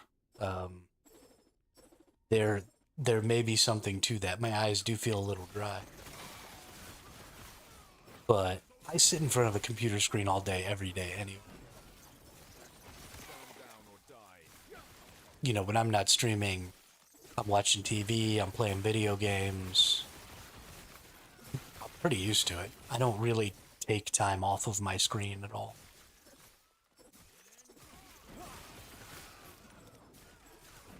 This is considerably more active than I'm necessarily normally being.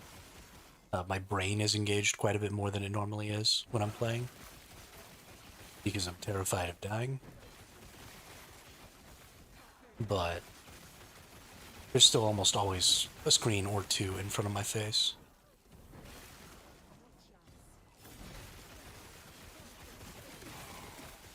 I'm pretty acclimated.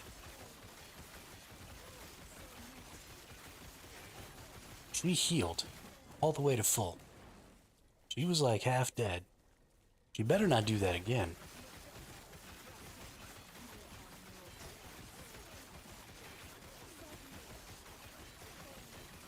That's true. You're not wrong. Not wrong.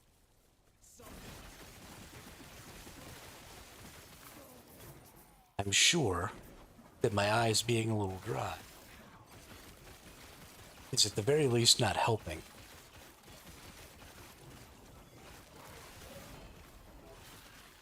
Also, I usually do get more sleep, which would have given my eyes time to like recover last night.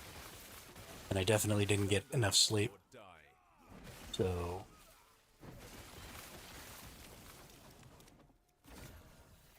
there is certainly that.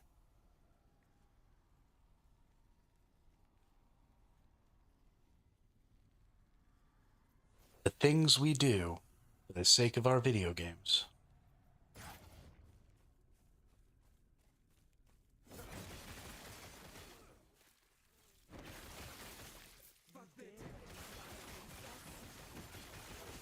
I hate these stupid diamond things.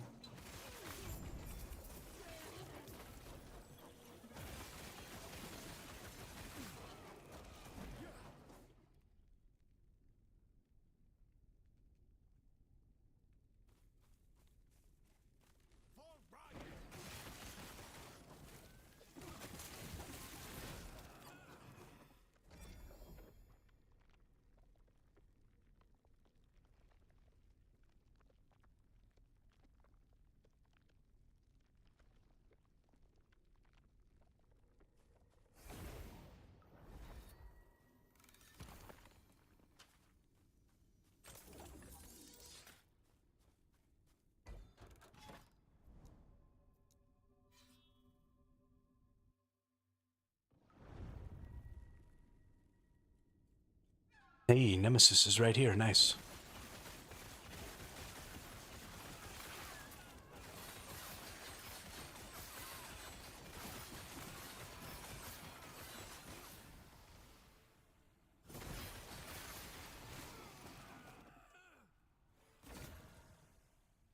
Get a random one for that replace.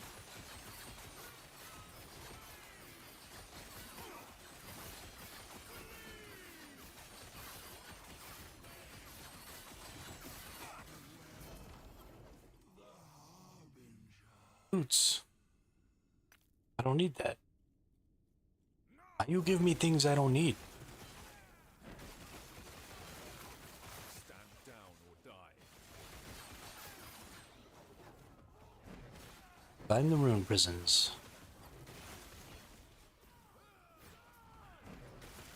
Time to go kill some rune wizards. What you get for dabbling in the mystical arts that you don't understand. You get trapped in a rune prison. And then I come smack you up.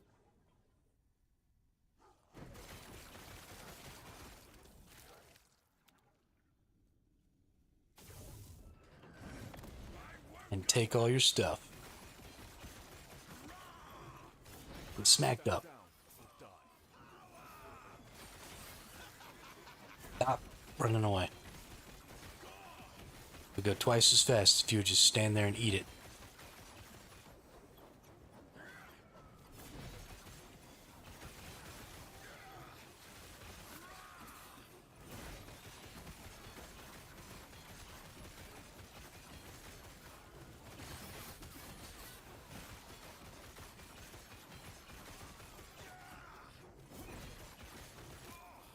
I must break free.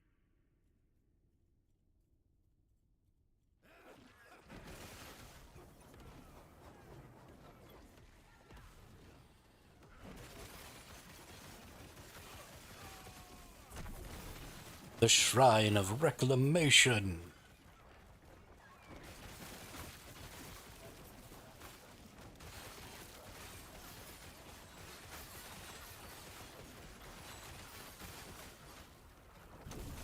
Freezing Shrine.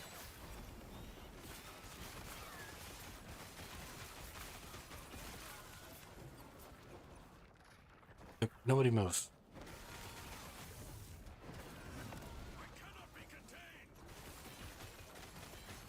Might not be able to be contained, but you can be murdered. I know this. I'm gonna murder you.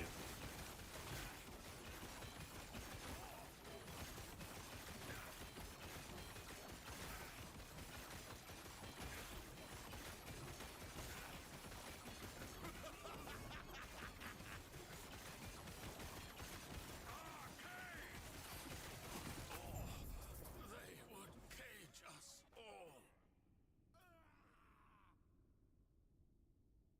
I bet that's armor.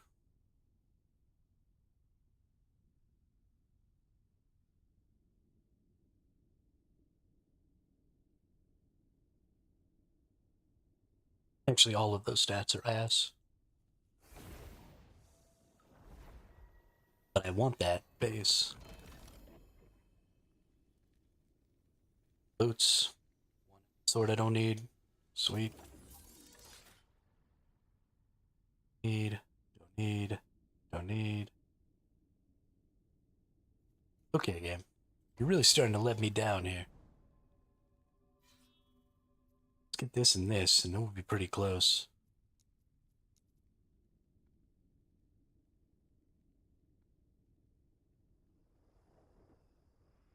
And then it'll be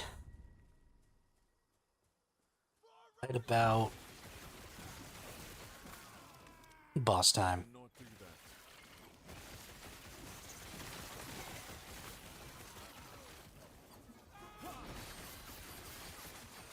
that. Right about now. Monk Soul Brother, check it out now.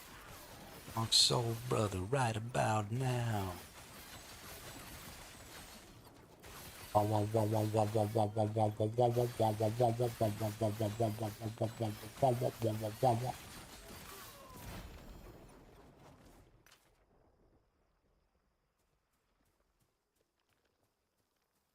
That guy hits so hard. He hits me for like a third to half of my damage every time he hits me. If I'm not standing right next to him freaking healing up, it is so scary.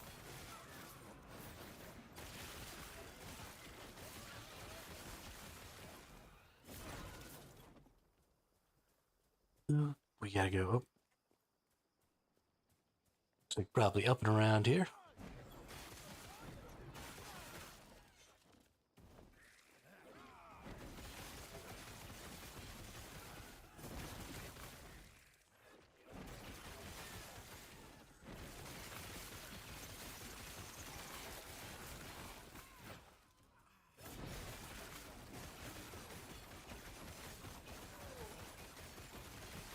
Ambushed by a rune warden.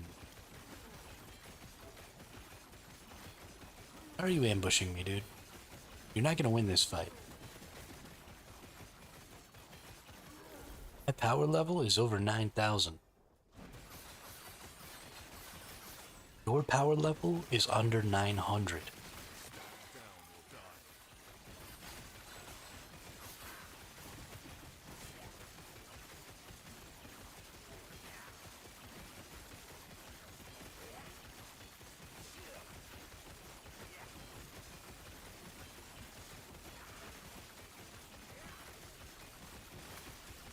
Yeah, buddy, we are. Level 82 now. We're in like 450th place in the whole world right now.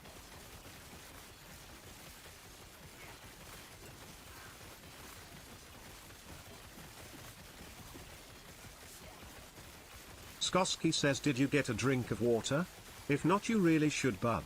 Smiley face emoji, smiley face emoji, smiley face emoji.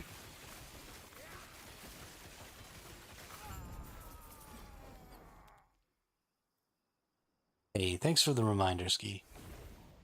Actually, are going to go ahead and do that.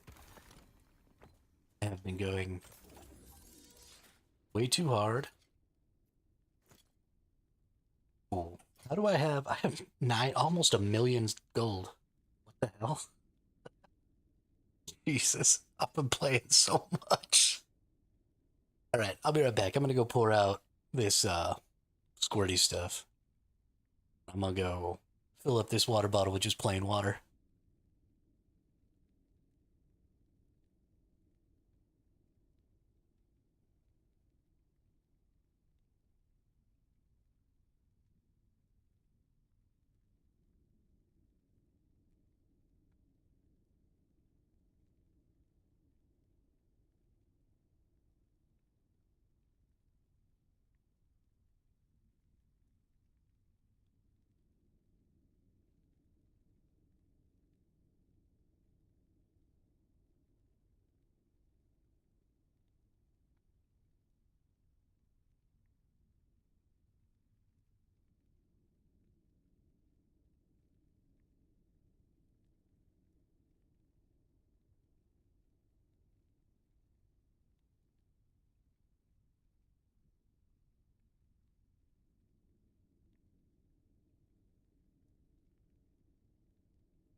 All right, yeah, that was definitely it.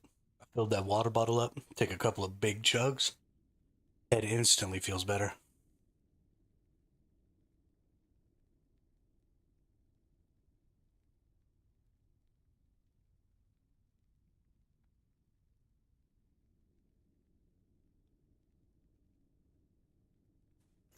Yeah, buddy, that feels great. All right, let's get us some idols here.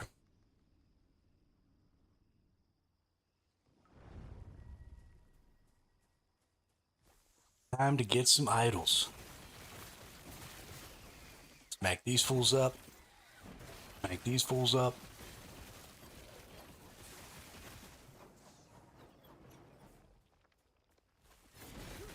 Goodness gracious, I'm having fun.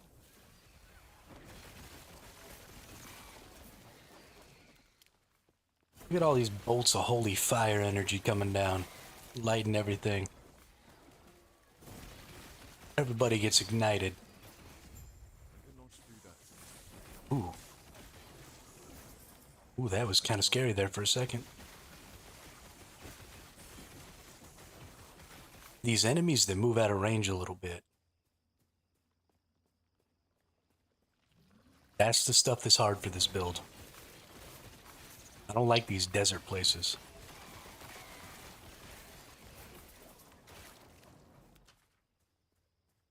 Don't like them at all.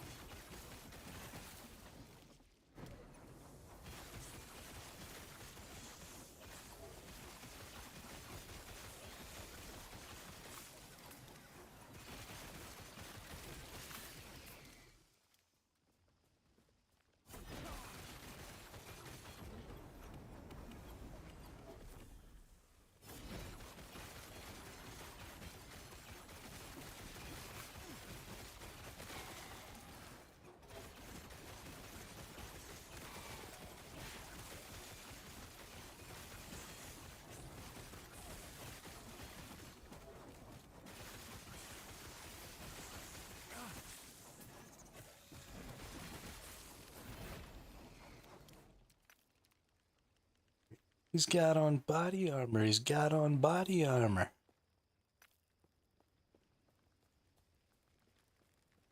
Watching live on CNN going, I can see his head.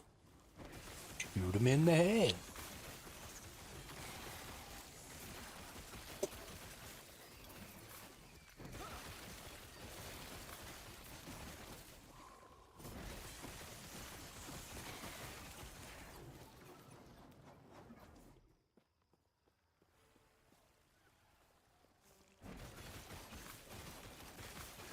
There's a limit to the size a message can be on YouTube and Twitch.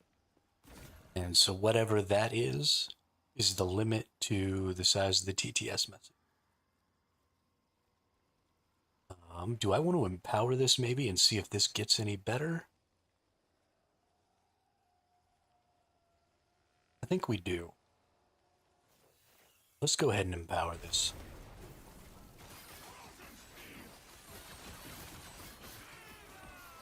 I think it's like 200 characters for YouTube and like 500 characters for Twitch. So they're pretty long.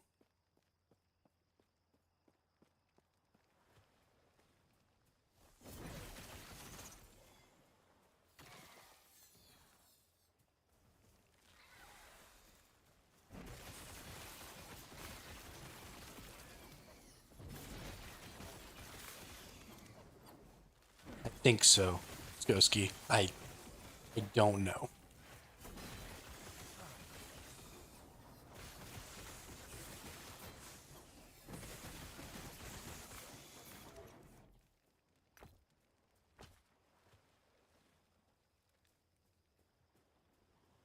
Just nobody tell Wyatt that emojis count as one character, I think. Because then he'll just put 200 emojis in the freaking thing. And then it'll literally take all day for the stupid thing to say smiley face emoji like a bajillion times. And then I'll fucking cry.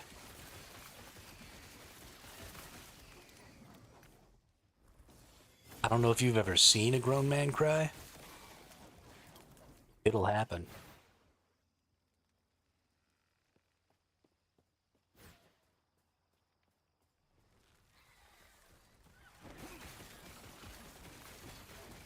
Stand down or die. Supposed to kill some boss out here, but I can't find this fool. Oh, I got ambushed.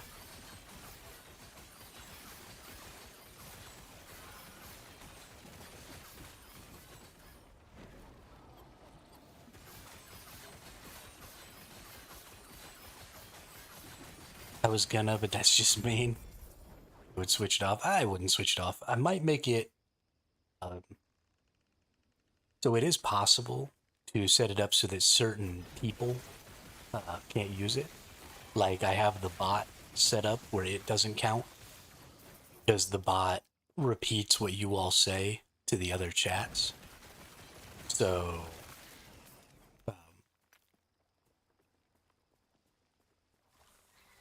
it would basically do it twice if it wasn't set up that way. So, I mean, if somebody started doing that a bunch or just trying to be obnoxious intentionally, then I would just put them on the list of people who can't use it. Easy enough. But I don't really foresee that ever being a thing. I have a pretty high tolerance for ridiculousness, and y'all aren't really that ridiculous. So,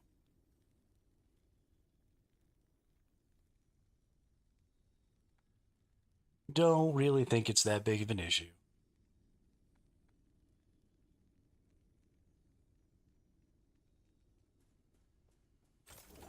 It is a really good chat here. I have been super blessed, except for that one person who was a complete freaking twit while I was playing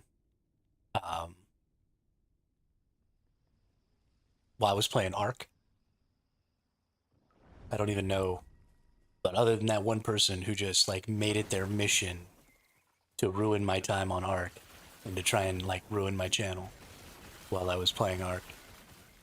Every single person I've interacted with here, otherwise, has been cool. Which has been, I mean, a lot of people. Especially way back in the day when we were playing Once Human when it first came out. I mean, our chat used to be popping.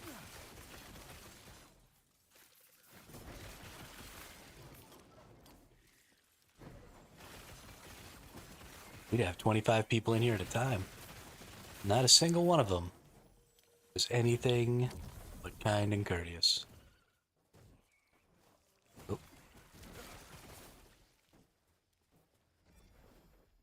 Yeah, just somebody being a troll. I don't know, I did something to them in the game or something. I don't know. Attacked their base or something, but I hadn't even raided anybody. So I don't really know what was going on. But the first time they destroyed my base, they were like, haha, got my get back. And then they proceeded to come into my chat and like say racial slurs. And then I'd ban the account. And then they'd make a new account. And they'd come back and do it again. And I'd ban that account. Then they'd make a new account. For like a month straight, this person was just in my chat. Stream sniping me and blowing up my bases. And I mean, it was insane.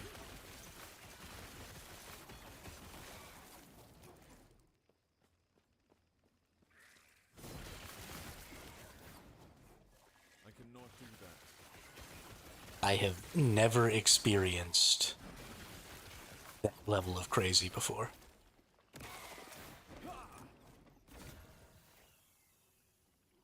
Did this change at all? The affix, the armor affix got sealed off. I'm not gonna want that. So we can just banish.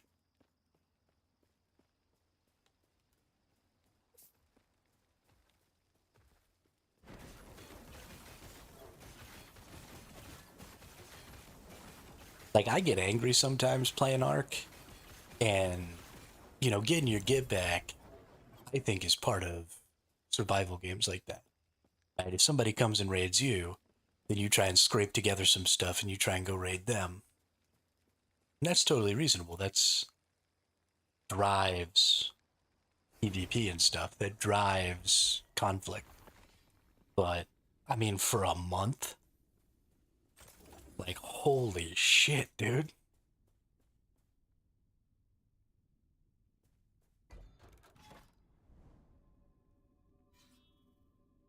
But, whatever. We don't need to talk about that. Alright, I've won this one. I just need to win these 3. Don't know what boss is where. I know this is Aberroth. I don't want to fight him yet. Yeah, exactly. Totally cray-cray.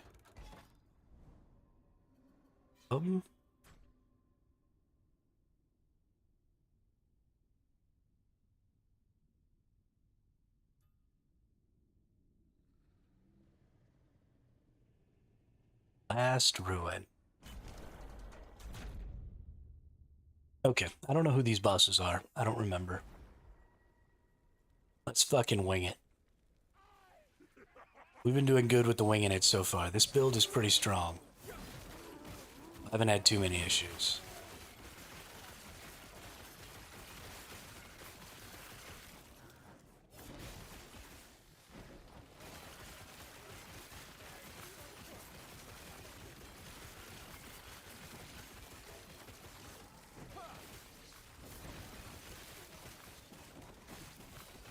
Looking for an archivist.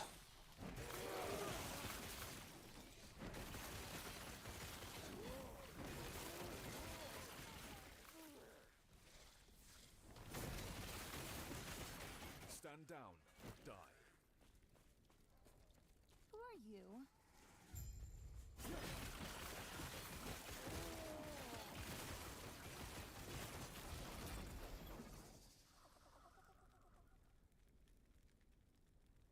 Tier 6 vitality.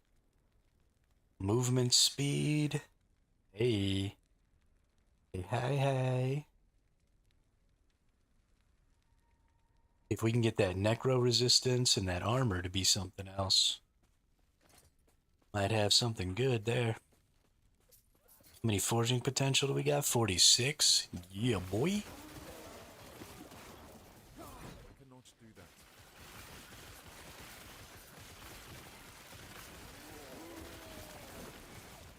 Skoski says I'm off to bed now, bud. Smiley face emoji. Catch you and all in chat later. Good luck. Smiley face emoji. Smiley face emoji. Smiley face emoji. Smiley face emoji. Smiley face emoji. Smiley face emoji. Smiley face emoji. Haha, good night all. Smiley face emoji. Peace out. Smiley face emoji. Smiley face emoji. Smiley face emoji.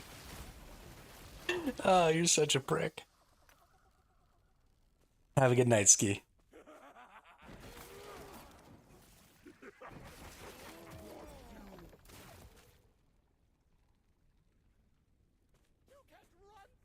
Such a dickhead.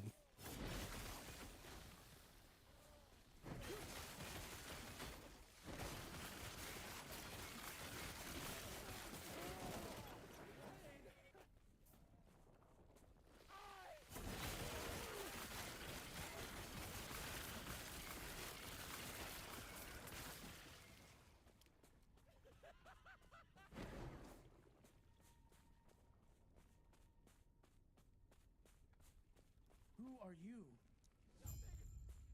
That's true, Ski. That's true.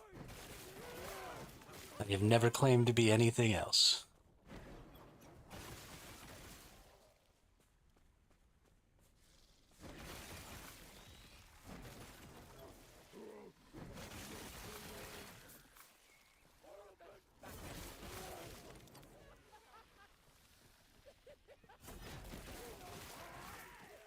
I cannot do that.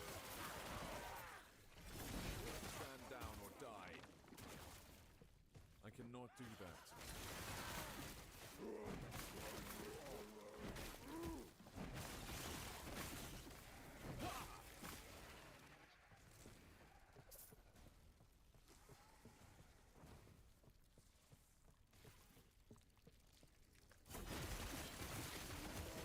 Trail of centipedes right here to these fools. They didn't even help me kill them.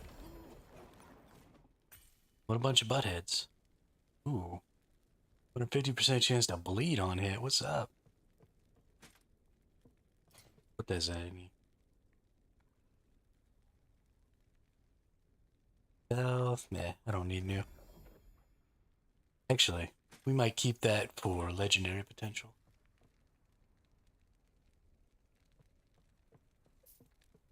Who am I supposed to talk to here? Take care. Oh. We morphed. Cocoon.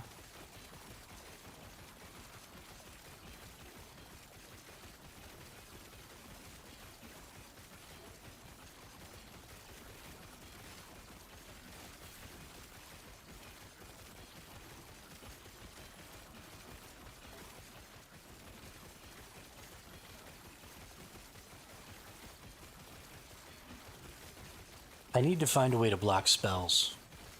I don't think I can block spells.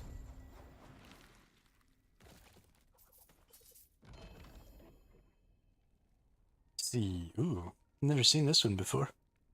Bone Curse also inflicts acid skin. I don't even know what that skill is or what acid skin is. Increased poison damage, vitality, $9 resistances, $3 attributes. Don't need that, but cool.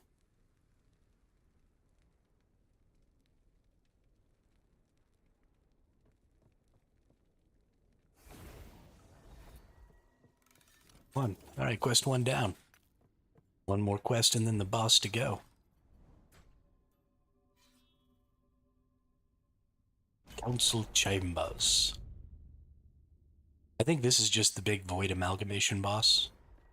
I actually think this is going to be a pretty easy boss fight. If I'm not mistaken. If I am mistaken, then I'm gonna die. Stand down or die. Scorpio. You're gonna die. Aquarius. You're gonna die. Gemini. You're gonna die twice. I cannot do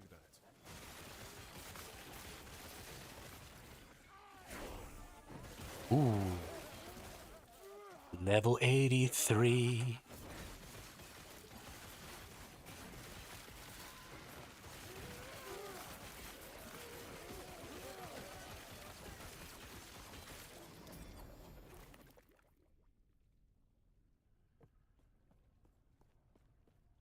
Wow, wow, wee, wow.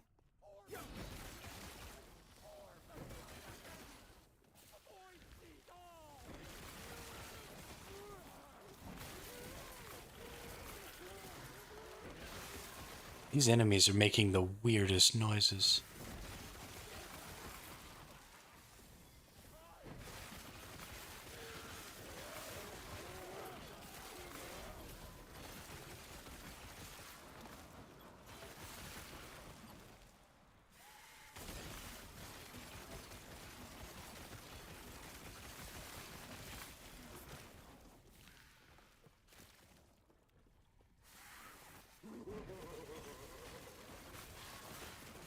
That is one big ugly ooh.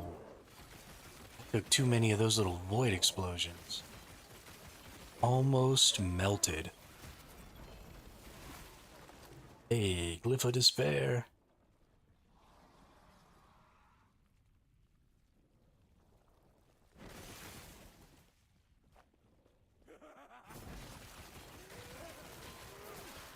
Stand down or die.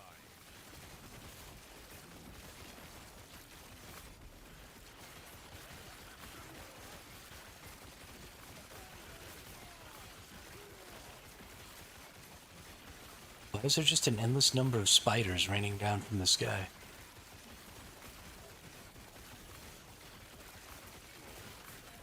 Stand down or die.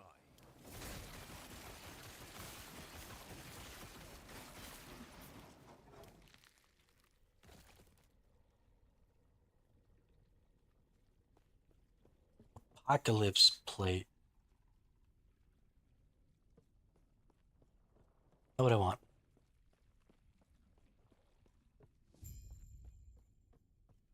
Tie it up, drag you to the mountaintop, and feed you to the hermit. You there, help me. I'm getting a little famished. What's up, Nuclear? How are you right now?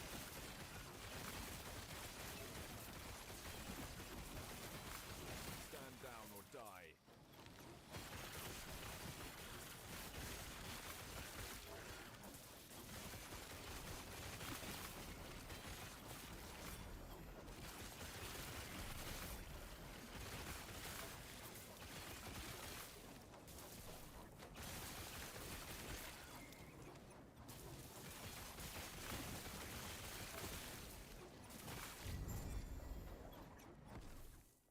Opal ring, don't need.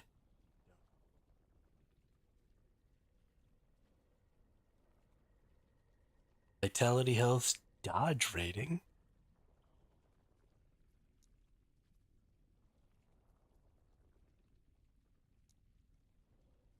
I do get hangry, let me tell you. Ooh.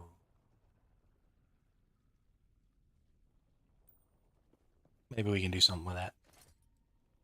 Got pretty garbage forging potential, but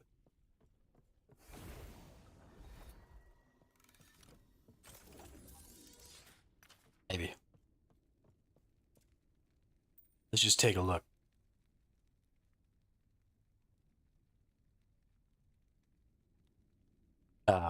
We already just don't want fire resist.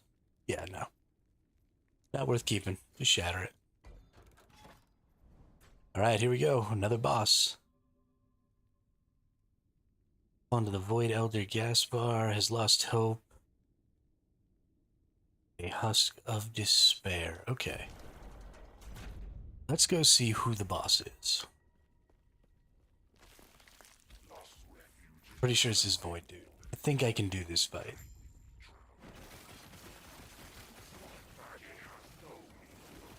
Oh. It's different.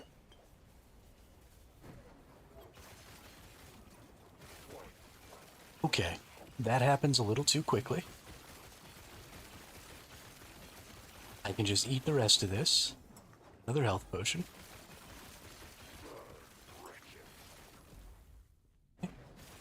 Don't get on more than one of those explosions.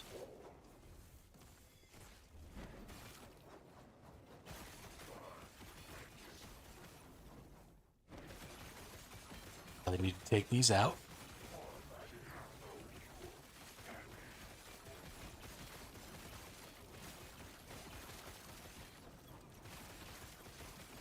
That's really hard to stay inside of.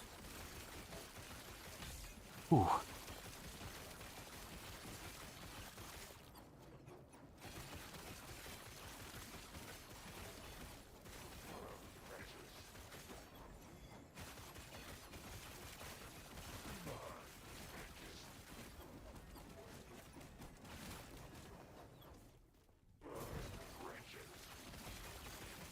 Okay, so I can take one explosion.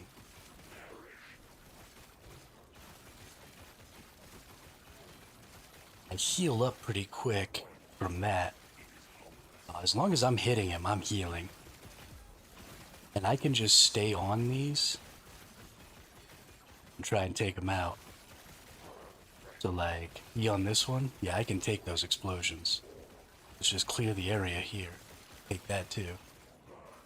So we're just gonna clear these. As long as it's only like 2 or 3 of them, we're good. We'll just keep clearing out a little room. And, oh yeah, this is difficult. Save my potions for that. Gonna get any more. Okay, we got one more thing of garbage ward.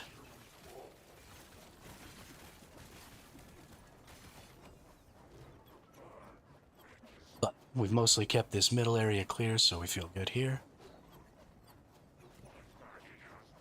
Probably should have still been DPSing him there. I've been liking staying in this middle area. I move almost a little too fast, which makes it pretty hard to stay on that.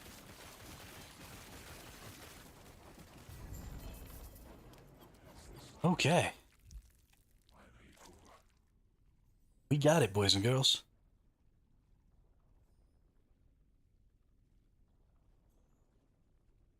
Body armor shards, shield shards, or helmet shards. Body armor shards.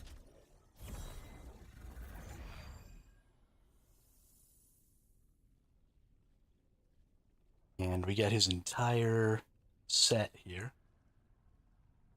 Down reduction, void damage, bosses and rare enemies, increased area made. So I don't care about any of that. Bail out of here.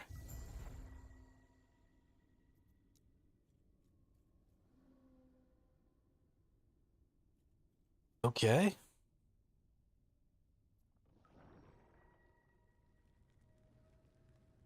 That was terrifying.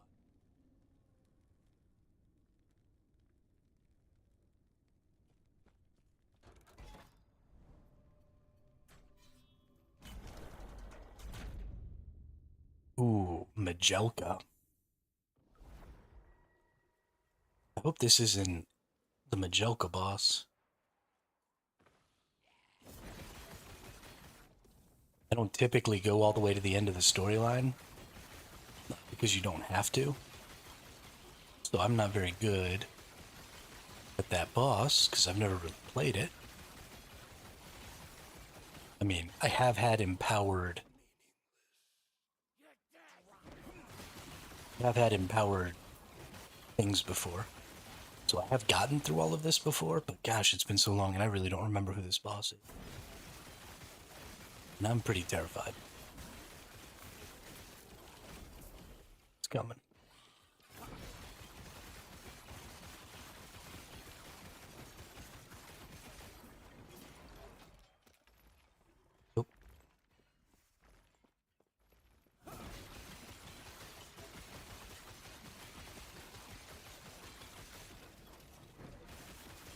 The bosses in this game are just so gosh darn scary, dude.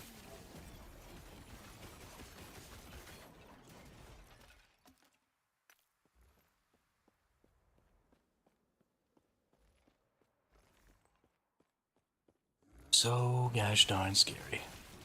I don't need to kill those enemies. Let's just skip a couple of these.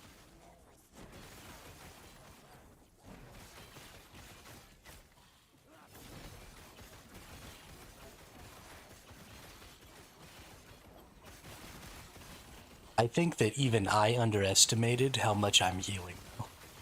Because I went from dead to max health almost instantaneously during that boss fight. I could almost stand right in the middle of where he was at and just DPS him.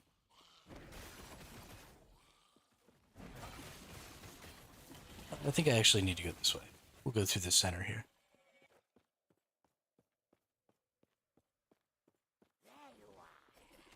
Nope. No, we won't, because you can't. Okay. So we're going all the way around.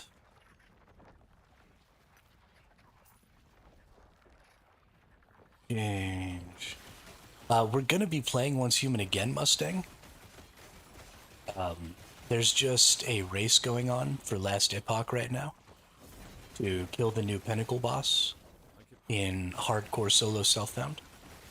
So I'm participating in the race for a few days because there's a cash prize. And I like Last Epoch. A lot of fun.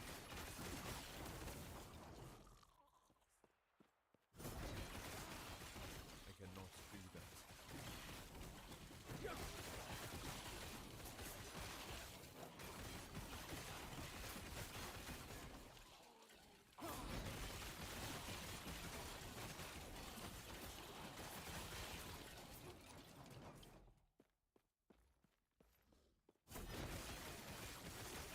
It's very much a Diablo-esque. It's an ARPG. So Path of Exile, Diablo, games like that.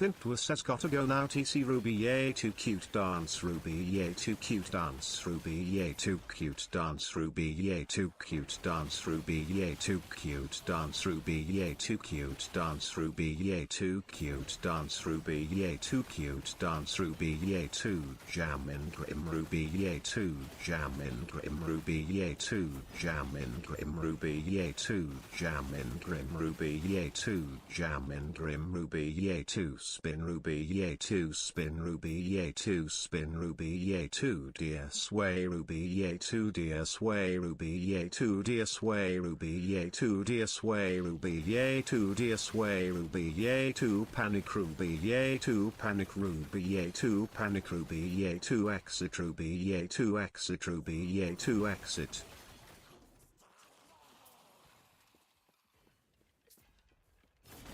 Oh, I hate all of you so very much.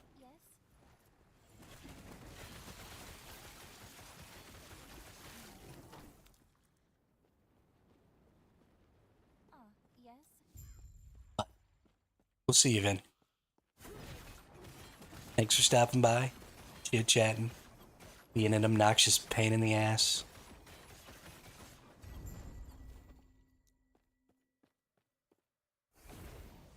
Really, I appreciate it.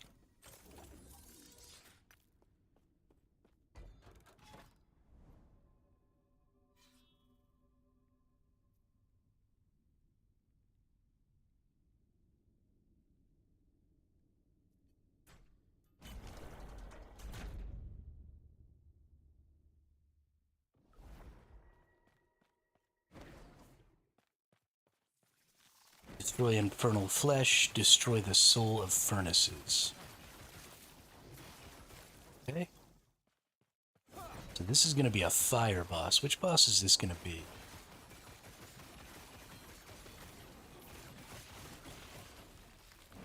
It's gonna be the fire dragon? No.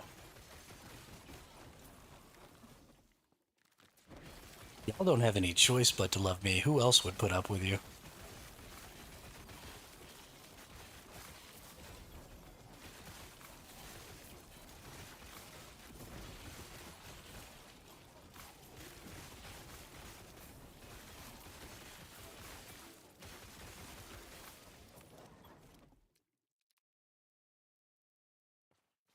Nobody.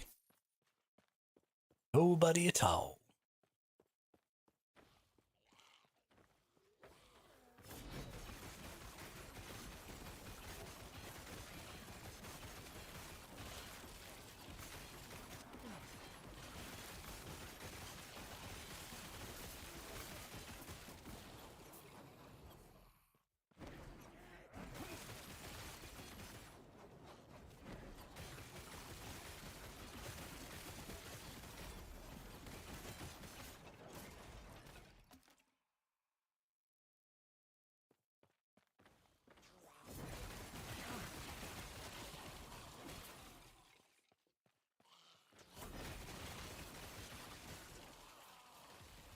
I cannot do that.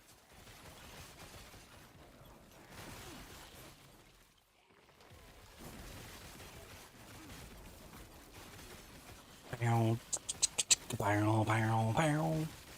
Stand down or die. Won't you hear? Bow, bow, bow, bow.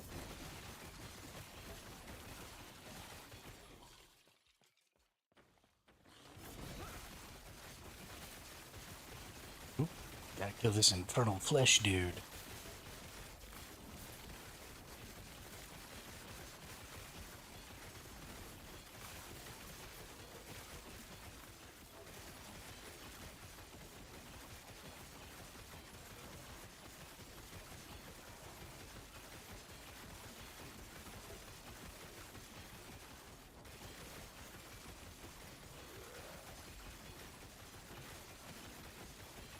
This is why I play Warpath with the spin to win. Because this whole time I've dodged every single one of that dude's attacks. The whole time I was just DPSing him. 100% DPS uptime. 100% ability to dodge. Spinning and winning. Everybody else is just pretending.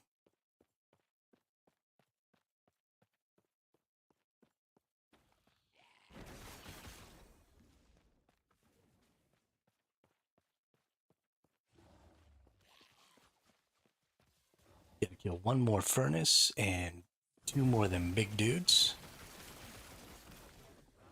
I cannot.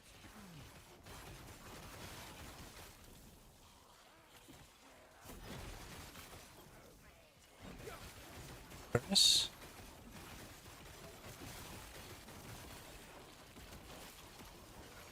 Love how little I have to care about all of the damage being done to me.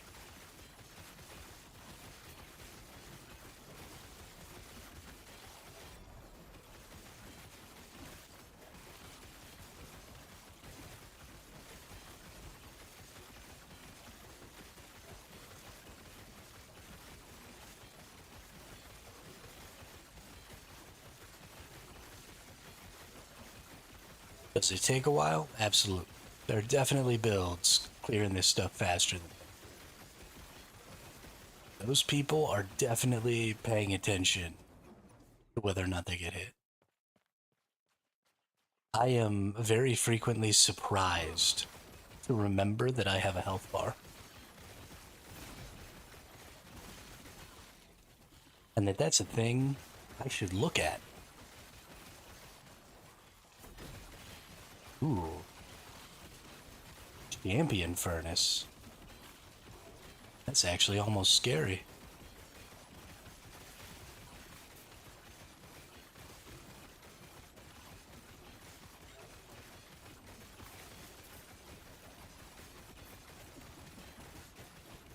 Then I remember I'm the baddest mofo on the block.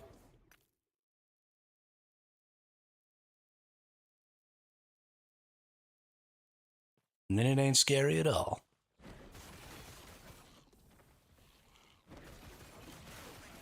Cause he's bad, bad. Leroy Brown, baddest man in the whole damn town. Badder than no King Kong, meaner than a junkyard dog.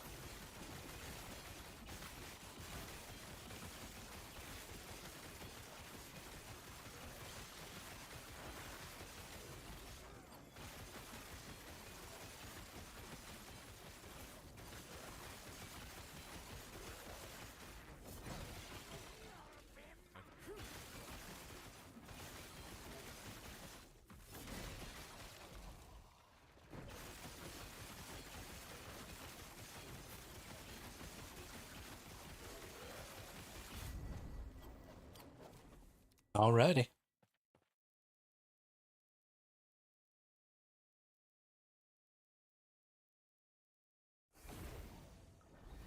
How we go.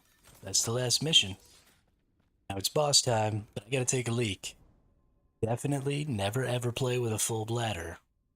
That's how you die.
Alrighty.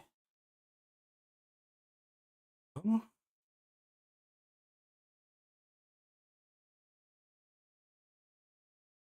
Yo. We jumped up almost 70 places when we got to level 83. We're 383 now.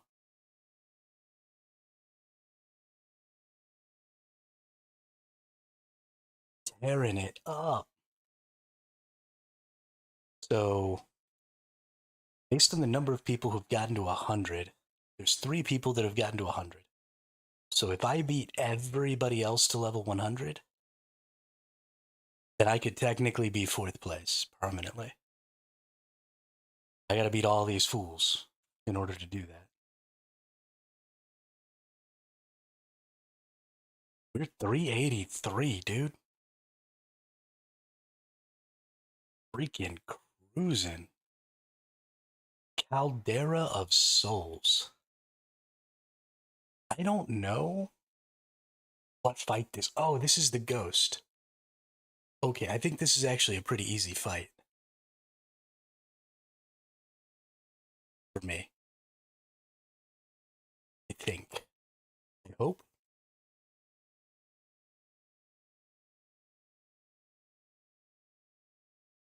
Nope, this is not the fight I thought it was. God, I don't remember what fight this is. Fucking YOLO, dude. Oh, there's 3 of them. Okay. Don't stand in explosions.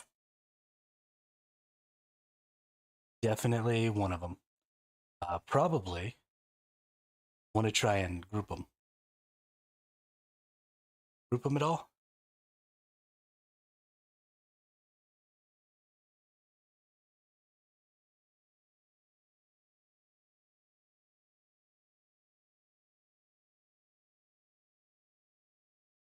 Oh, well, there's two of them.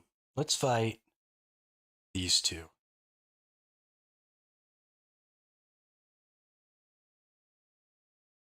Okay, well, they just spread out too much.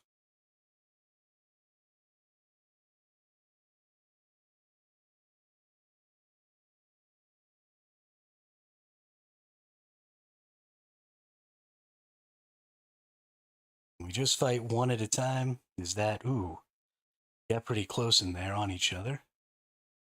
Wonder if they're gonna kind of stay in here where I can DPS them all a little bit. There's two of them together. All right, so the goal is definitely just get as many of them next to each other as we can. DPS as much as possible. Spot.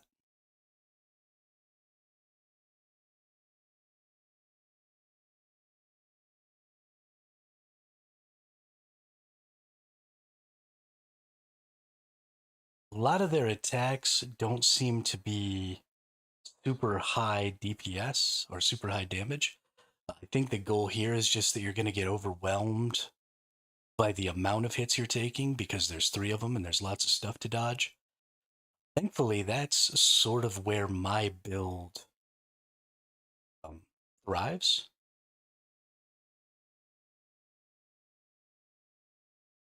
Oh, okay. So I wanted to try and kill them all fairly close to each other. What happens if I get inside of this? Okay, I take a little bit of damage over time in there. I can heal through some damage over time, though. That's not a problem. Right, I can just stand on this dude and just smite heal my little ass off.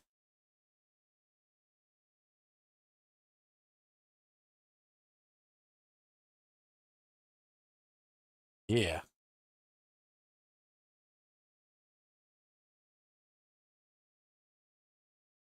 Ooh, all right. 100 armor, increased stun, chance to shred necrotic resist. So we're going to take armor. Not great.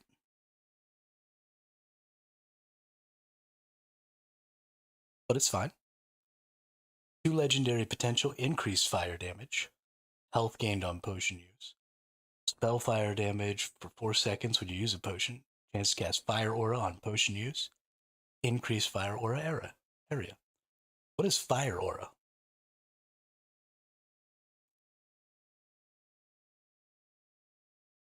And it's got 2 legendary potential. This actually might be okay for me. Let's see.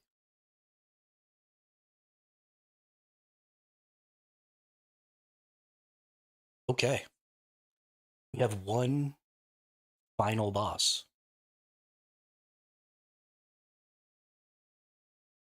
And I die to it a lot, or at least I did in the past.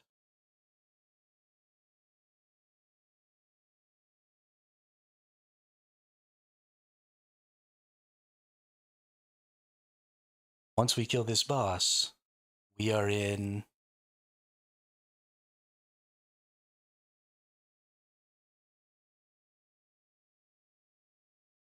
the end game. Empowered monoliths, pushing corruption, getting to level 100.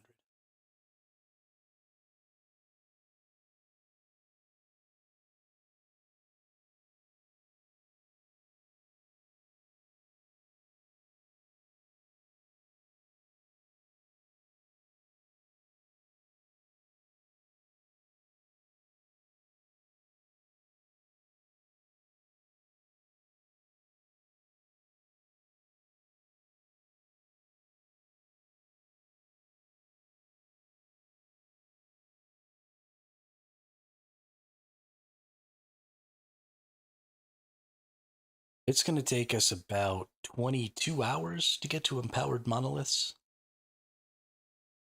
which is not a good time. Very bad time. At least compared to people who are good at this game.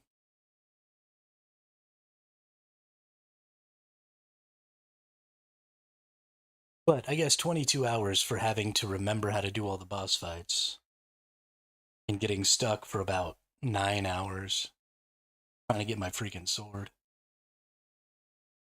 isn't half bad.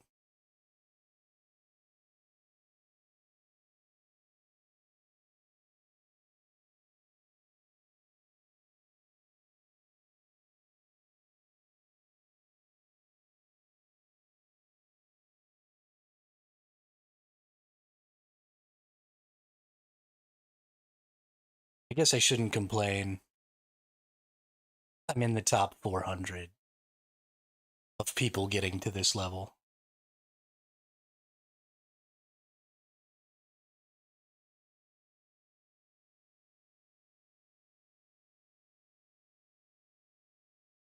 Of course, that is just time since the server launched, not necessarily playtime.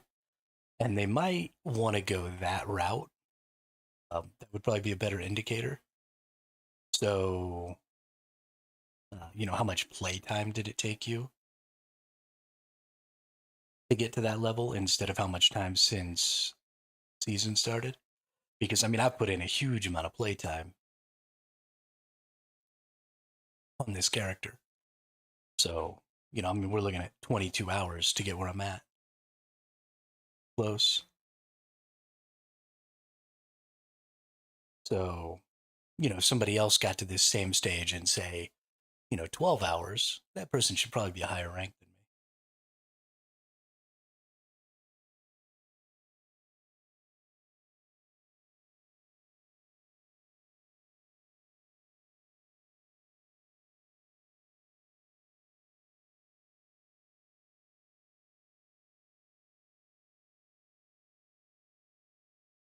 Leah is imprisoned.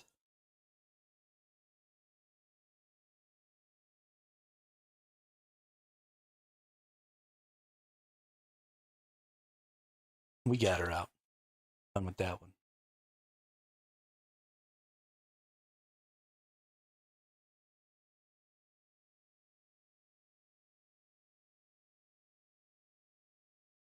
Going into the next mission, beat 3 little mini bosses.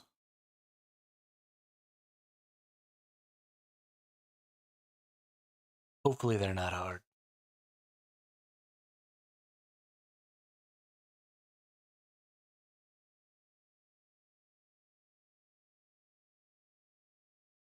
Little kids from school are we? Well, that one was easy.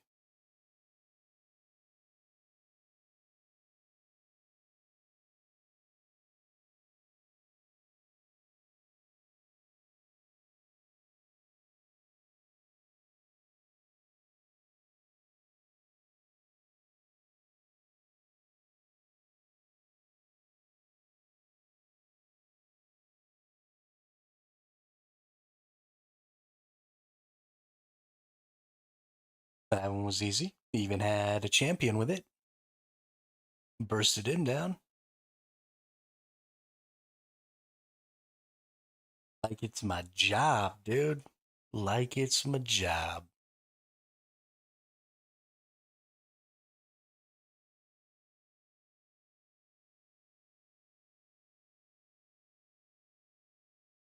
All right. One, two. Sometimes everything just goes too smooth. I'm just like waiting for the bad shit to happen. When is my character just gonna die out of nowhere,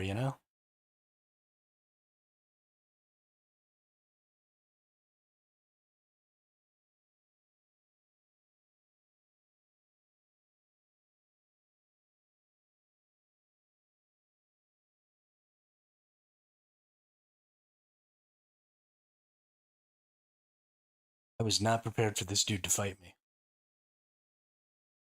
Definitely thought he was a teammate.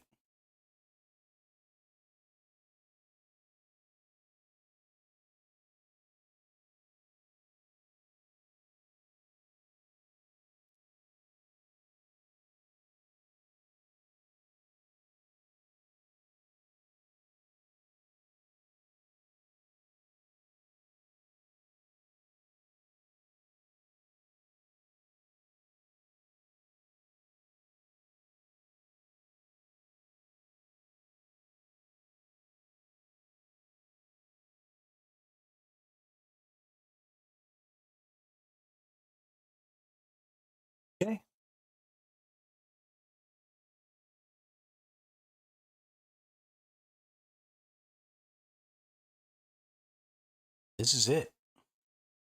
Here at Frozen Citadel.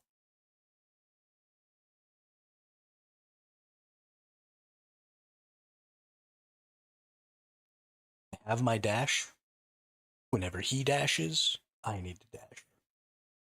That's really the hardest part of this. He dashes, I dash. But we got this. I'm not losing this character. Alright, stay out of the beam and DPS. Stay out of the ice spikes. Okay, we can take that slam, and then it spikes out, so we're not moving for that. That's the dash that's going to get me later because of this vortex. So if I get outside into this vortex, I start taking damage. And that's a pretty big problem.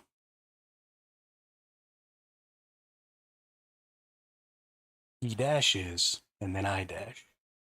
You see how much damage I took there. Now he's driving me into this corner. I'm pretty afraid here. But I can't do anything to like try and recenter him. Because I can't get out into the vortex.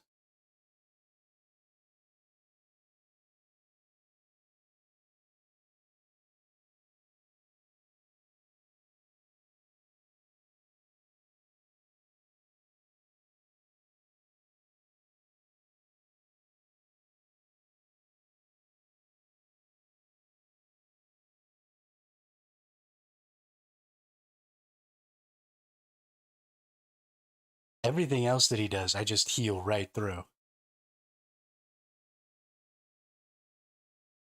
The only issue is that I can't drop smites.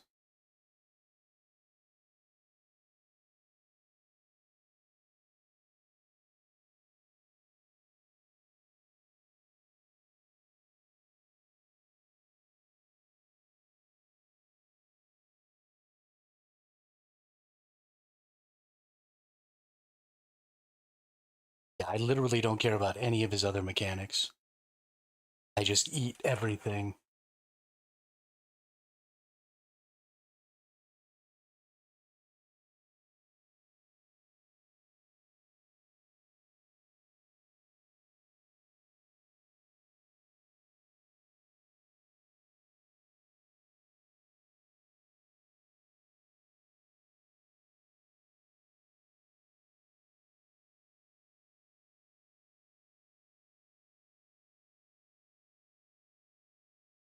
I think this is his last little bit of ward. Ooh, that little ice pillar kind of got in my way there.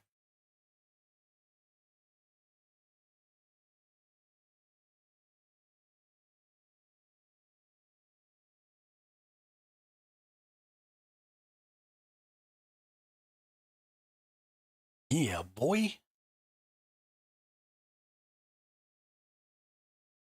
What is this? Oh, it's a harbinger. Oh, please don't tell me I gotta fight this dude right now. Yep, gotta fight this dude right now. Okay. I have never in my entire life seen this boss.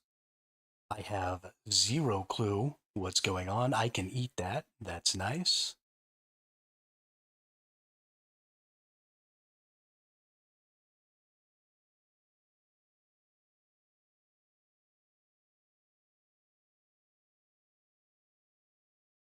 Never in my life done this fight before. 100% terrified. Please don't kill me. Never seen this fight. I've never watched somebody do this fight. Looks like there's always one direction that I can squeak out of that attack. So I'm always going to need to kind of squeak out there.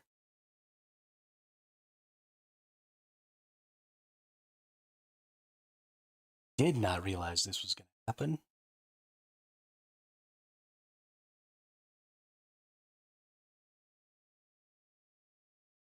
Oh, he put one of those little orbs right on top of himself. That was a dick move.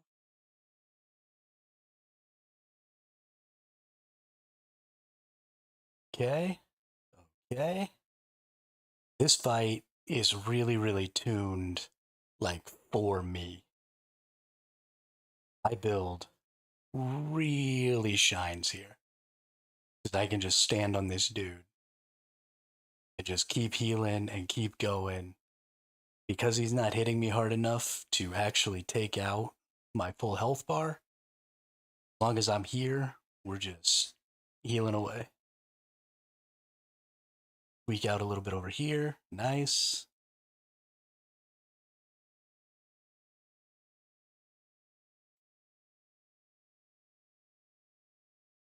Oh, so scared. Freaking terrified. Don't know what to do. Please don't kill me. Looks like this is the last of his ward. So we got 25% left to kill.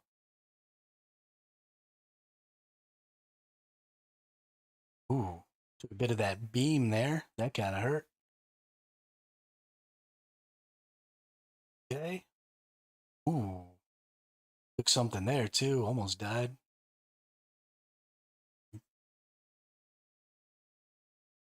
I'm just taking hits, almost dying. I don't even understand the mechanics. Doesn't even matter. Oh, yeah.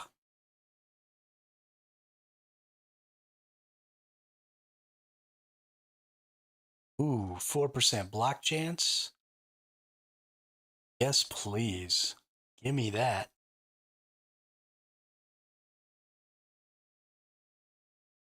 Ooh.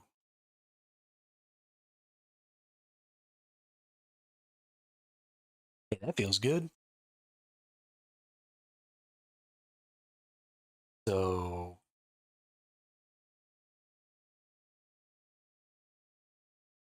I guess there must be one of those for each of the bosses.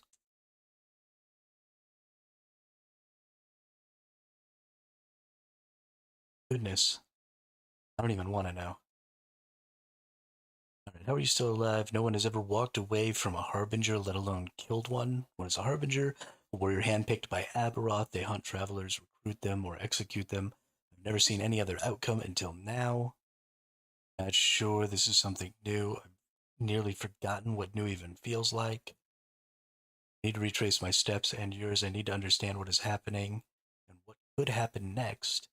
Take this crest. You will remain hidden from the harbingers until you activate it. Once you do so, they will be drawn to your timeline. When Traveler, you'll need to fight them in empowered timelines. Hope to see you back here soon, alive.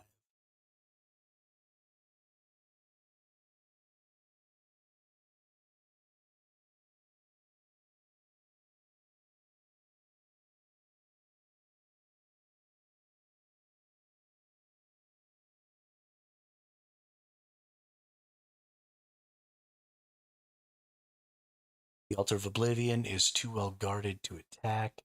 Defeat a Harbinger in each timeline, then return with a Harbinger Eye.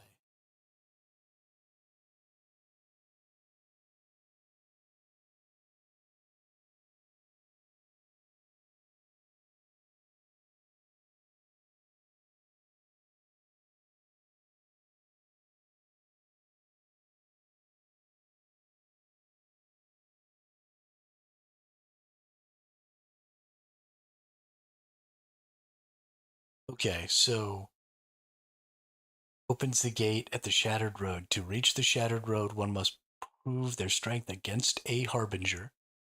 Right click to open the map, Shattered Road.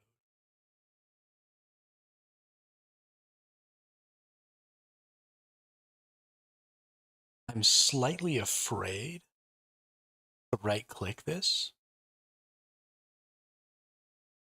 because I think that's what's going to make me visible to the Harbingers.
Hmm.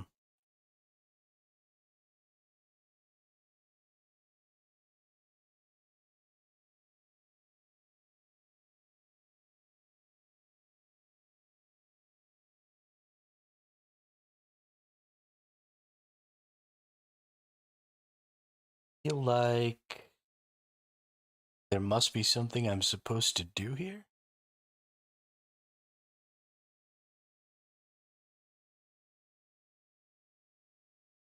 Because I don't have whatever this item this person says I have.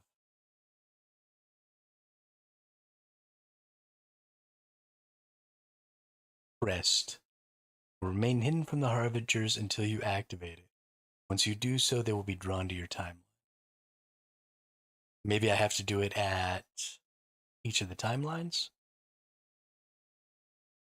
So now when I choose to go here, you can actually go to the regular timeline or the empowered timeline. So you don't lose access to the old timelines, but will show. So I can go to the normal timeline, which was the regular 85 level, or each of the empowered timelines is level 100, and they start at 100 corruption. Corruption increases monster health damage, corruption increases item rarity and experience gained. These are significantly harder. Then also I receive exclusive rewards. Swords, axes, maces, daggers, and spears can be found to get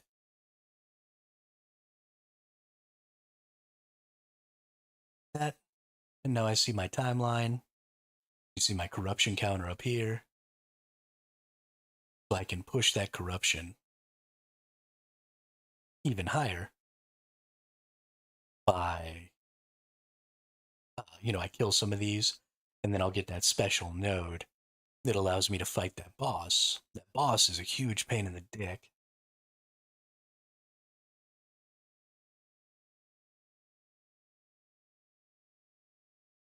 Okay. Let's do one, shall we? I think it's freaking time. I want to do Reign of Dragons because I want swords. So just make this happen. Let's see how we feel. Ooh, nope. There was some serious HP loss there going on.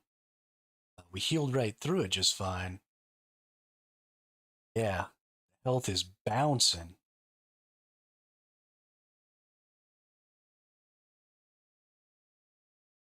Ooh, that's scary.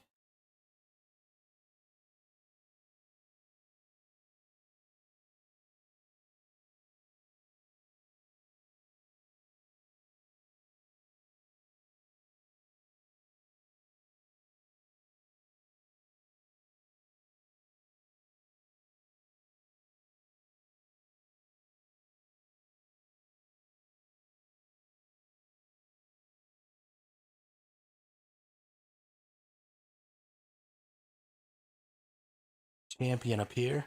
Oh no, this is probably the Flame Guard.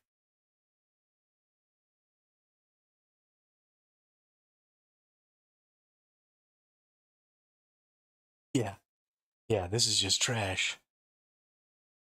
And the health is a bouncing.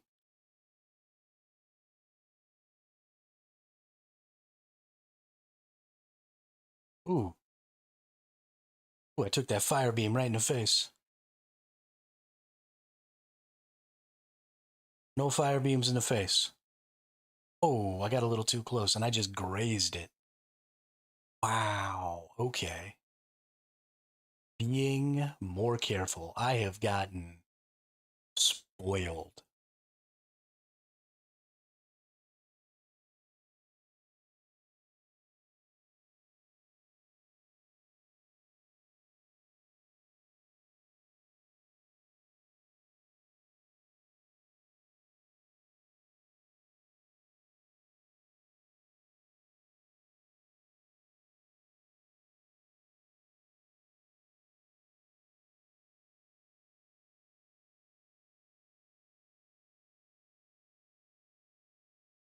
I heal back super fast.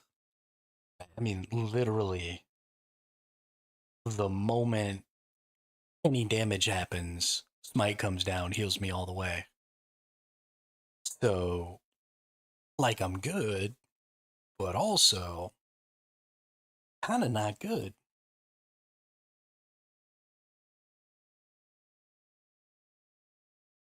This is one of the end game ones. They are all the same level, but we might find that maybe this one down here might be a little easier. This is the one with the shields. I can get shields and helmets here. So maybe let's see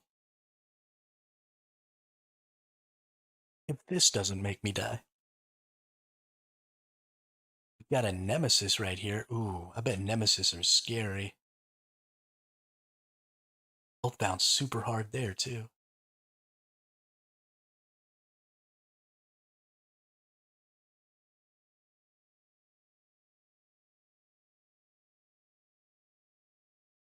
Yeah, one of those, so I'm just gonna banish that.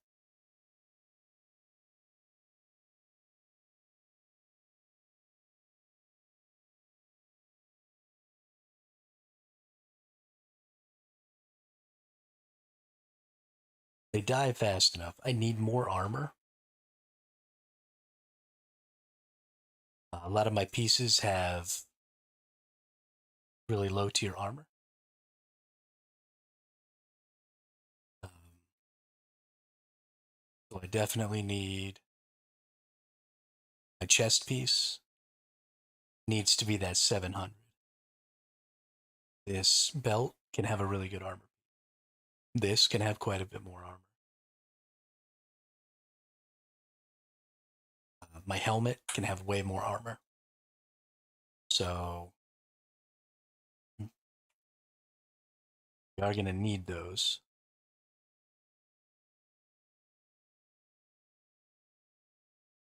Are losing HP. I mean, it's going down. We have tons of sources of healing, though. Got good blocks, so we're not taking like the entirety of these hits.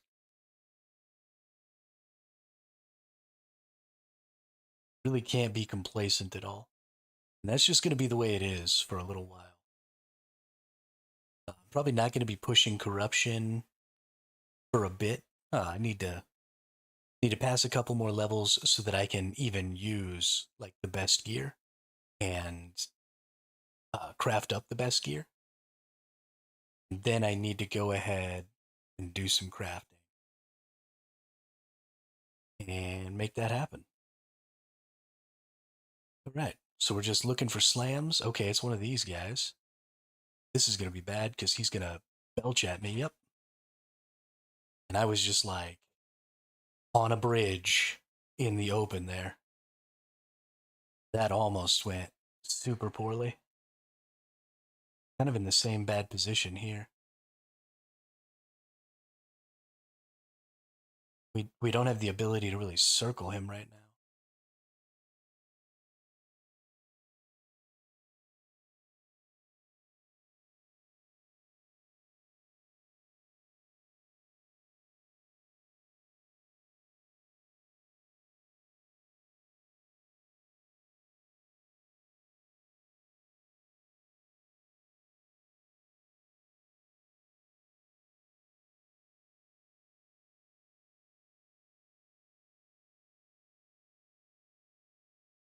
Okay.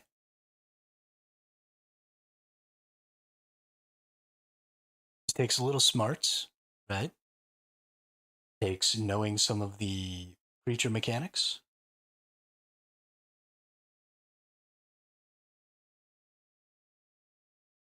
Got to remember the old bosses. Don't let us nuked.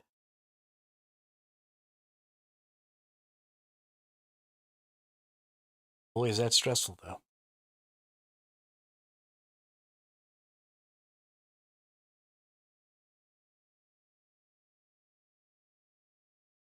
We're definitely not doing any of the Weaver stuff right now. My goodness. And so, as hard as this is, you have to think, this isn't even Aberroth. This isn't even the rest of the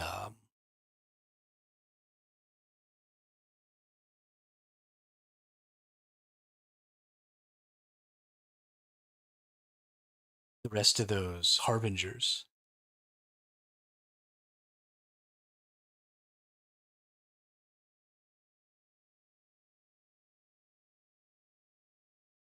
And then there's an Uber Aberroth after that. And that's what we're aiming for, is the Uber Aberroth. And I'm not even like almost to fighting regular Aberroth yet.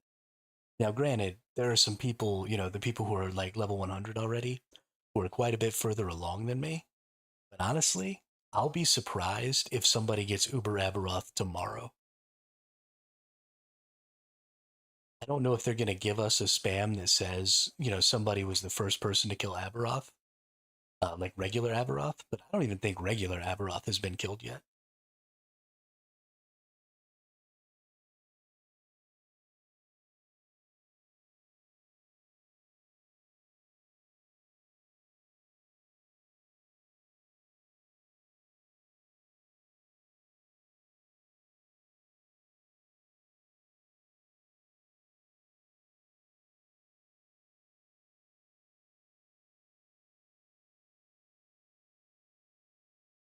Yeah, these freaking champion mobs are almost as strong as the bosses from the regular. But then, like, look at all those rewards, dude. Look at how many tier 6 and 7s and stuff we got there.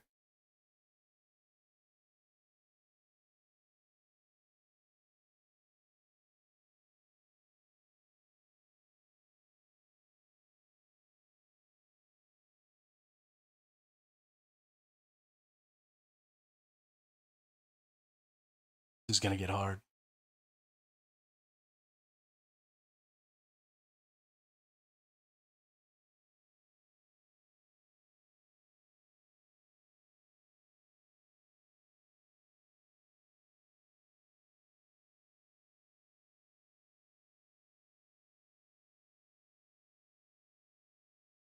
Hey, need that shield. Now I have another chance at that 20% block. Oop. Gotta kill the siege golem. Ooh, siege golems are kind of hard.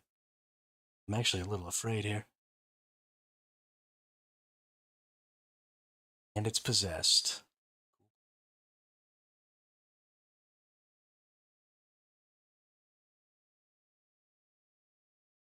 Real cute game.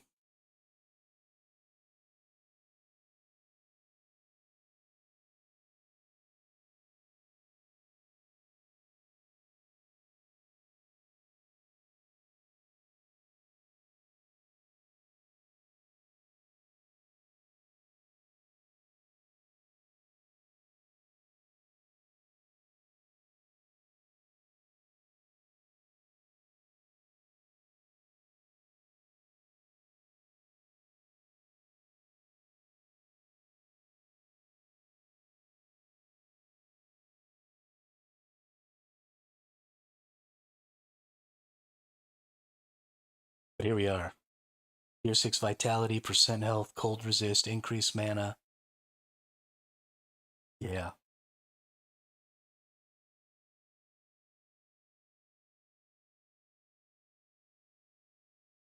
Like, gotta hit 86. But as soon as I can wear this, that's like instantly better than this.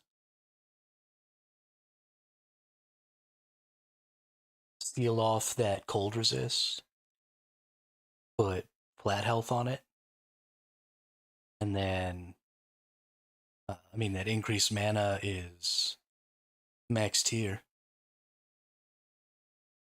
There's so much health in that. Gotta get level 86. I might be willing to go backwards. Just run. Because I'm gonna gain a huge amount of hit points from that chest piece and a huge amount of armor, I might be willing to go back and just run the lower tier ones until level 86.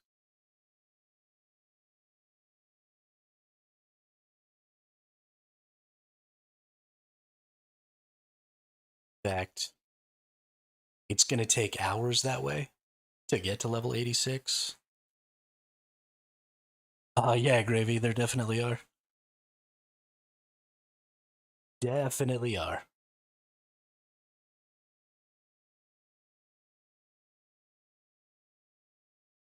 ARPGs are really popular. And Path of Exile just took a huge shit over everybody's life. And so people are a little angry about it. So yeah, let's go to the dragon, the Reign of Dragons. Let's just go to the regular Reign of Dragons. Oh no, this is a level 85. Let's go to the one at level 90. Let's go over here. Is our Shroud playing it? So I just checked who else. Yeah. Yeah, Shroud jumps on some of the ARPGs and stuff every now and then. Shroud's kind of at a point in his career, I think, where he just doesn't give a fuck. You know, he used to be really serious FPS all the time, all I play. I think he's a little more chillax now. Plays a lot of different stuff.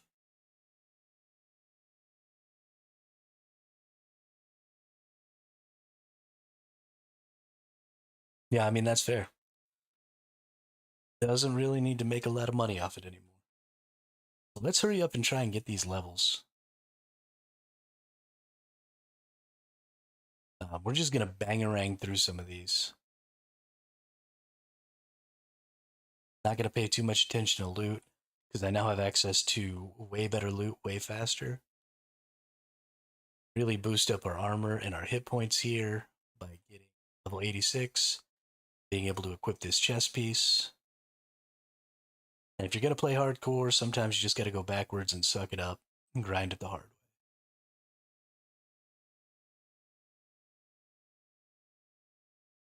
I'm sure that there are good players out there who would just push through and level up to 86 without dying, but I mean, you've seen all those people in high levels die. That's exactly what they were doing, and they were pushing that corruption with slightly subpar gear. And something, literally anything goes wrong. You're just insta-gibbed.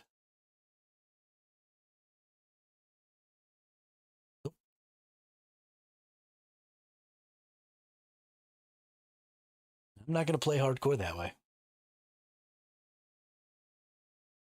If I don't win the race, I don't win the race.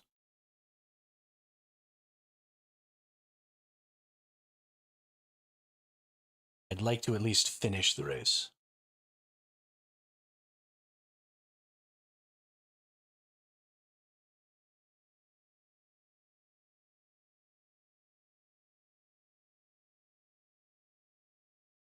Yeah, I will play even more hours than that, Gravy. I'll probably stream for about 12, and then I'll turn off the stream, give my voice a rest, get this microphone out of my face so I can see a little better, and I don't have it clouding up the side of my vision. Then I'll probably play for another 6 hours. Then I'll get 5 hours of sleep or so, and we'll be back at it tomorrow.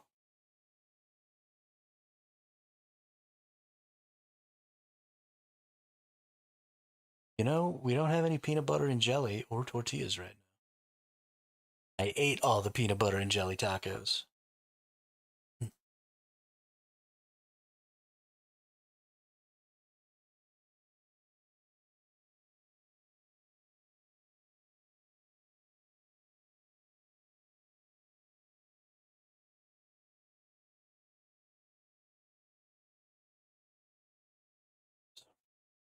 Gonna take this experience. Mostly we're just gonna try and get like glyphs and runes and stuff like that, so that when we start picking up better bases in the empowereds after it.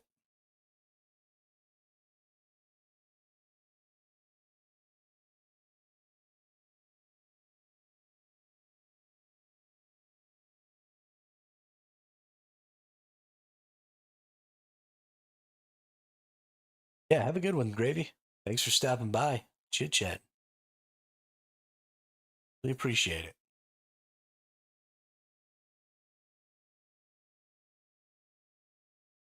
Especially on these long ones. Definitely helps keep me focused.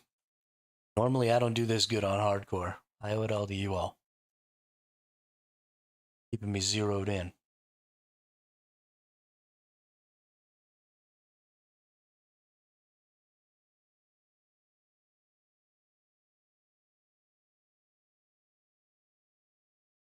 Yeah, a couple of glyphs of despair there. Nice. Gonna need those for the crafting. So we can seal off affixes.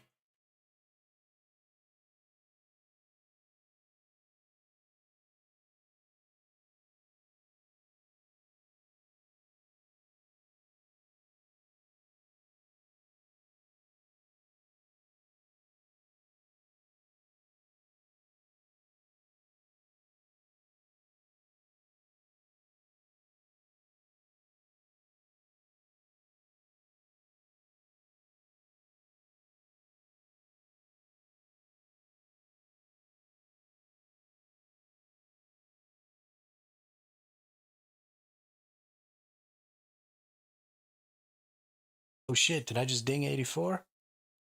Dang, son.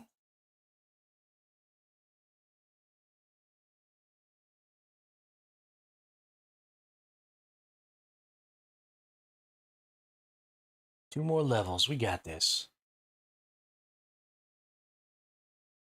Slow is smooth, smooth is fast.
Right, passive. Already hit those.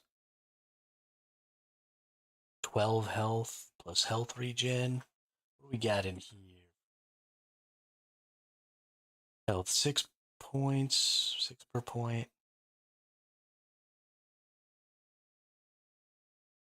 7 per point. Healing effectiveness, necrotic resistance. I can get rid of a lot of necrotic resistance if I put in there.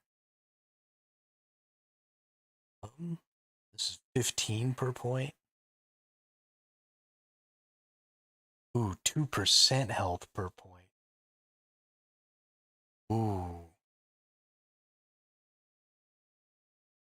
Bet that's probably the best one I can get right now.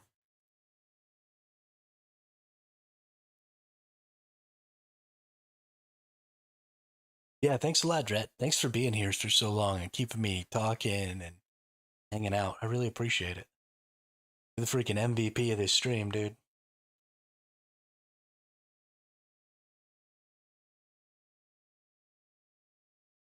Great day.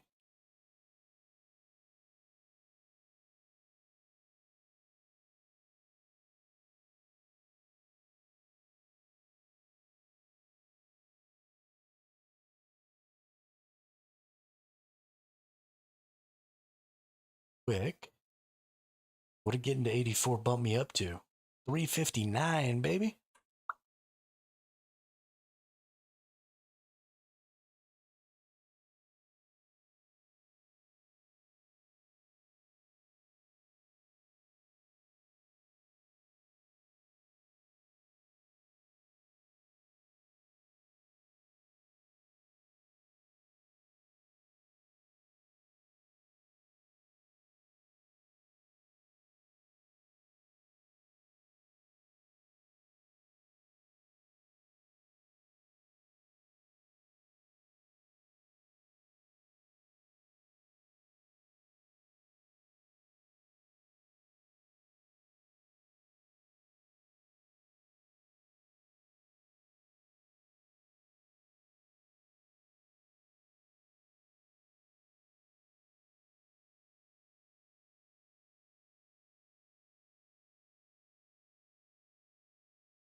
So I went in there to do that because I wanted to see how the XP stacked up in there.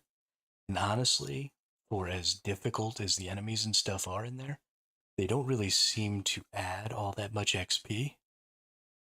Um, and it takes significantly more time to get through those areas than it does to just go through stuff and kill these regular enemies. So I probably won't be doing the Weaver stuff. There is a little bit of value, maybe to picking up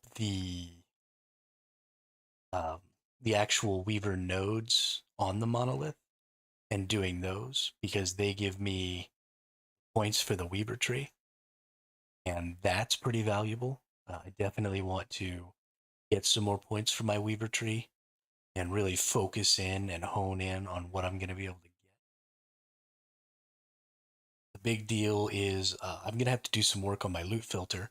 I need to set it up so that for my rings, for my belt, and my boots, and my chest, and my headpiece, I set up a new like recolor for anything. Ooh, that's new. Um, for any of those pieces that have at least one tier 6 of one of the healths and the other health. So I need to get both healths on some drops so that I can craft them. Let's look at this. 5% increased health, fire damage over time leached his health, necromantic damage over time leached his health, increased curse damage. Okay, that's kind of cool. Potion, amulet, increased cast speed, damage with smite, endurance, healing effectiveness, lightning.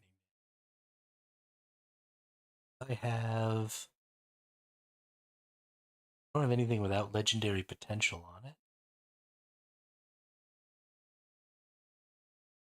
So nothing really to replace. We're going to challenge this and just see what a random unique is.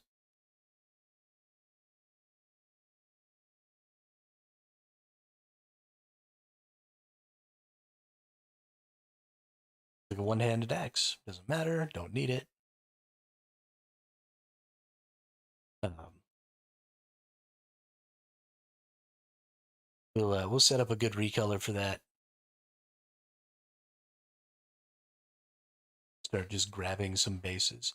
We'll also set that up so that it's only on the really high tier bases. That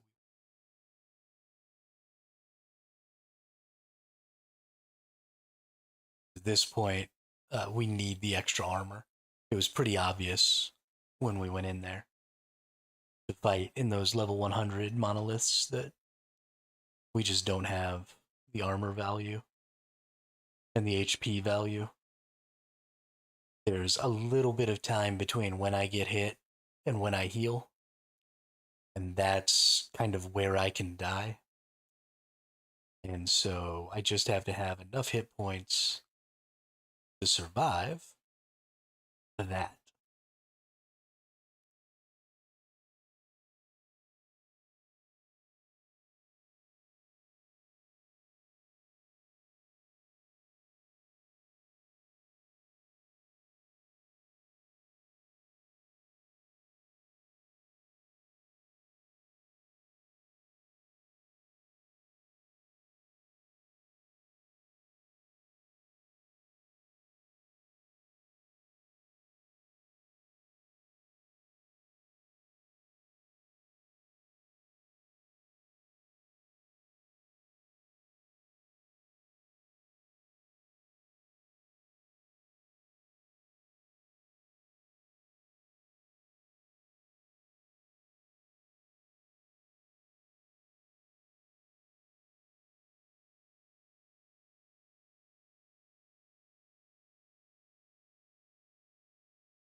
idols and relics over here.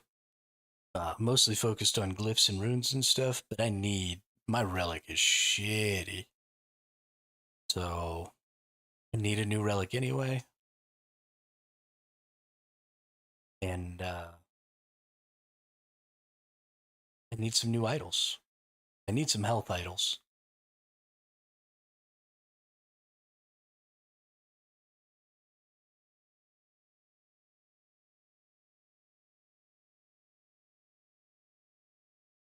Really want to get my smite idols with health.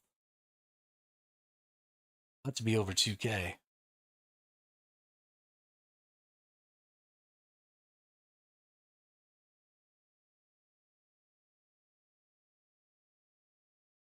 I really want to get to 3.5 to 4k at least for my end game. I think it's totally doable.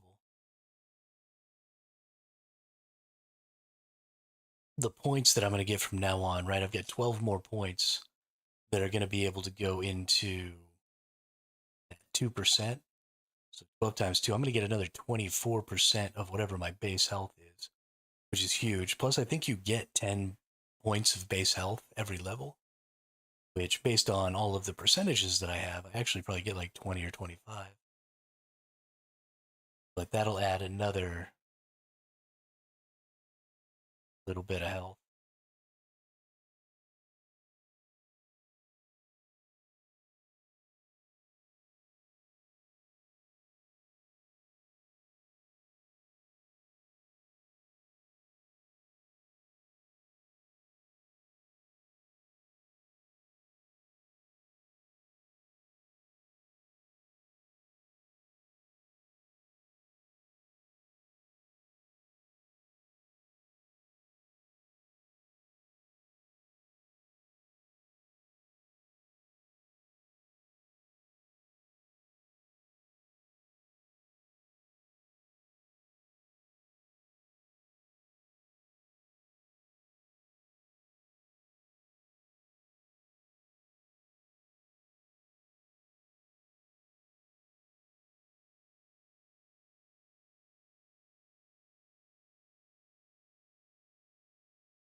So close.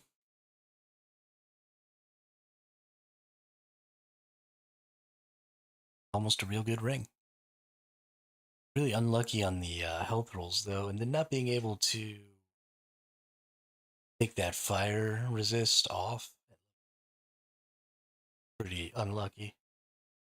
And then the crit going into the fire resist to make it level 2 was unlucky. We got really unlucky on that one.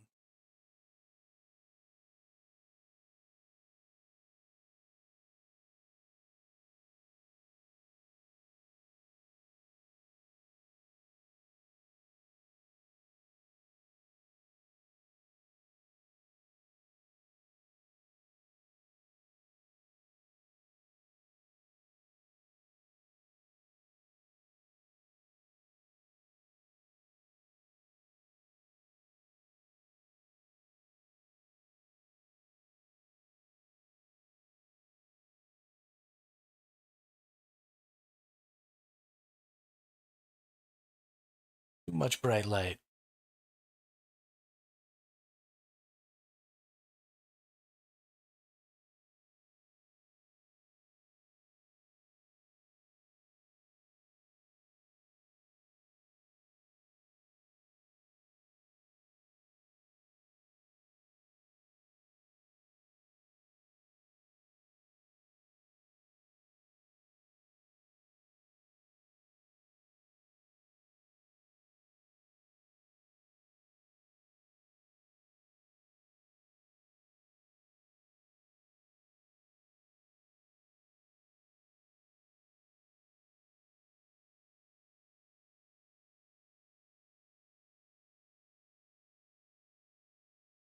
There's a relic one back there too. Gonna get idols and relics and rings and all kinds of good stuff right here. Great.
These early tier nemesis is so good.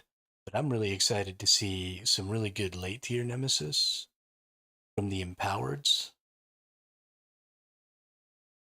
because they'll have some really interesting.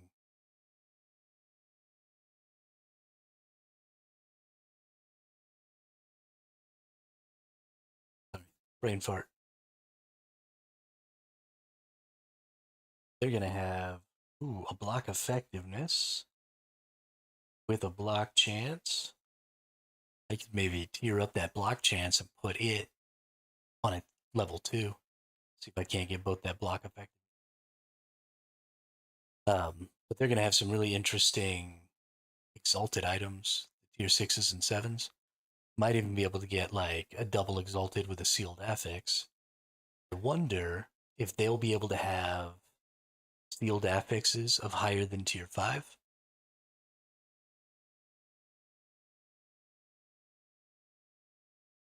Because I've seen sealed affixes that they give that are tier 5.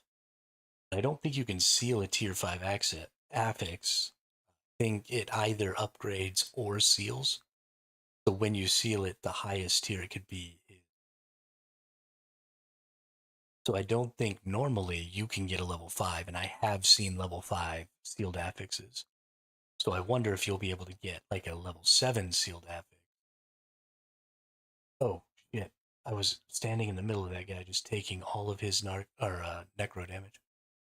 Almost died.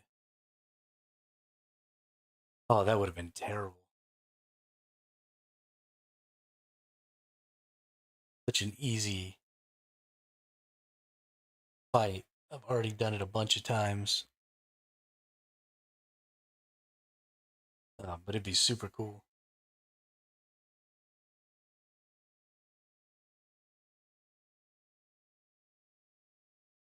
I'm gonna fight both of these at the same time. Okay.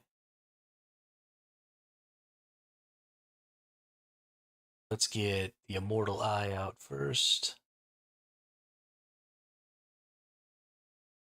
Good deal.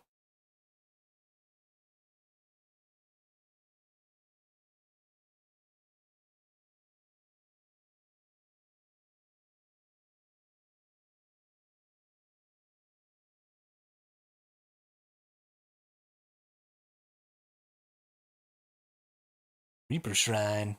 Reap 'em. Reap 'em, Reaper Shrine.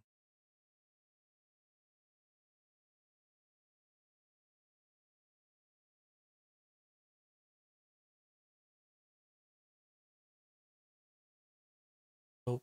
Nope. Maybe. Fire damage. Damage, fizz resistance. We can maybe change those. Let's see. Fizz resist. Do something good. Poison resist. At max poison resist.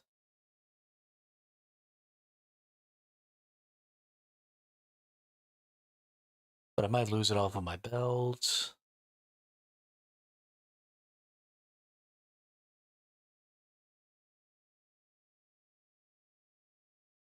It doesn't really seem like I need poison. About physical damage. We don't need physical damage. Reroll that into some good. Poison damage. We don't need that either. Alright. Better that piece of crap. Ooh, we're gonna get two things of idols.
So this is an interesting one to maybe use one of these on. Randomly changes the exalted. Nope. Shuffles the tears. Nope.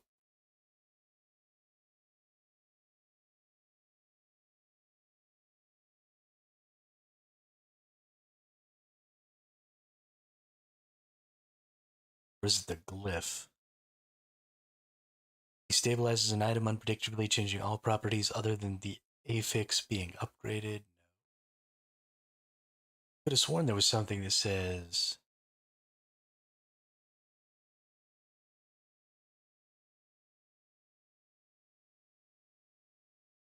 shuffles the tiers of non-sealed affixes on an exalted item with 4 non-sealed affixes. I could have sworn there was one that said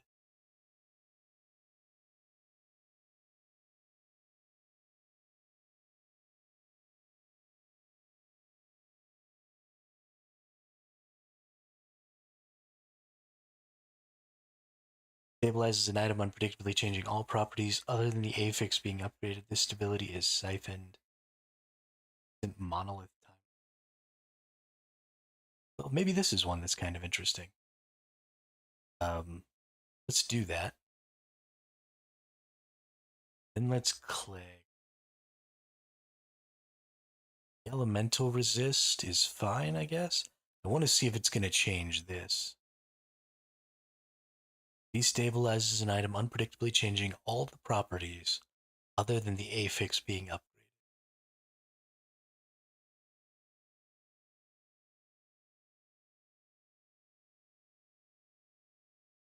Okay, let's try it here.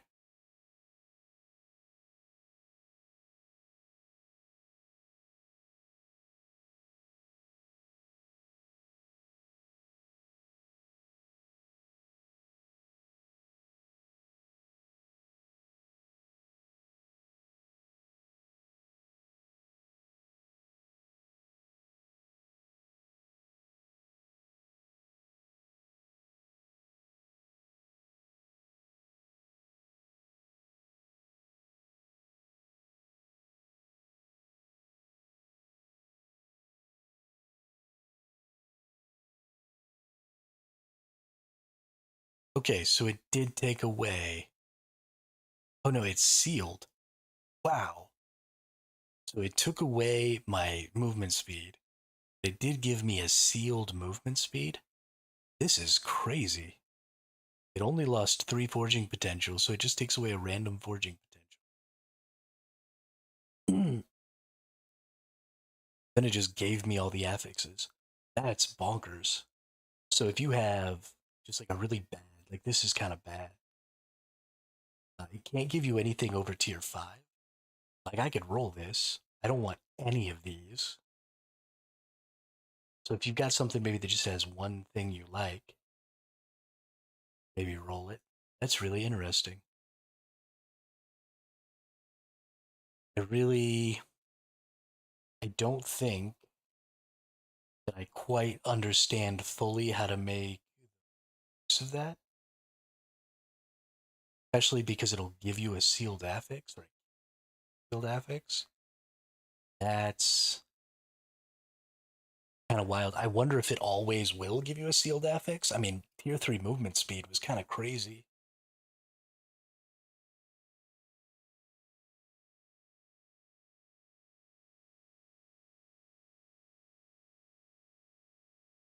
God, this game has gotten so much more intricate.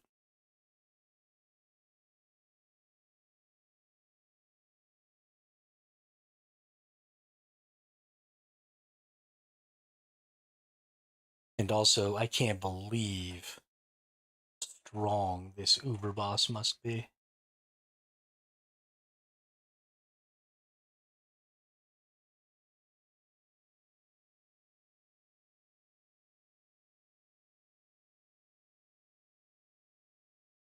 My little brother, Zed, was talking about how they were saying that they expect that only about 10% of players who beat regular Aberroth are going to be able to beat Uber Aberroth. I think Uber Aberroth is bonkers. I think you're going to have a really endgame build. And I don't know if the best path to getting Uber Aberroth killed is actually going to be to fight him with your farm. I feel like probably the really, really fast, really, really good players might not actually do the Uber Aberroth fight at first characters. I feel like they might farm up for a day or two, like a really good boss killer build, and then rush another character through It only takes them a day to get to level 85, 90, and then slap all that gear on them. Because it's account found, not self found. Really just don't know what's going to happen.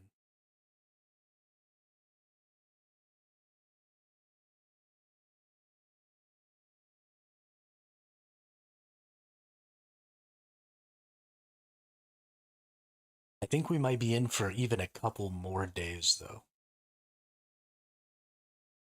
Stuff going on. I don't think the first kill is actually going to happen tomorrow. I think a bunch of people are going to try tomorrow. I think a lot of characters are going to die.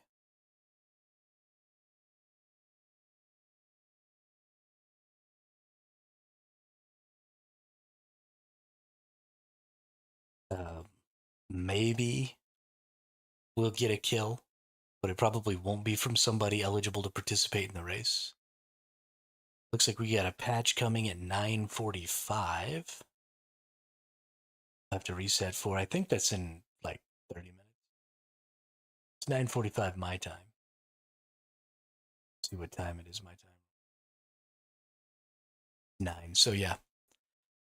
In about 40 minutes, we get a patch coming in. So we're going to keep streaming until the patch comes in. And then that's where we're going to call it. We're going to reset our NVIDIA GeForce Now session so I can keep playing. Even after all of this is done.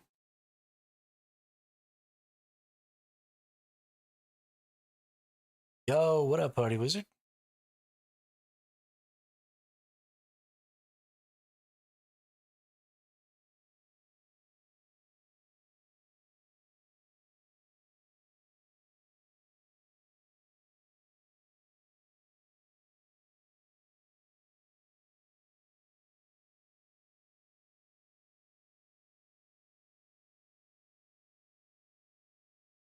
We might want that frailty. You ever play Last Epoch or Path of Exile?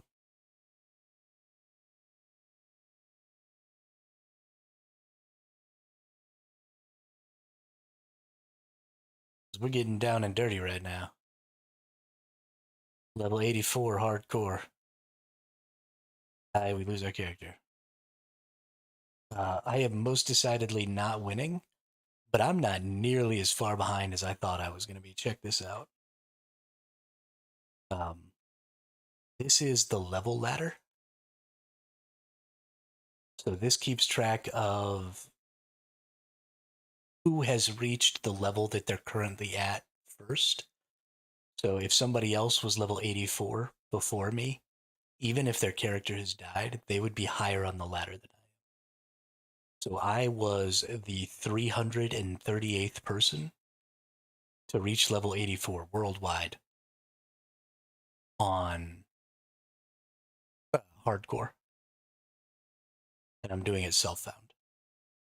So all of my gear I've picked up myself.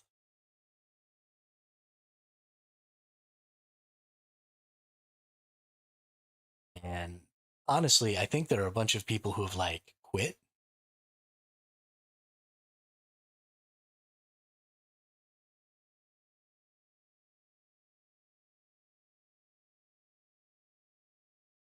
Because I keep like catching up to people.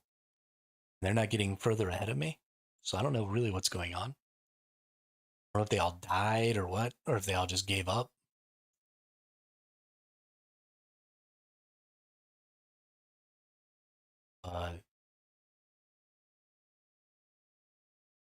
Yeah, we played about 18 hours yesterday. We lost about 6 of our play hours because we kept getting our characters killed until finally about 6 hours into the day we made this character. And even though we were getting hosed and we couldn't get our freaking our unique item that we needed, I am decidedly not better. These people are kicking my butt. The first person to get to level 100 got to level 100 24 hours and 2 minutes after the season launched.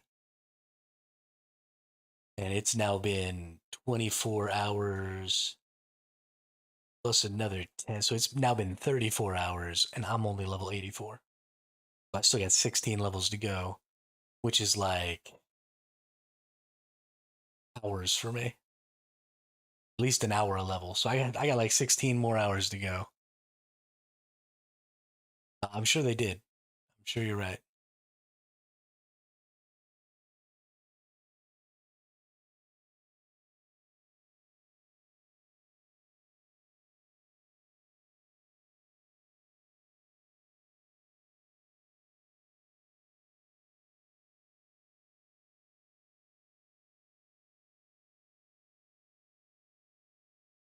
Yeah, we've been having a heck of a time. I've been enjoying it. I did not expect to catch up to this high of a rank in the ladder, though, at all. And I mean, if we look, there's only 3 people at level 100. So technically, if I get to level 100 before the rest of those people, I could end the season at rank 4. Nobody could ever outrank me, even if I lost that character, because I would have been the 4th person to get to level 100. And that's not bad.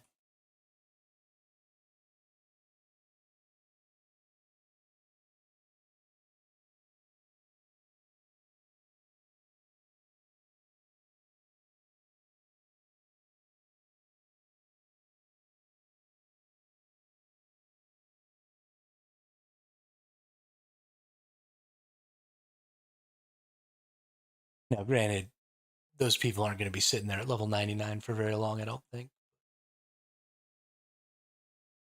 Or maybe they are. Maybe they got to level 99 and just gave up.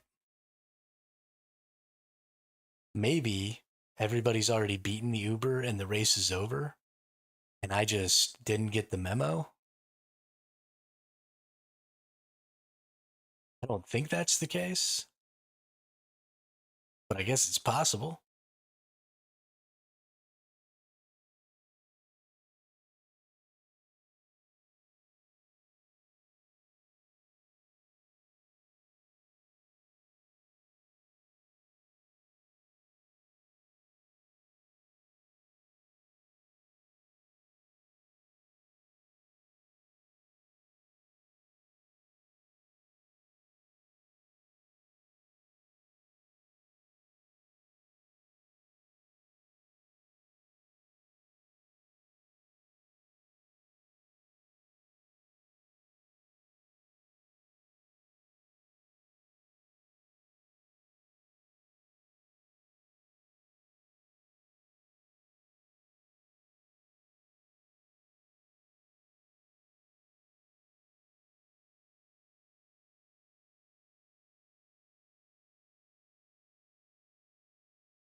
Oop, done.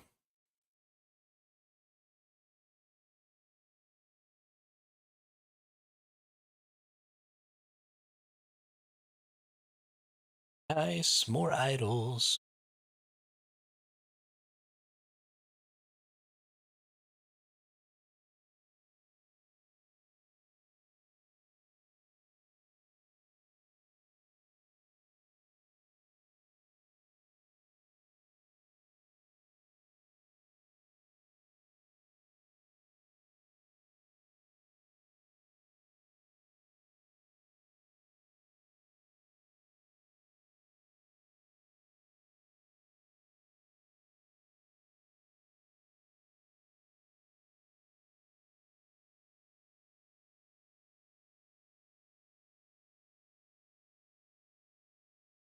Never actually seen these gloves before.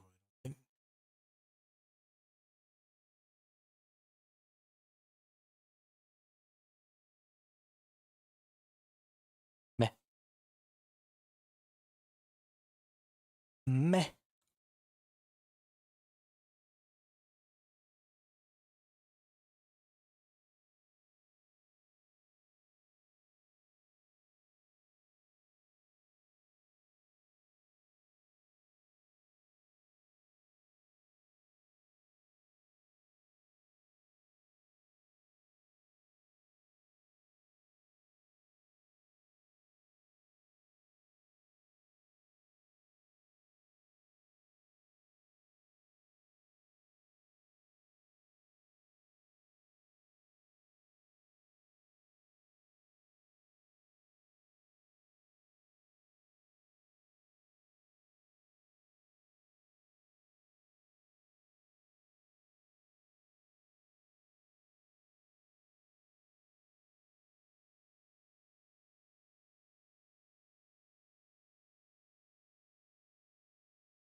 Jerem HC just died at level 4 or at number 46 on the ladder.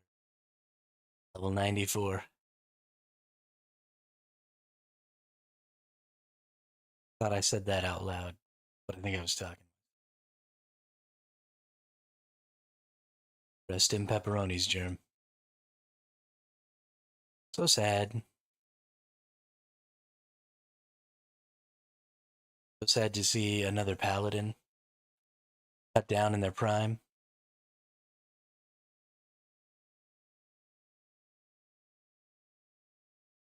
Ooh, that's a good one. Need to. He's all finished up.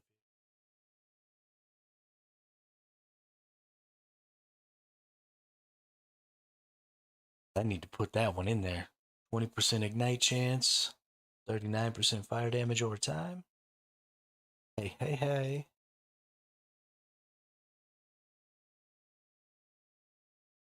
That's a big womp, Party Wizard. That's like, depending on how fast they are, anywhere from 20 to 36 hours worth of time investment over the last 2 days. Fucking gone, dude. That's the big sad.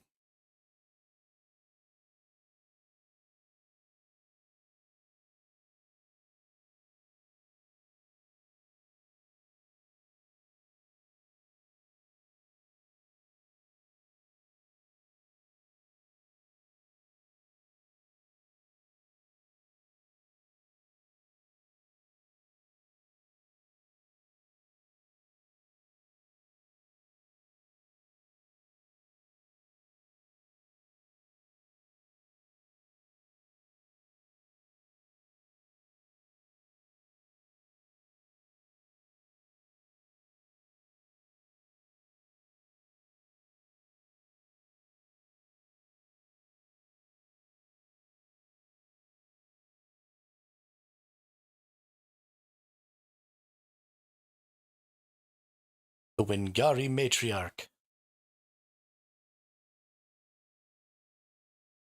Nope, and the Wingari Patriarch.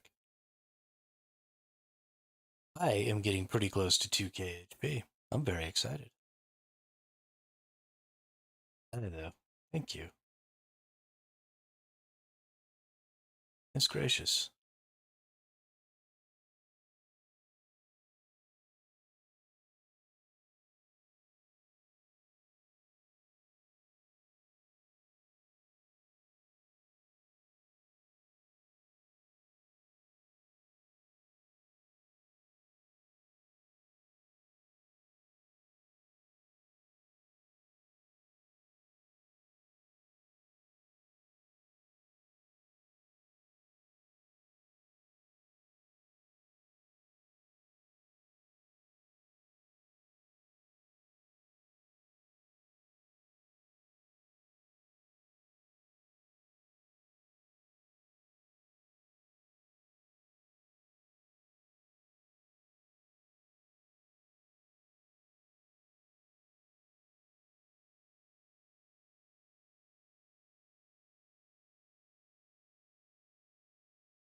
Ooh.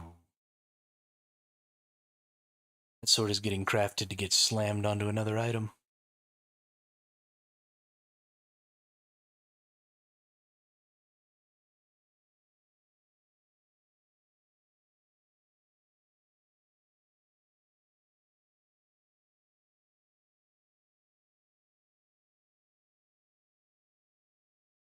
They got too much stuff.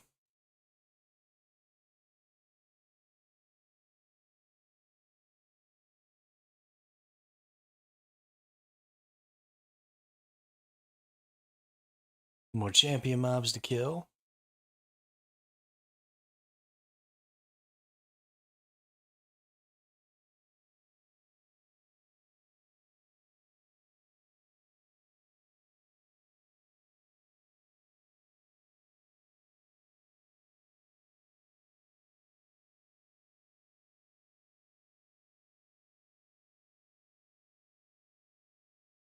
Lots of XP coming here. Gotta stay close enough so we get the smite heals. Basically, doesn't matter what else is going on. I survive.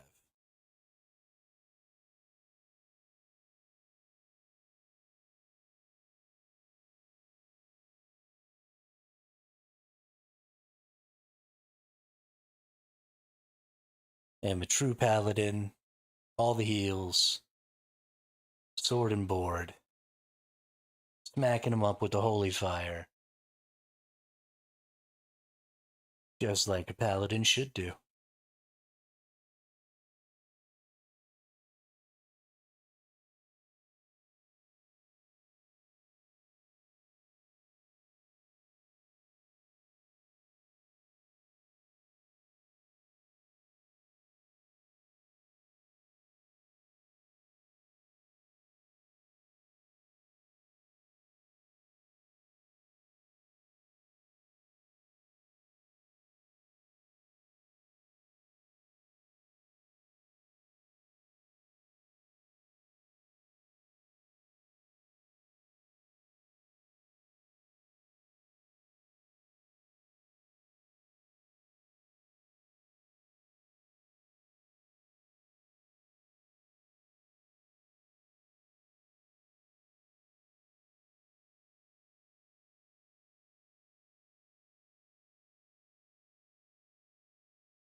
You sit here and talk to me all day, Drat.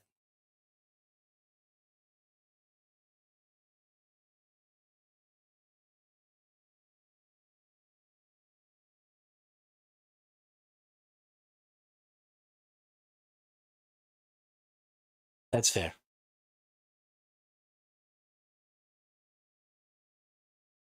It is different to type.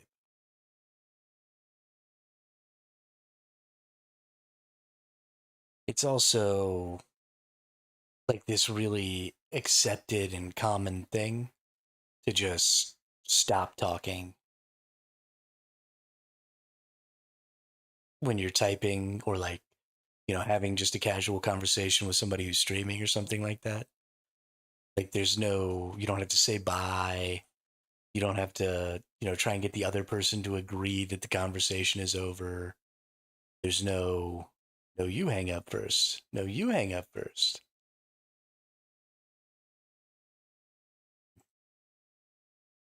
Like you're just kind of in control of when the conversation stops. And I just kind of respond to you. And if you ever stop talking, the conversation's just over.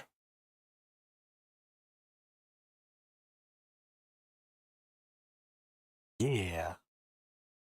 See what that did to my rank from 338 to 320.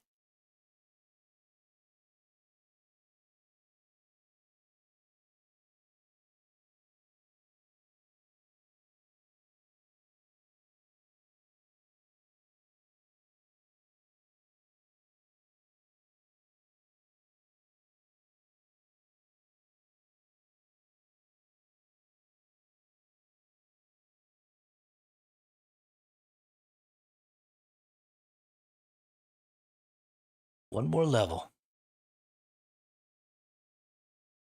And we can wear our shit.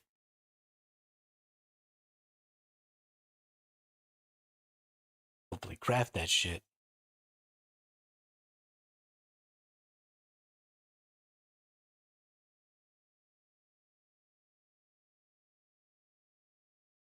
We're above 2000 HP. Yeah, actually, it is probably time. I'll probably drop some more caffeine after I'm done streaming.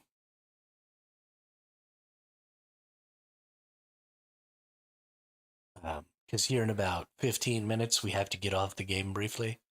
So we'll probably go ahead and call that stream. And I'll probably grab a little more food,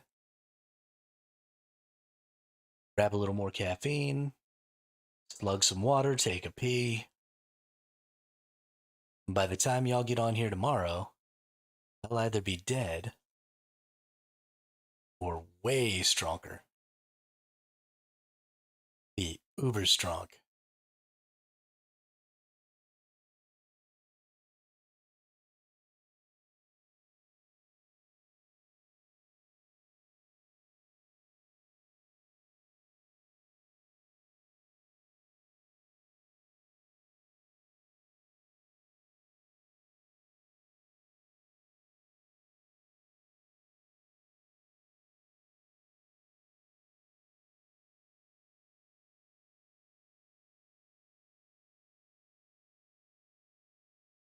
Thank you, Dret. Appreciate it. Party Wizard.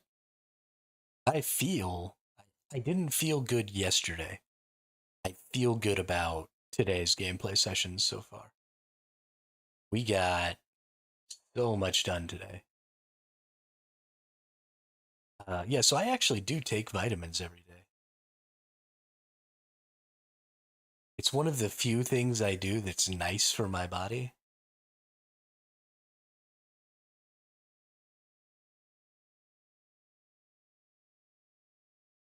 Because I eat like shit. Wear the power onesie. It's a little too warm for the power onesie.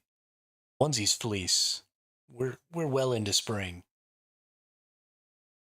I don't think we're gonna be onesieing it up.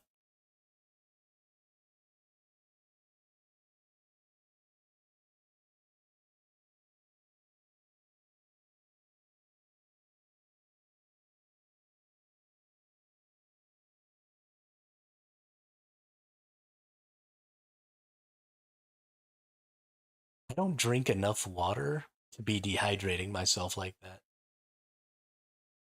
That just sounds like a great way to die. Oh no! Yikes, a level 91 paladin has died at level 97, or has died at 97th on the leaderboard.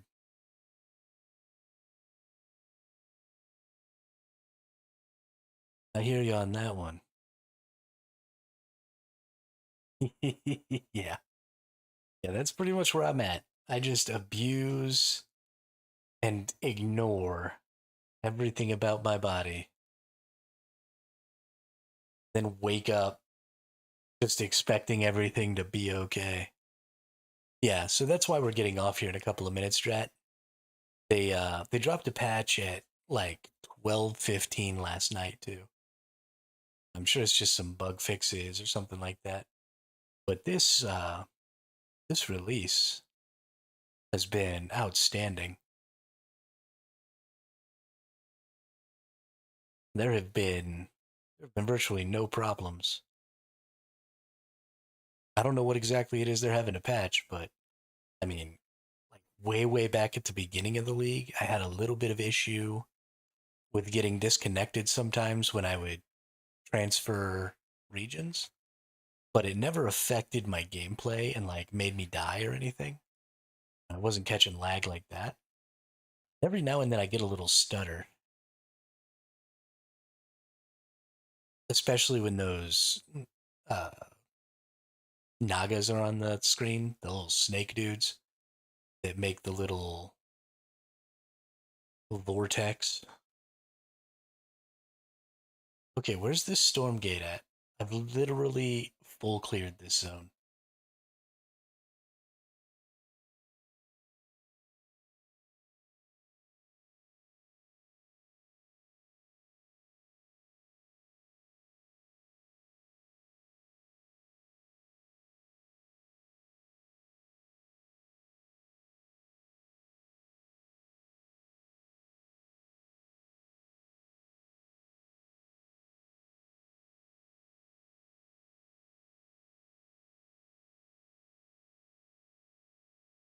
Orb Weaver's Fang, melee damage, crit strike, move speed, dodge rate. Stats in this item are doubled for 3 seconds after hitting a boss or rare enemy that is at low. That doesn't seem like it's great.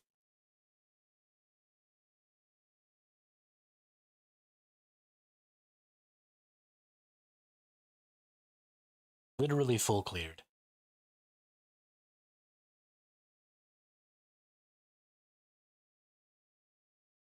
Ah, the very last enemies. And I get this ambush. So it was just telling me that I was going to have to do. Oh my god. I've never full cleared on an ambush before. This is honestly kind of crazy.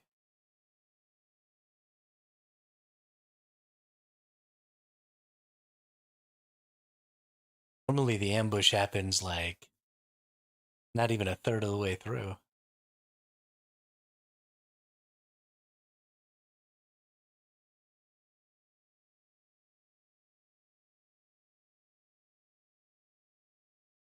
This dude's got some HP though. Holy shiznit.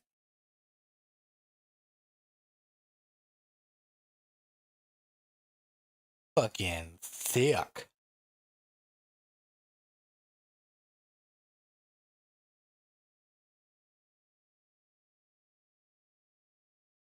This is the kind of tankiness I aspire to have.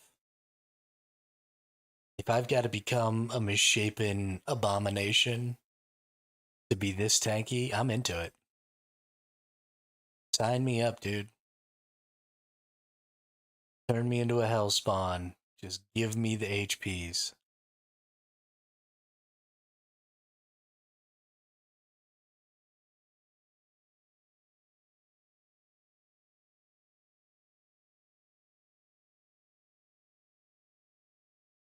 This dude is my freaking hero.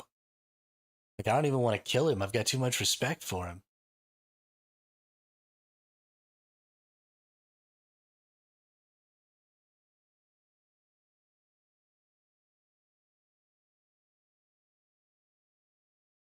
Holy smites raining down from the sky on him. Holy blades slicing into him. Shields throwing at him. Rugging it off.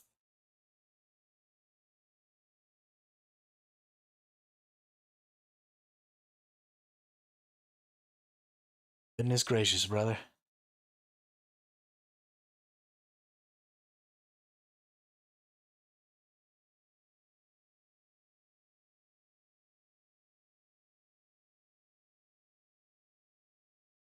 Time for a couple more.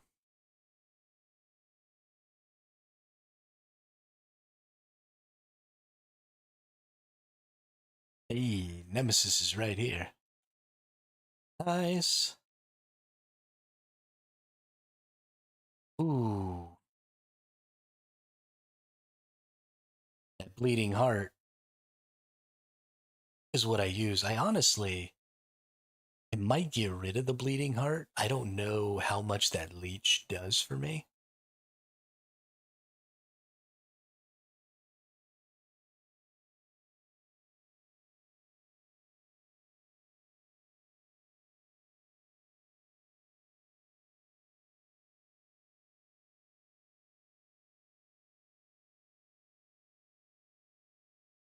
But maybe instead of getting one that's already legendary and has bonus stats on it, maybe I'll get one that just has legendary potential. And then I could get some bonus fire damage and stuff and throw it on there. Or even some bonus health and throw it on there. And that would make it real good. Also, this one's got 2% more leech than mine does. Mine's pretty shitty. Just the 5% leech. 2% more of all of my damage leeching for life would definitely up the tanky factor. But with all the smite healing and stuff that I get, I just don't know how valuable that is.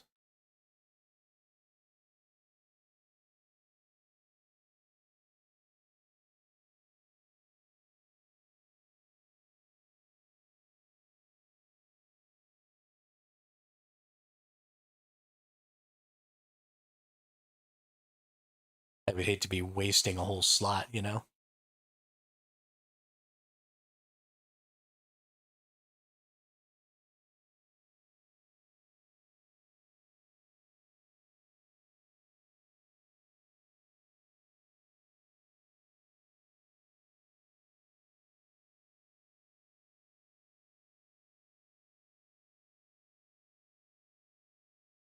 I freaking hate these Imperial Immortalize. Literally the worst creature in the game.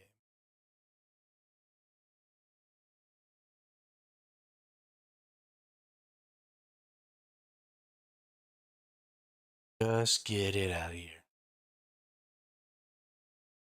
Too tanky. They're too pointless. They don't stop me from doing anything.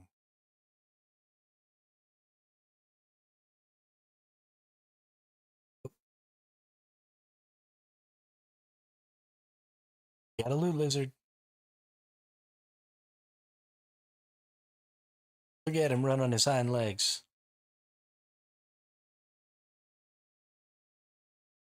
What a cutie patootie.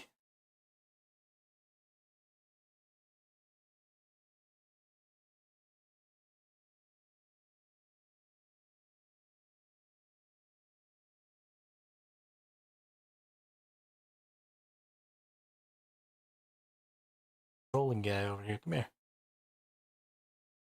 Come here, Mr. Man.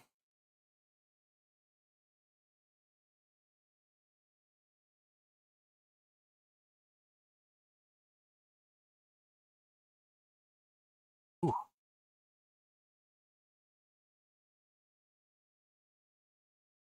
Got a little bit of a hiccup there.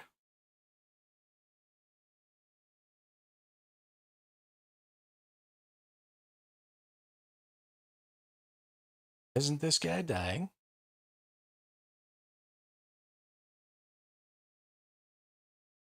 Here he goes. Why is he coming back again?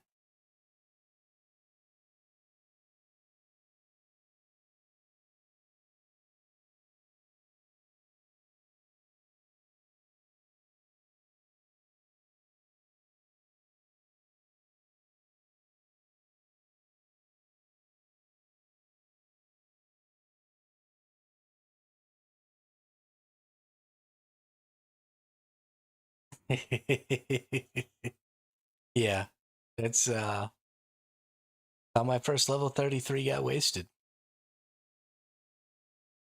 I agree. It is nice to get some sweet, sweet revenge. It's still scary though. If I had let that one full swing me with that slam, I'm pretty sure he'd still kill me. Full slam attack from those things is just so strong.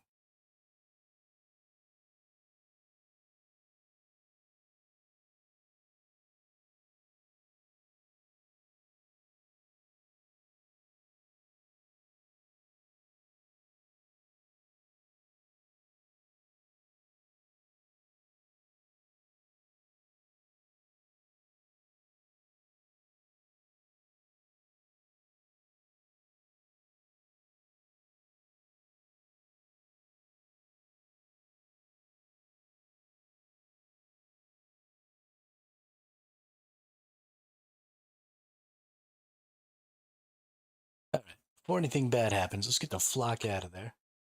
We've only got about 3 minutes here.